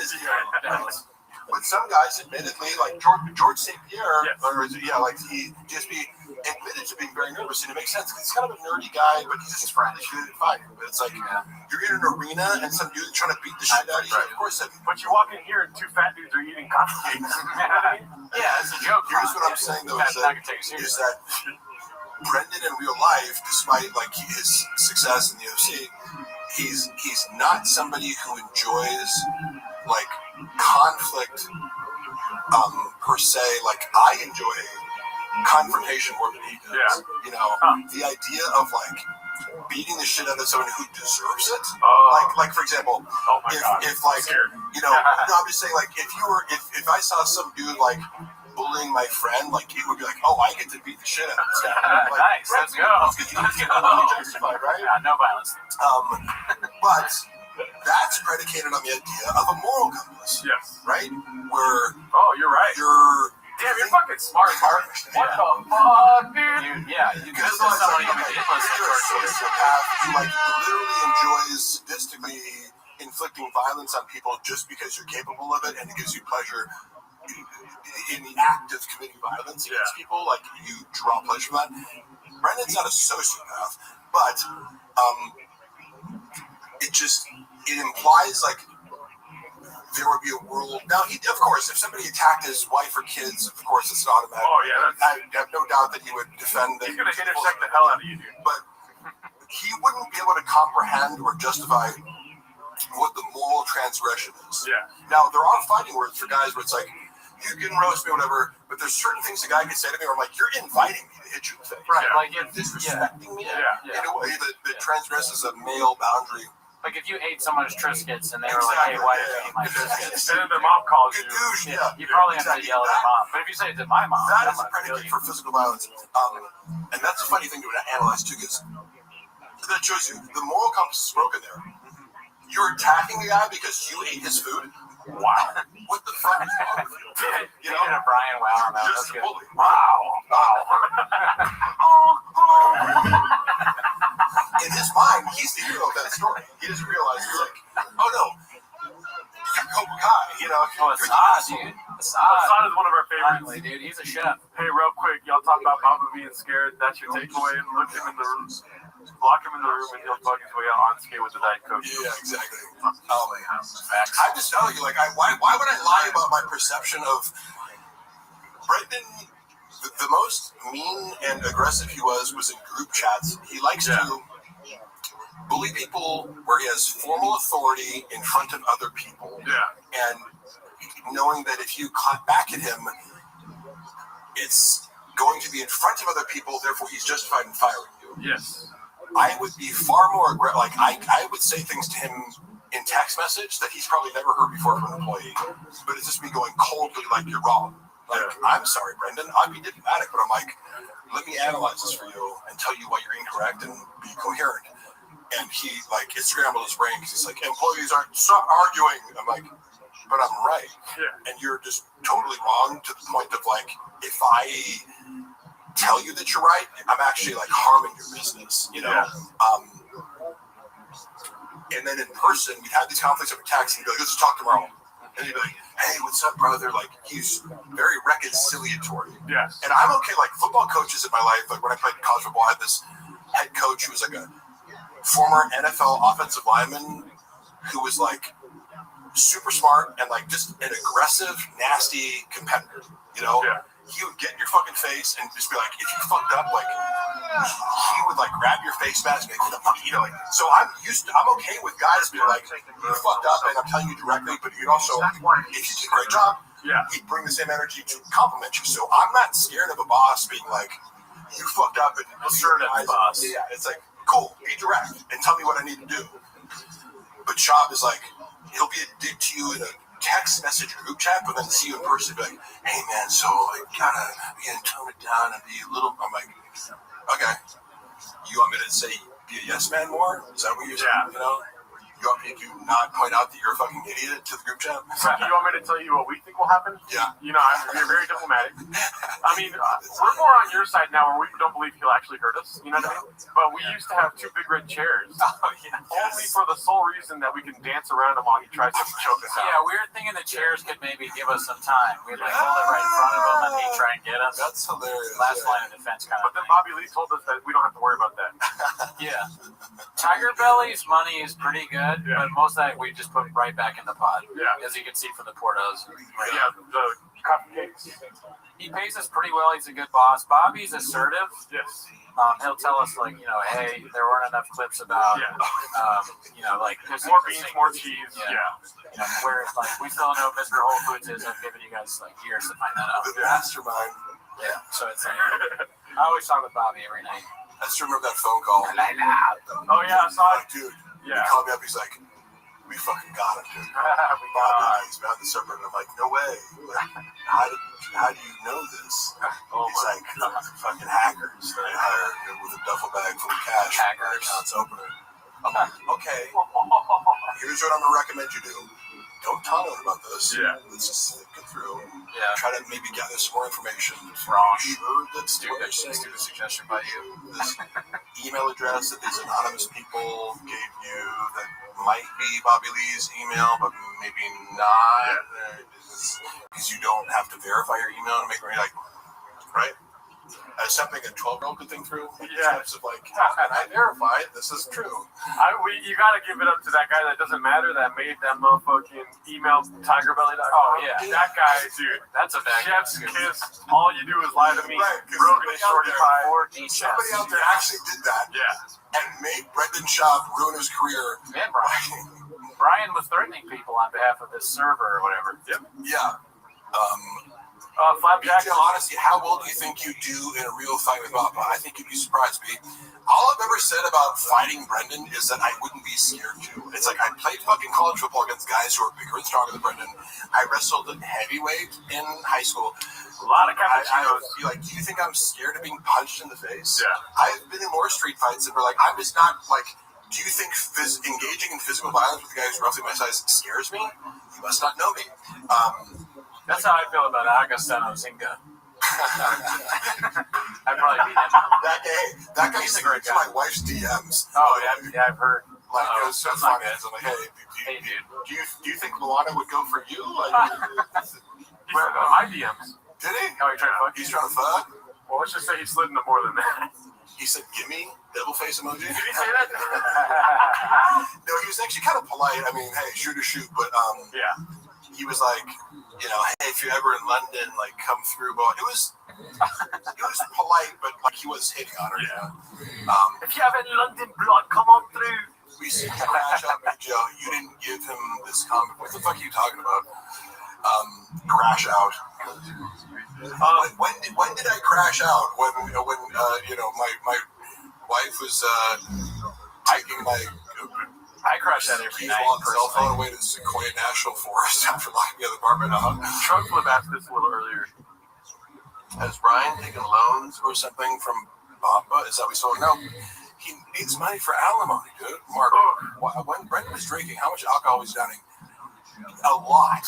Because I remember keeping track of this, and I remember I'm looking through some of the photos that I have on my phone that I take at Shop Show at 9 a.m. Yeah. You have a fucking large, like, cup full of whiskey, you know? Yeah. Like, at 9 in the morning, and then you just keep drinking. You can't see this face, you know, where he looks bloated. It's like, well, you're drinking whiskey all throughout the day. Cheeked up from the chin up. And then he would do, I remember I tried to calculate how much whiskey he was drinking based on, like, he would take a large, like a glass this big, where they do at the comedy clubs, where you serve, like, a Diet Coke in. Yeah.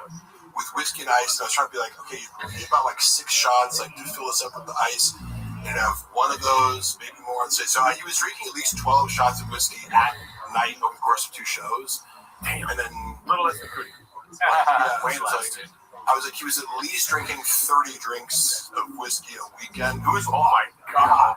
And then going to Monday. So I mean, is that alcoholism? Mm-hmm. Like, I don't know what the definition of, but I don't know if it is or not. He But seemed to at least have a very high tolerance. Yeah. And it was part of his act. He's like sipping a giant glass of whiskey on stage that he would finish by the end of the show. Yikes. And for somebody who struggles to pronounce words, it's not a great look. Yeah, And by the end of the second show, he'd be like, you know, he sounded drunk on top of. What was that yellow thing he was drinking on the where he dips up? It looks like a banana. He drank out of it and he had the weird face. Oh, that was the shui. Okay, yeah. Celebration of Tai Tuivasa.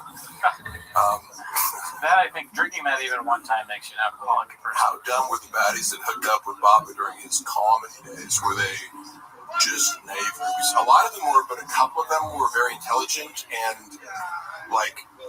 How is under the 40? Women are, you know, you have to understand that, like, the draw of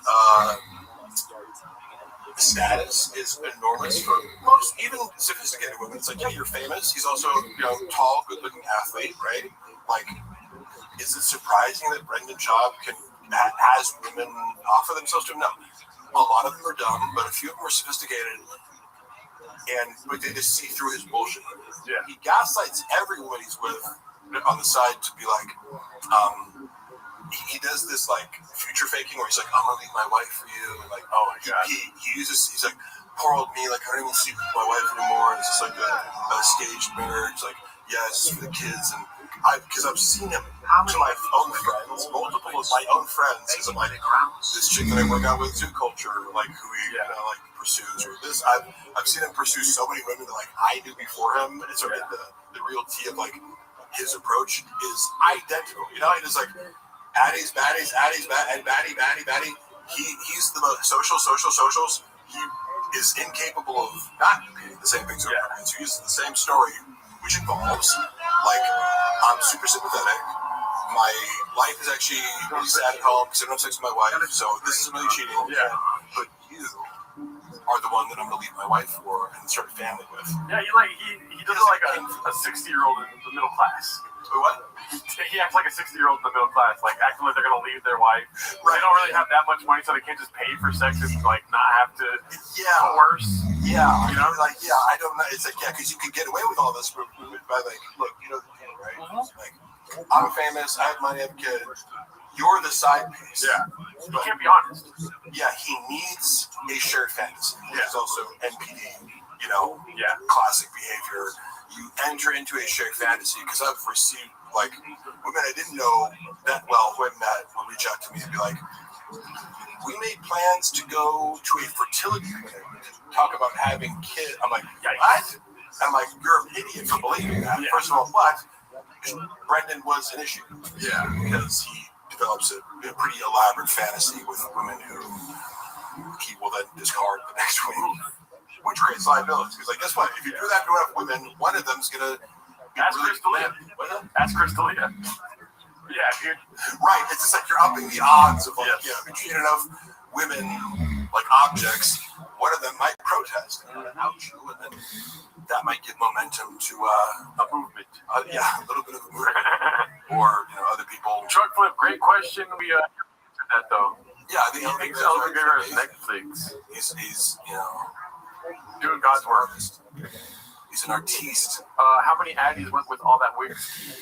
Oh, we already answered that too. 4 day. Yeah. It's quite good.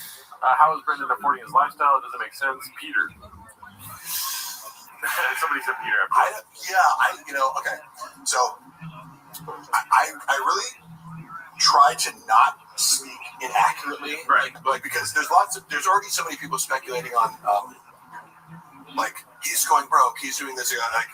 But if I don't see your bank accounts or know your exact financial situations, I can't comment on that because I know he made a lot of money doing stand-up, for sure. He made a lot of money doing podcasts. So, like, if you have any sort of financial intelligence, you can tuck some of that away. And I think he doesn't keep it a secret that he lives outside of his means. Like, he talks about that he just bought a Corvette because he got money from the UFC or whatever. Right. I mean, that's the main thing is, like, a guy like me, if you give me a bunch of money, I'd be like, I'd buy a functional car and, like but I don't know, live in a tiny home, I don't care. I just be like, the comfort would be having a bunch of money as security to kind of do what I want and not have to worry about it. It doesn't make sense to me to be like, I got a bunch of money, I can look like I'm more rich. Yeah. Like, what? Who gives a fuck? But to him, the appearance of wealth is very important to him in Joanna. As, many people in LA that you meet that I'm just, for sure. Yeah, fucking material. But they're in Austin now, though, and they do, one thing we were laughing about with the expensive thing, he's whining all the time about Austin now, and one of the first things he said was, they don't have an Erewhon in here. Oh, yes, I wanted to ask you. Yeah, well, what do you think about that? That's a crazy thing to say. Oh, yeah. Also, you guys have been to Erewhon. Oh, of course. I would never have actually shopped there had it not been for Shab. No, just because it's like, I hate, because I can, as a bodybuilder, you cook your own food, and I eat steak and rice, chicken rice, right? Yeah. I don't eat fancy shit, right? Yeah. So I'm already cooking for myself, so I'm like, wait, so this $10 steak that I could get from Costco that's amazing, the equivalent of that at Erewhon would be $80 from the fucking, I just remember going there and being like, wait, I bought a drink and a plate of food that had meat and a side dish, and it's $40. What happened? Yeah, their hot bar different. It's now the food is very good, but it's going to Erewhon is part of the whole I'm rich, I can afford to. You like to be seen at Erewhon because everything's so expensive, it prices out all the brokies. Yeah. So Erewhon's like fucking Costco at the beach, dude. It's a funny little thing there. They always invite me there, but I'm like, I can eat McDonald's. I don't give a fuck. Shout out to CR Guitar, dude. What the fuck? Oh, shit, dude. CR Guitar is the guy that made our theme song. Oh, he's in Canada. He's a great musician. He's a great follow on Instagram. He's from Ireland with the T-Mo's boys. On my mom's side, her mother is Irish heritage. Mary Evelyn Ruane. We're all so Irish. You have Irish heritage. Dude, hit up CR Guitar. I'm so fucking. Someone say the most Irishest. What the fuck is an Erewhon be? Erewhon it's like EREWHON. It's like more expensive Whole Foods. Yeah. It's like a grocery store where everything is 3 times the price of a normal grocery store. Literally, it's here's this small thing of strawberries. It's $18. Yeah.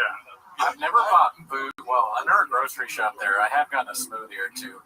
It's expensive as smoothie. Like $30 smoothie. You guys know about the protein pony nickname? 40. That 60. Which one? So, Theo Vaughn referred to me as protein pony when I was out of the room. Oh, wow. And it became this little moment where Sean got mad at me. Yeah. Because here's what happened. I had never met Theo before. He was flying in and out. So, the first time I met him was when he came in for King of the Sting one episode early on in my tenure working there when I started to help out with King of the Sting. I met him, said, what's up? We're cool. And he just got off the plane, and you could tell he didn't want to be there. Yeah. The whole energy and the whole theory of he really wanted to. He made some vague reference to man, we're just doing stuff this kind of, your heart's not in it, whatever he said. But he was obviously referring to King of the Sting. But you don't blame him because even just traveling across the country to do a podcast, it sounds horrible. It sounds like the worst flight of all time. Yeah. When you're already traveling for stand-up, it's why would you want to do that for? And I'm sure it was lucrative. There's some amount of money, but it's you don't. If you're throwing out, you don't need it. I could just be in my living room. Correct. Yeah. If I was making enough money, you could not pay me enough to take another flight across the country. But then again, podcasts are so powerful that sometimes you watch the Gringo Pop for 24 hours. Hey, Mark, and Chappelle have falling out. There is certainly a reason that they do not associate with one another. I'm not going to go into the specifics of it, but just know that Chappelle is one of my closest friends. He is a person with the utmost integrity as a human being, and those kinds of people tend to not last very long with Brendan Schaub. Yeah. Right? So I'm not going to go into details. I'm just saying that you apply this to anybody who looks like a good person, they're not going to last very long with Brendan Schaub. Chappelle's also... Like Sinatra.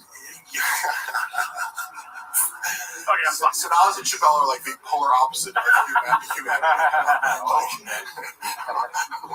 I just want to say one's a drug addicted whore, and the other one's an incredible artist who's an introvert and doesn't give a fuck about attention so much as he's just good at comedy and gymnastics and other things. Like, Chappelle's a very talented human being, and also,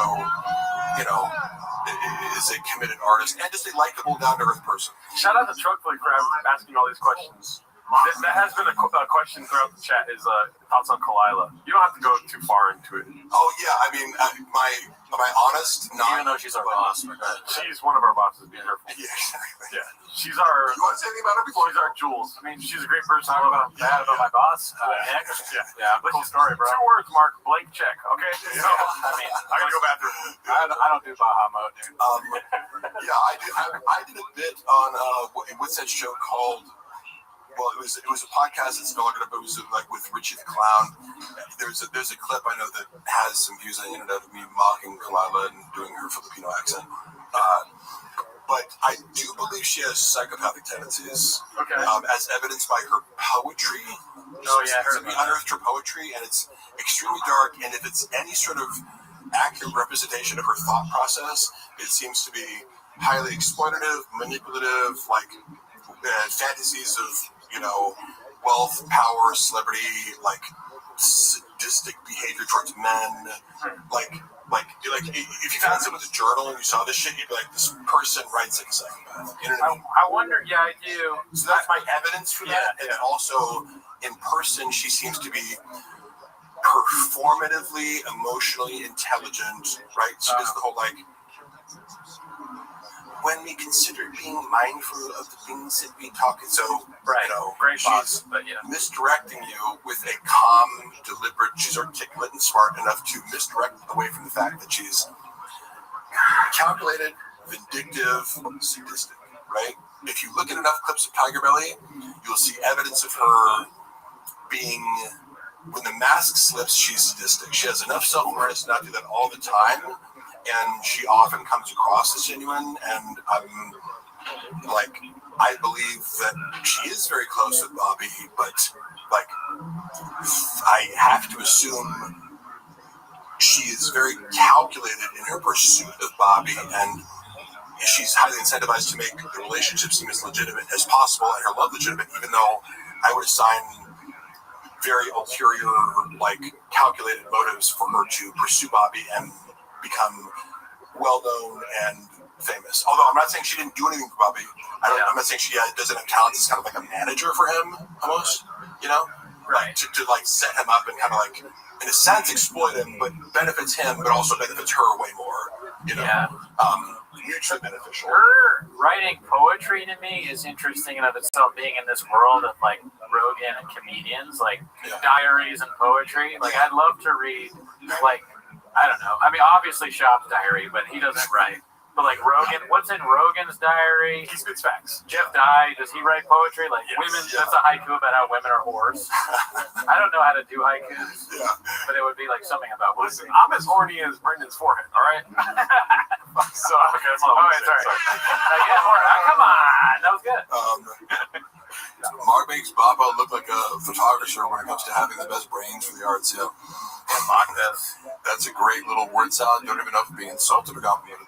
Everyone says Bobby Lee is so real. Why does the team make jokes about how being forced into cuckoldry? Was he forced into cuckoldry?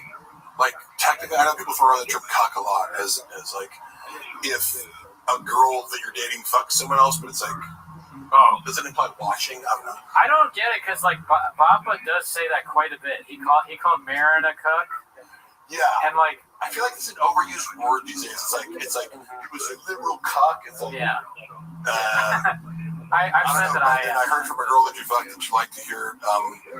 You got off on her describing. This is from the girl's mouth. He would get.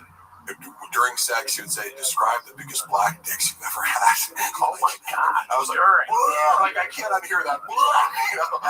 This is a shop sexual fetish. Wait, women tell people that? Huh? The Delia thing? Finding out. Wait, women say what you tell them to say during sex? Shit! Yeah. Hold on, we gotta stop this live. I need to call Mark thought that Slojo would be the most superficial person. Can you get Rob back on the phone? You're your lawyer. I need to print some lawsuits. When I said that during sex, I didn't know that you could say it to other people. Can you screenshot that? That's bad, dude. fuck, somebody just asked me a question. Oh, what are my thoughts on Slow Joe?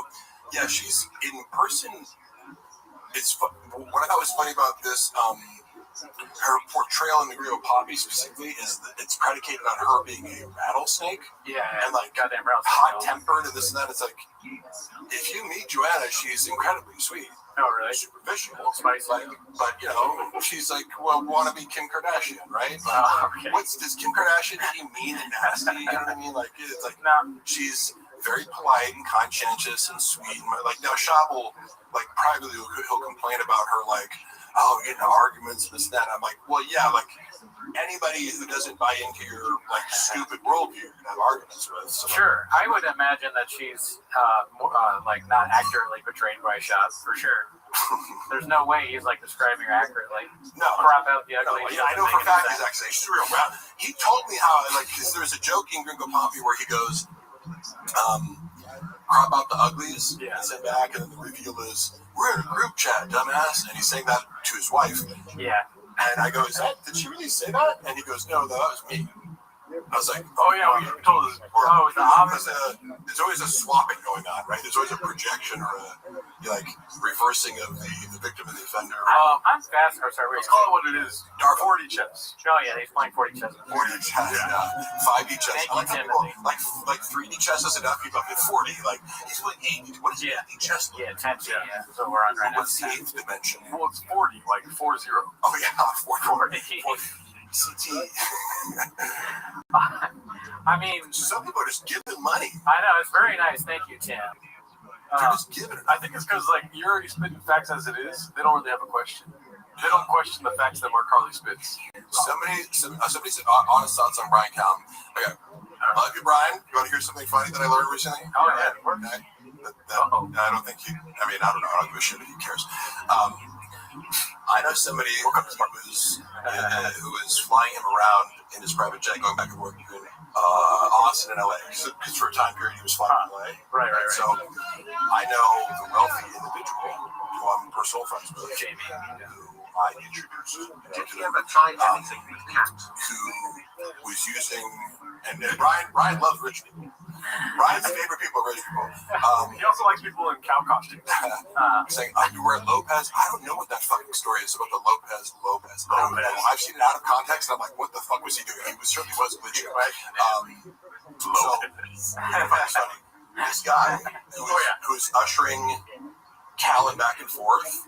He told me some stories about how he is the most ridiculously and astoundingly unpunctual person I've ever heard of. Damn. He, like, him and time and deadlines were like, now he would sometimes come late. I remember Brendan being annoyed by him because he'd be like, oh, I'm running late to the studio and there's a lot of traffic. Yeah. And we'd like check the traffic, like race over. I'm like, there's no fucking traffic. So, but it's like, oh, big deal. You're like, 30 minutes late for your podcast. You've been doing it 800 million times. Like, who cares? But right.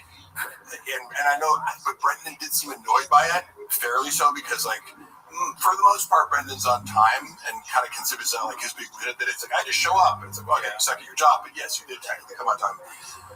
Brian apparently has a more difficult relationship with time, and I get that as like an ADD symptom, like time management and time distortion are problems. However, the details of some of the stories I've heard, I was like, Brian is 8 years old when it comes to time. I heard like 10 different stories from this guy. It's like I hung out with him for a month, and he fucked up so many times for his own shows. Middling for like big, like Tony Hinchcliffe's headlining, and like Kim Congdon is like opening, and you're the middle, and you're like 30 minutes late. Like not even like when you're supposed to be there, just for the show. So like somebody has to come on and like kill. It's like not 2 minutes or whatever. Like shit runs down a tight schedule, but just stand up like. Kim Congdon does not have 30 extra minutes. Right, I go, oh my god, just out of love. But then it was like, dinners, it would be like, oh, hey, let's meet up for dinner at 7. And it's like, hey, how about at the restaurant? And like, they don't come till 9 p.m. or something like that. It's like, so many stories. I'm like, that is like, so it's a representation of, he's talked about it before, his entitlement. Remember he was like, I used to think of myself as like one of the chosen ones. He is self-aware of his own entitlement. Doesn't mean it fixes it, but he's referenced it, so that's why I feel safe kind of like saying that. It's no secret. Like, but he feels entitled because he'd be late for shit. Or he'd be like, "Oh, come over at 6, we're having dinner," and the guy would show up, and it's like, "I'm here at 6." He's like, "Oh, we're still at the grocery store getting the ingredients for the dinner, motherfucker." Like, what do you like? Why would you do that? Hurry up, David. Yeah, just forget about shit. Or just like it's to such a degree where he goes, I literally have to stop hanging out with him because he's like so late. It's annoying. I really hate that shit. My friend Cutter Honier is a piece of shit. He's late to everything. He's a director. He's just like, why would you want to work with someone like that? He sucks ass. Yeah, but you know people like that that are just late all the time? Well, no, not to that extreme, but cut them out of your life.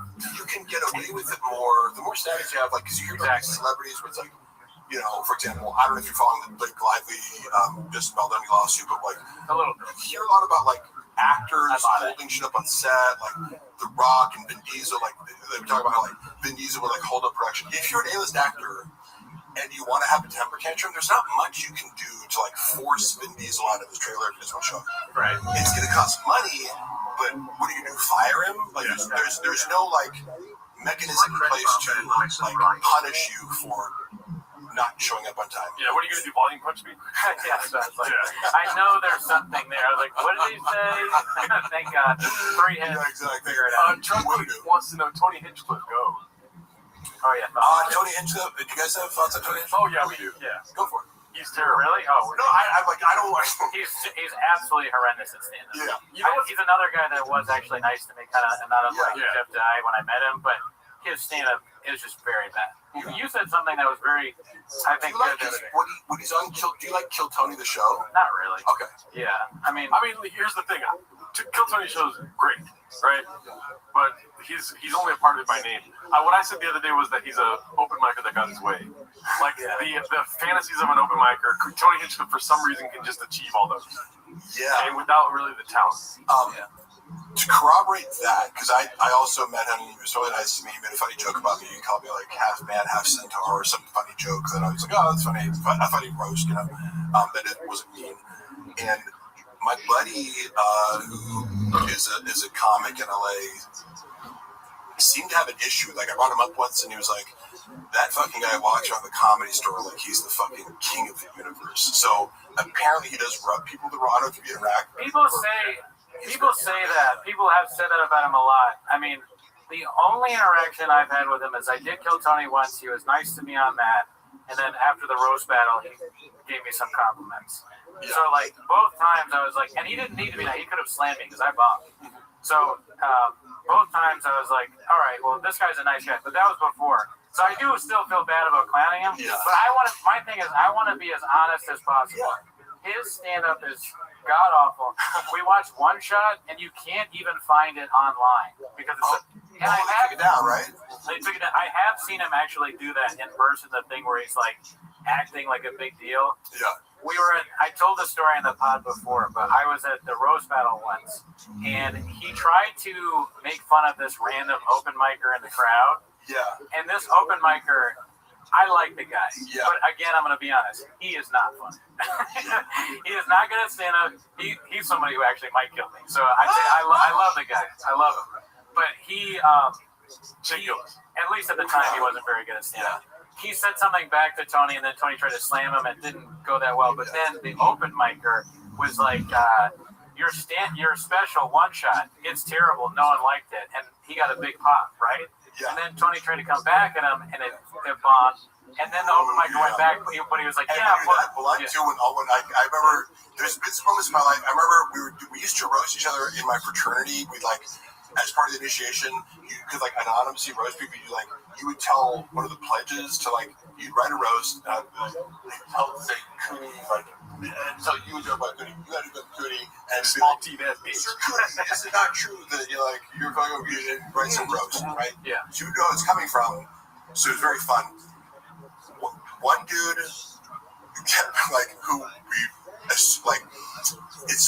he was, I think, closeted gay, but because he was also like really in your face, like narcissistic and like overcompensating straight. That was what made it like, you don't want to just out a gay dude, right? But like he was a dick and a douche and like a narcissist. Right? So the final joke of the entire evening, somebody goes up to him and goes, like, "Sir, whatever, you're gay and no one likes you," and it was just like, oh, people laughed and was like sad. And then I remember he kept using, did you fucking say that joke? I'm like, no, dude. Why would I? That's so mean. That's a great. You can feel it. But you can feel it's that. one of those things that rises to this where you just go like, say your special sucked. Yeah. And it's like if it did, and you just have to say that, and it gets a laugh.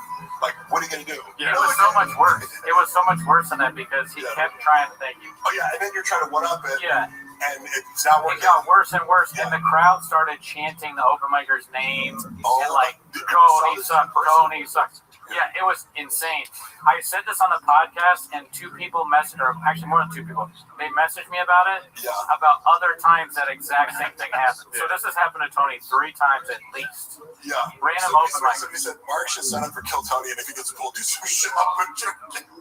That's actually a fucking brilliant idea. I would go up and do my own, the dick joke that you did about me, where I send terrible dick pics out. Like, oh yeah, you have to be like confront him about it. I'm like, hey, could you like maybe? I didn't tell him not to do it. I'm like, you understand how people might perceive that as being disrespectful, right? You're like opening your entire act with like Mark Harley is bad at everything he does and sends shitty dick pics, and is also a moron who's bad at like security and is going to get me killed. And, yeah, you shouldn't do that for an employee or a friend. Yeah, I was like, okay. That's what you want to do with Mark? I'm a hungry wolf. That's what. Yeah, you fucking young. They gave a hungry wolf a fucking chance. Spill the beans of these motherfuckers. What I do like about, because I know David Lucas personally, and I consider him a friend. I like their dynamic, and I like that when David Rose killed, when David Rose, Tony Hinchcliffe, Tony laughs about it. Like he's very open to like David's roast. I like their dynamic. You ever make you thank on it? Like, you thanking at all? You ever thank on it? Yeah. Thanking. Because the elephant graveyard mentioned that a lot of times David Lucas makes you think on things. Yeah. You leave the show here, you try to think. David Lucas said to me, he said, this motherfucker looked like a muscular bobcat. I was like, that's pretty good. Well, we got a line problem, y'all. Yeah, I think he said, I have a protein powder fetish or something like that. He knew some other way. That's funny because you hear the same shit over and over again. Right. And you're like, oh, okay. Like, this was funny. It made me laugh. It's original. I mean, their dynamic, to me and Jordo often do this, but it's just like, David's like, man, you gay, though. And then Tony's like, well, you're fat and whack. You're fat and whack. You're fat and whack. You gay, though. You're gay as hell, bro. Can you help shit out with current events? What was funny was, have we discussed, I hate to be repetitive, but I did try to help Chin with current events because the way they were doing it is like, are you reading newspaper articles as current events? Like, that's not how the world works anymore. Get a fucking YouTube video, get a viral clip. Like, why are you responding to like, a girl was kidnapped, and then Chin's reading it out loud or whatever. It was like, Jesus Christ, this is like the worst part of the show was current events. Yeah, because this is not, the world has evolved and left news articles behind. So I was like, going, what's hot right now? Andrew Tate, and like they loved the first one. The first couple ones I brought in, they were like, "Oh, that's hilarious!" And it's easy because it's like a YouTube short. It's all over the internet, and he's hot, so you get to react to what he's saying. And he's like, Andrew Tate's delivery is funny, it's brash. It's like, and then he did this. The next time around, so I was like, "Oh, this is working. It's like that. I'll do another one next week." Yeah, and he does this joke where he goes, "I was reading an article the other day." Some kid can recite pi in 200 places. That's great. But how the fuck are you supposed to get laid reciting pi to a hoe? And that's right, you guys laugh. It's like the verbiage, how you supposed to get laid in a club reciting pi to a hoe. And I was like, that's just funny. It's a funny delivery and it's a funny line. But also, I did great on Twitter. Ooch has a funny. Is that Ooch? No, it's somebody that just asked about interaction. What are the best? David's funniest joke is when he said Tony buys baby carrots just to suck on. I don't know. I got you. Never mind. Yeah, he said, who's the worst interaction you had as a T-Fat K-Guest? Oh, that's a good one. Fuck, there's no real bad interactions. I would say, but on Food Truck Diaries, Jamal Hill was like high as fuck and super awkward, and like we were talking about skits before he I was kind of like the liaison for Food Truck Diaries for the MMA fighter. So when they weren't involved in the shot, I was like tasked with like talking to them. Yeah. So I had a lot of great conversations with guys like Alexander Volkanovski is super smart, and Michael Chandler's easy to talk to. There's all these guys that are like really smart, easy to talk to in the MMA world. Jamal Hill like comes out the car like having just smoked a blunt and was like super like awkward and not gonna. He was like, whispering, and it was like, is this kind of weird because he's like high and like paranoid and like whispering. But before the episode shot, we were like, oh, I see you do like skits online, you use like voiceovers and this and that. We're talking skits, and then like I asked him to like shoot a skit afterwards for like the Oak and Stone clothing company, and like, and by the way, a bunch of people have done this for me. I was like, oh, like who's the I hate that I blank out her name of this. She's super gorgeous, the female commentator for the UFC. Megan Kelly. No, what's her name? I know. Yeah. Shit. I hate that. Lauren Senko, yeah. Lauren Senko is a saint of the bear. She's super gorgeous and like I was like, you see her, and it's like this woman is beyond gorgeous in person. And she like agreed to do like this little like walkthrough, like I'm doing an Oak and Stone pitch, and she like walks by and says one thing. Yeah. So, you know, after a whole day's work, sometimes I'd ask him, hey, do you mind for 10 seconds if you do this thing for me? And after I'd already discussed comedy and this thing, I came up with a skit idea. I'm like, oh, like you come up to me and be like, I like that shirt, let me get it. And he like takes it off me. He like he bullies me to give it to him. I was like, oh, would you mind it? He's like, and he got super awkward about it. Because I'm like, you can say no, that's not an issue. But he's like, so like, what are you compensating me for? I'm like, oh, I don't really make, like, I could give you like realistically like $150. And he like laughed at it. I was like, oh, I'm sorry. Like he just kind of like humiliated me when it's like, he's like, yeah, like, because I've asked him for like Volkanovski. I was like, oh, do you mind taking a picture with this? Like my buddy has a supplement company. He's like, yeah, I just can't post it publicly, but I'll take a picture with it and send him. This is a cool thing. Yeah. Most people are pretty cool. You're under no obligation to help me out. But the way he did it, I was like, all right, like cool, like no big deal.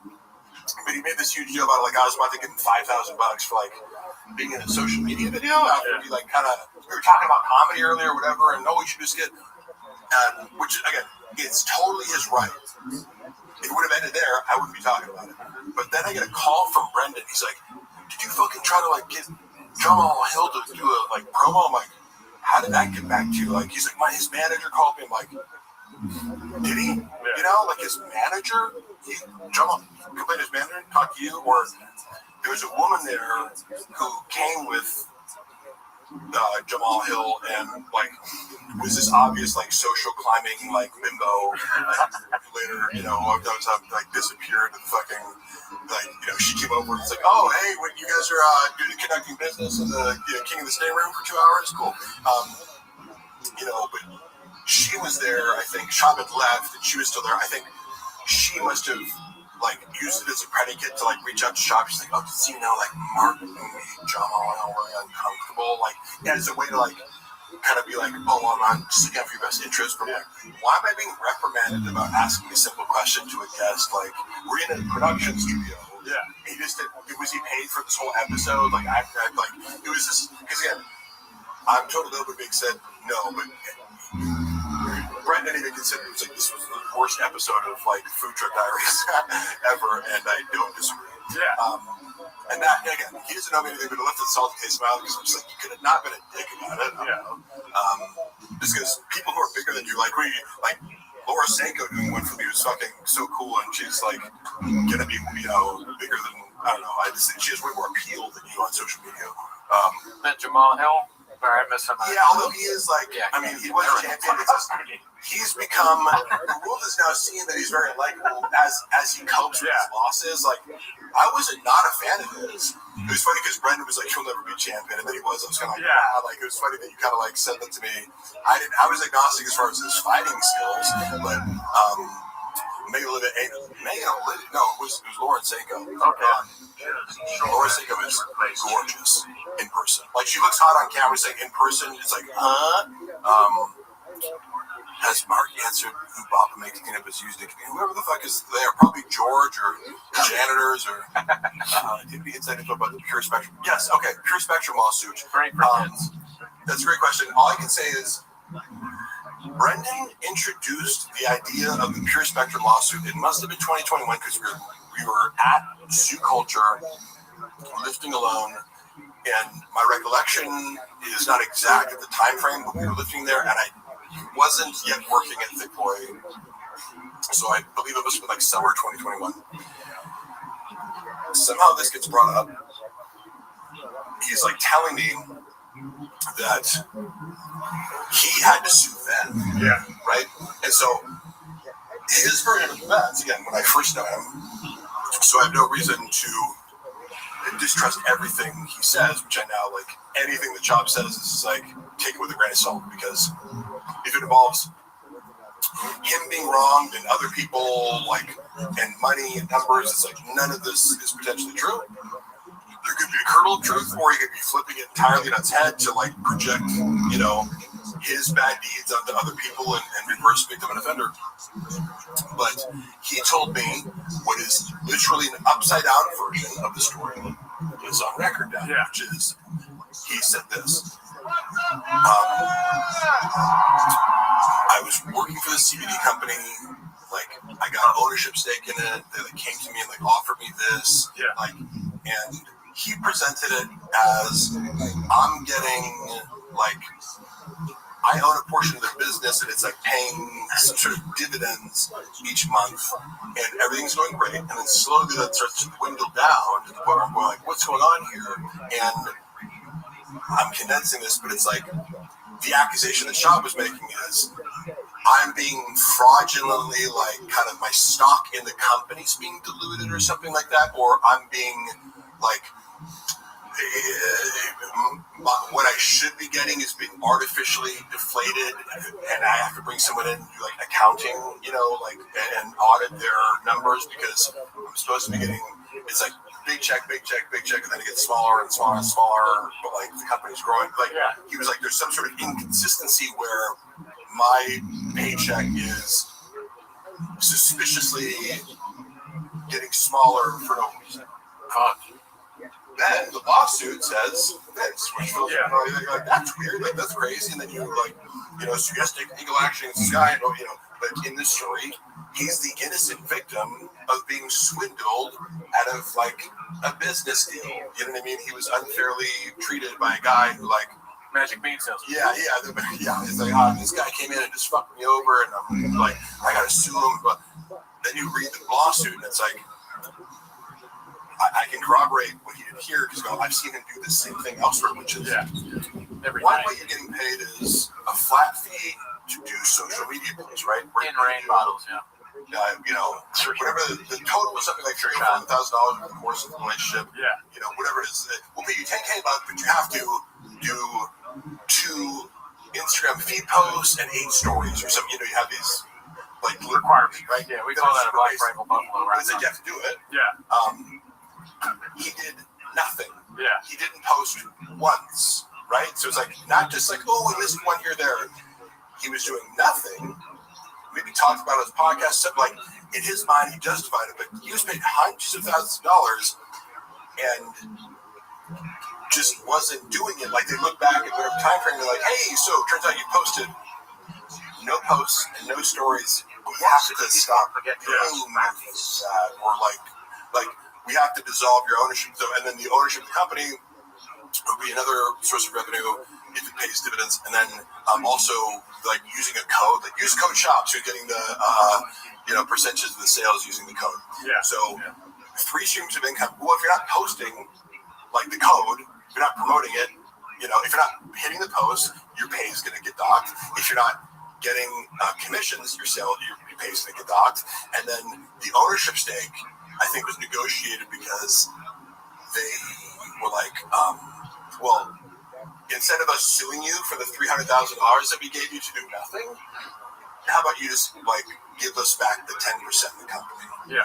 And that's where the point of contention is whether or not he had the 10% ownership of the company, which he claimed to have in some sort of legal document that does or does not exist. This is the whole lawsuit goes around that.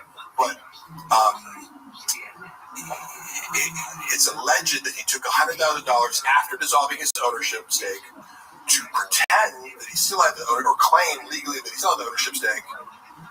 He took $100K cash from these KGB guys in order to oust the CEO, like in a hostile takeover, because it's like it would be like, these guys own 45%. Ad shots 10%, negative majority stake, and they can oust you.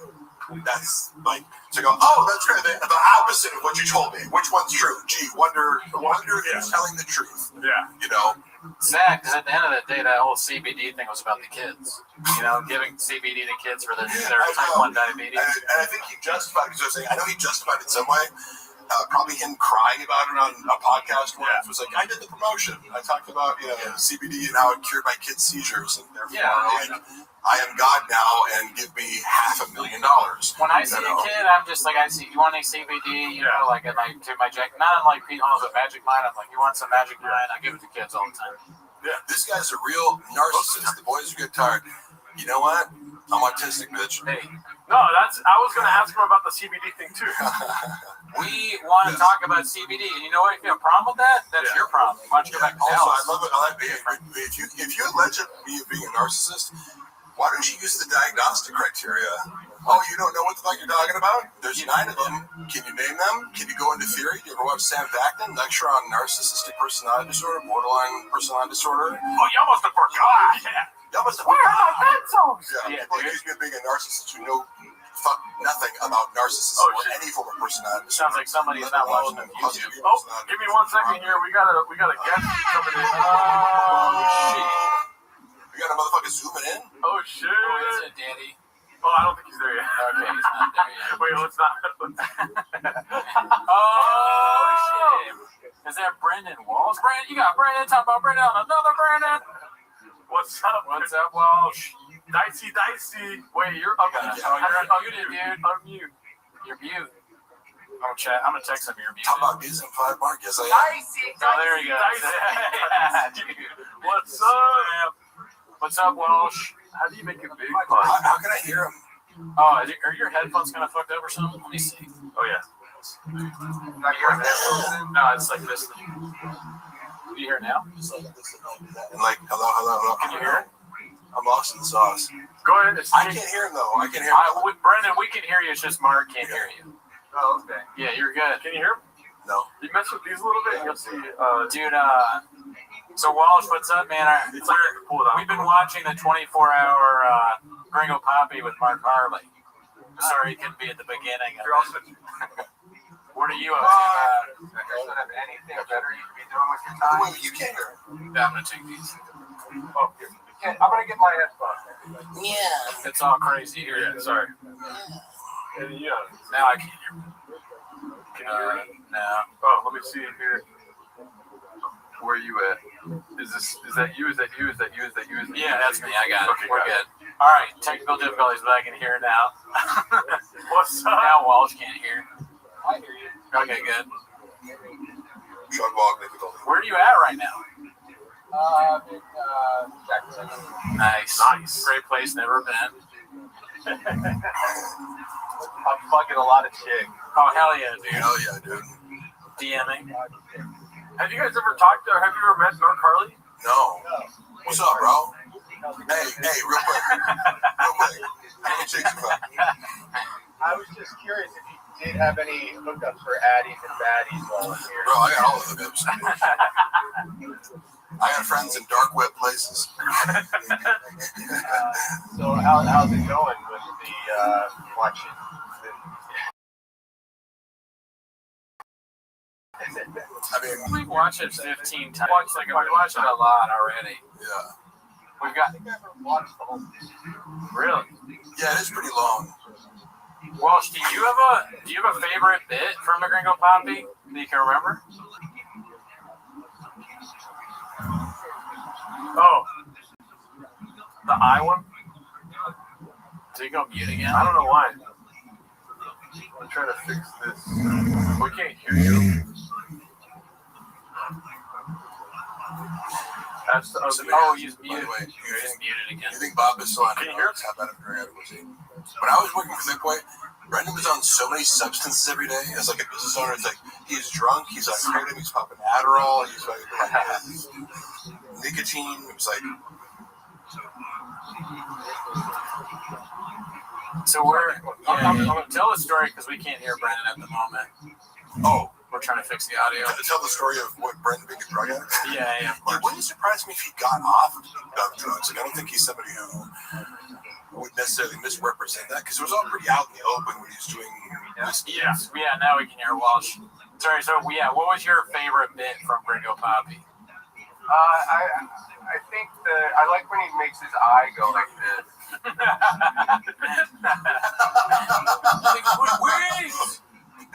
Yeah, the COVID stuff is good. You do stand up? Yeah. Oh yeah. That's well, mostly I am the head coach for my son's t-ball. I don't know how. Yes, that's your identity. Is that why you're in Sacramento? You're doing some t-ball stuff there, B? Yeah, travel ball. Oh man, that's brutal, dude. You got to do a lot of time with travel ball. I'm surprised you could do this. Thank you. Well, it is funny. I mean, I texted you this, Cooney, but it's like, it is weird, like reading. I dip in and out of the Reddit. Sure. Because I feel like it is an unhealthy. What? No.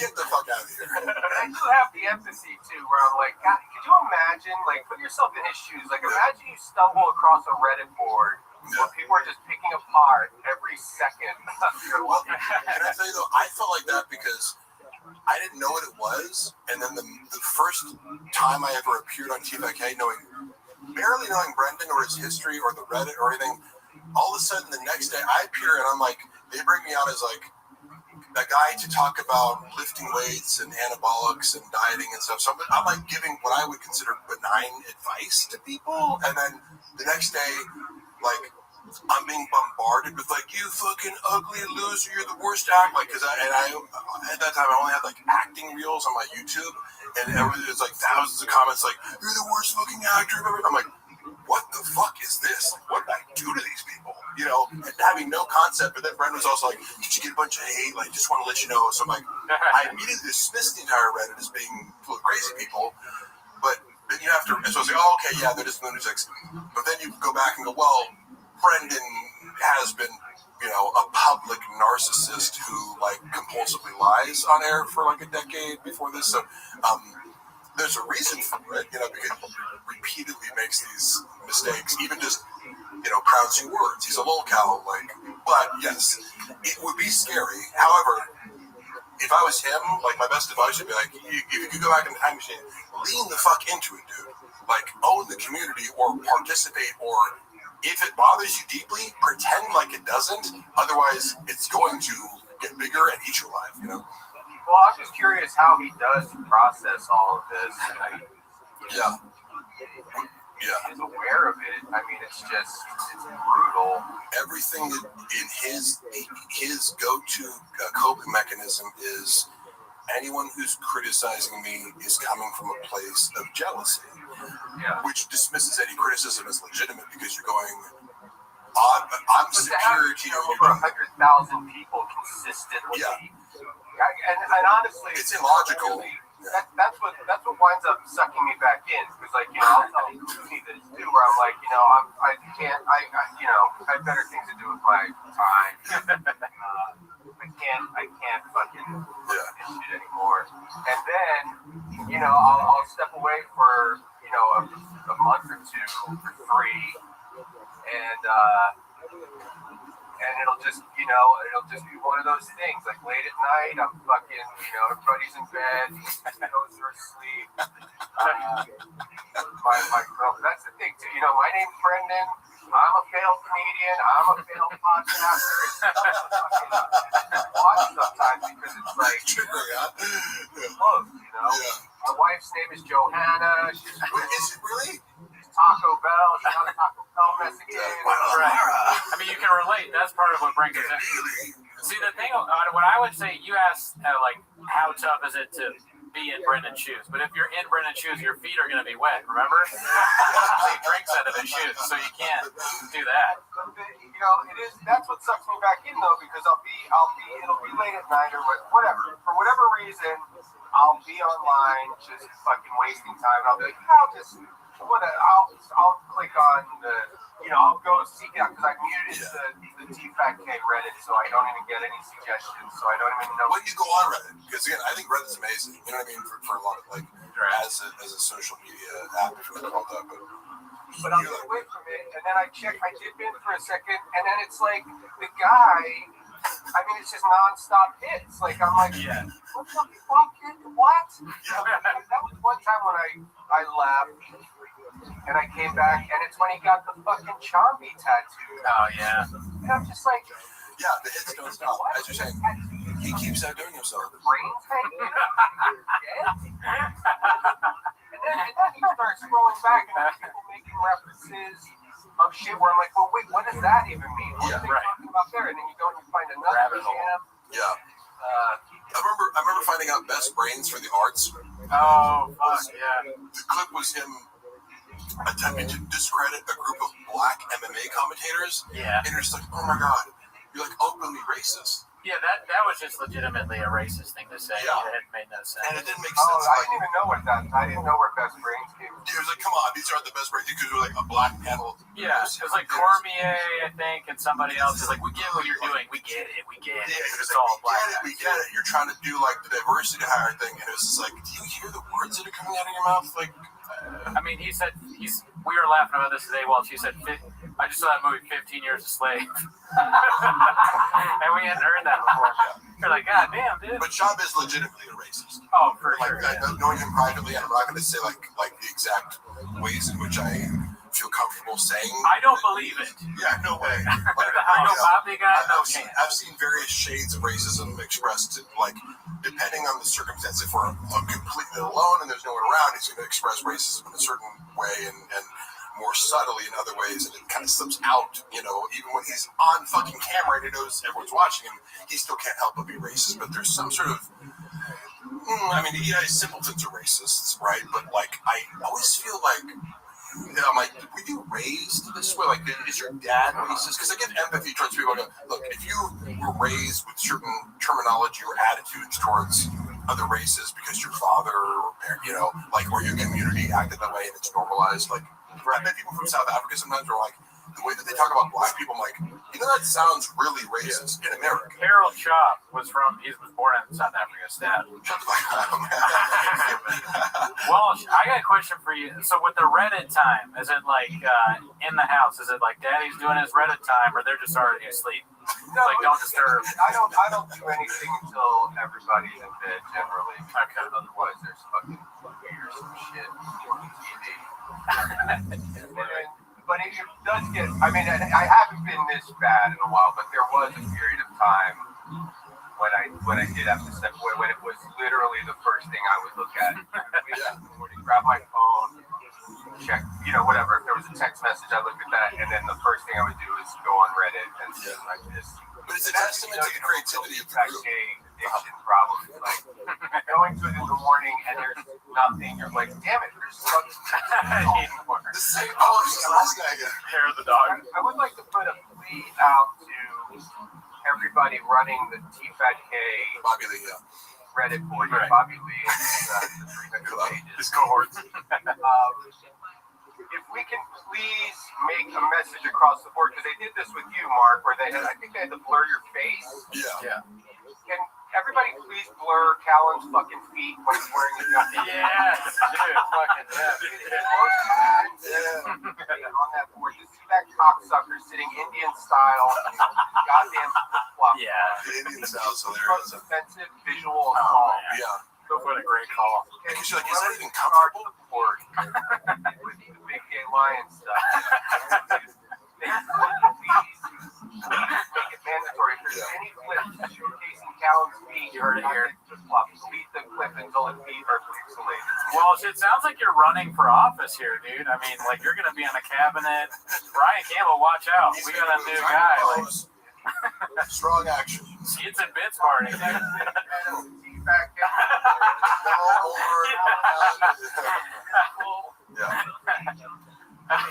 There is no black TFATK or white TFATK. There is TFATK. Everything about it is, I mean, I have a pretty loose grip on reality sometimes. And it really does kind of fuck with my reality, where I'm like, I can't even understand how it's real. I don't understand how, because like I said, like I have podcasts and shit. All of us here are less successful than Shaw. Yeah, No, that's not true. No, I'm very. Have you seen my Ferrari, bro? I think I'm doing all right. Well, I mean, I guess it's you, Mark. I know. Ferrari, bro. You see my Prius? But he's like, Brennan and Jarno suck. Prius, bro. He's like, I've been to both their houses. And we said that when Cooney came on my podcast, it was just like, I was like, could you, well, I mean, I don't know if this sounds racist, but I was like, if there was a black chick watching the podcast going, wait, hold up, there's two guys named Brendan talking shit about a guy named Brendan. It's crazy. But the whole, this really does baffle me, like how, because it's like, okay, you know, people shit on their, because I guess, you know, they used to get hundreds of thousands of listeners for whatever. Yeah. Several hundred, yeah. I remember it was like looking back, it was the average was like 250K at some point around 2019. I don't know. There was a lot at some point. But those are Bone Zone numbers right there. But the people will be shitting on it, and like, you know, oh, okay, it only has like 30,000 listeners, but or viewers or whatever the counts are. It's so huge. But even that is hard for me. I'm like, who? It really is. Confused, like who? What? I would like to true fans of this show. Getting like, and it's just from a fascination standpoint. I mean, that's what all of my interest in this is. Like, I don't even revel in, like, you know, mocking him, or I don't take any pleasure in you know, his failures or what. I mean, it's truly like a Jane Goodall style. I'm just completely fascinated with it, and I can't wrap my head around the fact that any of it is real on any level. Like you know, and I do vacillate from thinking like, you know, I mean, I can't give him this much credit, but I mean, because I do try to look at the you know, positive. I don't know. I want life to be nice and amazing. Yeah. So I'll think like, this is maybe he's some kind of a genius. Like maybe this is a true like next level Andy Kaufman thing going on. Wouldn't that be great? That's the only acceptable explanation, even though I know that it's not true. Yeah. Right. But that would be amazing. What if it is? He masked off Pagliacci. We talked about this before, but I think it's fascinating too, and I think it's something that like it's evergreen. It keeps going because he has all these hits, like you said, and he is fascinating in a moronic way. What the fuck did he do? Either way, I mean, it's like every time, and I don't check in on it every day. Now, one of the funniest things he said recently was that I have no skills, which is like so ridiculous. I was like, it's like this guy's different. Like this is like different. It's like I'm thinking so. That's probably what you're thinking of. That was his one miss. Yeah. There's something new, and it just blows my fucking mind. Hold on, the new stuff that I remember, like the last one was the moonding. He said land moonding. That was big. Yeah, because even just as I said, the malapropisms and dyslexia based. I don't know enough about dyslexia to say this, but it's the most innocent form of what he does because you're mocking somebody with like a speech impediment and some sort of what would you classify dyslexia as? Like a learning disorder? Learning disorder. Right? So, but sometimes people will stop at that and go, oh, that's not funny. It is funny, but it's like you could go like, don't be a bully. But it's like, wait. He's a bully. Watch this guy further and start to understand that he's actually a narcissistic bully. And then you have a whole new world of like things to justify the It's really hard to defend him. You know him well, but on the surface level, on a regular basis where it's just mind blowing. And then what else has he done recently? We got a poll in the chat, and I just wanted to check in on the viewers. And I asked him because Walsh was talking about the hair of the dog checking the chains in the morning. How long do you spend on chains? And the winner is 8 inches. Of course, classic. Looking at the Reddit board, this is another thing that blows my fucking mind. Because like when he sees if he is in fact looking at this, right? I feel like if he is any level of a human being, he would have to. Like this, if this was happening to me, I would just have to stop, like just make believe it doesn't exist. I don't know how else you can cope with it. But if he is checking in on it, because like one of the clips up top here is him shoving those fucking nicotine pouches down the cushion of his chair. And it's that's the thing, is like anytime you try to find a shred of humanity in this guy and have some kind of empathy, all you have to do is open up the Reddit board, and within 2 seconds you're like, never mind, fuck this dude. Like, it's just like that. Because it's a basic feedback mechanism. If you had even 100 people in a subreddit commenting on the things you did, I would be curious enough to go like, is what they're saying true? Like, should I be ashamed of things like, people will make fun of me for saying like, which I do. Not enough for me to really try consciously to expunge the word like as from other, but it makes me self-conscious and makes me think about, should I try, but there's none of that because he is very scared. He does not visit the subreddit because criticism is very threatening to people of, this certain personality. So is he just, he obviously was raised in a certain way. I have some insight on that I thought was interesting. If you want to hear suffered any criticism or that? Yeah. One story sticks in my mind that I think you could extrapolate a lot from, and he tells this story because he has these like moments of like vulnerability, and he's telling a story that seems genuine and sympathetic because you couldn't make up the details. Like, it's not, when he's telling a story where he's the hero of the story, it's less likely to be true. But sometimes he'll tell a story where he's the victim, where you go like, it's embarrassing enough where I can tell there's real pain there. And one of the stories was, as a kid, do you know the story? No, I'm just laughing. It's embarrassing enough that there's real pain made me laugh because I'm a bad person. So I'm a bad person. I'm just laughing. I'll be like, I'm trying to describe it. It's like you, by the way. People think I have animosity towards like Brendan. It's like, no, he owes me money and he's trying to smear me, and I like keep that warfare kind of private. I can also look at him objectively. Oh yeah. Well, by the way, if you ever need a lawyer, we had Mark's lawyer on earlier. I know you have Frank Cum. He might rival Frank Cum though. This guy Rob. What's his name? Rob Pebble. Rob Pebble. It sounds crazy. Like it doesn't sound Robert Pebble. He would have like a crazy. Shop has no fucking idea. His name is Danny San Francisco.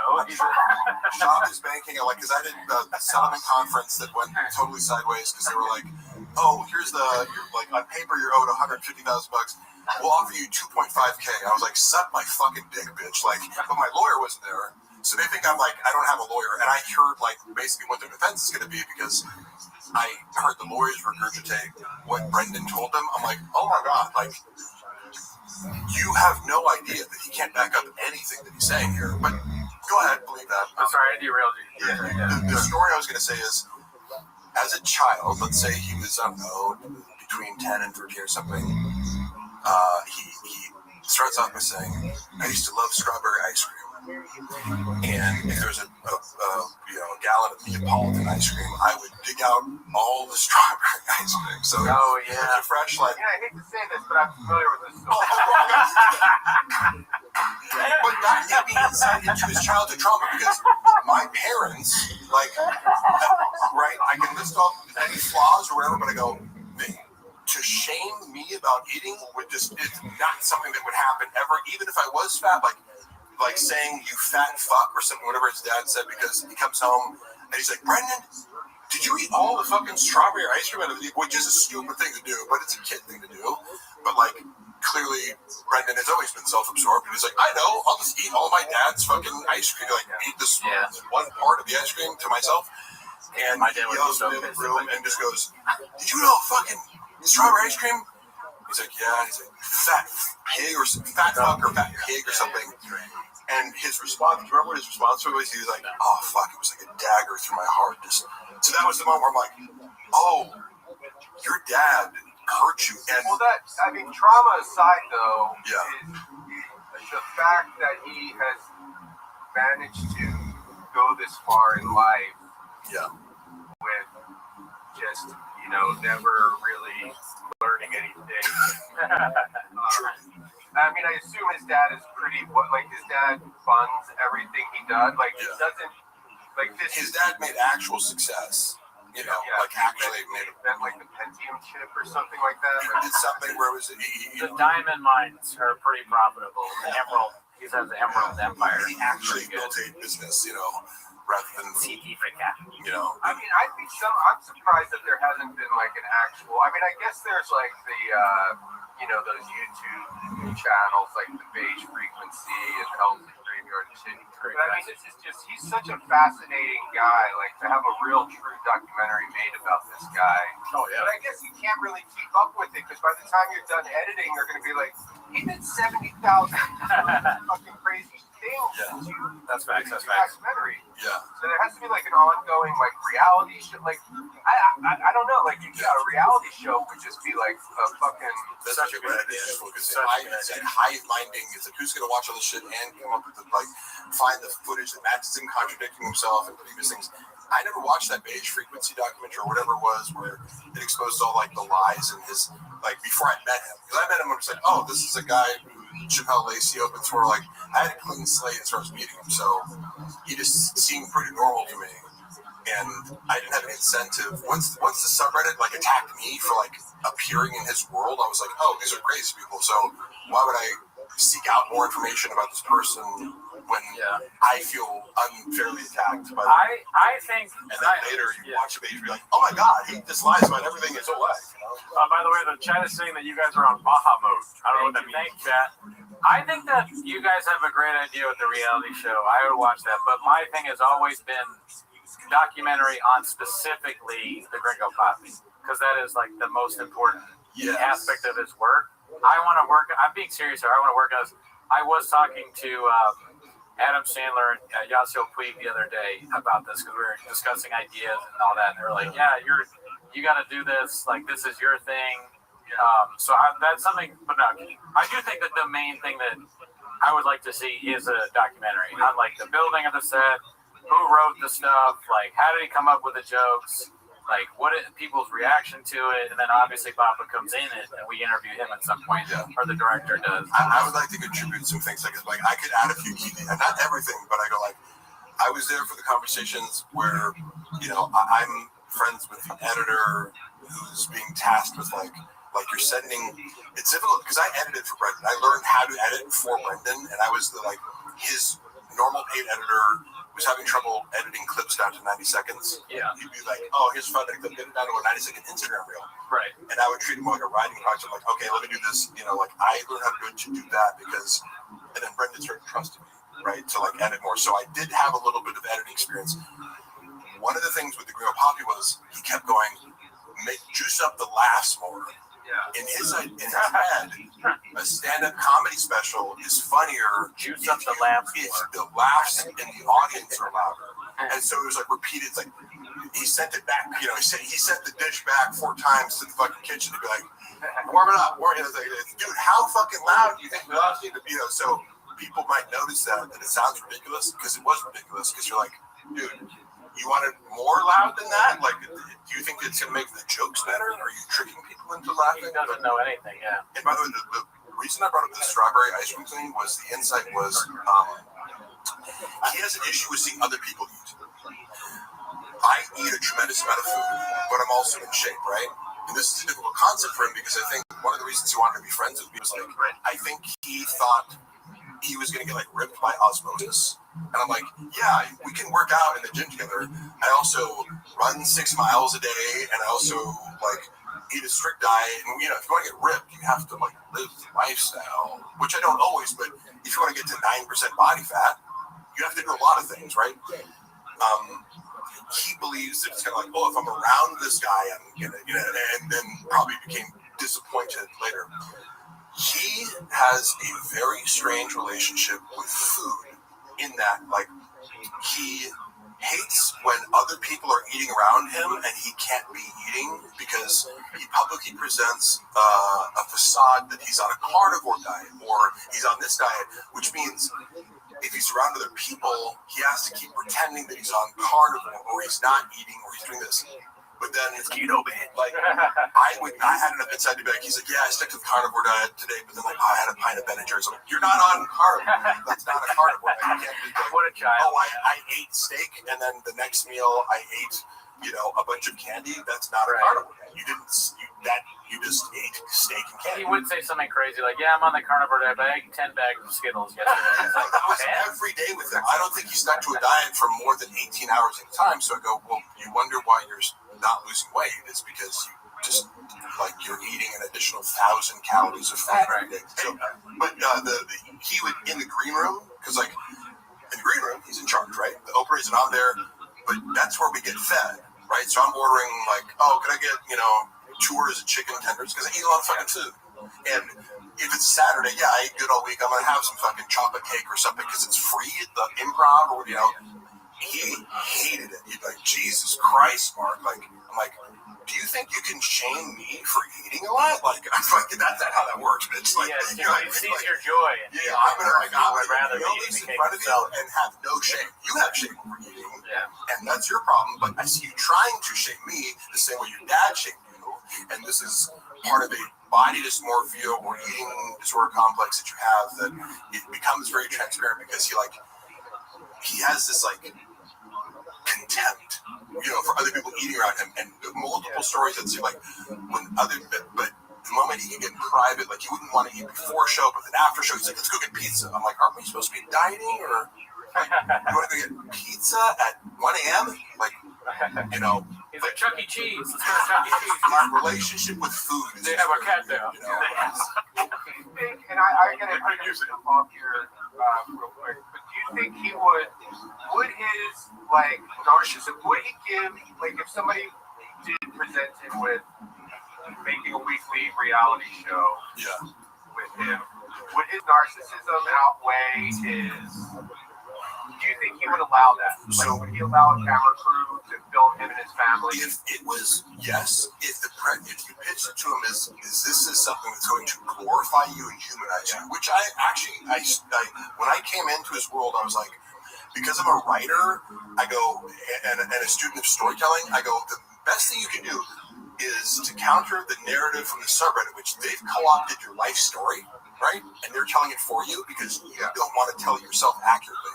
You don't want to talk about your UFC shit on stage. You don't want to talk about, I go, you haven't written your narrative. You need to write a book or do something where it's like, I am Brendan Schaub and I'm XYZ. You're not doing that well enough, so other people are doing it for you in a very negative light. So my first recommendation to him was like, you need to reassert your own narrative.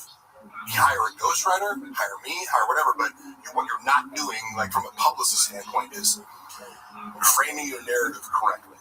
And you're ignoring the fact that other people are doing it for you, thinking that helps you. It doesn't help you. You have to combat that other narrative that makes you look like shit. But I had a few novel ideas that I thought were fun, but like for example, I took over the TFATK IG and started talking to the voice of the page. I was like, I'm going to talk in Japanese. Somebody would say like, what are we doing here? And I'd be like, I don't know, B, or so. Like I would respond, and it drove the people commenting nuts. So they keep commenting like, what the fuck is this? Because it broke the mold, and all of a sudden, oh, you can't do this. I'm like, oh yeah, I can, bitch. I didn't tell Brendan that I was going to do this. It was an experiment. And I thought that he'd be able to see, like, hey, do you see how I 10x'd the engagement by, like, co-opting the Reddit speak? And then it also blunts the force of, the haters come to the page and they plant their seed by going dicey. If everyone starts talking that way, all of a sudden, the fans and haters can't be distinguished. He immediately was like, oh, he gets uncomfortable. When he's the butt of the joke in any perceivable way, he was really scared of that. I started editing, because there's me change something up.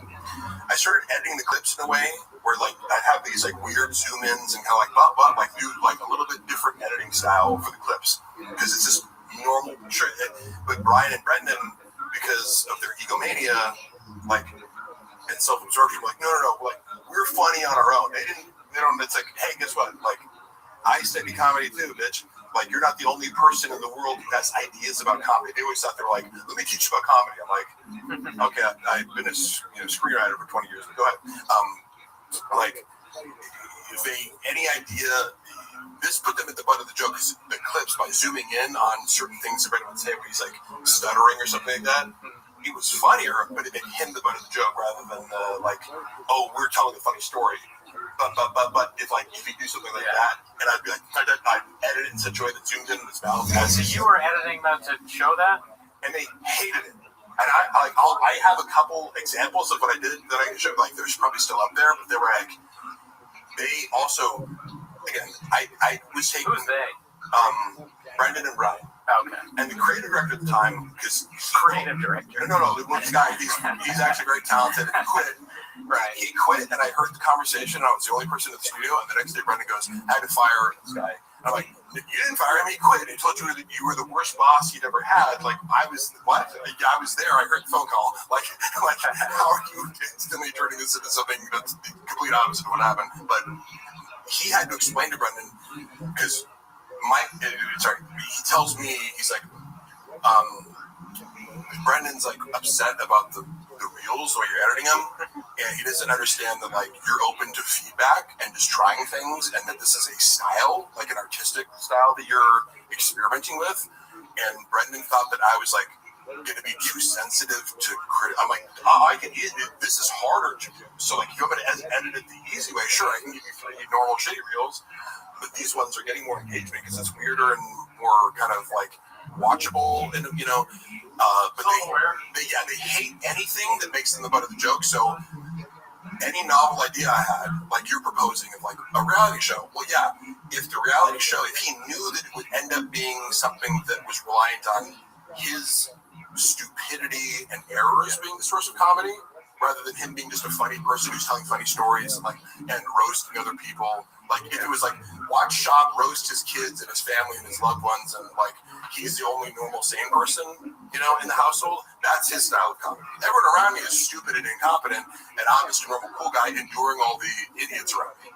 That's how he perceives like his role in his comedy universe. The moment Brendan's the butt of the joke as a bumbling retard, he's out. He would not even, entertain it in any facet. So you just got to trick him into it. Well, right. So we got to figure out a way to trick him into this. Yeah. You'd have to do it long form and edit it all at once. Well, again, he's got to be kind of so detached from reality. I don't know if his wife would point out that, like, because I don't think you have to have an angle of, like, making fun of him. I think you just present it's in reality, and it's like, he wouldn't necessarily be aware. Yeah, okay. If it wasn't overt, you could make it seem to him like it was great, but it would read as funny. Yeah. Okay. I got an idea. I gotta leave. Okay, sure. I just, one question. How much does Calvin get paid for being on the... My understanding from Brendan, which again, take with a grain of salt, but also it sounds about reasonable, is that because that Brendan takes a fluctuating percentage based on like T-Fat being around at the Thick Boy Studios and kind of taking care of the ads, something like that. Callan shows up, does his job, and gets $25K. That's my understanding. $25K a month? Yes. See, none of this makes sense. Nor does it mean, I go, how do you have a podcast of $40,000 where the split is, it's like $1 per listener, I don't know, I don't know how they get that much money. I mean, Heroes must pay Brian that money straight out of the bank account from that role. Yeah, and that could be exaggerated from Brendan. I don't know. Brendan Walsh, I just want to let you know, somebody has posted Jersey the Real Dog on the Fighter in the Kitchen subreddit. Request blur all future posts of Brian's feet. It's company policy to respect the victims. Bean cheese, bean cheese, bean cheese, bean cheese. You're making waves. I hope people stick to that. Yeah. Well, you guys have fun with your little hate rally.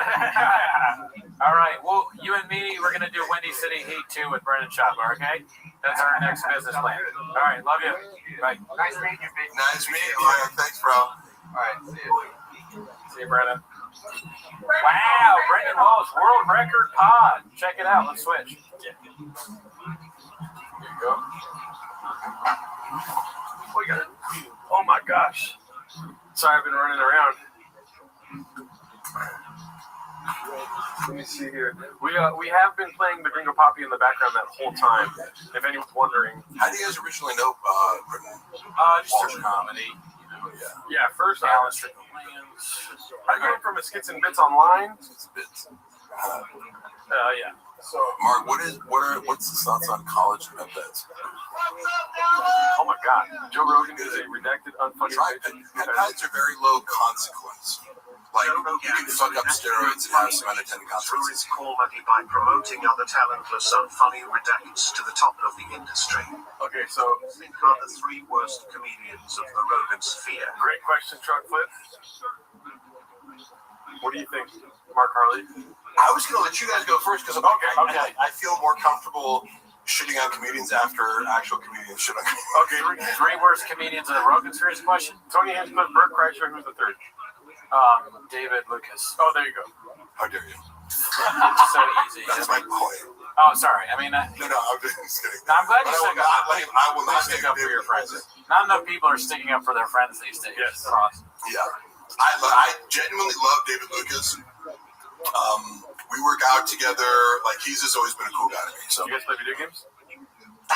Mark, how many monthly Patreon subscribers would you suppose they have right now? You know, that's right. So Unique has most people send me Unique shit, and then he starts popping up in my algorithm. So I see a lot of stuff from the Unique's channel, who I have an odd kinship for, or like affinity for. He will say, like, oh, these posts are getting 60 likes, therefore it must be 60 subscribers, and I'm like, the 60 likes are probably out of like 200 plus 300 something. It's a fraction, you know. Yeah. I would assume 500 max. Yeah. That'd be reasonable, right? Yeah, let me see here. Let's do a quick study. It wouldn't shock me if there was 500 subscribers. Because it was like, okay, if you're getting, let's say you get 50K monthly viewers, you know, that's 1 out of 100. I mean, look how strong you are, dude. We got 438 viewers with 342 likes, dude. What the fuck? Hell yeah. So it's that David Lucas works out. David Lucas is actually very strong, yes. You'd be surprised, B. He will twist your neck off. Walksboss has a lot of stuff to say. Walksboss, first of all, let's put all your comments into one comment next time, yeah? Did Shop farting loudly during the business meeting really ruin the sale of Tiger Thick? I've never heard that before. But 100, it's funny you can say shit like that. I go, I wouldn't put it past him. Yeah. You know, how could you, like... Is he a gassy guy? Not particularly, but like, it's one of these things where it's, like, you can see him doing it because he lacks self-awareness and self-consciousness. Yeah. He would rip someone else for farting and then turn around and fart somewhere else. Like, that's like, he just has no principles where it's like, the same rules apply to me and you. So you're disgusting for eating, but I'm not disgusting for eating over here. So it was this weird mix of like shame and projection with types like this. Here. I'm gonna make this a little. Can you make me more tan? Do you naturally tan? I go to tanning beds and I also run it. Like if I hate to admit it, but it's like I look for my auditions that I usually get. It's like if you're looking for I get like the bodybuilder or this kind of. Yeah. It's like I've gone long periods without tanning. It's just like when an audition comes up, they typically for the roles that I get. It's better to be tan. So either if I'm not tan from running outside, I'll go to a tanning bed. Like I wasn't, but I love donuts. You know. Oh, what is that? The shop. Wait. When he talks about his mom and getting a vaccine because she likes donuts. Oh, right. Some free donuts or something. I'll stop the shop. Oh, wait, no, because you triggered something of a memory of like, giving out free donuts for a vaccine. Yeah. Yeah, I remember that bit that he did. He was kind of obsessed with vaccines there for a little bit. Yeah, let's see what he has to say about vaccines here. This is the. Oh, yeah. He's like, did you get the Johnson & Johnson? Yeah. There's always one guy. No fucking way.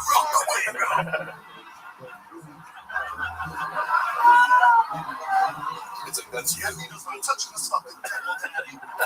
It's funny because he's. Outwardly, he pretended like he was not anti-vax, even though he actually was very anti-vax. Oh, wow, yeah. And I'm agnostic about I got the vaccine just because Luana was paranoid about it. Yeah. But I'm like, I don't give a fuck either way. But it was funny watching somebody have this, cognitive dissonance of like you feel like you have to tell people that you're not like against vaccines, but then every time you're alone, you're like, look at vaccines, you know? Yeah. Well, you've seen the most recent Joe Rogan episode with him, right, where he talks about vax and autism. Yeah. And it's funny because it's like that's a conversation. Be like, I've read RFK's books just because I'll be like, when someone's like, this guy's a lunatic, and then I hear him talk, and I'm like, if you can get past his bullfrog voice, you know, that I was imitating earlier as a joke, I didn't actually have the hiccups because I go, this guy's coherent and clearly has an encyclopedic knowledge of certain things. So I go, I'll read his books and hear him out. Like, I'm not. And I realize when someone's polarizing it. Yeah. So I've read the arguments about the connection between vaccines and autism, and I don't know enough to actually, like, I didn't dive deeper into it, but I go, I'm aware of the arguments. Yeah. You know, but somebody like Brendan Schaub should not be discussing this. That's not your place to discuss science. Thank you for having me on the Fighter and the Kid podcast. How much did you live for?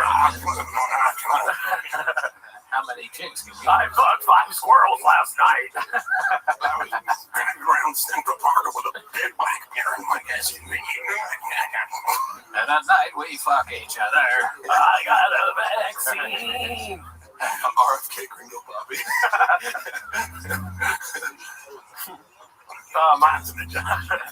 I transferred the comments over to here just so we could have a Oh, nice. Yeah. That's good. BGL is like Bradley Martin with a beach.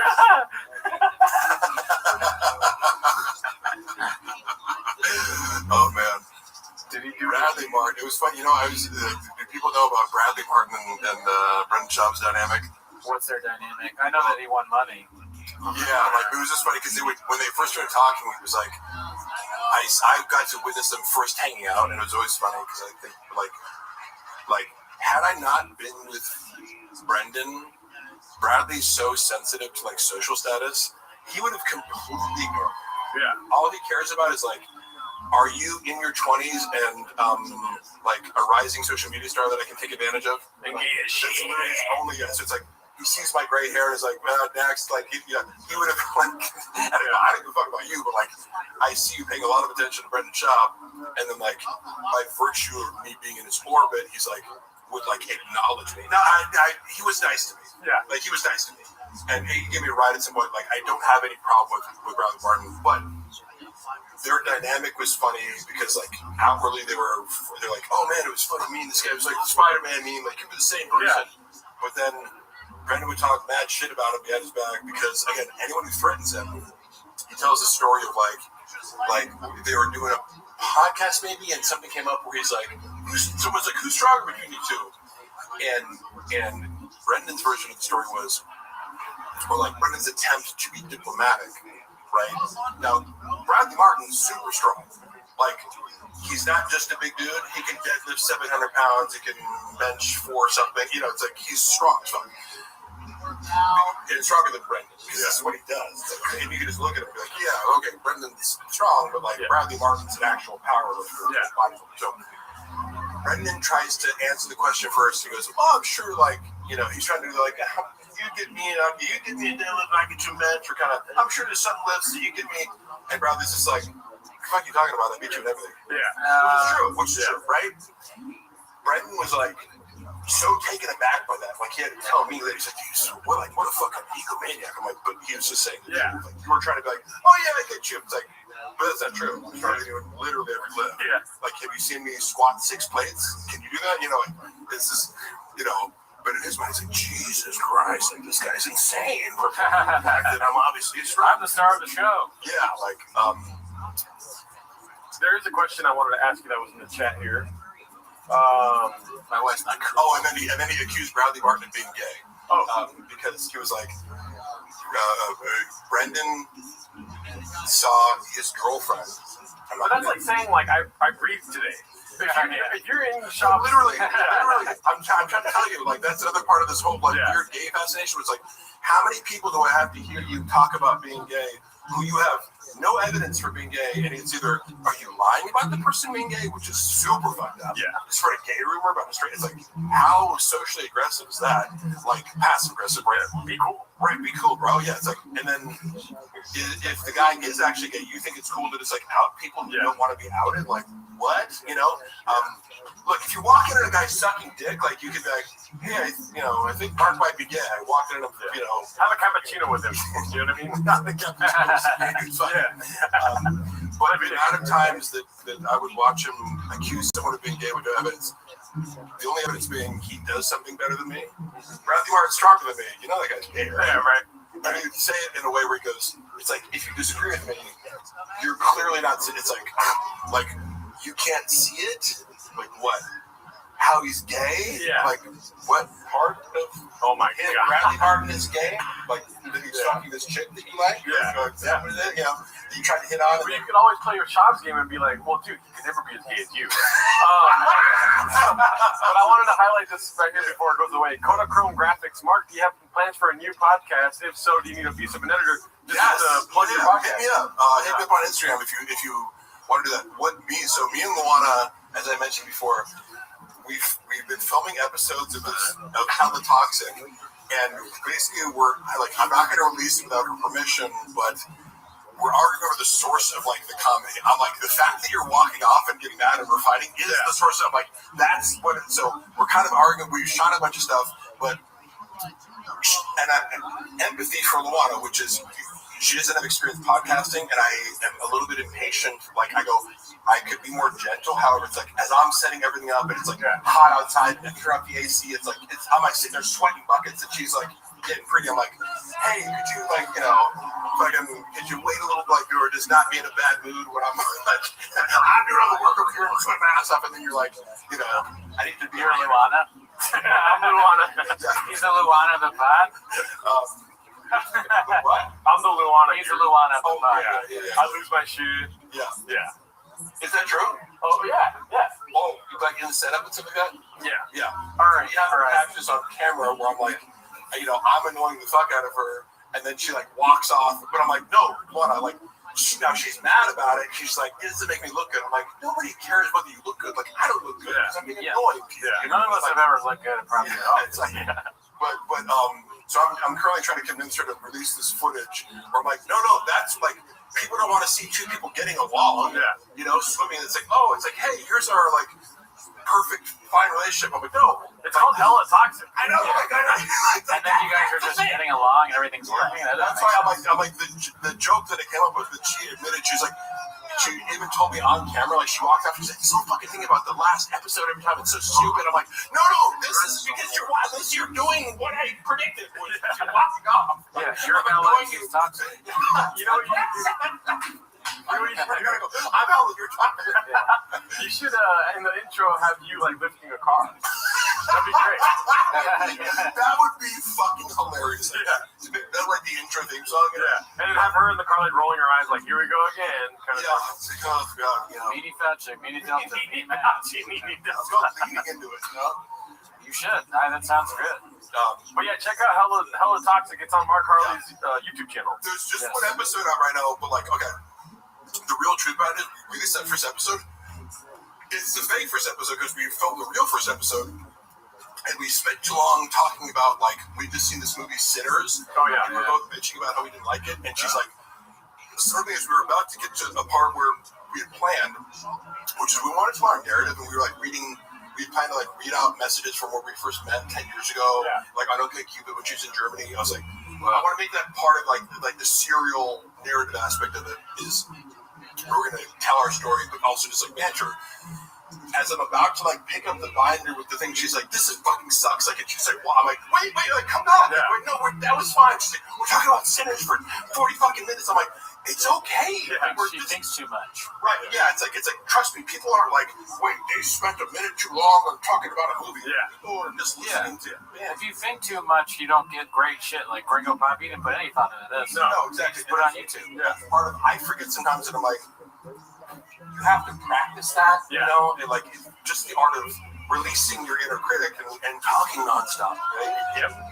And so if you're trying to worry about looking good, you're gonna speak less and seem still. Yeah, and also you should be like, in a couple weeks you're gonna be like, I have nothing to talk about. If you only want to stick to like random topics. Yeah, like so just let it unfold, and if work on the dynamic of making feeding off of each other. Can I give you some constructive criticism? Yeah. Because I've listened to the first episode. Okay, yeah. And you guys should invest in some of these, dude. Oh, I fucked it up before. I had this. Yeah. I wasn't connected. I didn't realize. I was like, oh, they weren't. It was like the camera. So then we reshot another one. I'm like, motherfucker, like I didn't even know how to work that. But these are great. Okay, so we were wearing them. Yeah. And I was just like, someone's like, oh, the camera's picking up the audio. And I was like, no, it's not. We had them. And I'm like, oh shit. And that happened to me the first couple times I used it too. Yeah. But it's super effective. And do you guys use a phone or do you use the camera? We just use a phone, but I just got a camera. That camera. I was experimenting with that. I'm like, it looks way better. Yeah. Yeah. Even with the phone, it has a nice little hookup. But if you guys have good audio, I'm sure you guys are gonna take off. Yeah. Well. Yeah. My only point of doing this was like, we filmed the first episode on our 10th anniversary. So like, look, we can wait to like do the perfect fucking setup and everything. Like, but that's gonna happen. Yeah. Now, like, they're like, okay, when we have $5,000 to do this, I go, put the camera up, put it in our fucking living room, and just let it one angle, whatever. Because then it's also like, there's no editing where it's like to make you look good. This is just it. There's no editing, so you see the tension. Yeah. You know. Yeah. And it's deliberately lo-fi, which I like. And go look. Yeah. I hate when people like pretend like that they're bigger than they are. It's like, oh, we need this whole podcast. It's like we're getting 100 views. Why do you need to fucking have this whole official space? Yeah. As if that's the thing. No, be interesting first. Get a storage unit. Right, yeah, somewhere to put your truck. Yeah, I've always said, Brendan, it's like, Brendan, why wouldn't you just shoot everything in your fucking own garage? Like, you have the space to have a studio. Yeah. Like, why wouldn't you just make that the thing? You can't wait for success to come to you. That's why we don't have a Rain sponsorship, but we have Rain out, as if we did. Yes. Because one day Rain will find us. They're like, you guys are great. We love what you're doing. Beast of the manifesto. We're marketing geniuses, just like off our, forefather furniture. I've actually been waiting for this moment, Mark. If you could do me a favor, please. Yeah. I won't cue the music. What I need you to do right now is focus really hard. Right? Yeah. And please use the keyboard here. Yeah. Spell my name. It's Gerdo. Oh, shit. D-O. Sorry. Let's go. That's a good guy right there. Most people spell it with an F. For real? I was saying Jafardo. That was great. Is it spelled giraffe? Gallardo? It's kind of like Chin, not knowing that Australia isn't in Europe. Europe, you go, how did you like figure out how to feed yourself? Yeah. Nice Mexican man. How did you like make this? Gerardo, can you get me some benzos? Benzos. They're all trying to tell you how to spell it. You got it right, y'all. Gerardo. Just Tosto. Gerardo. Gerwaldo. Gerdo. Okay. Look at you guys. I'm here for Oh, yeah, you didn't spell it right. Cockfest. You didn't put any salsa on top of it, so it wasn't spelled correctly. That is probably my favorite joke from the special because it's so that was like the viral bad joke. Yeah. It was like what's a Mexican cookie? Mexican chocolate cookie with some sauce on top? It's like pillow. Because Thank you. Sorry. No, I'm like could there be a worse lazy joke? Yeah. Yeah, I mean, I never thought of that before. No, it does sound like it is. I don't think it's lazy so much as it is just racist. Yeah, it's degrading. It's like you've never seen a Mexican cookie before? Yeah, that makes sense. So unaware of yes. It is hurtful because they're so good. You know what I mean? Like a salsa cookie is disgusting.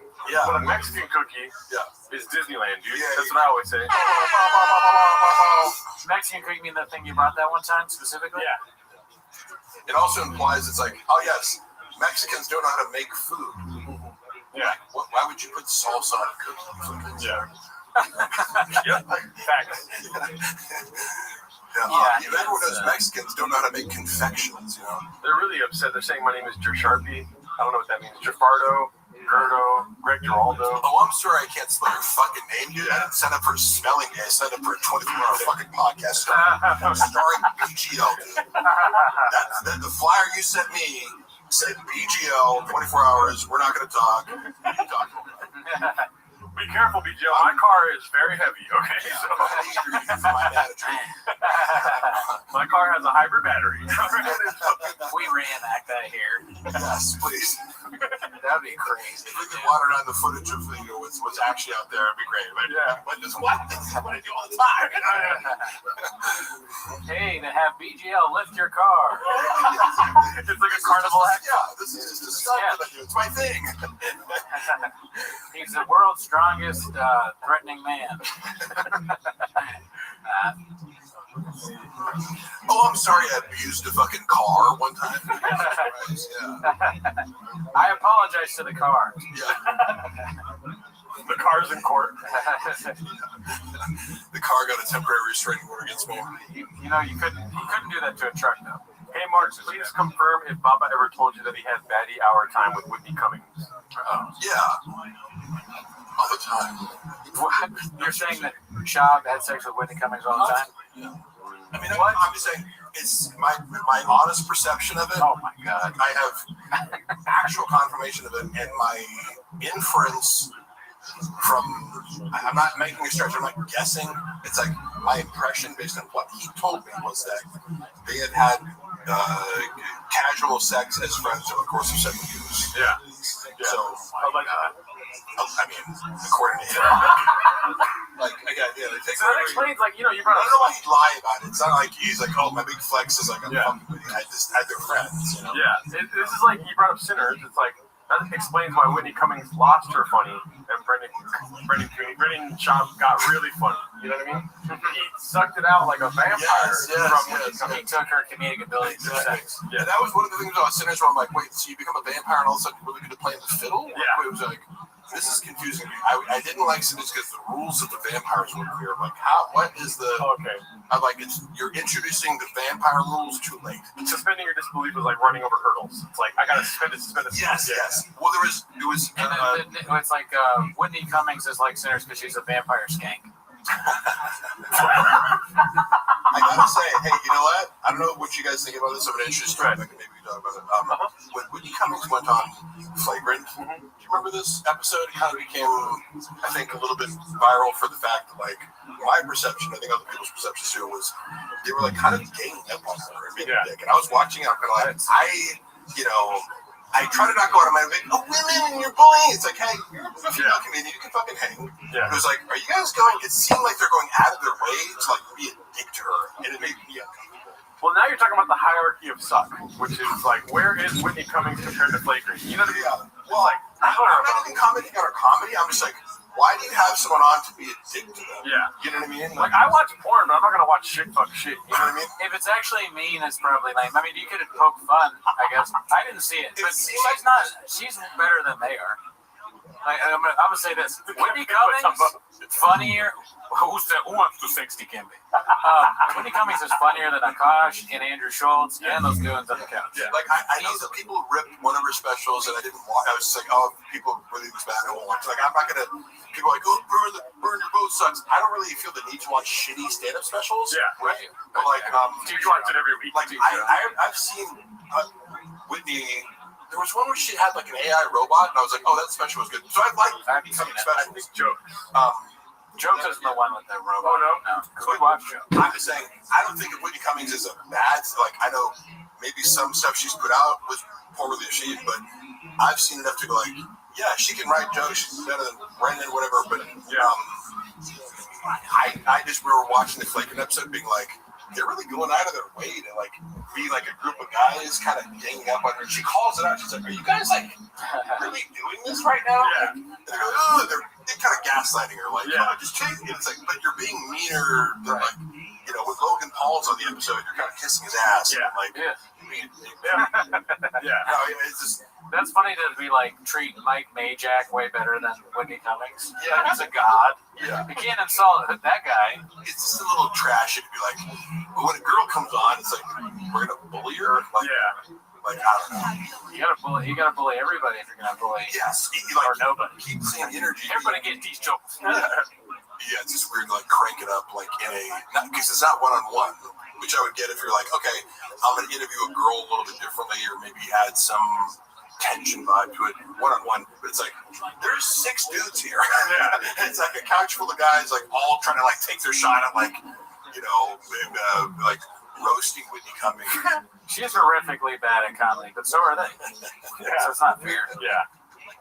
Again, all that aside, it was like on a human level. Like I feel bad for her. Yeah, you know? I kind of feel bad for her too. Sometimes I watch her, not just on that episode, just in general. I feel like she's a confused person. Yeah, and she's constantly under attack. That is for. It does seem like even when she's not being horrendous online, she's being attacked. Yeah. When she's just being normal, kind of. Yeah. So she has a target on her back. It seems like.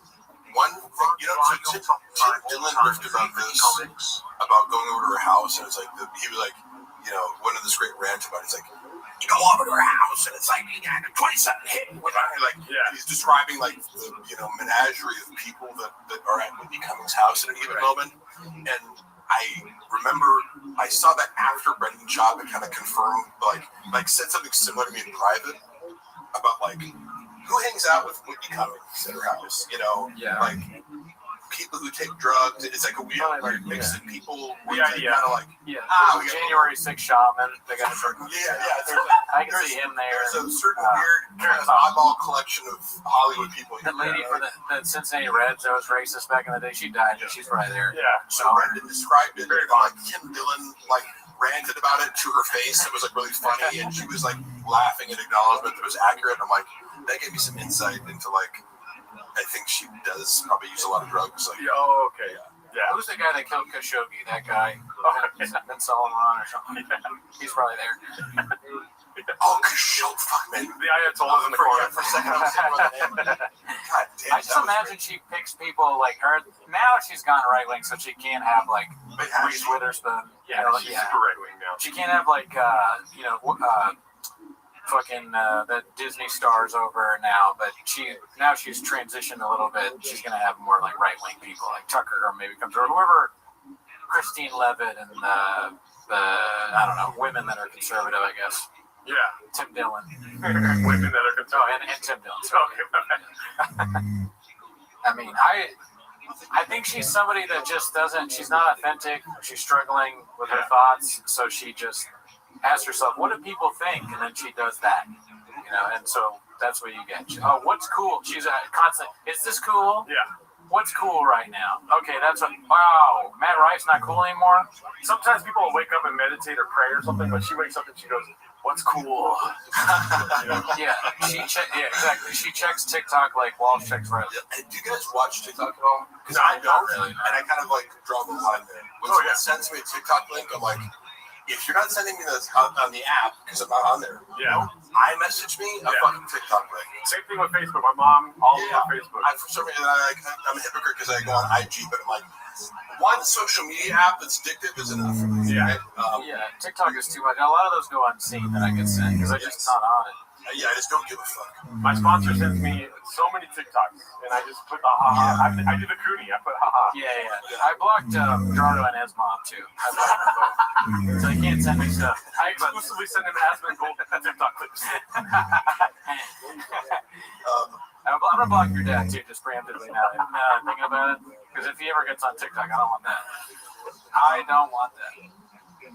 Shit. I forget the shooting thing. What is the shooting thing? Is that the lion thing? Yeah. It's towards the end. Yeah. That's the last thing a lion sees. Isn't this the joke he talks about our studio? He's like, I'm gonna go in. How many bullets did you kill this mountain lion? World star! World star! He uses his closer. Yeah. Crazy. This is such a bad joke. Yeah. Some would say the worst. I heard that he wears those night vision goggles, but they're not on, so he's just blind. Dude, could you imagine? Could you imagine going to his house? Of course he has those. Or like, are these the goggles? We're wearing them. They're not on. Does he really have goggles? You know? It was night vision. I know he has guns. I don't know. He definitely has guns. Which is also like when he was claiming that I like broke into his house, I'm like, why would I visit my ex-boss who like has AK-47s in his house? Like, kind of funny. Like, you know what I'm saying? Wait. Like, why would I go harass like a UFC heavyweight fighter who has an arsenal of weapons? Yeah. Like, and who's like, father-in-law is like a LAPD officer. Like, yeah. Like, on the bullet, it was engraved that if you're reading this, you're redacted. Homeless cat. Yeah, eat this, homeless cat. Eat this, homeless.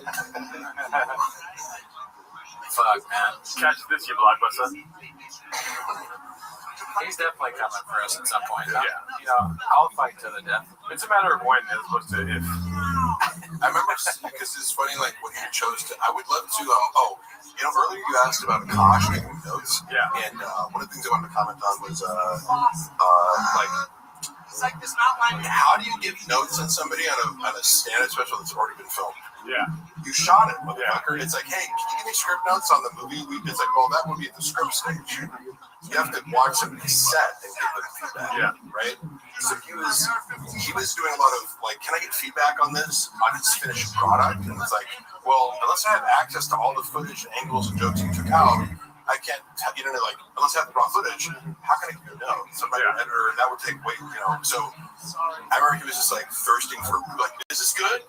Hey, Rogan, is this good? Then he doesn't get back to him, or he says, oh, yeah, I'm proud of you. And then later he says he didn't watch, that's hers. Yeah.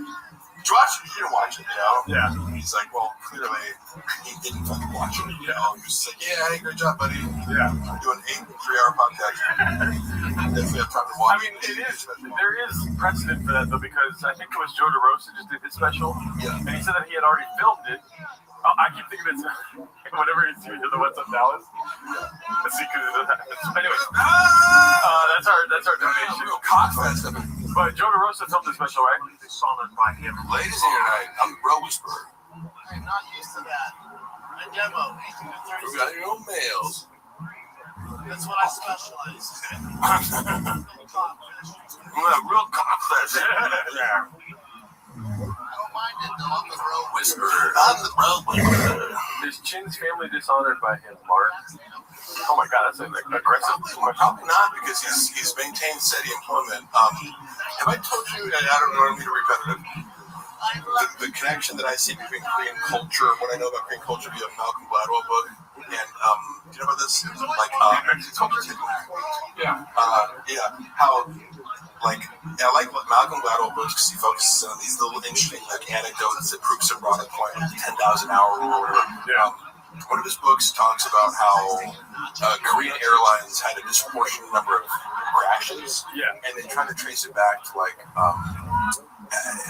basically the communication between the pilot and co-pilot was stunted or stifled because in Korean culture, hierarchy is so important to every aspect of how things are done socially. Like, you don't, if you're above me socially, you can't drink tea before me. Like, it's very strict. You do not question your boss. Like, so it's like, Chin's a perfect employee for Brendan. I'm a nightmare. You know what I mean? Like, it's like, because I'll talk back to you when you're wrong, Chin's like, whatever you want. Like, I'm just abiding by you're above me. I don't get to question you.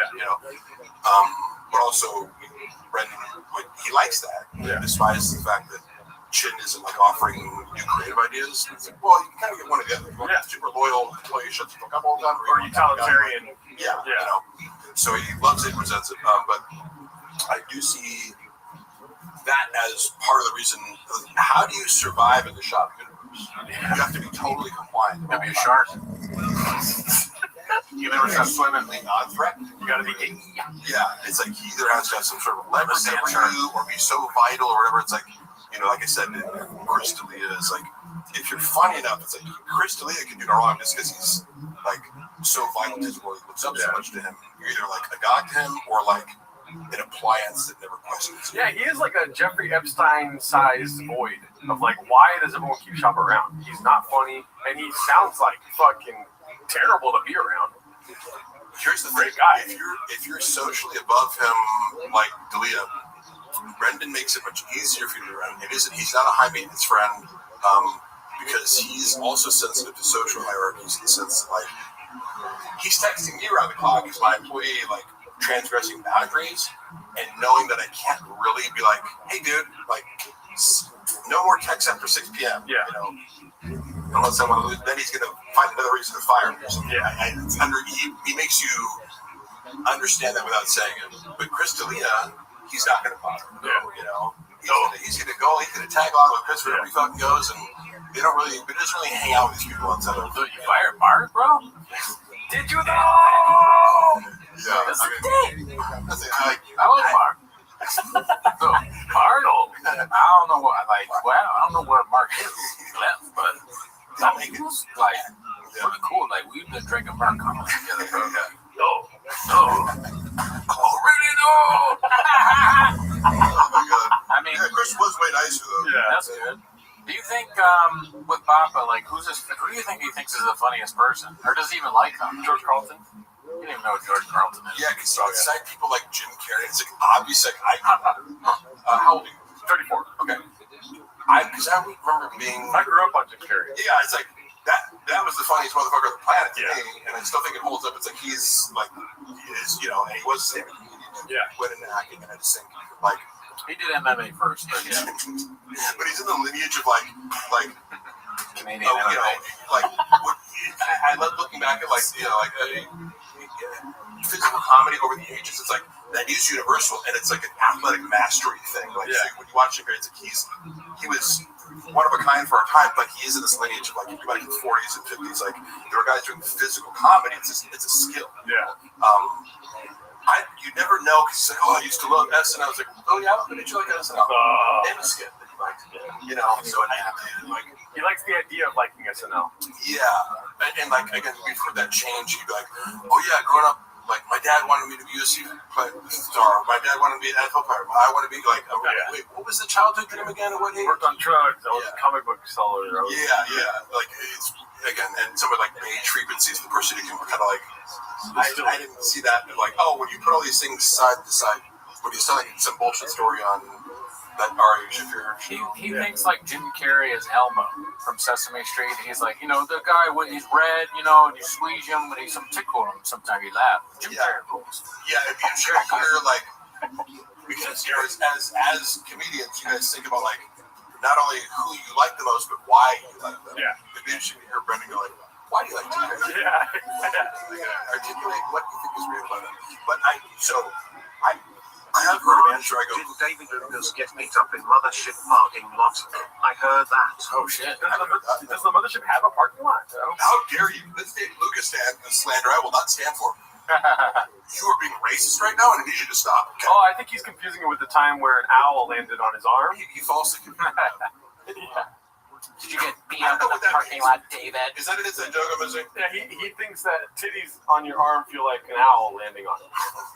It's pretty funny. That was something special. Did he get fucking beat up? Where is that an actual rumor? I don't know. This is the first I heard. It's a truck flip narrative. I've heard some stuff about him at the Comedy Store. I'm not sure about the Mothership. Yeah, I think I heard that, but now I've forgotten. Yeah. What it was.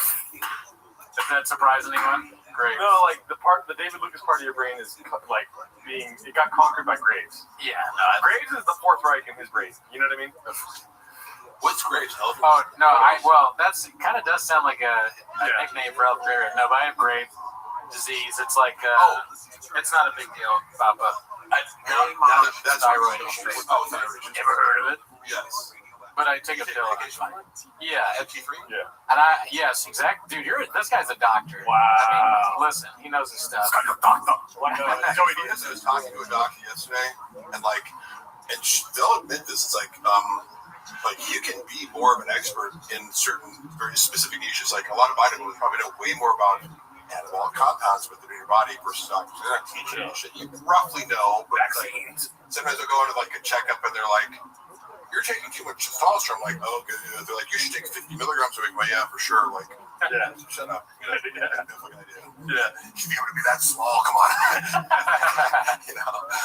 Yeah. How many fucking things can you lift, dude? Yeah. What is that? How many cars can you lift? Does that stethoscope help you fucking bench? Then shut up, dude. You're not feels. Yeah, he's on medication, but we are also trying to come up with merch to solve his graves. I know. If we could just get a few more Patreon subs, I think I might be able to overcome graves. Wait, you guys feel comfortable telling me how many Patreon subs you guys have? We have like 400. Yeah. Oh wow. Yeah. That's impressive. Yeah. I was just gonna say, like, my guess for TVK was like 500. Oh, okay, yeah. I give this segment 5 big boots. We went to live once. We said that the Rizzler is a national socialist. Man, this is my favorite special. I'm so glad we could get together and watch it 85 times. Such a big deal to me. Yeah, it's great. Oh, fuck, man.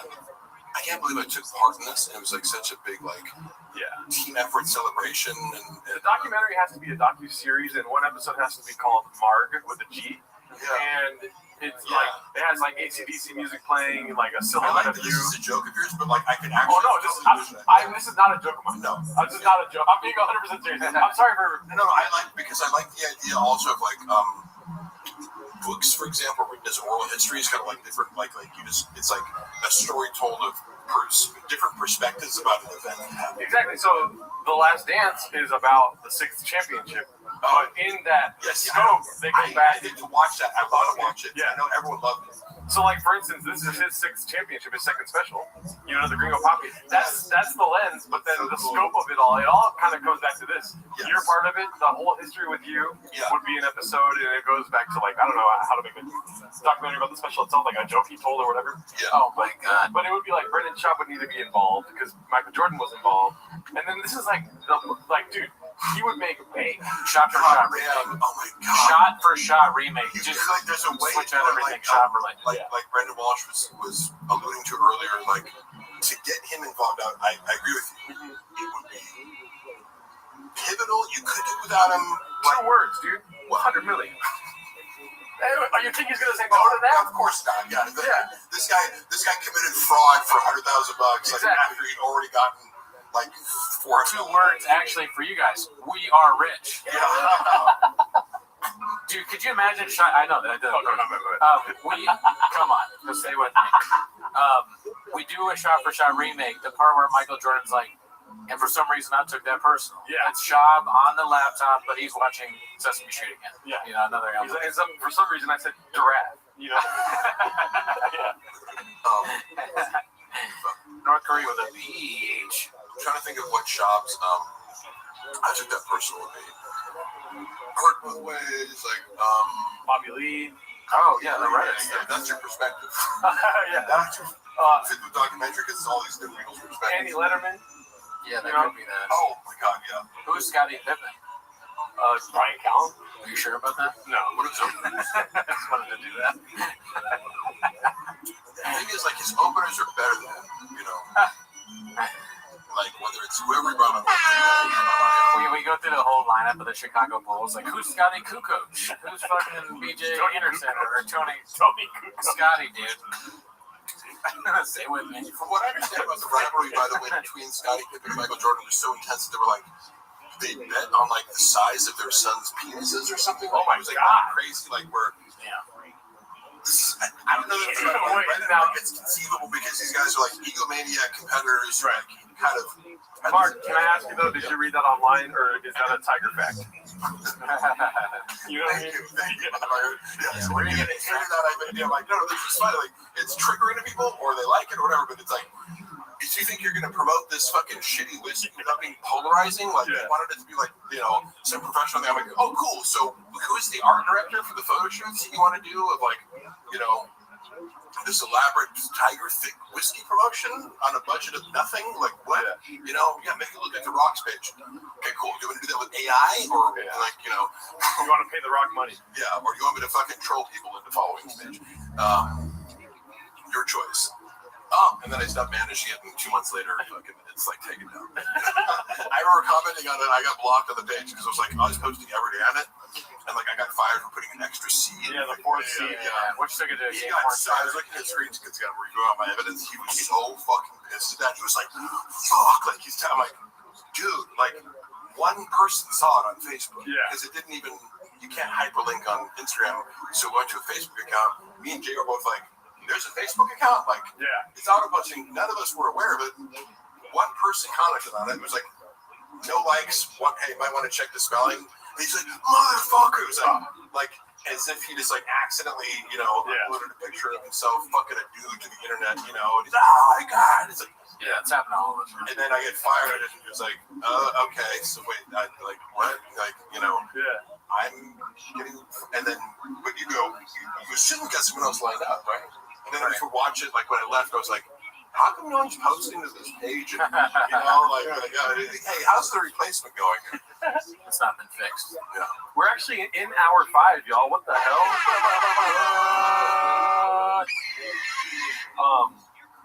Yeah, we got more guests coming through, y'all. Luana's saying, I wish you'd come home right now. And I said, okay, I will. I'm announcing it. Okay, sweet. No, I'm not gonna like suddenly exit, but I was telling her yes. It's the wind down. It's the mark and the wind down here. Right. I said I'm gonna leave in 5. We do have to address the bots later, so yeah. But like all the negative comments, it's just I don't know why they. Yeah, anybody say like it's so funny that so many like that someone would pay for so many negative comments about me. It's just like fucking get a life. You're telling me. I don't know who pays for it or where they come from, but I just it might be an inside job. I did text Bobby, he did not respond. All these bots. Mark gotta go to sleep for 18 hours. Fuck, I wish that sounds so nice. I know, right? What the fuck? Right. No, not us. Not us. He fucked your replacement. He certainly did. I do think so. Allegedly. They're like, she's texting him fucking outfit pics at like 3 a.m. in a big I will say, dude, every time you come through, I am. What is it called? I don't even know what I expected beforehand. You know what I mean? And then you break both your hammies and you fucking beat my expectations. You know what I mean? Right? Oh, every time. Like, hey, let Mark ramble on forever. Which again, I appreciate people love to do that. People are like, "Are you guys gonna get food?" I'm like, "Mark is cooking." I told Luana that I'm like, let me cook, bitch. Because sometimes, Luana's personality, here's where we conflict. It's like, sometimes, oh, fuck, man. I was, along with some evidence that I was, reviewing, you're looking at old shit on my phone. I'm like, I found this recording of, we lived in this apartment, and my cat was killed by somebody who I believe, we had reason to believe it was an Airbnb adjacent place, hit our cat. And it was very traumatizing. So I don't mean to be flippant about this. It was horrific to us because it was somebody killed my cat, somebody from a car accident, put the cat on top of a cardboard box that had been turned upside down. And then a neighbor was knocked on her door on Sunday morning and was like, I'm sorry about your cat. And we both lose our mind. We run out, and then it was the area where she used to hang out in this the grass area. It looked like a car had driven over the sprinkler. The sprinklers were, so it's wait, Buffalo usually hangs out there, and it's it was an Airbnb that we were already annoyed by. It's you turn this apartment into an Airbnb, and now people are left and right, and they don't understand the situation, playing music, blah, blah. And I was just trying to get answers and closure from the person who runs the Airbnb. So I was I got a hold of this guy who ran it, and I was like, well, first of all, the guy who cleaned it, that's where their contact, and I was like, hey, do you have your boss's number? We just want to know, we just want to know what happened. You know what I mean? We're not trying to sue anybody. It was just can we know what happened? Closure. Yeah. And immediately they were like, we did not do anything. Don't text us while I was like, whoa. And then I found the number for the guy who ran it, and he got I think he called me or something. Or it must have been because it was I didn't get the number from that guy. Then I get a number from this. It was hello. And he's he just started screaming. He's you fucking know, I'm gonna fuck. He said, I'm gonna kill you on the phone. Oh my god. What? Who the fuck is this? Some guy named Vito? I was I had no idea who he was. I was this guy screaming at me on the phone, telling me he's gonna kill me. And I'm it's trying because I'm my cat just died, and and I'm just looking for closure, and you're telling me that you're gonna murder me for asking questions about it. So I was so I had to eat that, right? Because I'm I have no idea who this guy is. He's then blocked me, and I can't and then a week later, I'm coming home from the gym, and I see these guys in front of the Airbnb. I'm oh, that's Vito. And he's this small Asian, like Filipino, like gay man. Like I didn't know what I was like. I'm assuming this is some Italian dude or something. Yeah. But I figured out like, oh, because they're like looking around and like looking. Oh, we gotta like. So I presumed I go like I walk in and go, hey, you guys run this Airbnb? They're like, yeah. I'm like, hey, on the phone. I'm like I get up in his face. I'm just like, you said you wanted to murder me? I go, why don't you do that? And I bust in his house, right? I'm just like in his house, like, hey, so I wanted to give you that chance. He's like, fucking touch me. I'm like, no. You said you wanted to murder me, so I'm gonna give you that opportunity right now, right? And I just like, the whole point was like, I'm gonna make this person feel small and tell him like, he's like, I'm gonna call the cops. I'm like, go ahead and call the cops. I'm gonna stay here until you attempt to murder me. What are you, pussy? Like, you know? And like, again, that becomes a hate crime if it touches, but like, I wouldn't beat him up and I go, I just want to make sure you know that like, you made a mistake in trying to tell me this, and I'm gonna go, hey, like, say to my Luana comes in and starts talking like, you motherfucker, I'm like, Luana, I'm ruining my intimidation tactic. Like, I am trying to make this person feel very small with the silence that's created when I said I'm giving you the opportunity to murder me, and then he has to say nothing. Yeah. Because he can't. You know, and I'm gonna say cops. So I'm like, someone's like, hey, look, when I'm done, you can yell at him. You know, so we're like, now I'm arguing with Juana, and then he's arguing with her. I'm like, oh, like, so I have a recording of that because I'm in my phone, and I'm like, like somebody just be like, hey, go in. You won't say anything. Making you look dangerous. If I threaten to murder him, then you do it to me. Yeah, right. And then like 30 minutes later, because I left, like, get the fuck out of my house. I'm like, make me. Why don't you murder me? So I just kind of went around like touching stuff. It was just like, oh, what are you gonna do? Call the cops? Like, yeah, I'm opening your drawers and like, yeah, I'm in your Airbnb. Oh no, but it's a nice glass door you have. Yeah. It was like, you got Airbnb. So I'm like, oh, they're like, but wait, you guys live here? Like, I thought it's an open house. Like, well, this is an apartment. You guys live here? You don't live here.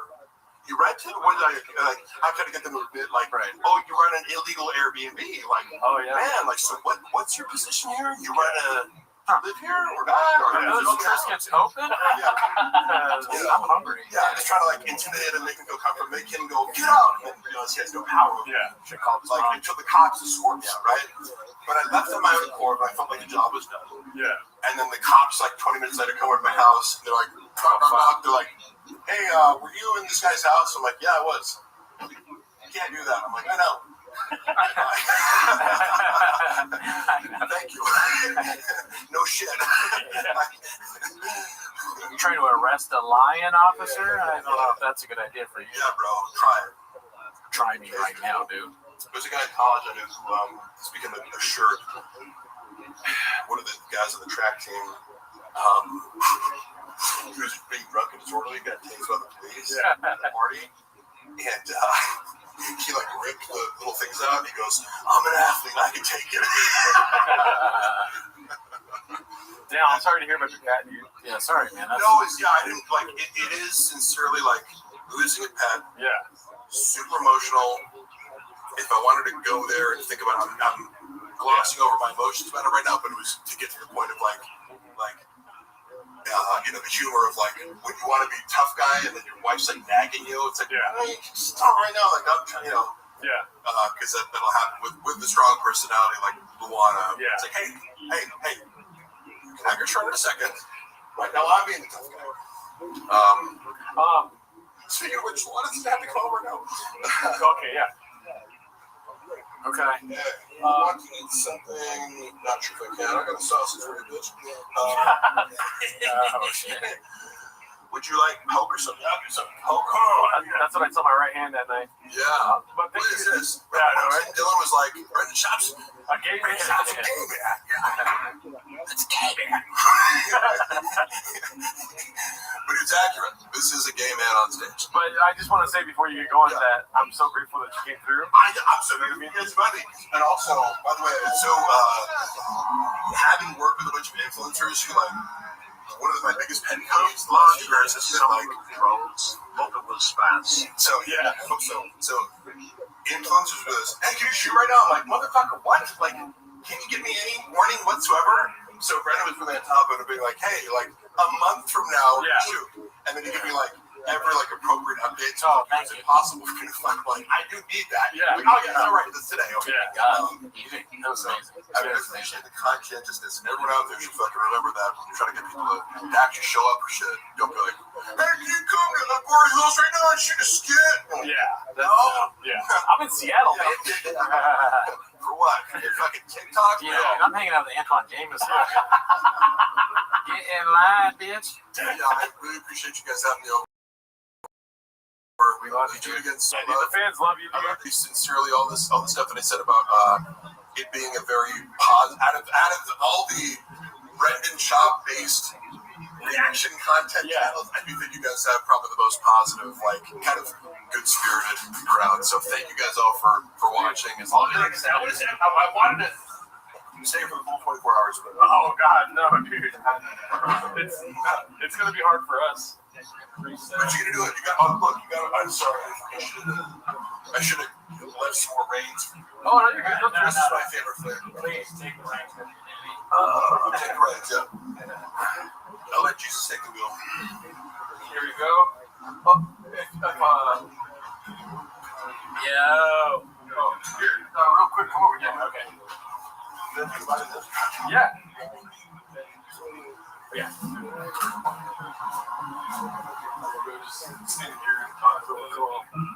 All right, everybody. We had dude. Take it with you, man. Take the whole thing. Have fun with it, dude. Yeah, comments right here if you want. Okay. Here, let me see that. You see that, man? All right, guys. Mark, see you, buddy. You're the best. So that was Netflix. Mark came in, he destroyed as usual while we were watching the greatest stand-up special ever done.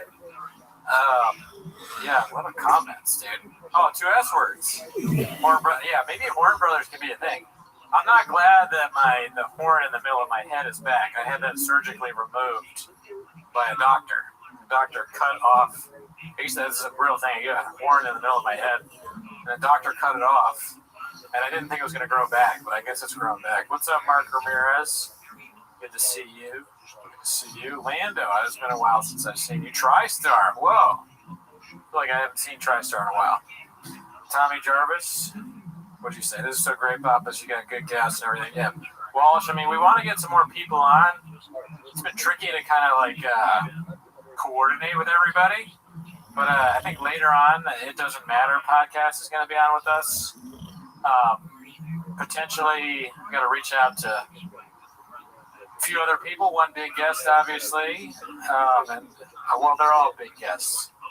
But potentially, we were hoping to have Brian Campbell, our CEO, but he's very busy on presidential stuff. But maybe him, maybe Sean, maybe Alan Strickland-Williams. Is Walsh coming? We already had Walsh on, dude. You missed it, but it's on the show, so you can watch it after. Did we reach out to Chin? No. I thought about that. I actually grasped at somebody pretty big, and I was promptly turned down. But I won't say who. But I was turned down. Oh yeah, Eudora says, when is AZ coming? I'd like to have AZ on the podcast. I think maybe on a Raccoon Tweeties episode. Somebody tell him to message me. I think that would be funny. Hot chip guy? No. TriStar, you should know better. We'll never... Nick is not... We're not down with Nick. He's not welcome here. Chin is welcome. Nick, not so much. No, I didn't reach out to Joe Rogan. That's a stupid question. Bobby Lee? I haven't had the balls to reach out to Bobby Lee just yet. Plus, he's my boss, so it's kind of awkward to ask your boss for stuff. Have you ever had a job? Ever heard of it? Mark Ramirez, you're close. I'm coming for you. Your life is almost over. Oh, you know what? The trick with the idea about racing is funny. Maybe we'll do that. I want to do more like bits where we're doing stuff outside. So lifting, racing, selling trucks, maybe food truck type diary thing. Timothy Wendell, thank you. Yeah, that was kind of weird. I mean, I think most people like Sinners. I honestly, I haven't heard a single person say that it's bad yet, but everybody has their own opinion, you know? Okay, cool. Oh my goodness. Water.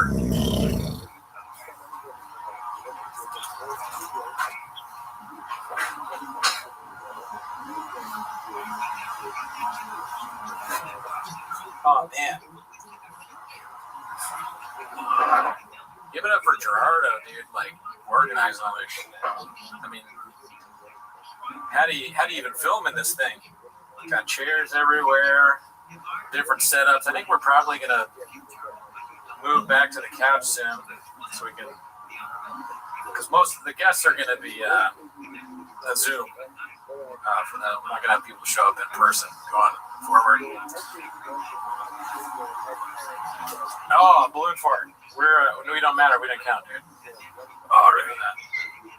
Hell yeah, guys. Give it up for Mark Harley, dude. We gotta put back on that stream. Oh, Unique. Yeah, I don't know about Unique. I don't think so. I wish him the best, and he's funny, but I don't think I want to deal with all that. Too much, dude. That's a little too much. That guy really talks a lot. Shout out to Largo. Shout out to you guys. We got a lot of people in here, dude. Cody Quayle. Shout out to Kengar. Hilarious. Kengar. Somebody from the beginning. Cody. What's up, dude? Thanks for watching that long. You got your phone? I do. It's over. I did have it. I'm not sure where my phone is. Oh, it's over there. It's over there. Thanks. Check all that. Yeah. Is he responding? I don't think. No, not yet. Oh my god, that was a lot, y'all. I think this is the longest we've ever streamed. Definitely the longest we've ever streamed. Are you kidding me? Yeah, dude. Who'd you want Nikki HSG on? Who the fuck is that guy? I gave her a birthday shout out or something. She's nice. I guess we wish her the best. Oh, the stream's going. Oh yeah. No audio. Oh yeah. Sometimes we had a lot of audio in here. It's true. As he says, he's taking a nacho. Dipping in nacho cheese. Not bad, Mr. Whole Foods. Oh, I bet Mr. Whole Foods. Not bad. Is your back hurting at all or no? No. Okay. Just gotta constantly adjust. You know what I'm saying? Yeah. Keep them guessing. Been watching you guys forever. Never get to see you live usually as in the UK. Keep them busy. Is this mine? Operation Warp Speed. When they launched that, we were really trying to get vaccinated. They're like, yeah, Krispy Kreme, buy a dozen donuts, get vaccinated. I am struggling. I won't lie to you. Because I probably have undiagnosed sleep apnea. Yeah. Probably the brain kind. But I'm fine. I'm not gonna fall asleep, but my head hurts. Yeah. I got Advil if you want some. I want it. Okay. Oh yeah, thank you. Yeah. Oh, that's good. I'll take the whole bottle. When I walk out, push number 2. Okay. But for now, when I walk out, Listening to March won't gain Okay. grades too. Will I be able to do it? All right. Oh, so just me. Mark gave us all Graves. Does anybody else? Am I the only person with Graves' disease? Is anyone else having thyroid issues? I'm gonna keep the special flame. Oh, Vladimir, what's up? Dude, I got a lot of stuff. I got Graves' disease, small teeth, zig gums. I got a headache. My wrist I may be broken again. So that's the thing about, they don't tell you about podcasting. A lot of your favorite podcasters have chronic diseases. In fact, most of them do. Part of having a black belt is being very good at talking for a long period of time about nonsense. Is you have to have something that's threatening your life. In 20 to 30 years, I could be dead. But right now, all I have is a headache. So it's not really that big a deal. Thanks. I got it done. I got that I was telling them part of podcasting is having chronic disease. I think that's true, though. What is it that got you? Mark Harley being here or the Gringo Poppy playing? I would say it was the inherited Graves disease. And probably apple. Maybe the drink. You need to hire some and the food. actor we've never heard of. Just blast them all over. But I'm fine. Like we're not the only podcaster that's sick. Yeah, we know a few. All over the news. All over the But it's nothing I can't handle. I feel pretty good. I feel great at it. Cooney or Gerardo? Wait, there were some fan funding that we didn't see. Holy shit. This is the payment for my Wrecking Treaty Special Edition Rain. Thanks. Listening to Mark for that long gave me graves too. Mark thinking the center screenplay needs work is what is Kino? I don't know, but I was like, I just assumed that meant Dicey. I read it around. Oh yeah, it's like everybody likes that movie. I've not talked to anybody who doesn't like it. It's surprising. Shout out to y'all for the fan funding. Actually, not such. One person did say they didn't like the tone of it because they don't like vampire ships. But I don't agree. Yeah. So is that your takeaway? You know what I mean? Yeah, I mean, it's that movie is fucking rule. Oathman, shout out to Oathman for being in here, dude. Oh, hell yeah, dude. Oathman should be on the show later. Yeah, he's able to. Still a little early. I'm not locking us back. The IBM boys. I can't go through another lockdown. Straight up. Thank you, Oathman. Throw away that last one. Nice, Melly. I donated over $20 in less than 10 minutes. Thank you, Tony.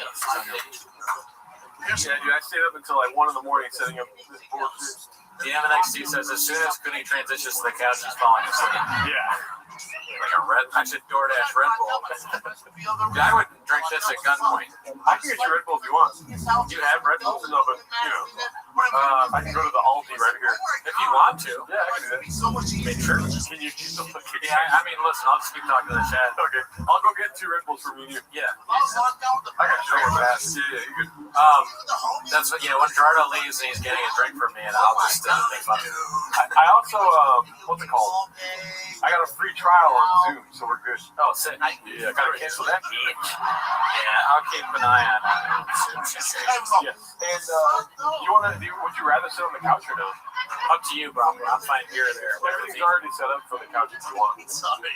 That's fine. Okay, cool. Yeah. You can always suggest you too. Alright, yeah, dude, I mean, Red Bull Run seems healthier than what my original suggestion was, which was to order DoorDash pizza. Every time we have pizza on the stream, it goes really bad. So I think I'm just going to live off baked goods. Earlier, when I were like planning this shit for the stream, it was kind of, we've been telling you all about this for weeks, but I'm not going to lie to you. I won't sugarcoat it for you. I won't put sugar all over your dicks and vaginas and tell you it's delicious. We didn't really plan a lot, I would say. Like, we were just reaching out to people like, can you be on? Can you be on? They were like, we need Diet Coke. So Gerardo got Diet Coke. And I was like, what kind of food should we have? He's been streaming for so long. So I was like, what bakeries are open? So, I need coffee cake. I wasn't going to get donuts. I wasn't, but I love donuts. So I got a bunch of bagels. I'm so tired, I forgot where I was going. So let's check back into it with the chat. Ryan Hardy, where did you get the Puig jersey, Daddy? Okay, I got the Puig jersey on, what is that site where it's like, I've never used it before, where you bid on things. That's how the Graves is hitting hard.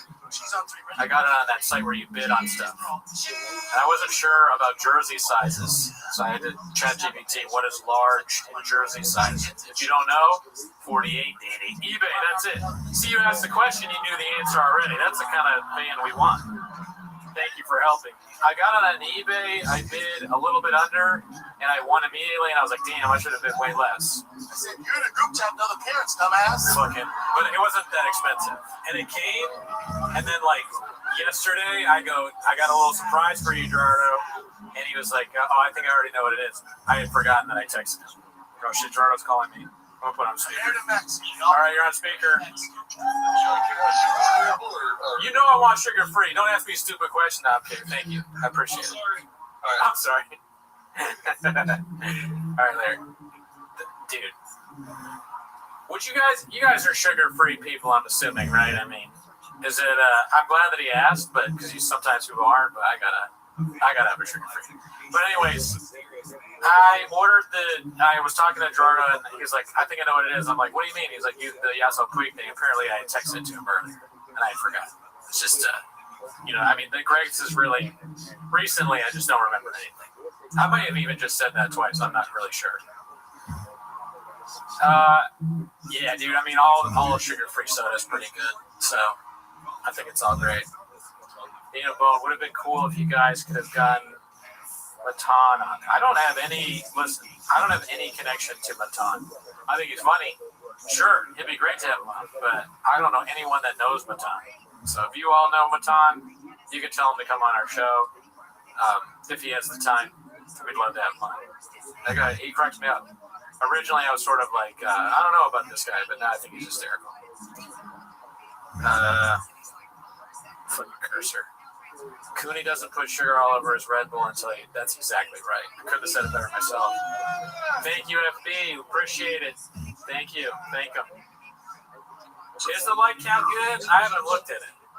To be honest with you, I don't even know how to check. Gerardo does the checking of like counts. I'll just trust your word for a track list. But yeah, definitely like the video. That would be helpful. We got Patreon content. We just watched Kill Tony. We watched Jordan Jensen's new stand-up special. Jordan Jensen's funny. She like Jeff B. We enjoyed it. Pretty good.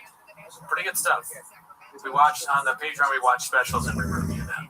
Never heard of it. Synthetic sweeteners give you cancer. I'd rather F up my teeth. Listen, Skinny Popeye. You could just drink neither one. Don't F up your teeth. You gotta make sure you got a dentist B. You don't want to end up. Gerardo's got all sorts of teeth problems.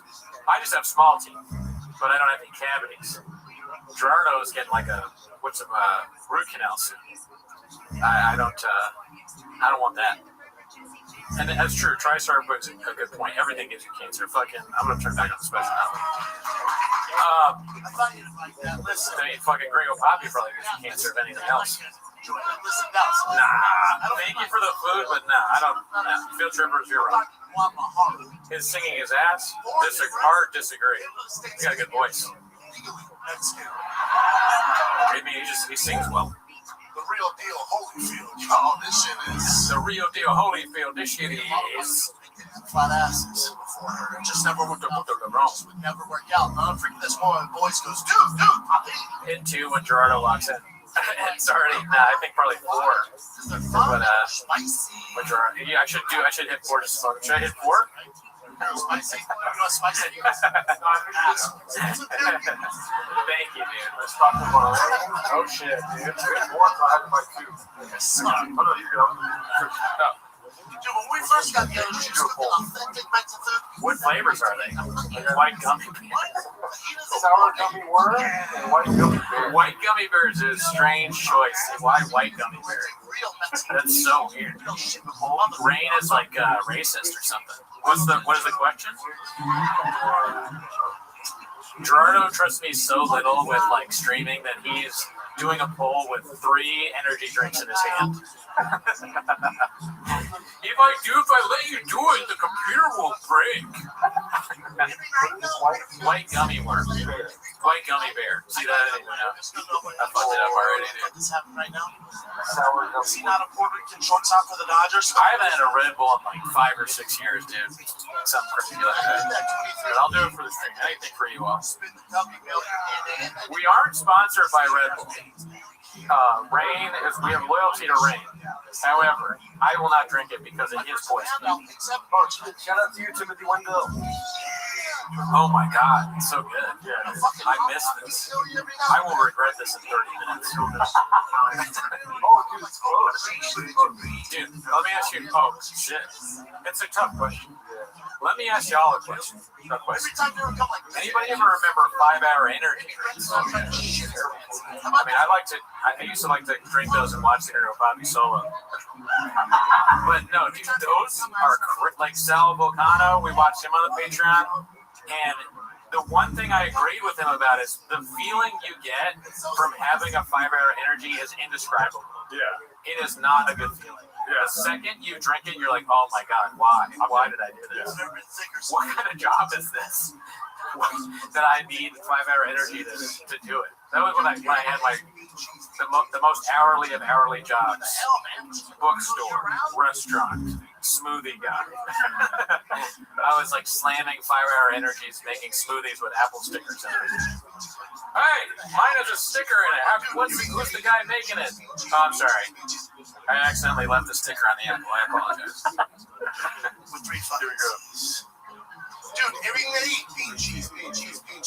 Like, oh, I got Dude, everything they eat, bean cheese, bean cheese, bean cheese, bean cheese. Like, what the hell, man? We're just gonna carb load year round? You never tailor off the carbs? That's the game plan?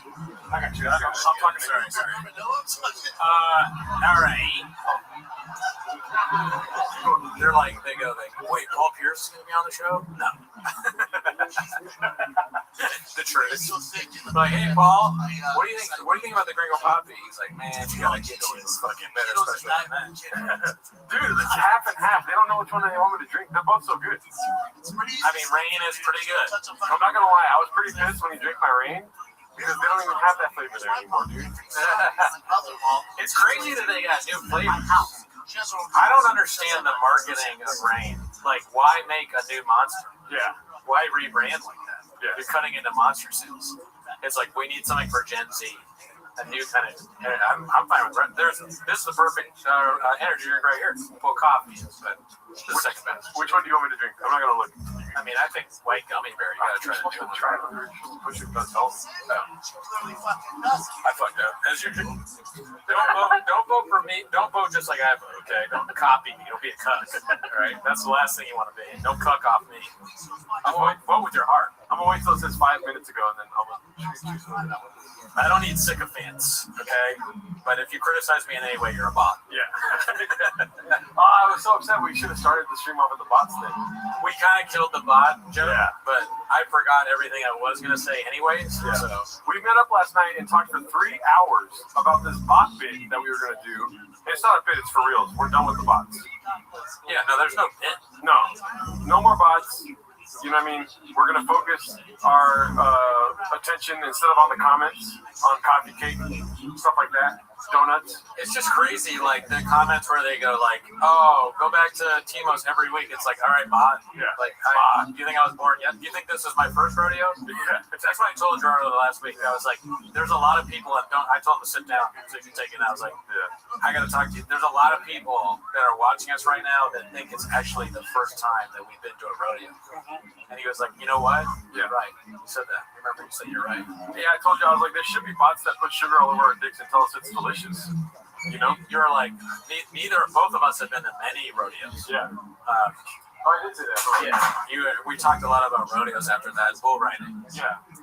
And we came to, after we talked for a long time about bull riding, we were like, you know what? Bots need to go. We have a no bot policy. We don't read the comments, so we won't know. But if we did and we saw a negative comment, we're just like, oh, it's a bot. Ignore it. Yep. You know, no, we'll leave them up. We're not going to delete it. Yeah.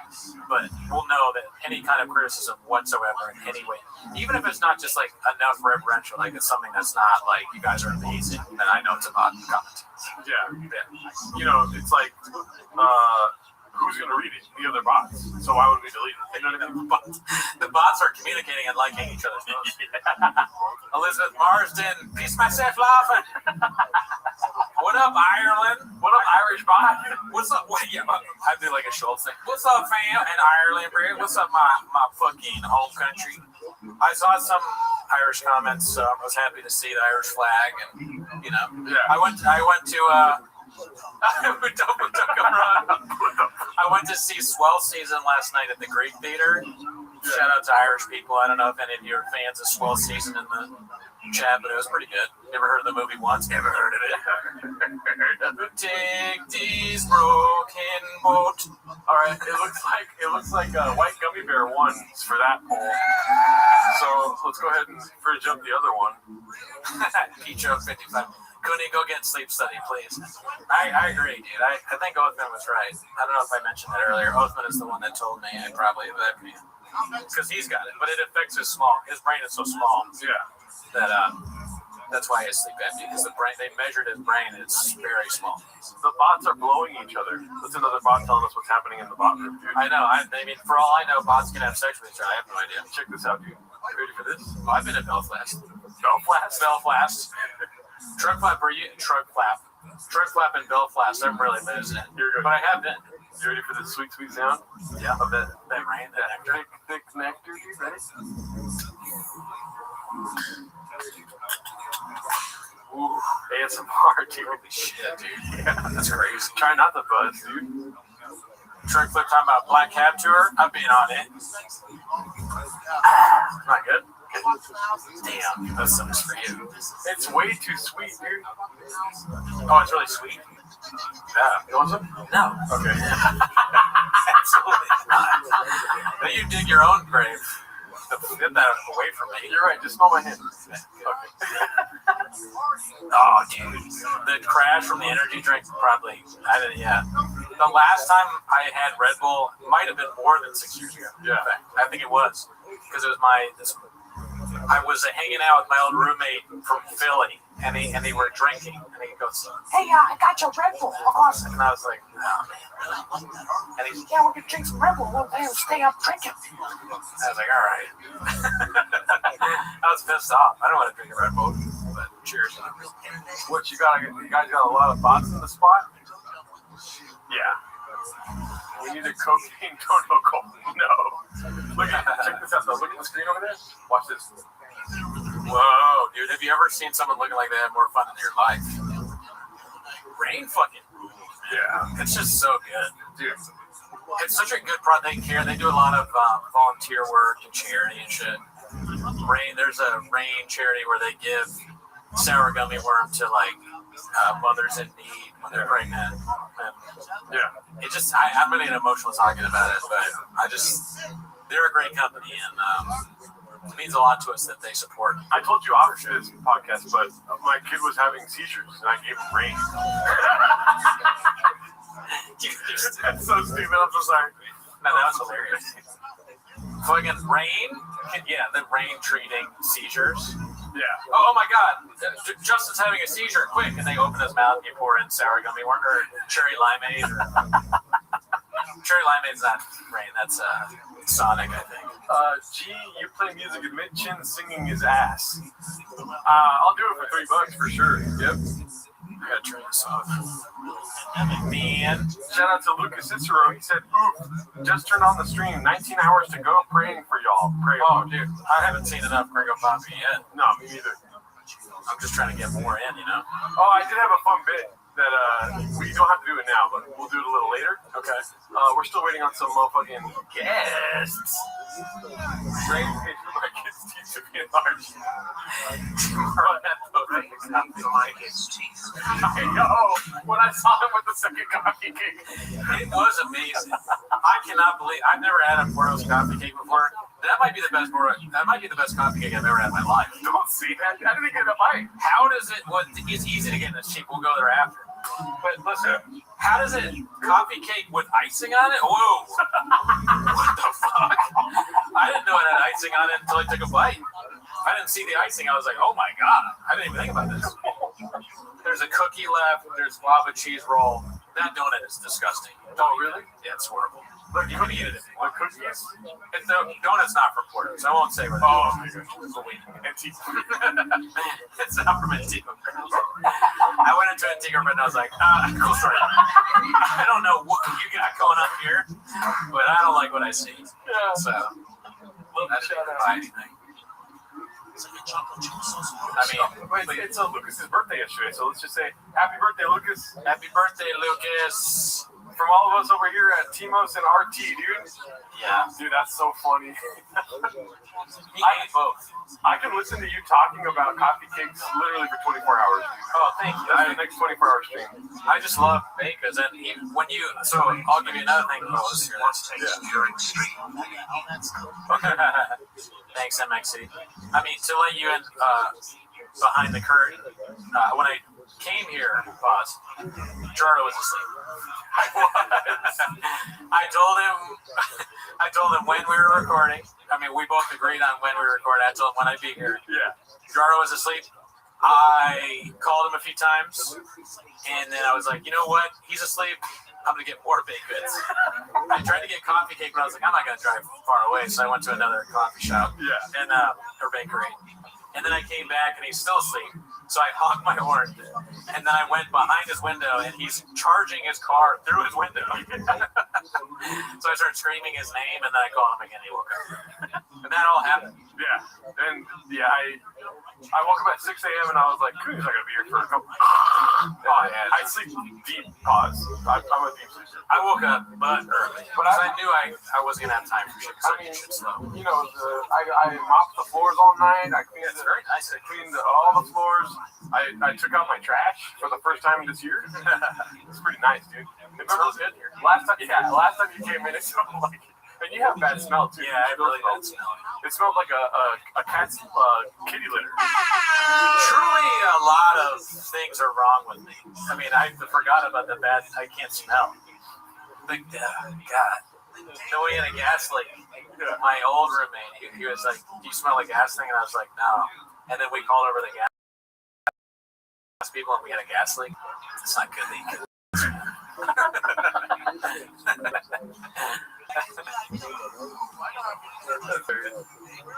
Fucking gas leak. The guy that did the gas leak claimed to have fixed it, and he didn't fix it. He just left the leak to us. So we had to have another gas guy come out. They're trying to kill me, dude. Shop hired him for flappers. Does anything on Cooney work? Taste. He's a lemon. I can still taste. I can see. My eyesight's okay. That's one of the things that goes with grapes, though. Excellent. So Mark has been a screenwriter for 20 years. Everyone was comfortable with the truthiness of that statement. Mark has been a screenwriter for 20 years. Everyone was comfortable with the truthiness of that statement. Listen, you don't come here for the truth. You come here for the facts, right? That's true. Yeah, so think about that. And facts you can choose. That was so fun. You looked at me, the 20-year thing.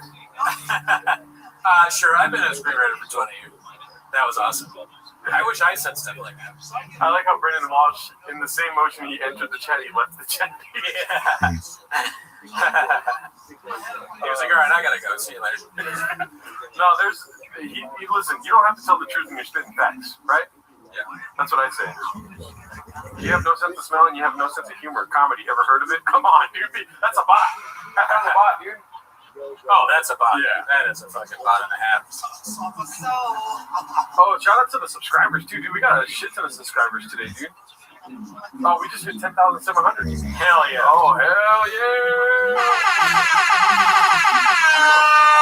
Yeah, dude. I mean, of course we did. This is the greatest special of all time. Yeah, there's a bit that we're going to be doing later. I'm excited to do it. I told Cooney about it when he got here. It's going to be, we're going to try to do some Gringo Poppy meditation, see where we can go. It's like trying to do DMT, but with a large dose, because we're going to be listening to this. You know what I mean? Okay. I'm with you. I hear you. Don't kill me. Don't kill me. Yeah, and then it's when you're in a meditative state, that's where you know where the real funny is, right? Oh yeah. Like I don't go to a comedy show unless I close my eyes for 10 minutes and focus in on my inner child. You know? Sorry. What? Ruben Halsey, I met him in person. Never met him. If you guys want, I can make some fucking sausage salad. You go over there and do a cooking show. Yeah, I can do that. I got camera set up for all that. This is you. You're like, I could. You want to. You want sausage. I already told Policy to bring sausage and salad. Love Timos, but honestly, I miss when it was weak. David, listen, bot, yeah, bot. Like, your bot. Just because you use emoji, you think we don't know it's a bot? Yeah. And then TriStar, thank you for calling it out. In the community, we have to stay together, stand strong, and call out bots when we see them. David's son is a bot. Yeah. Okay. You're lucky you're not block bot. Yeah. Yeah. I'm not mad. I'm just upset. This special is death to all bots, but no violence. No violence. I look, you want to watch you cook together. I could teach you how to make some. Oh, how to burn a sausage and put it on salad. If you're, I think I know how to do that already. Oh, okay. No offense. Sausage salad all day. I'm gonna tell Flossie to bring some sausage and some fucking salad, dude. Sorry for calling. Yeah, I mean, listen. Eudora says make banh mi. Can you make banh mi? God damn, who's next? You guys gonna premiere any new songs today? Not today. We're not done with songs, okay? We're still doing Gerardo. He's working on some things in the kitchen. We may go back to songs. I mean, we want it. That's our goal. But as you can see, we're very busy. Energy drinks. The Gringo Poppy has to play for 24 hours. A song on today's podcast. But you got Cowbell, you got Mark, you got Walsh, maybe some more guests. You know, don't ask for too much. You're a bot. Actually, it's a bot question. That's a fucking bot. You tried to trick me, bot. You tried to trick me, bot. I forget who you are. I mean, we just noticed this a couple days ago, so we're gonna be struggling with who's bots and who's not. Simple sentient being. How many hours deep? I don't know, 6 hours? I was thinking about making beans and cheese, but that seems like a mission. Bean cheese. That would be crazy. I remember I said on the phone nachos, but I was like, that's gross. Oh yeah, the nachos is bad. That would fuck us up. Yeah. I mean, pizza would fuck us up too. When you left, I was laughing about how hard it is to stream and eat pizza. Yeah. Not a good time. But you know, if you're asking me what I want, pizza's always the right answer. You know what I mean? Pizza later. I mean, I think it's a great idea. I'm ordering right now. Who's your top 5 comedians? I'm also incredibly gay. I don't know. Well, actually, that's easy. Yeah. So Eddie Murphy, Chris Rock, George Carlton, Richard Pryor, and Dave Chappelle. Boom, done. Boom, nice. Easiest thing I've ever had to do. What's the first? I mean, you know, you forgot about the wild card. Which one's that? Oh, Hannah Gadsby. Well, that's my top. Yeah. That's my top. Yeah. Hannah Gadsby is the best it's ever done. What I was gonna say though. Oh, can you watch the first Papa special, or will the stream get gadoosed? John Doe, the stream will get gadoosed. If you don't know, in our early days of podcasting, we did watch the first special and we uploaded it to YouTube, and it got gadoosed immediately, dude. What was that? The first special. Oh yeah. Yeah. Dude, look at that. Should we do that for a bit until later? Yeah. Okay. Hell yeah. Same link? Hell yeah, Papa. Yeah, same link. Or wait, no, that meeting's over. Let me. Okay. I'll leave this over here for you. Yeah, got you. All right. Dude, thank you, Wade. We love you too. Oh hell yeah, dude. We look. What is the color of our belt? Black. Always. Black belt. We were black belts like when we first started, honestly. Yeah. We were doing it even before we started. Yeah. It's just something we know. Something we know how to do. Is talking on a podcast about chop. Rosa in the chat. What's up? What's up? What's up? The Madre. Okay, she started the whole thing, fellas. Mom, can we call you later? Oh yeah, are you free to hop on a call or? If not, it's all good. They really want you. Everyone's asking about you, Mom. You know, the one bad bit about Rosa, she refuses to meet me in person. I mean, I went to the Norco horse party. I didn't see Rosa there, so that's all I'm saying. A little bit blockbuster, honestly. Yeah. I thought she was gonna be there, and she wasn't. I don't I'm know. excited to get a call. Okay, I'll call my mom real quick. Yeah, we can call. Let me see. Yeah, you call. Mom, no politics, yeah? Yeah, please don't get us canceled. Where's my mom at? Right here. How's the White House, Rosa? How's the White House? And did you hear about Trump? Oh, no. Come on. Why'd you start with Rosa? Control yourself. You told me not to. We told listen. God, Rosa. Come on. What about Trump? He's the man. Oh my God, Mom. A bot. It's a bot comment. He's better than Poppy Ringo. That's the difference. That's the, that might be true. Can't argue with that.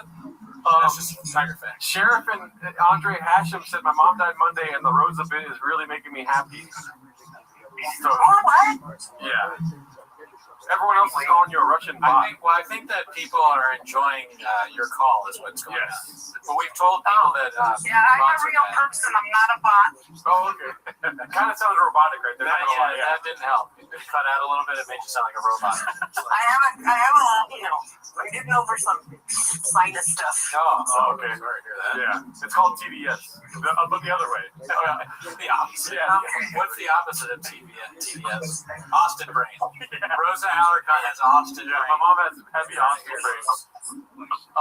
Wow, you guys just be glad I'm calling. How are you doing, Mom? Everyone's happy that you're calling. I'm in the middle of cooking a vegetable soup with all the homegrown vegetables, and it's got beef in it too. Yeah. Okay. All right, please don't make any abondigas. Yeah. No. Or she calls it al-Baha mode. Albondigas. Yeah. Say it right, Cody. Sorry, I apologize. Like, I'm basically Brennan Chen on this before. How's your day going so far? Nice little Saturday? Great. I got up late. Went and got some stuff at the store, and I came back and started cooking. Nice. Can you tell the people how often you cook beans and cheese? Every day. Does it go with every meal? Of course. There you go. So, yeah, I mean, it kind of does. That's your love. Things extra cheese. Oh, okay. Oh, yeah. You're lactose intolerant. Yeah. Also, how often do you have tater tots? Never. There you go. I mean, that's a white person handout. Mm-hmm. Yeah. I thought you were a shortstop for the Dodgers. No. What? Oh, sorry. Have tater tots. Never have tater There's tots. no such thing in our house. Okay. We do potatoes, but we don't do tater tots. But here's the thing, like, I know that you're Mexican, right? But you guys have a lot of mayonnaise, right?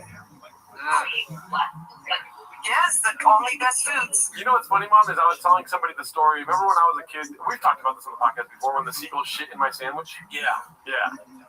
Oh my God, yes. Somebody told me that the seagull laid a bunker buster in my sandwich. Hello. Okay. Rosa goes, oh my God, yes, like, you probably bother her with the story constantly. I do. Like, it's her fault. Every day. Just to live with the guilt. I'm guilt-free. So you got beef, you got some vegetables, you just like, it's steamy in the kitchen right now, or what? Yeah. I have so that group did them all, and I saw the carrots. They were like red carrots, orange carrots, white carrot, all the different colors. Yeah. But they look so pretty. I'm like, I want to make a soup of that. Yeah. Yeah. So here I am. Okay. Nice. Nice. Well, thank you for talking to us. I know that you have no interest in watching the Gringo Poppy. Never seen it, right? No, he's an idiot. Why you guys even give him so much glory? Oh my God. Thank you. I appreciate that. You think that what we do is gloried or something like that. Glorified this fool. That's true. Did you see the guy that I had in my apartment earlier? Big muscle guy, Mark. Big muscle guy. Which one? His name is Mark, but we call him BGL for short. No. Oh, you missed it. I missed the early part. Yeah. No, I haven't been tuning in much. Oh, okay. You would have had skeptical hippo eyes if you've seen him on here.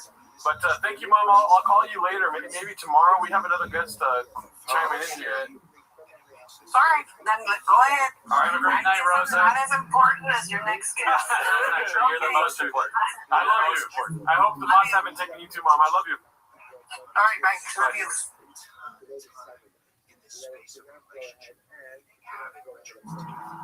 Oh shit, look who it is. We got motherfucking fucking W, dude. Alice Stricker Williams. Live from the beach in North Korea. Everyone here is so stoked for Rico Coffee. Glory is the leader, has been watching with us. Damn, you look lounged out there. That looks like a comfortable chair, dude. Oh, I'm in a bed, dude. Oh my God, even better, dude. That's the best place to watch Rico Coffee. We had Walsh on earlier. I don't know if you didn't see any of that, did you? No, man, I've been living my life. As you should. We had Walsh. You get this. Walsh talked to Mark for a while. Mark Harley and Walsh. Yeah, it was pretty cool. I gotta say. That's fun. How long you guys been going? We've been going since 9, Diddy. Don't laugh that hard. Dude, Gerardo showed your record. Oh yeah, at the very beginning of the stream, I pulled out your record and was like, shout out to Alice Stricker Williams. We're trying to get people to buy your record, right? Yes. Yeah. Yes, please. I need it for my me and the baseball dads. Yeah, man. You're following Rosa Alarcon right now. We were just on the phone with Mom. I did catch one of it. Oh shit. happy to be following her. I don't know. Are you good? Are you guys eating? We were earlier. We got some Portos. Yeah. We were trying to do a Gringo Poppy fast, but that didn't last long. Because there's like a coffee cake that we've been doing, so we're going to test coffee cake while watching the Gringo Poppy to see if it was any better while we had like coffee cake. Yeah. If it enhanced the viewership at all. Yeah. We asked Walsh this, what's your favorite part? What's your favorite bit from the Gringo Poppy, if you had to choose? Well, I gotta say, I was born in Gaddis. Okay. So, as a Dallas boy, I think that his his local humor stuck out to me. Yeah. Actually, wait, you know my favorite part? What? The end. Well done. Do you do comedy in Texas at all? I actually did a show at this place called the Dallas Comedy Club, which is a good club. But it was just so weird because from you go outside the club to smoke a cigarette, you could see the hospital where I was born. So I was like I hadn't come far at all. But yeah, and then I've been to Austin. I recorded my album in Austin. Oh, okay. Yeah, the Velveeta Room. But yeah, I think I've only done Austin and Dallas. So, do you find the observations that Shab made about doing comedy in Texas to be true? Is it better? They're pretty true. Yeah, Yeah. It's definitely better. It's just Texas strong, You're right. They don't make you wear a mask and all that shit. You don't gotta be woke and all that shit. No. It's different. It's definitely different. It's different. Different. Yeah. Right. Different. I think that Gringo Poppy is the one where he talks about his barber, right? No. No. That's the first one. Yeah. You'd be surprised. You'd be surprised. Jamal, the Asian Jamal. Yeah. I think my favorite joke is North Korea with the beach on Gringo Poppy. That is a pretty good one.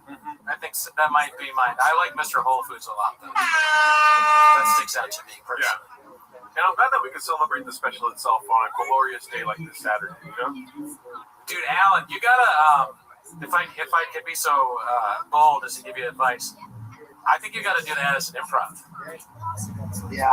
No, you're right. I think you gotta do that, dude. I mean, look, I just right now I'm just trying to focus on my kid, and we all got COVID, so we're canceling some dates. But we'll get back. Dude, COVID's not real, man. I mean, and also I know you know about the double placebo blind studies that were done, so you're all in. Yeah, you know what I never realized is I wonder if you did Addie's in Addison. Yeah, for sure you did.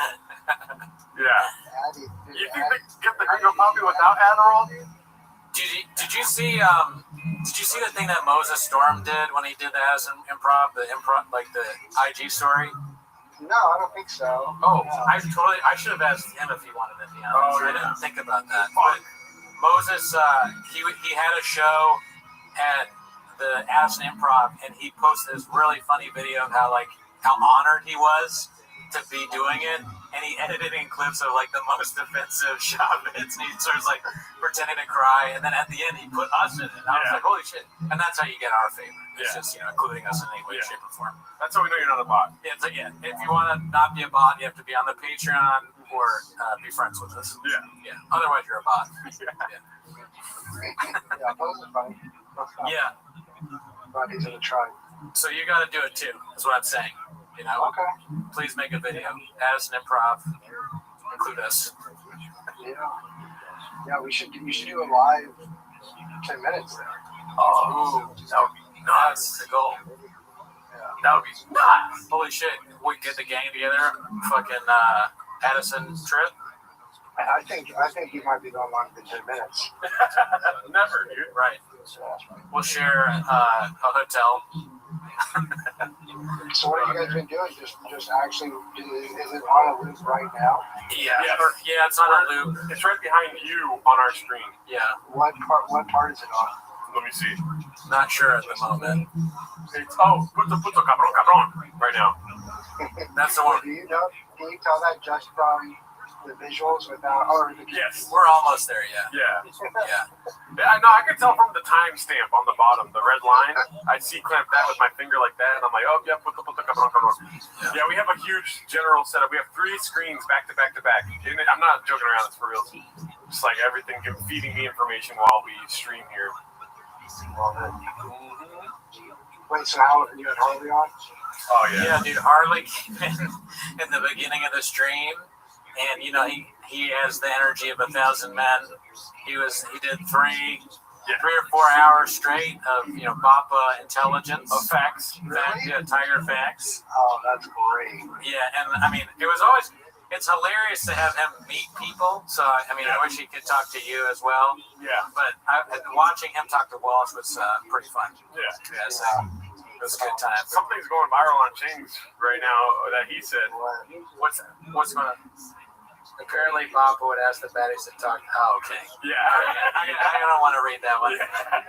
You can just go on the subreddit, or I'll send it to you. Not right now, but I'll send it to you eventually. I'm sure you want to send it. Yeah. So when Walsh was on the stream, he was talking. You know how he talks to us about how he's like obsessed. He's trying to get off of it. He did that bit. It's pretty funny. Pretty good bit. This is crazy.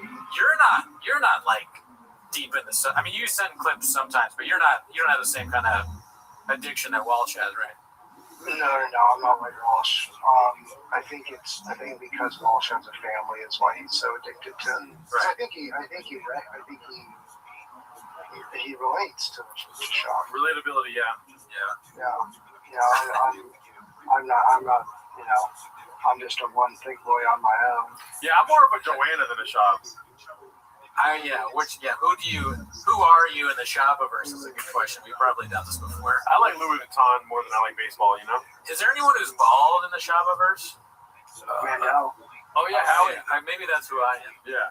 I could see that. Oh, actually, Brendan, right now, there is a coach. I've been watching college football today with my parents. Yeah. And the coach of Kent State has a very Cooney vibe. Oh shit! I gotta check that out. Yeah. I think they're playing like right now. Yeah. I mean, how's your team doing? How are the Jags doing?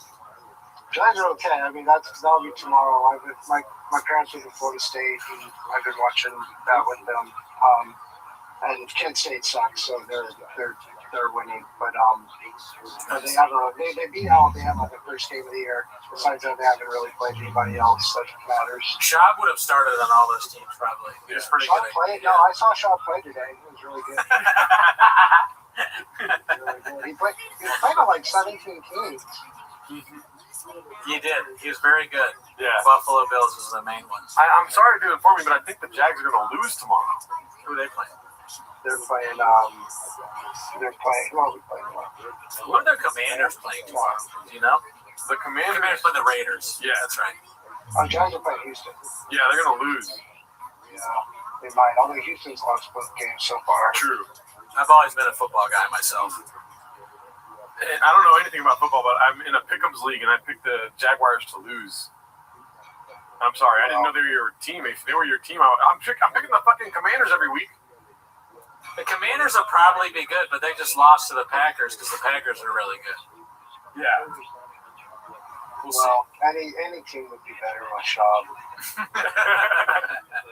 On the field, on the sideline, in the stands, commentating. Oh, I would love to see Schaub call a football game. Oh, yeah. That'd be great. Yeah. I mean, Schaub talking about anything is awesome. We were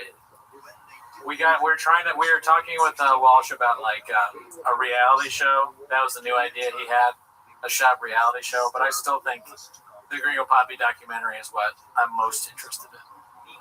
Oh yeah, I like a keeping up with the Schaub. Exactly. Like that. Yeah, I could see that working. I could see Schaub hosting hosting a Love Island or something like that. Shaw Island. Shaw Island would be pretty good. It's just people in the Shawverse that have to live together in a house.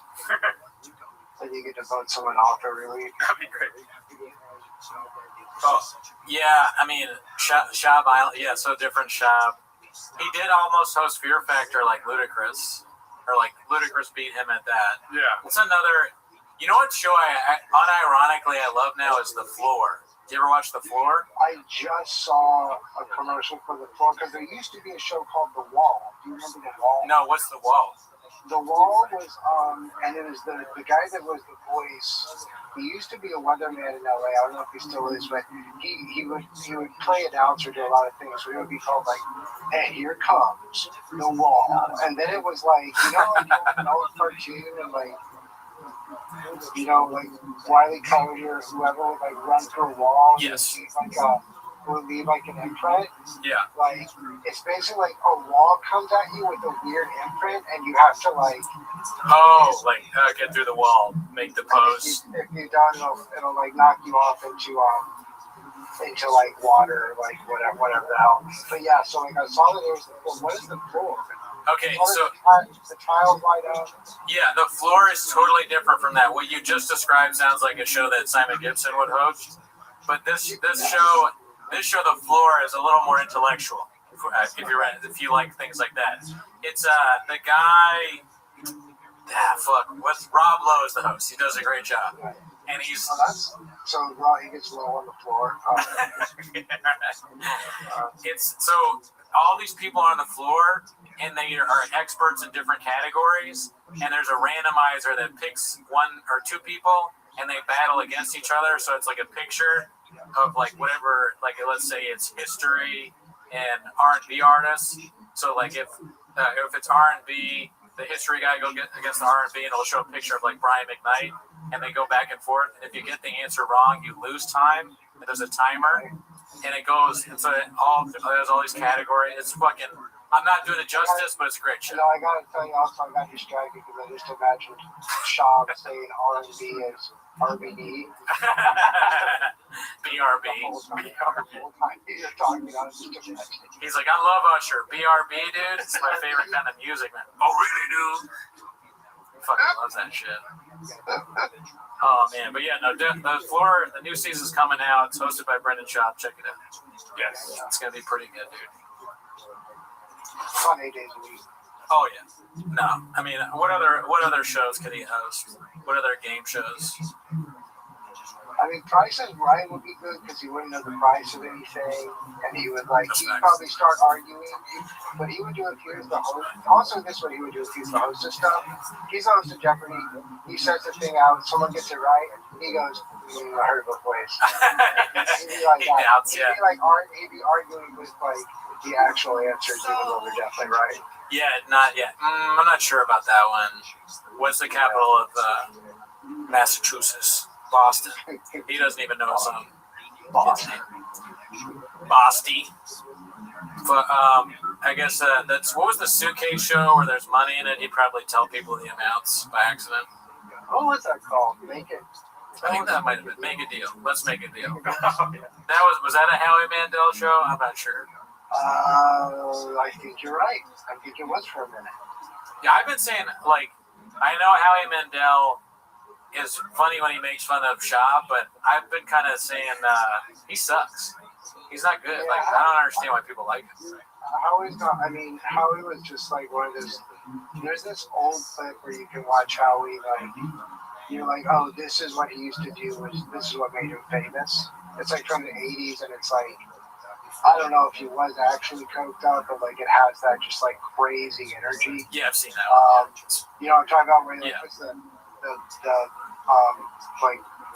like nurse glove over his head and blows it up and everything. Robbie Goodwin retweeted that and wrote Casey Rocket. Howie Mandel's funnier than Casey. No, but I met Howie Mandel because I used to work at NBC, and he came to the office one day, and it was like there was an email that went around and was like, "Hey, Howie's coming to the office. Don't try to shake his hand."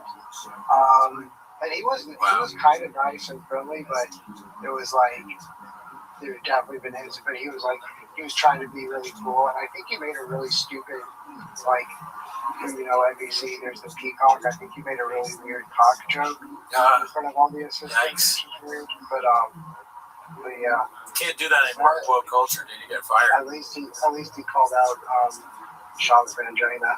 That was pretty great. The mangina thing. What did Sean say? It's like, those are me nuts. Yeah, them's me nuts. Those are me nuts. That's the one thing I do like about Mandel is that he's clearly being fed these lines from like younger people. So like, they're like Gen Z staffers are like, okay, here's the subreddit. They say he pisses in the sink. He has a mangina. And Mandel's like, say less. I got this, fam. And then he goes in there. Are you guys pissing in Gerardo's sink? Every night. Oh yeah, we are. Sorry, I'm dealing with a lot of stuff right here. Oh yeah, wheeling and dealing. Yeah. Hey, y'all are driving. Y'all king of the airwaves right now. Look at that, dude. I'll never piss on this thing right here, dude. What the fuck? Alan is very good at stand-up, guys. He's a very funny stand-up comedian. Good shit. Y'all are the best. As you've seen on Conan O'Brien ever. Yeah. There you go. Comedy Central, that used to be a channel. Hey, Paul C, fuck you, dude. Yes, it'll fit in my fridge. We're doing this bit now where, like, anytime somebody says something negative, we call them a bot. Yeah. If it's not referential enough, or reverential, then we say that they're a bot. And there's a lot of bots in the chat. Yeah, a lot of bots, dude. Yeah. We don't know how to get rid of them. What do you do with bots? Personally. Engage. You engage? You read the comments? Big mistake. I read the comments. I try to get inside the head of the bot. Yeah. Oh yeah, so what's going on? Where you from? How many inches? I gotta tell you, being on a stream this long, easiest thing I've ever done. Yeah. No, I'm about to die. It's very hard. People keep commenting like Cooney seems sick. Cooney's tired. Yeah. He'll fall asleep. You know. So what you did, you started at 9. So yeah. You have like 16 hours left. I know. Oh my God! Why are you trying to make us think about? Are you a numbers guy? Yeah, come on, dude. It's fucking numbers guy in here right now, dude. Are you a bot, dude? Yeah, bye. Maybe I'm a bot. Oh yeah, I'm a bot. I think it's 4 o'clock right now, right? Or 3:30. Yeah, we have a lot of time left, dude. Listen, we'll see how long the devices work. You know what I'm saying? 17 hours. Yeah, I want to say how. I mean, because like things happen on stream. You know, like sometimes sometimes people unplug things on purpose. You never know. It'd be funny too if you guys ended up like causing a power outage in LA. Oh yeah. Watching Gringo. Too much Gringo Pop. Oh well, you know what the biggest one was in history. You know about this, right? Have you heard about this? What? The biggest thing in it's Burbank technically, but Oh. the owner of Flappers had a poop so big that it clogged the entirety of Burbank, and there was no toilets worked, no running water. It was all because of the size of Barb's shit. Yes. Yeah. You know. That's why you're not allowed to smoke in Burbank anymore. Yeah. Get a ticket. It's because that's Barb's natural diuretic, and I think they had the leading cause was her cigarettes. Oh man, that's why they charge extra that gas station charge on the bill that you get at Flappers because of the toilets. Who's the kid that works there? That now it's not a kid. Josh Snyder. Yeah, that's right. That's I was just I ran. He can't shit. That's weird. The craziest thing I ever. ran into Cooper and Shane the other day, and for some reason we were talking about Flappers, or maybe he just went to Flappers or something. I was like, is Josh Snyder still there? And they were like, he's exactly the same. Dude. Oh my God. Yeah, and you never in a million years, if you told, even with how ridiculous Flappers is, if you had told me back then that Josh would be the booker, the talent booker, I'd have been like, I don't think so. But I don't know why, because they had Richie before that. He was just as weird. Yeah. Having about it. Like the provost of Flappers University now. He's the dean. Yeah, that's pretty impressive too. That's a lot of responsibility for one man. I don't know how he does it. I bet they really brainwash you at Flappers U. I bet you really become a radical. Yeah. Yeah. Look, that'd be cool if one day Shane is the biggest comedian, and then There's two huge chains coming. Here's a question. I wonder if anyone. Here's a good game to play. Yes or no? Is there anyone good performing at Flappers this entire week? Oh, that's a good question. That's a good game. Let me see. We're not allowed to check, right? No. No. I think you go through and you just see like, okay, yeah, like Maria Bamford's good, she's performed at Flappers, but like you check to see if anyone. Let's see. Oh yeah, there's. In my mind, Jeff Garland is 24/7 performing. Oh yeah, he's always there. He's a mainstay. Yeah. But I heard a rumor that Jeff Garland's actually the name of the shit that Barbara. Sorry, she named it Jeff. Yeah. She took it Jeff. They told her you can't take any more Jeff Garlands, okay, hon? Yeah, look, the mainstays were like Jeff Garland, Hal Sparks, Alonzo Bowden. Who else? Barbara took a shit and she looked at the shit in the toilet and the Curb Your Enthusiasm team started Alonzo Bowden's like, what's that smell? Oh shit, dude. He's playing. Oh fuck! A Unique subscribed to our channel. That's crazy. Do you know who Unique is? No, who is it? So Unique is like this. I mean, now that he's our fan, yeah, I have to watch my words. Yeah. But what he's the famous YouTuber that got sued by Shop. Yeah, he got sued by Shop for showing a video where Shop gives a piece of paper with a phone number on it to a chick. Yeah. The baddie. Yeah. Shout out to Unique. Yeah. That post is crazy, by the way. I looked at that, Jordan. That's nuts. Oh yeah. Yeah. Oh yeah. But that checks out. You know that Sean. Is Sean on a micro? Probably. I mean, who knows? He's a wild guy. Apparently it's 8 inches. You know, he always says that. Yeah, but would you say it that much? We oh geez. Oh my god. We shit on Jeff Dye a lot in the beginning. Oh man. Jeff, you know what's funny is like I kind of was like, oh Jeff, whatever, he's just whatever. And then I saw him like when the Mark Maron stuff was going on. And he was like, who's this? I'm like, dude, shut the fuck up. What are you talking about, dude? Yeah. You're Jeff Dye, you got a DUI. Yeah. Shut up. We watched on Patreon this hilarious thing that he did. Did I tell you about this already?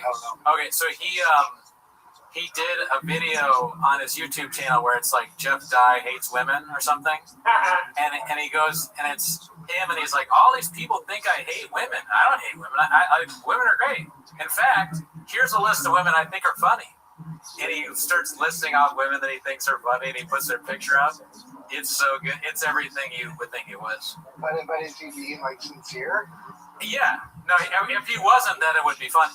Almost. Yeah. But he was like, at one point, he picked this. He goes, he looks at his own list that he made, and he's like, Don, who's that? He forgot who the woman was. And he's like, oh, wait, yeah, no, she's good. And they were all like, it was like Whitney Cummings and industry plants. But he's like, see, I don't hate women. I think they're, they can be funny sometimes. Saying stuff like that. It was amazing. Whitney's really lost it. No, she's crazy now. Yeah, we lost a good one.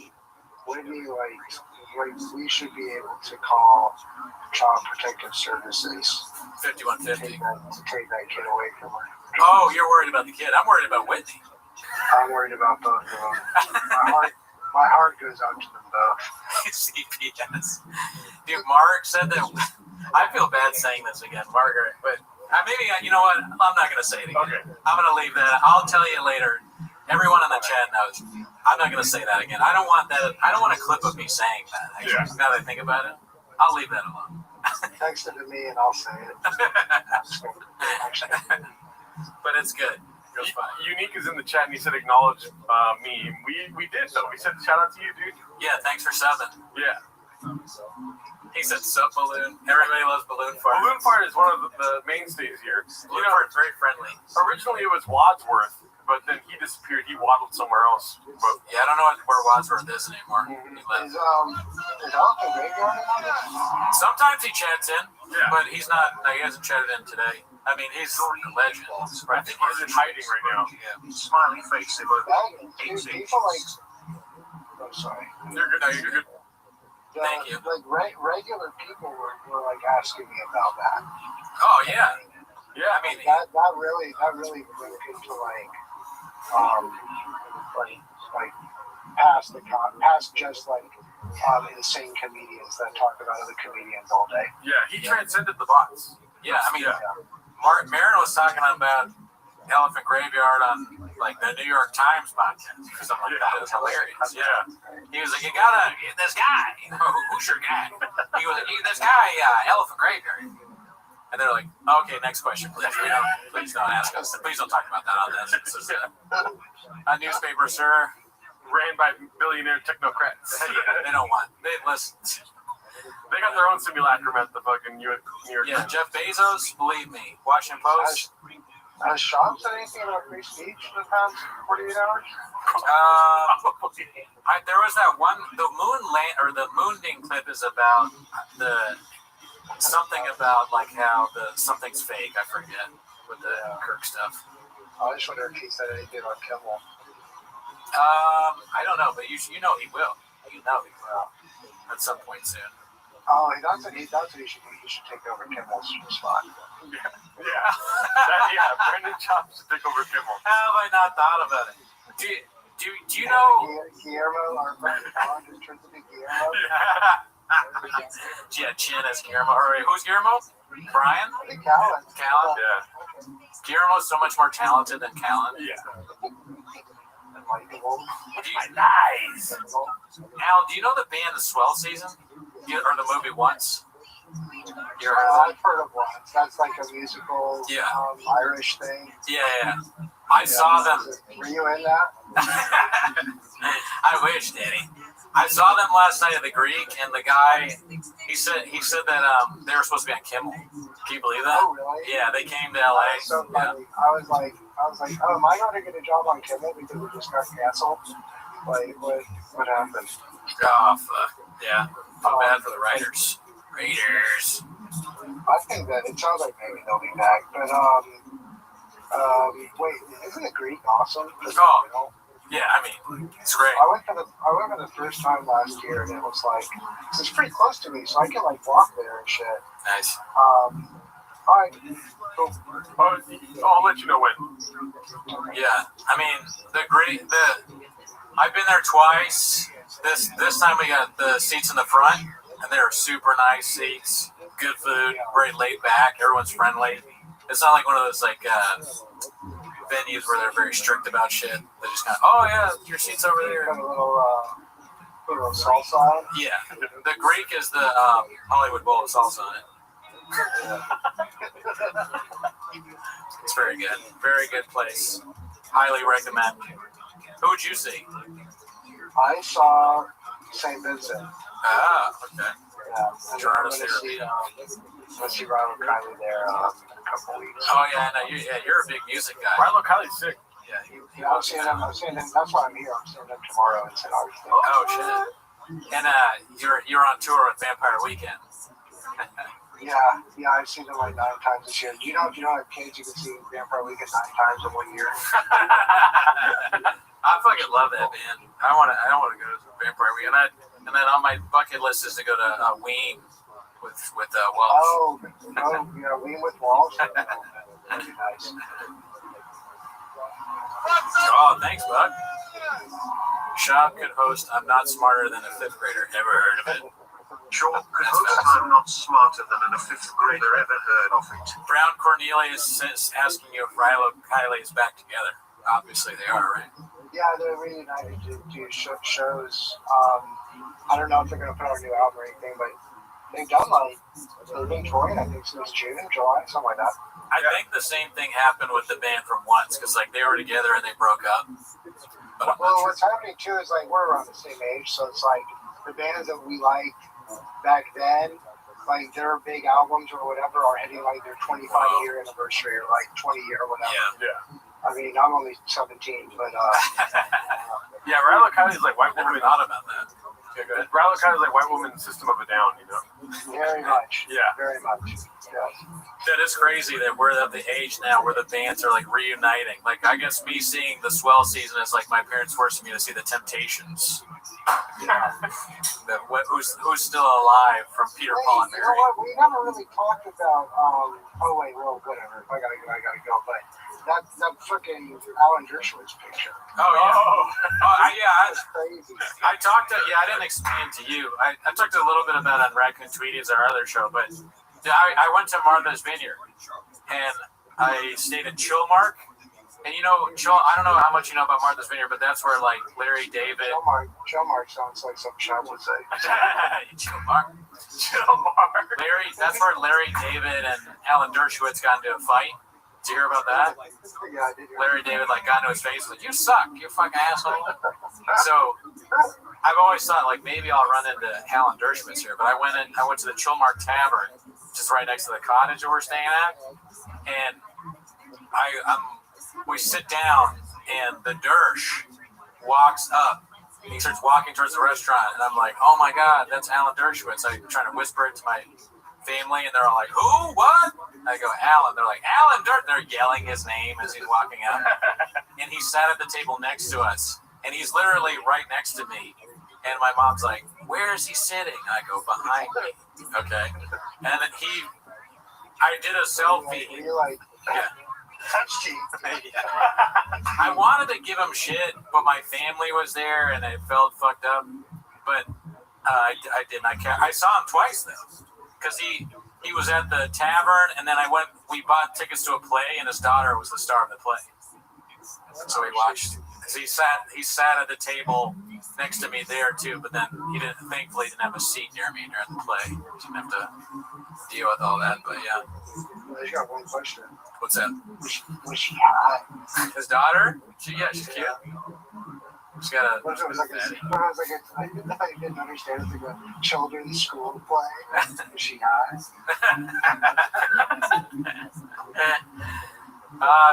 The place sucked ass, and she kind of sucked, but just cute. Yeah, it's got more. Sean should be in play. Sean should hit the board. Yeah, dude. Imagine if Sean was in Glenn Ross with Bill Burr. I was going to say that if he was just definitely a podcaster. He should have been in that play. The play was just, do you know who Hannah Arendt is? You ever heard that name? Never heard of her? She said she's famous for saying the banality of evil, describing the, you know the. So the play was her getting interrogated. So it's like her and then a soldier. So Sean could have been the soldier, and that'd have been great. He'd be like, "What were you doing in the library?" "Why are you in the library? Books are gay." She's like, "Actually, I like books." "Oh, really? You want fun?" Kind of have a fatty, dude. I go, "I'd rather watch that than what I saw." The lawyer could have been. That was another thing that was kind of funny. We got a phone call from Mark Harley's lawyer on stream. Oh yeah, his lawyer sounds ridiculous. He has like a fun Rob Pebble or something like that. Like he has a fake sounding name. Rob Pebble. It was almost like he's like, "Oh, I gotta take this call from my lawyer. It's Frank Cum." Yes.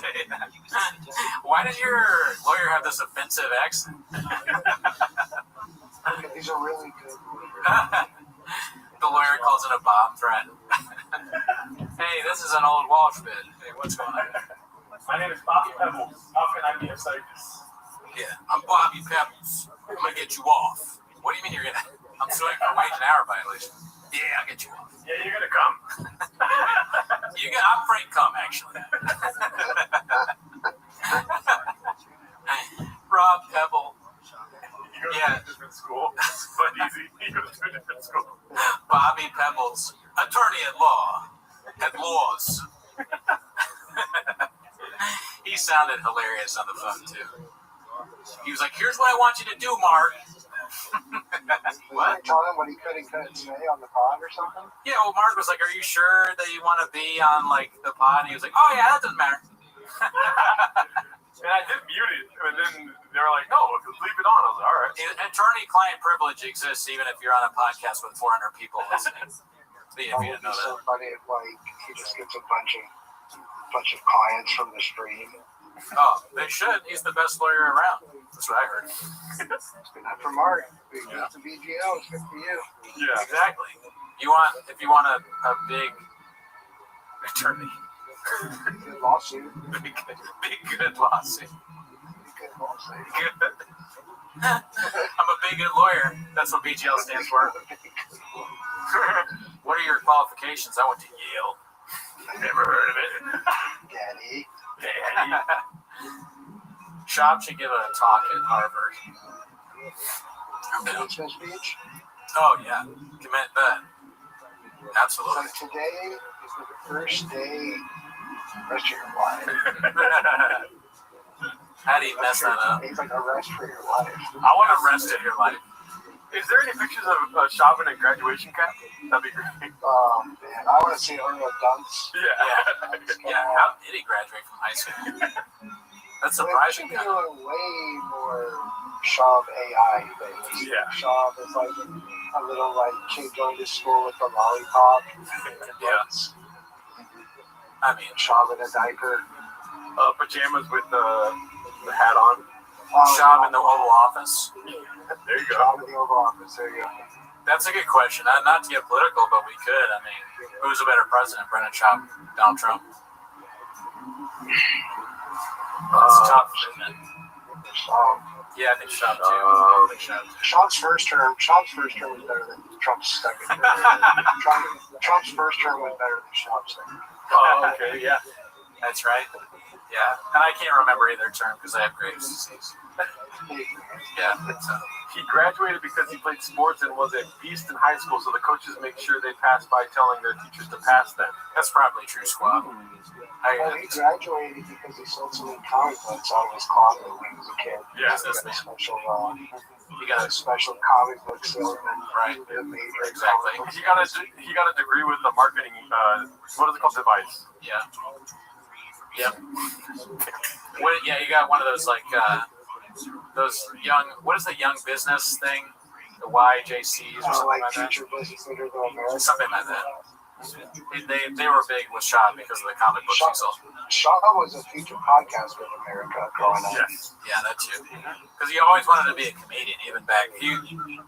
It's too bad he never had to live out his SNL dreams. Yeah. He's a little old for that now, I think.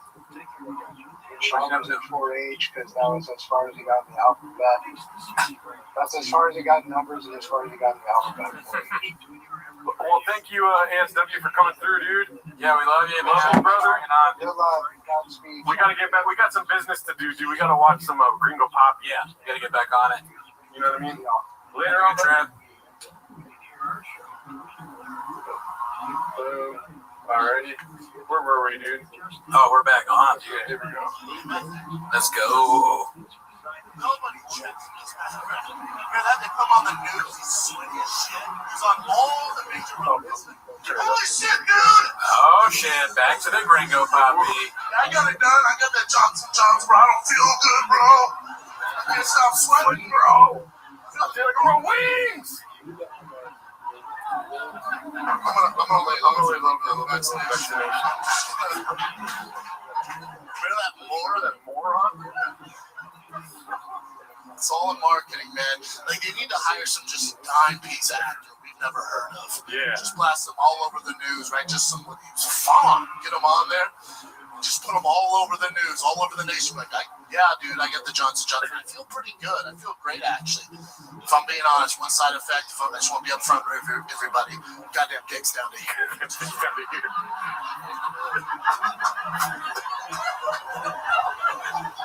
You'd have a line of bros at CVS just like, just trying to do my part, bro. Just trying to do my part, man.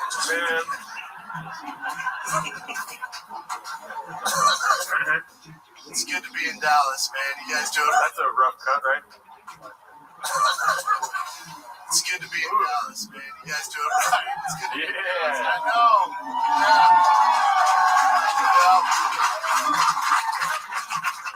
There's a reason I decided to shoot my special here, man. You guys just give me so much love. I absolutely love Texas, man. Yeah, thank you. I haven't touched a mask since I touched it. It is fantastic. LA is not like this, y'all. LA is North Korea with age. That's so good.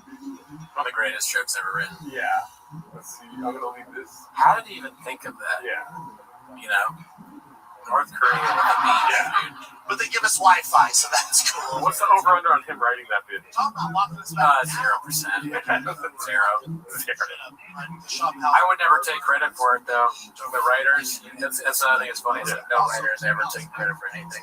But you know someone else wrote a lot of the stories. Rabbi, yeah, Walsh was on, like, I've lost track of time now, but maybe an hour ago, 2 hours ago. Yeah, he was on at like noon or something. Yeah. Yeah, just. I mean, the time is really strange when you do a stream. I'm now learning that because I'm used to the longest we've ever done is probably 2-3 hours. Yeah. And we started at 9. It's now almost 4. That's insane. Yeah, I mean, watching the Gringo Poppy's helped me a lot. If it wasn't a Gringo Poppy thing, I don't know if I could do it. That and also, it felt like when what's his name came? Mark. I feel like Mark, like he saw us as paper, and so he folded us up into a little airplane, and he launched us into the future like 5 hours. You know what I mean? No, but the grave is telling me yes. Yeah. I was in, but I did understand it. Yeah. Mark said he's coming back. It's cool that a lot of y'all are staying on. You know, we're happy to see some of you back. We haven't seen Elizabeth in quite some time. Yeah. TriStar, I think. Chavez sacrificed for the corn, but all of his friends are nearly as bad as, in fairness, Be Better Austin. Chavez sacrificed for the corn, but all his friends are nearly as bad in fairness. Be Better Austin. Be Better Austin. Shout out to you, Timothy Wendell Up. I wonder what Austin is actually like. I need to ask one of my friends that moved there and be like, give me but you can't. They won't give me an honest opinion because they live there now. Yeah. So we got to go ourselves. We got to make a trip and see what it's actually like. Because it's one thing to just make fun of a place and not really have been there. Yeah. You know, like North Korea with a beach. I got to go and experience it myself. Like, what's good about it? I don't know. Me neither. I haven't really heard anything good. Alan seems to like it. Yeah. Wappenheimer's back, dude. Wappenheimer. How are you feeling? Pretty sick, honestly. Really? I know. I mean, I just have a headache. Oh, okay. I looked at my eyes in the bathroom. I was like, oh. My eyes are red. It's all that Gringo Poppy going straight through you, dude. I was like, fuck, dude. That doesn't look good. Oh, well. You can watch me, like, deteriorate and falling apart. I'll say this. A lot of people are saying I'd be asleep early into the pod, and I'm not asleep. So hit them with the finger, dude. Oh, no, they were right. They were right. My friends in the group chat were saying that. It's like, you're my friends back home. Why? Attacking me? Like, can I get some support? They're like, you'll be asleep soon. They told me to get 5-hour energy. Nah, I'm not doing it. No, hell no. You don't ever do that. Nah. These are better than that. Get that away from me. That's disgusting. Don't threaten me with a nap. Born and raised. Something about getting headaches feels feminine. I started to get a headache, but then Mark kind of pulled me out of that with his cat story. Well, the Advil's helping. I appreciate that. It kind of grounded me into reality, where I was like, you know, we're just a couple of cats out here looking for a home, you know? Yeah. And you don't smell bad, but if you want any more of your deodorant. Oh, man. Squab, don't put me in a nap and make me fuck my way out. Mark, dude, you missed Cowbell. We did that at the beginning of the pod. Yeah. But, you know, you can watch it. This is a live, so you can watch it after. You can watch Cowbell or something better, Gringo Poppy with us. You know what I mean? It's true. I mean, yeah. Bot. Yep. We know you're a bot, Mark. Yep. Yeah, you're a bot. Why don't you have a profile pic? Because you're a bot. Yeah, bot. I know a bot when I see one. You know, not a fucking. I can see right away. Todd Joden, how does it feel being a bot, dude? Yeah, Todd. Bot, more like bot Joden. Bot Joden. You know who's not a bot? Drug Flip. You know who else isn't a bot? Timothy Wendell. So try not to be a bot. How about that? Try not to be a bot challenge. Challenge 500. What's that? How do you say those things hard? You know the Gen Z thing where it's like challenge impossible or whatever. What is it? Oh, challenge expert, like expert level. Is that what it is? Yeah. I don't think that's it. Like what is it called? Difficulty. Nah, QT, you're not a bot. Adam said Ellie's a bot. Trouble in Paradise. Oh no, damn, dude. Damn. Trouble in Paradise. Something about that sounds like masturbation to me, bro. Oh yeah, you're gonna be jacking it. The first relationship that has been torn apart by this pod. Yeah. A challenge level impossible.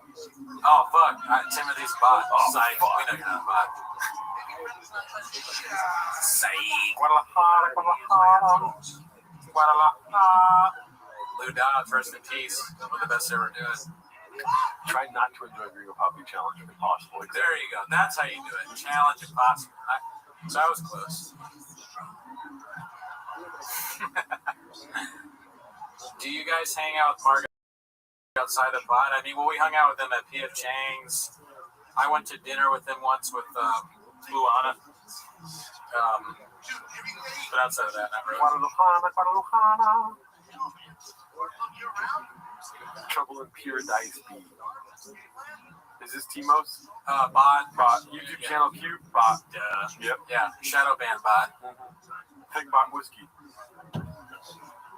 TriStar, almost a bot. Almost a bot, but no. I know who you are, so I know that you're not a bot. No, but when I did walk him out, and I walked him purposefully away from my car, you know, and then he ran away. Yeah. This is fake 24-hour Gringo. Bot Joden. Yeah, dude, bot. We already knew you were a bot. Yeah. Oh, cool story, bro. Bot. Yeah. By which hour do y'all sit there silently watching Gringo Poppy? I mean, 5 minutes from now? Oh, we're going to do that.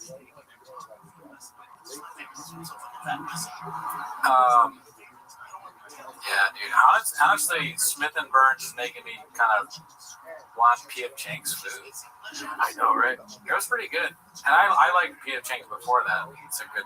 You know, how funny was it? Remember when we first started, I went home to visit my parents, and they didn't even know about Shop Relay, and they're like, "You want to go to P.F. Chang's?"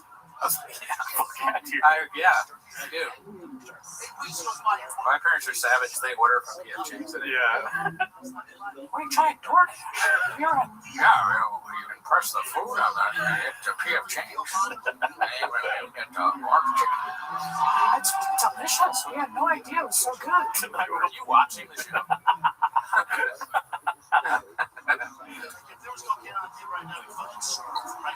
Florida from right field, dude. Pistole. Dude, that's how I am with Pistole. Never had it. Throw Walden on? Damn, that sounds like a good idea. Walden is a good movie.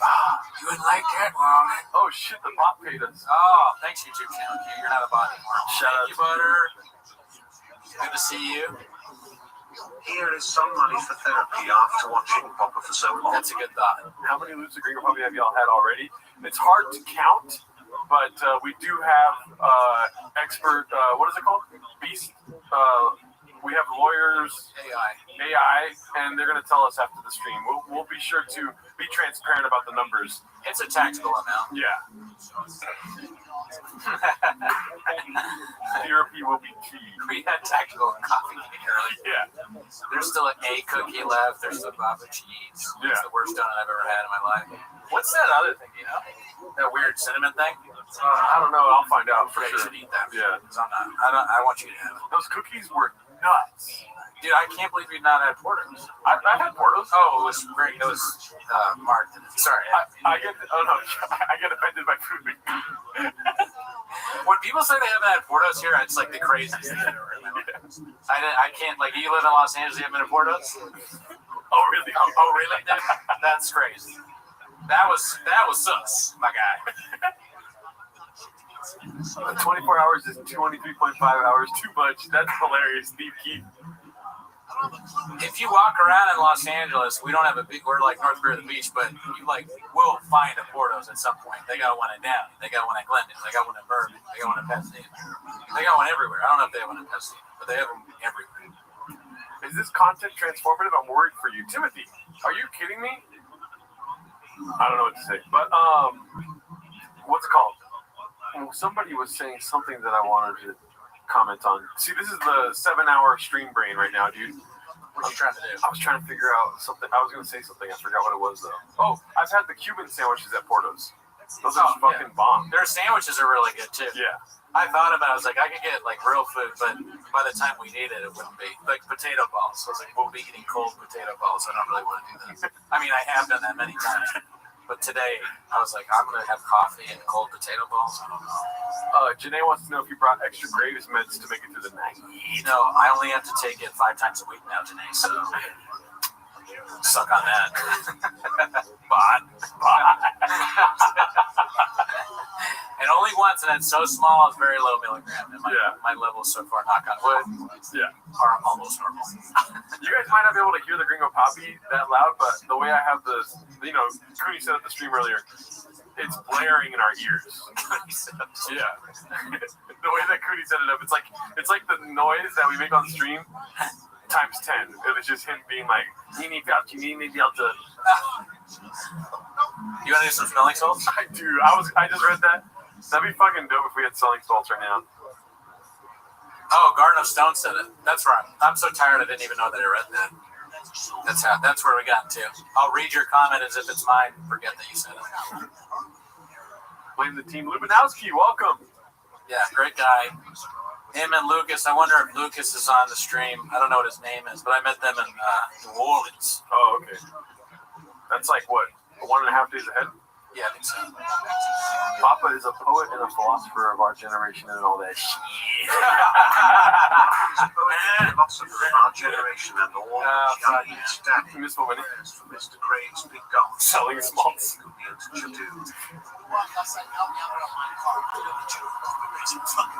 Oh yeah, when they try and fit everybody in the car.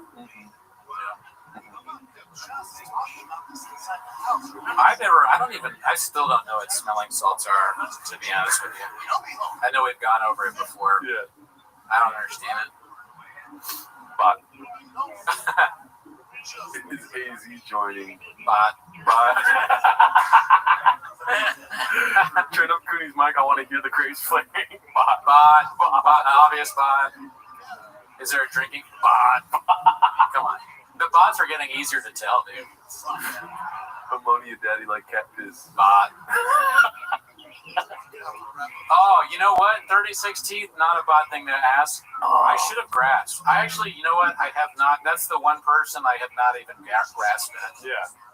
That earlier, I was like, I told them that I was grasping at some bigger guest. I mean, we made the biggest guest of all time. But I was grasping at someone else, and they completely turned me down. Yeah. Look at you, Dad. Look at you guys, another sleeper for greatest things ever said. Yeah. Everything you've told each other could have been a lie. You may never have been in love. But yeah, I was like, well, no, wait. You you're like teetering on that. All right, see you later, Bloom Fart. Thank you for always being so friendly. You're a great guy. Never met you. If we would have asked Annie Letterman. I've never asked her either. The closest I come, I said this on the show before, was I asked Josh, I think. No, I didn't ask Josh to ask her, but I asked Josh Potter, and he was like, no. And I figured that's enough. If Josh says no, then Annie will also say no. And I've never met Annie, so I have no connection to her. Almost 420 likes. Smoke up, fellas. I like how they want to smoke. It's not even 420 like shit, but they're like, I want to smoke. It's almost 420. I'm good. Oh yeah, 19 minutes from now. That would be crazy. Relapse live on the show. Oh no, likes. Oh. Chocolate chip with salsa. Oh, 420 likes. Whoa. Woo! Is Jerdo California sober? No, I'm sober, dude. 100%. Sobriety. Yeah. 444. What the fuck is all this 444 shit? What's his name? DePaulo? Yeah, Nick DePaulo. He's so funny. Like, he's just arguing on like old man online. Like, he fucking, you know, this fucking Biden guy doing it like that.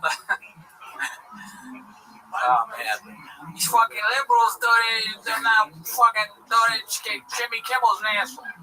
Red Bar is watching. Also, the bots are too, dude. Yeah, bot. Christian. Yeah, good one, bot. Hi, Gerardo. His name's Gerardo. Bot. Somebody fucking kill somebody. You smoked all those cigars and never called me. Man, that'd be crazy if you smoked cigars. You wouldn't want to smoke inside. No. You fuck with cigars? I actually haven't smoked cigarettes since November. Oh, nice, good. I wish, but no, I can't do it. I only smoke cigars when I'm 10 toes down. Oh yeah, steady on business. Yeah, when I'm saying I don't smoke cigars. Damn, dude, this is I'm like falling in and out of consciousness, dude. Oh yeah, no, this is crazy.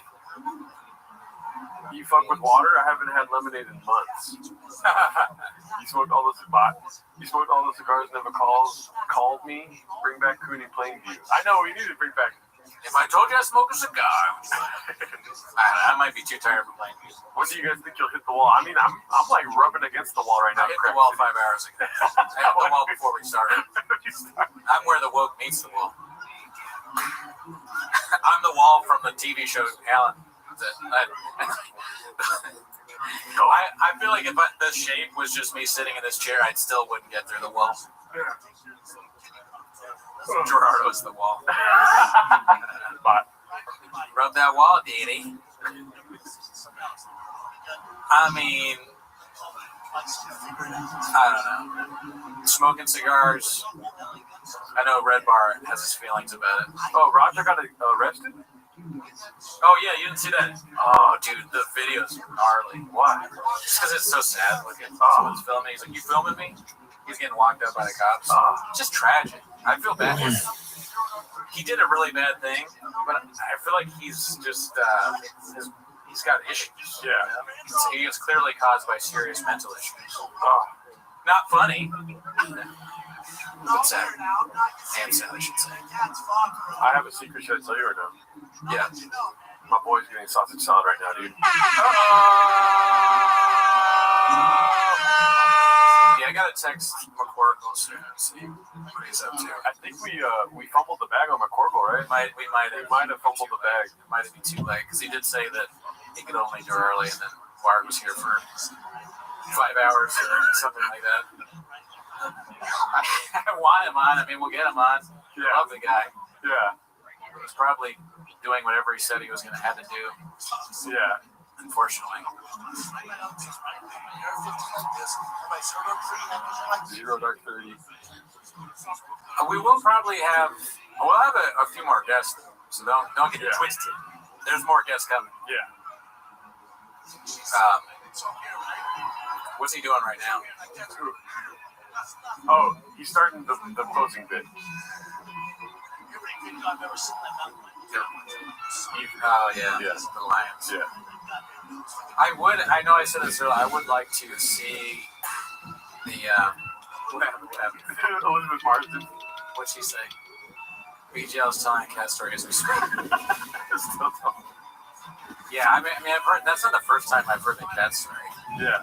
I can't remember when he talked about it before or with me. I don't remember. I heard Andy Letterman is tonight's special. Yeah, right. Dude, I wish. I regret not asking Moses. I guess I can shoot him a message. Who? Moses, but I'm so tired. I know, dude. I hit the wall hard. Yeah. You've been carrying the load, Mod. Oh, no. Listen, take a nap. All right, I should be asking, if you want to switch to the couch, we can switch to the couch, but I'm fine. Oh, okay. I mean, I'm waiting for our guest. Yeah, and then couch. when IDM comes on, they can just take their list. Yeah, IDM has to watch it, and we're gonna be sleeping. It's blue shirts and oath. They're like, all right, and go ahead. Don't talk to me. Don't ask questions. Bots. Bot. When they're like, hey, so are we on this bot? Bot. Carry on. Carry on. Bot. You fucking lazy sack of shit. What are you, Cutter? Do your job. Do your job. Othello is Oathman. Yes, he'll be on. I hope. Unless he tries to pull one of his bullshit excuses. I'm like angry now. Everyone is my enemy. Everyone's a bot.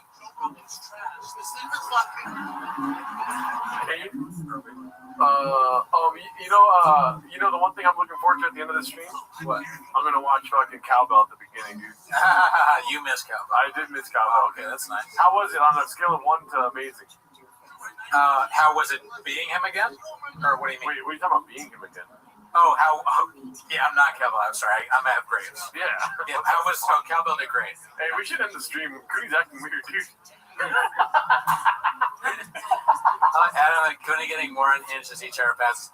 I don't know about that. You should see the things I call Othello in chat. I get canceled for that. Let me see. I want to actually ask the chat. Oh man, where are you? Back to the beginning, I guess. What's up, Dallas? Oh, you like that song? Let that boy get some sleep. Thank you, TriStar. You are not a bot. How good was cowbell? Seen better. Oh wait, you can't get canceled when nobody knows ViralRabbi.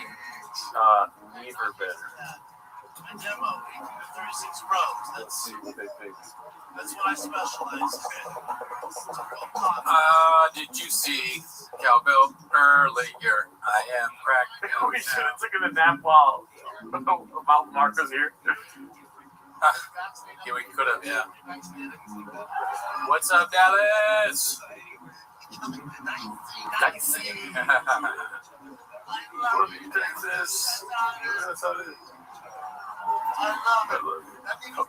That needle's not touching this fucking temple, Daddy.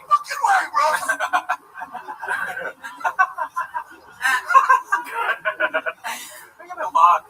He's not touching this temple. The walk is skilled. I don't care what anybody says. It's a skilled walk. As he says that he's taking a notch. It shows that he's been, studying the grades. Oh, my bad, Mr. Whole Foods. My bad.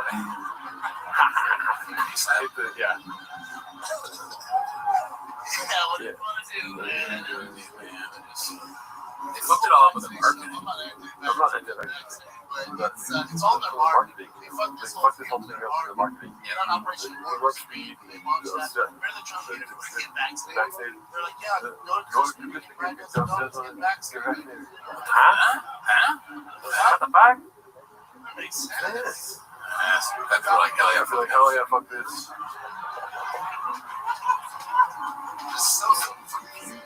He's gonna call his mom soon. Mama, you gonna get vaccinated? I wasn't, but you know how much I love donuts. Don't laugh. Why are you laughing? That was a Red Bull burp, my friend. Yeah, Miss it. Mess it. The dumbass that messed it up.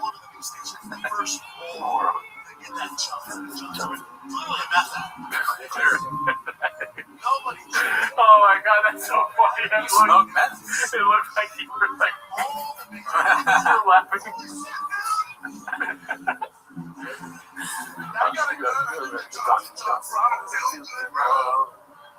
Sweating, bro. Feel like I'm going away.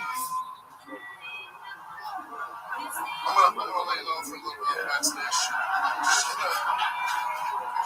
Remember that Laura? Oh, who are the old ladies on your shirt? Asked Oppenheimer. Golden Girls, Daddy. Where's all the English money gone? I need more English money. Earlier, I accused an Indian man of sending us English money, and that was when the beginning of the stream. So they have no reason to be tired of that money. Everybody, goddamn dicks down there. Goddamn dicks down there. The I thing is top level physical comedy, sir. It's facts. I'm trying to do my part, man.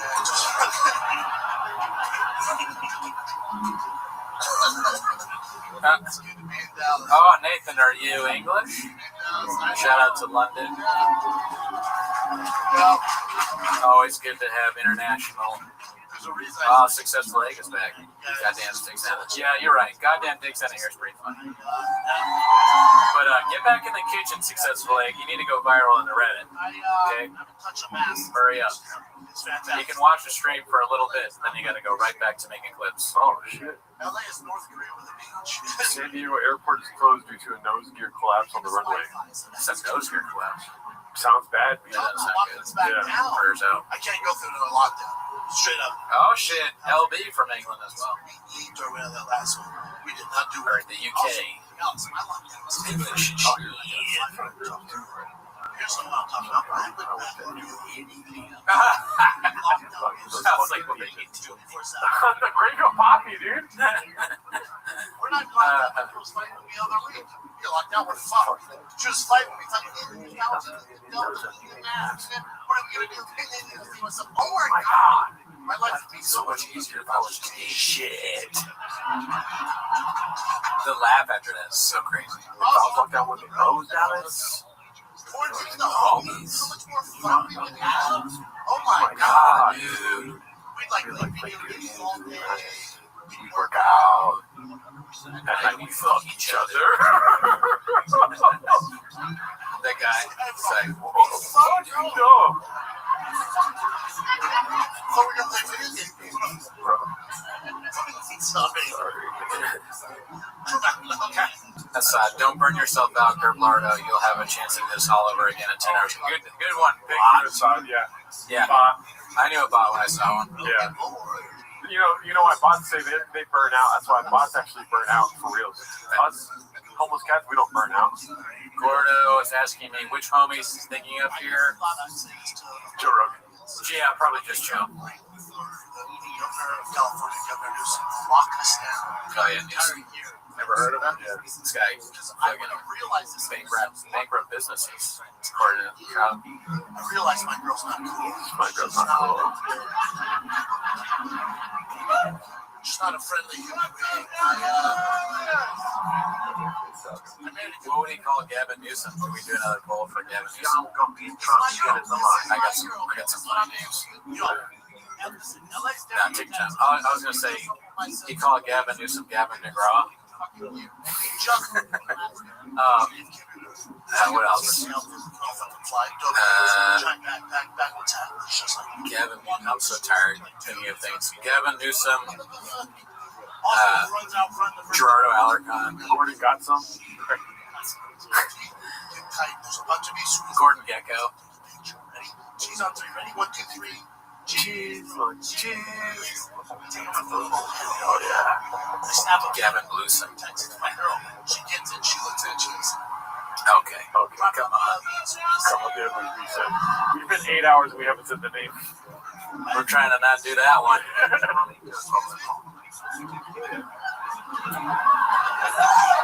I said you're the group to show. Aussie Newsom. I'm gonna go piss real quick, Terry. I'm gonna go shake out my pee-pee. Savage. Bot. What is he drinking? Tiger Thick or no? That's before Tiger Thick. So just whiskey. Be tough, honestly. I think to just drink something like whiskey while doing stand-up.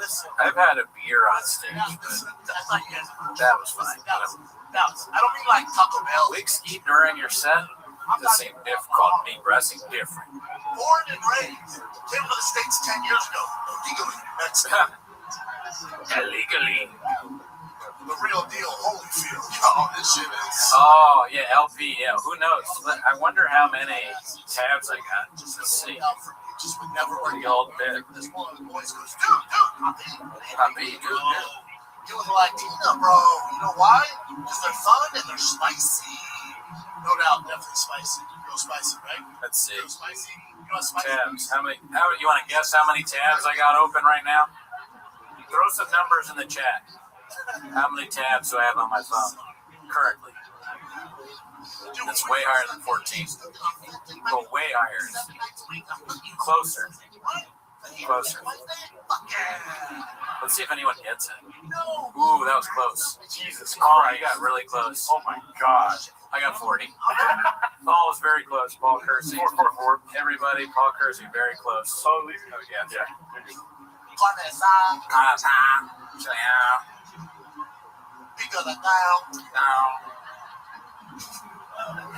He has a, that's a great point. He has a Google of tabs open. What's 444? The fuck is this 444? New York, New York. I did that 23andMe. I did that shit. Spin the W. We measured my teeth. Yeah. Listen, we try babies. They are, babies, but they look small. Yeah. My first hand out 6'7", bitch. I need a fucking tater top with this week. A fucking hot pot can kill you every now and then. I need a fucking tater tot for some handout.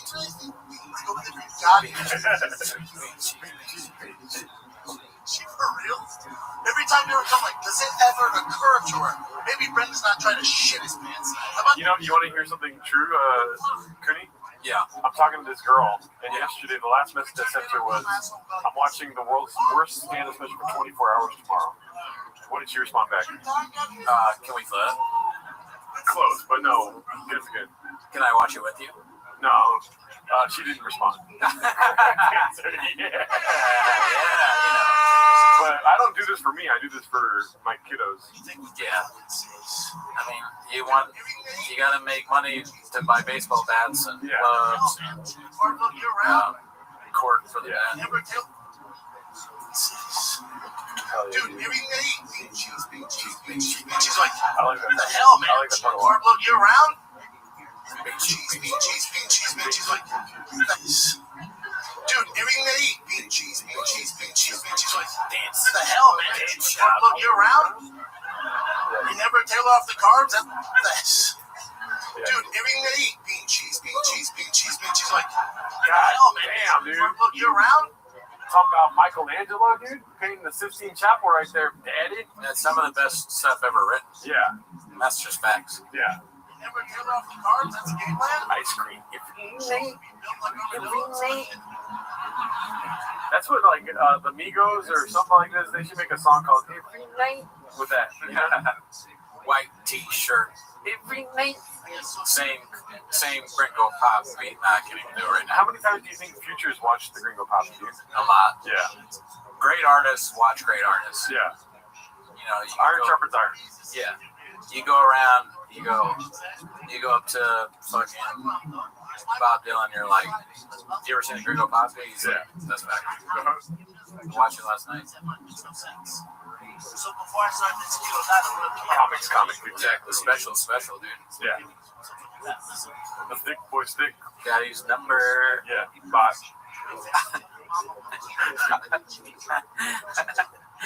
Has Paul hit you up at all? Okay. Yeah. Good.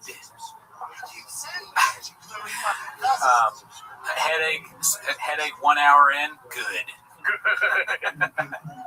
Gerardo's not awake for the start. Good. Oh fuck. I walked in the house last Friday. I feel like that sounds like I'm Brendan talking to George when I say it like that. That was just funny. Do you guys think you can write a set that parallels Gringo Pop People with slightly different jokes? Yeah. Yeah, probably easily. Yeah. Fine. Yeah. Fine. That's I am with fucking Soulman. I see it, dude. I will fucking take it to the snout. I can't be around it. I see it, I eat it. So I walked in, I go, Mama, what are you doing? Are you tired of complaining of Graves' disease? Good. Bot. Bot. Yeah, way to make me laugh, Bot. Gordo, none of your business, Bot. It's Tino, bitch! Dude, Ryan coming in with a jelly roll talk. We haven't talked about jelly roll at all. Yeah. Dude, Jelly Roll would have been a fucking great get right here. Yes, you know, I really like what you show, and, you know, the way you treated McGill, Just reminds me of how I treated one of my friends I thought was a dog bitch, you know. Make crackers, bitch. Somebody watch Gringo Poppy for 24 hours. That's a sleeper for the funniest part of Elephant Graveyard's videos where he shows him crying about Mitzi. That's crazy. Yeah. When you stare into the long... When you stare too long into the void, it also stares back into you. Be careful as you wrestle with monsters. I am about this. Yeah. So, we should have gotten the Hungry Wolf on the pod. That would be great. So you guys do a show at Brennan Schaub. You're fucking fat.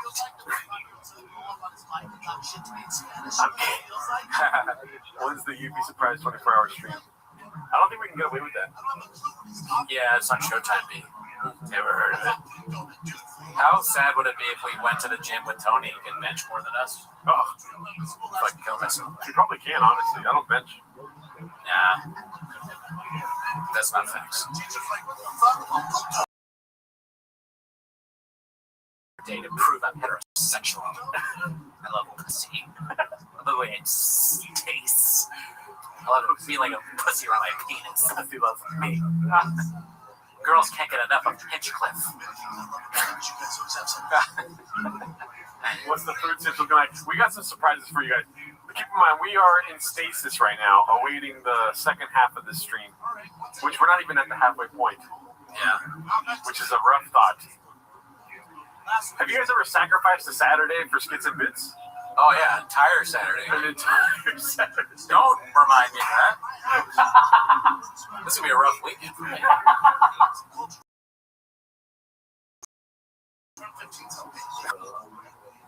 When I give a fuck. Go do it. Ask Ellie. Oh, Ellie's Tony Hinchcliffe is her type, huh? I think he's wasted Saturday. Oh. Skits and beats. So I guess they're saying that cowbell was never better. Oh, wow. Thank them. Text them and say thanks. Yeah, I'll tell them you guys said so you did a good job. I'm a motherfucking roast on lobster. I'm a motherfucking lobster. Red Lobster, dude.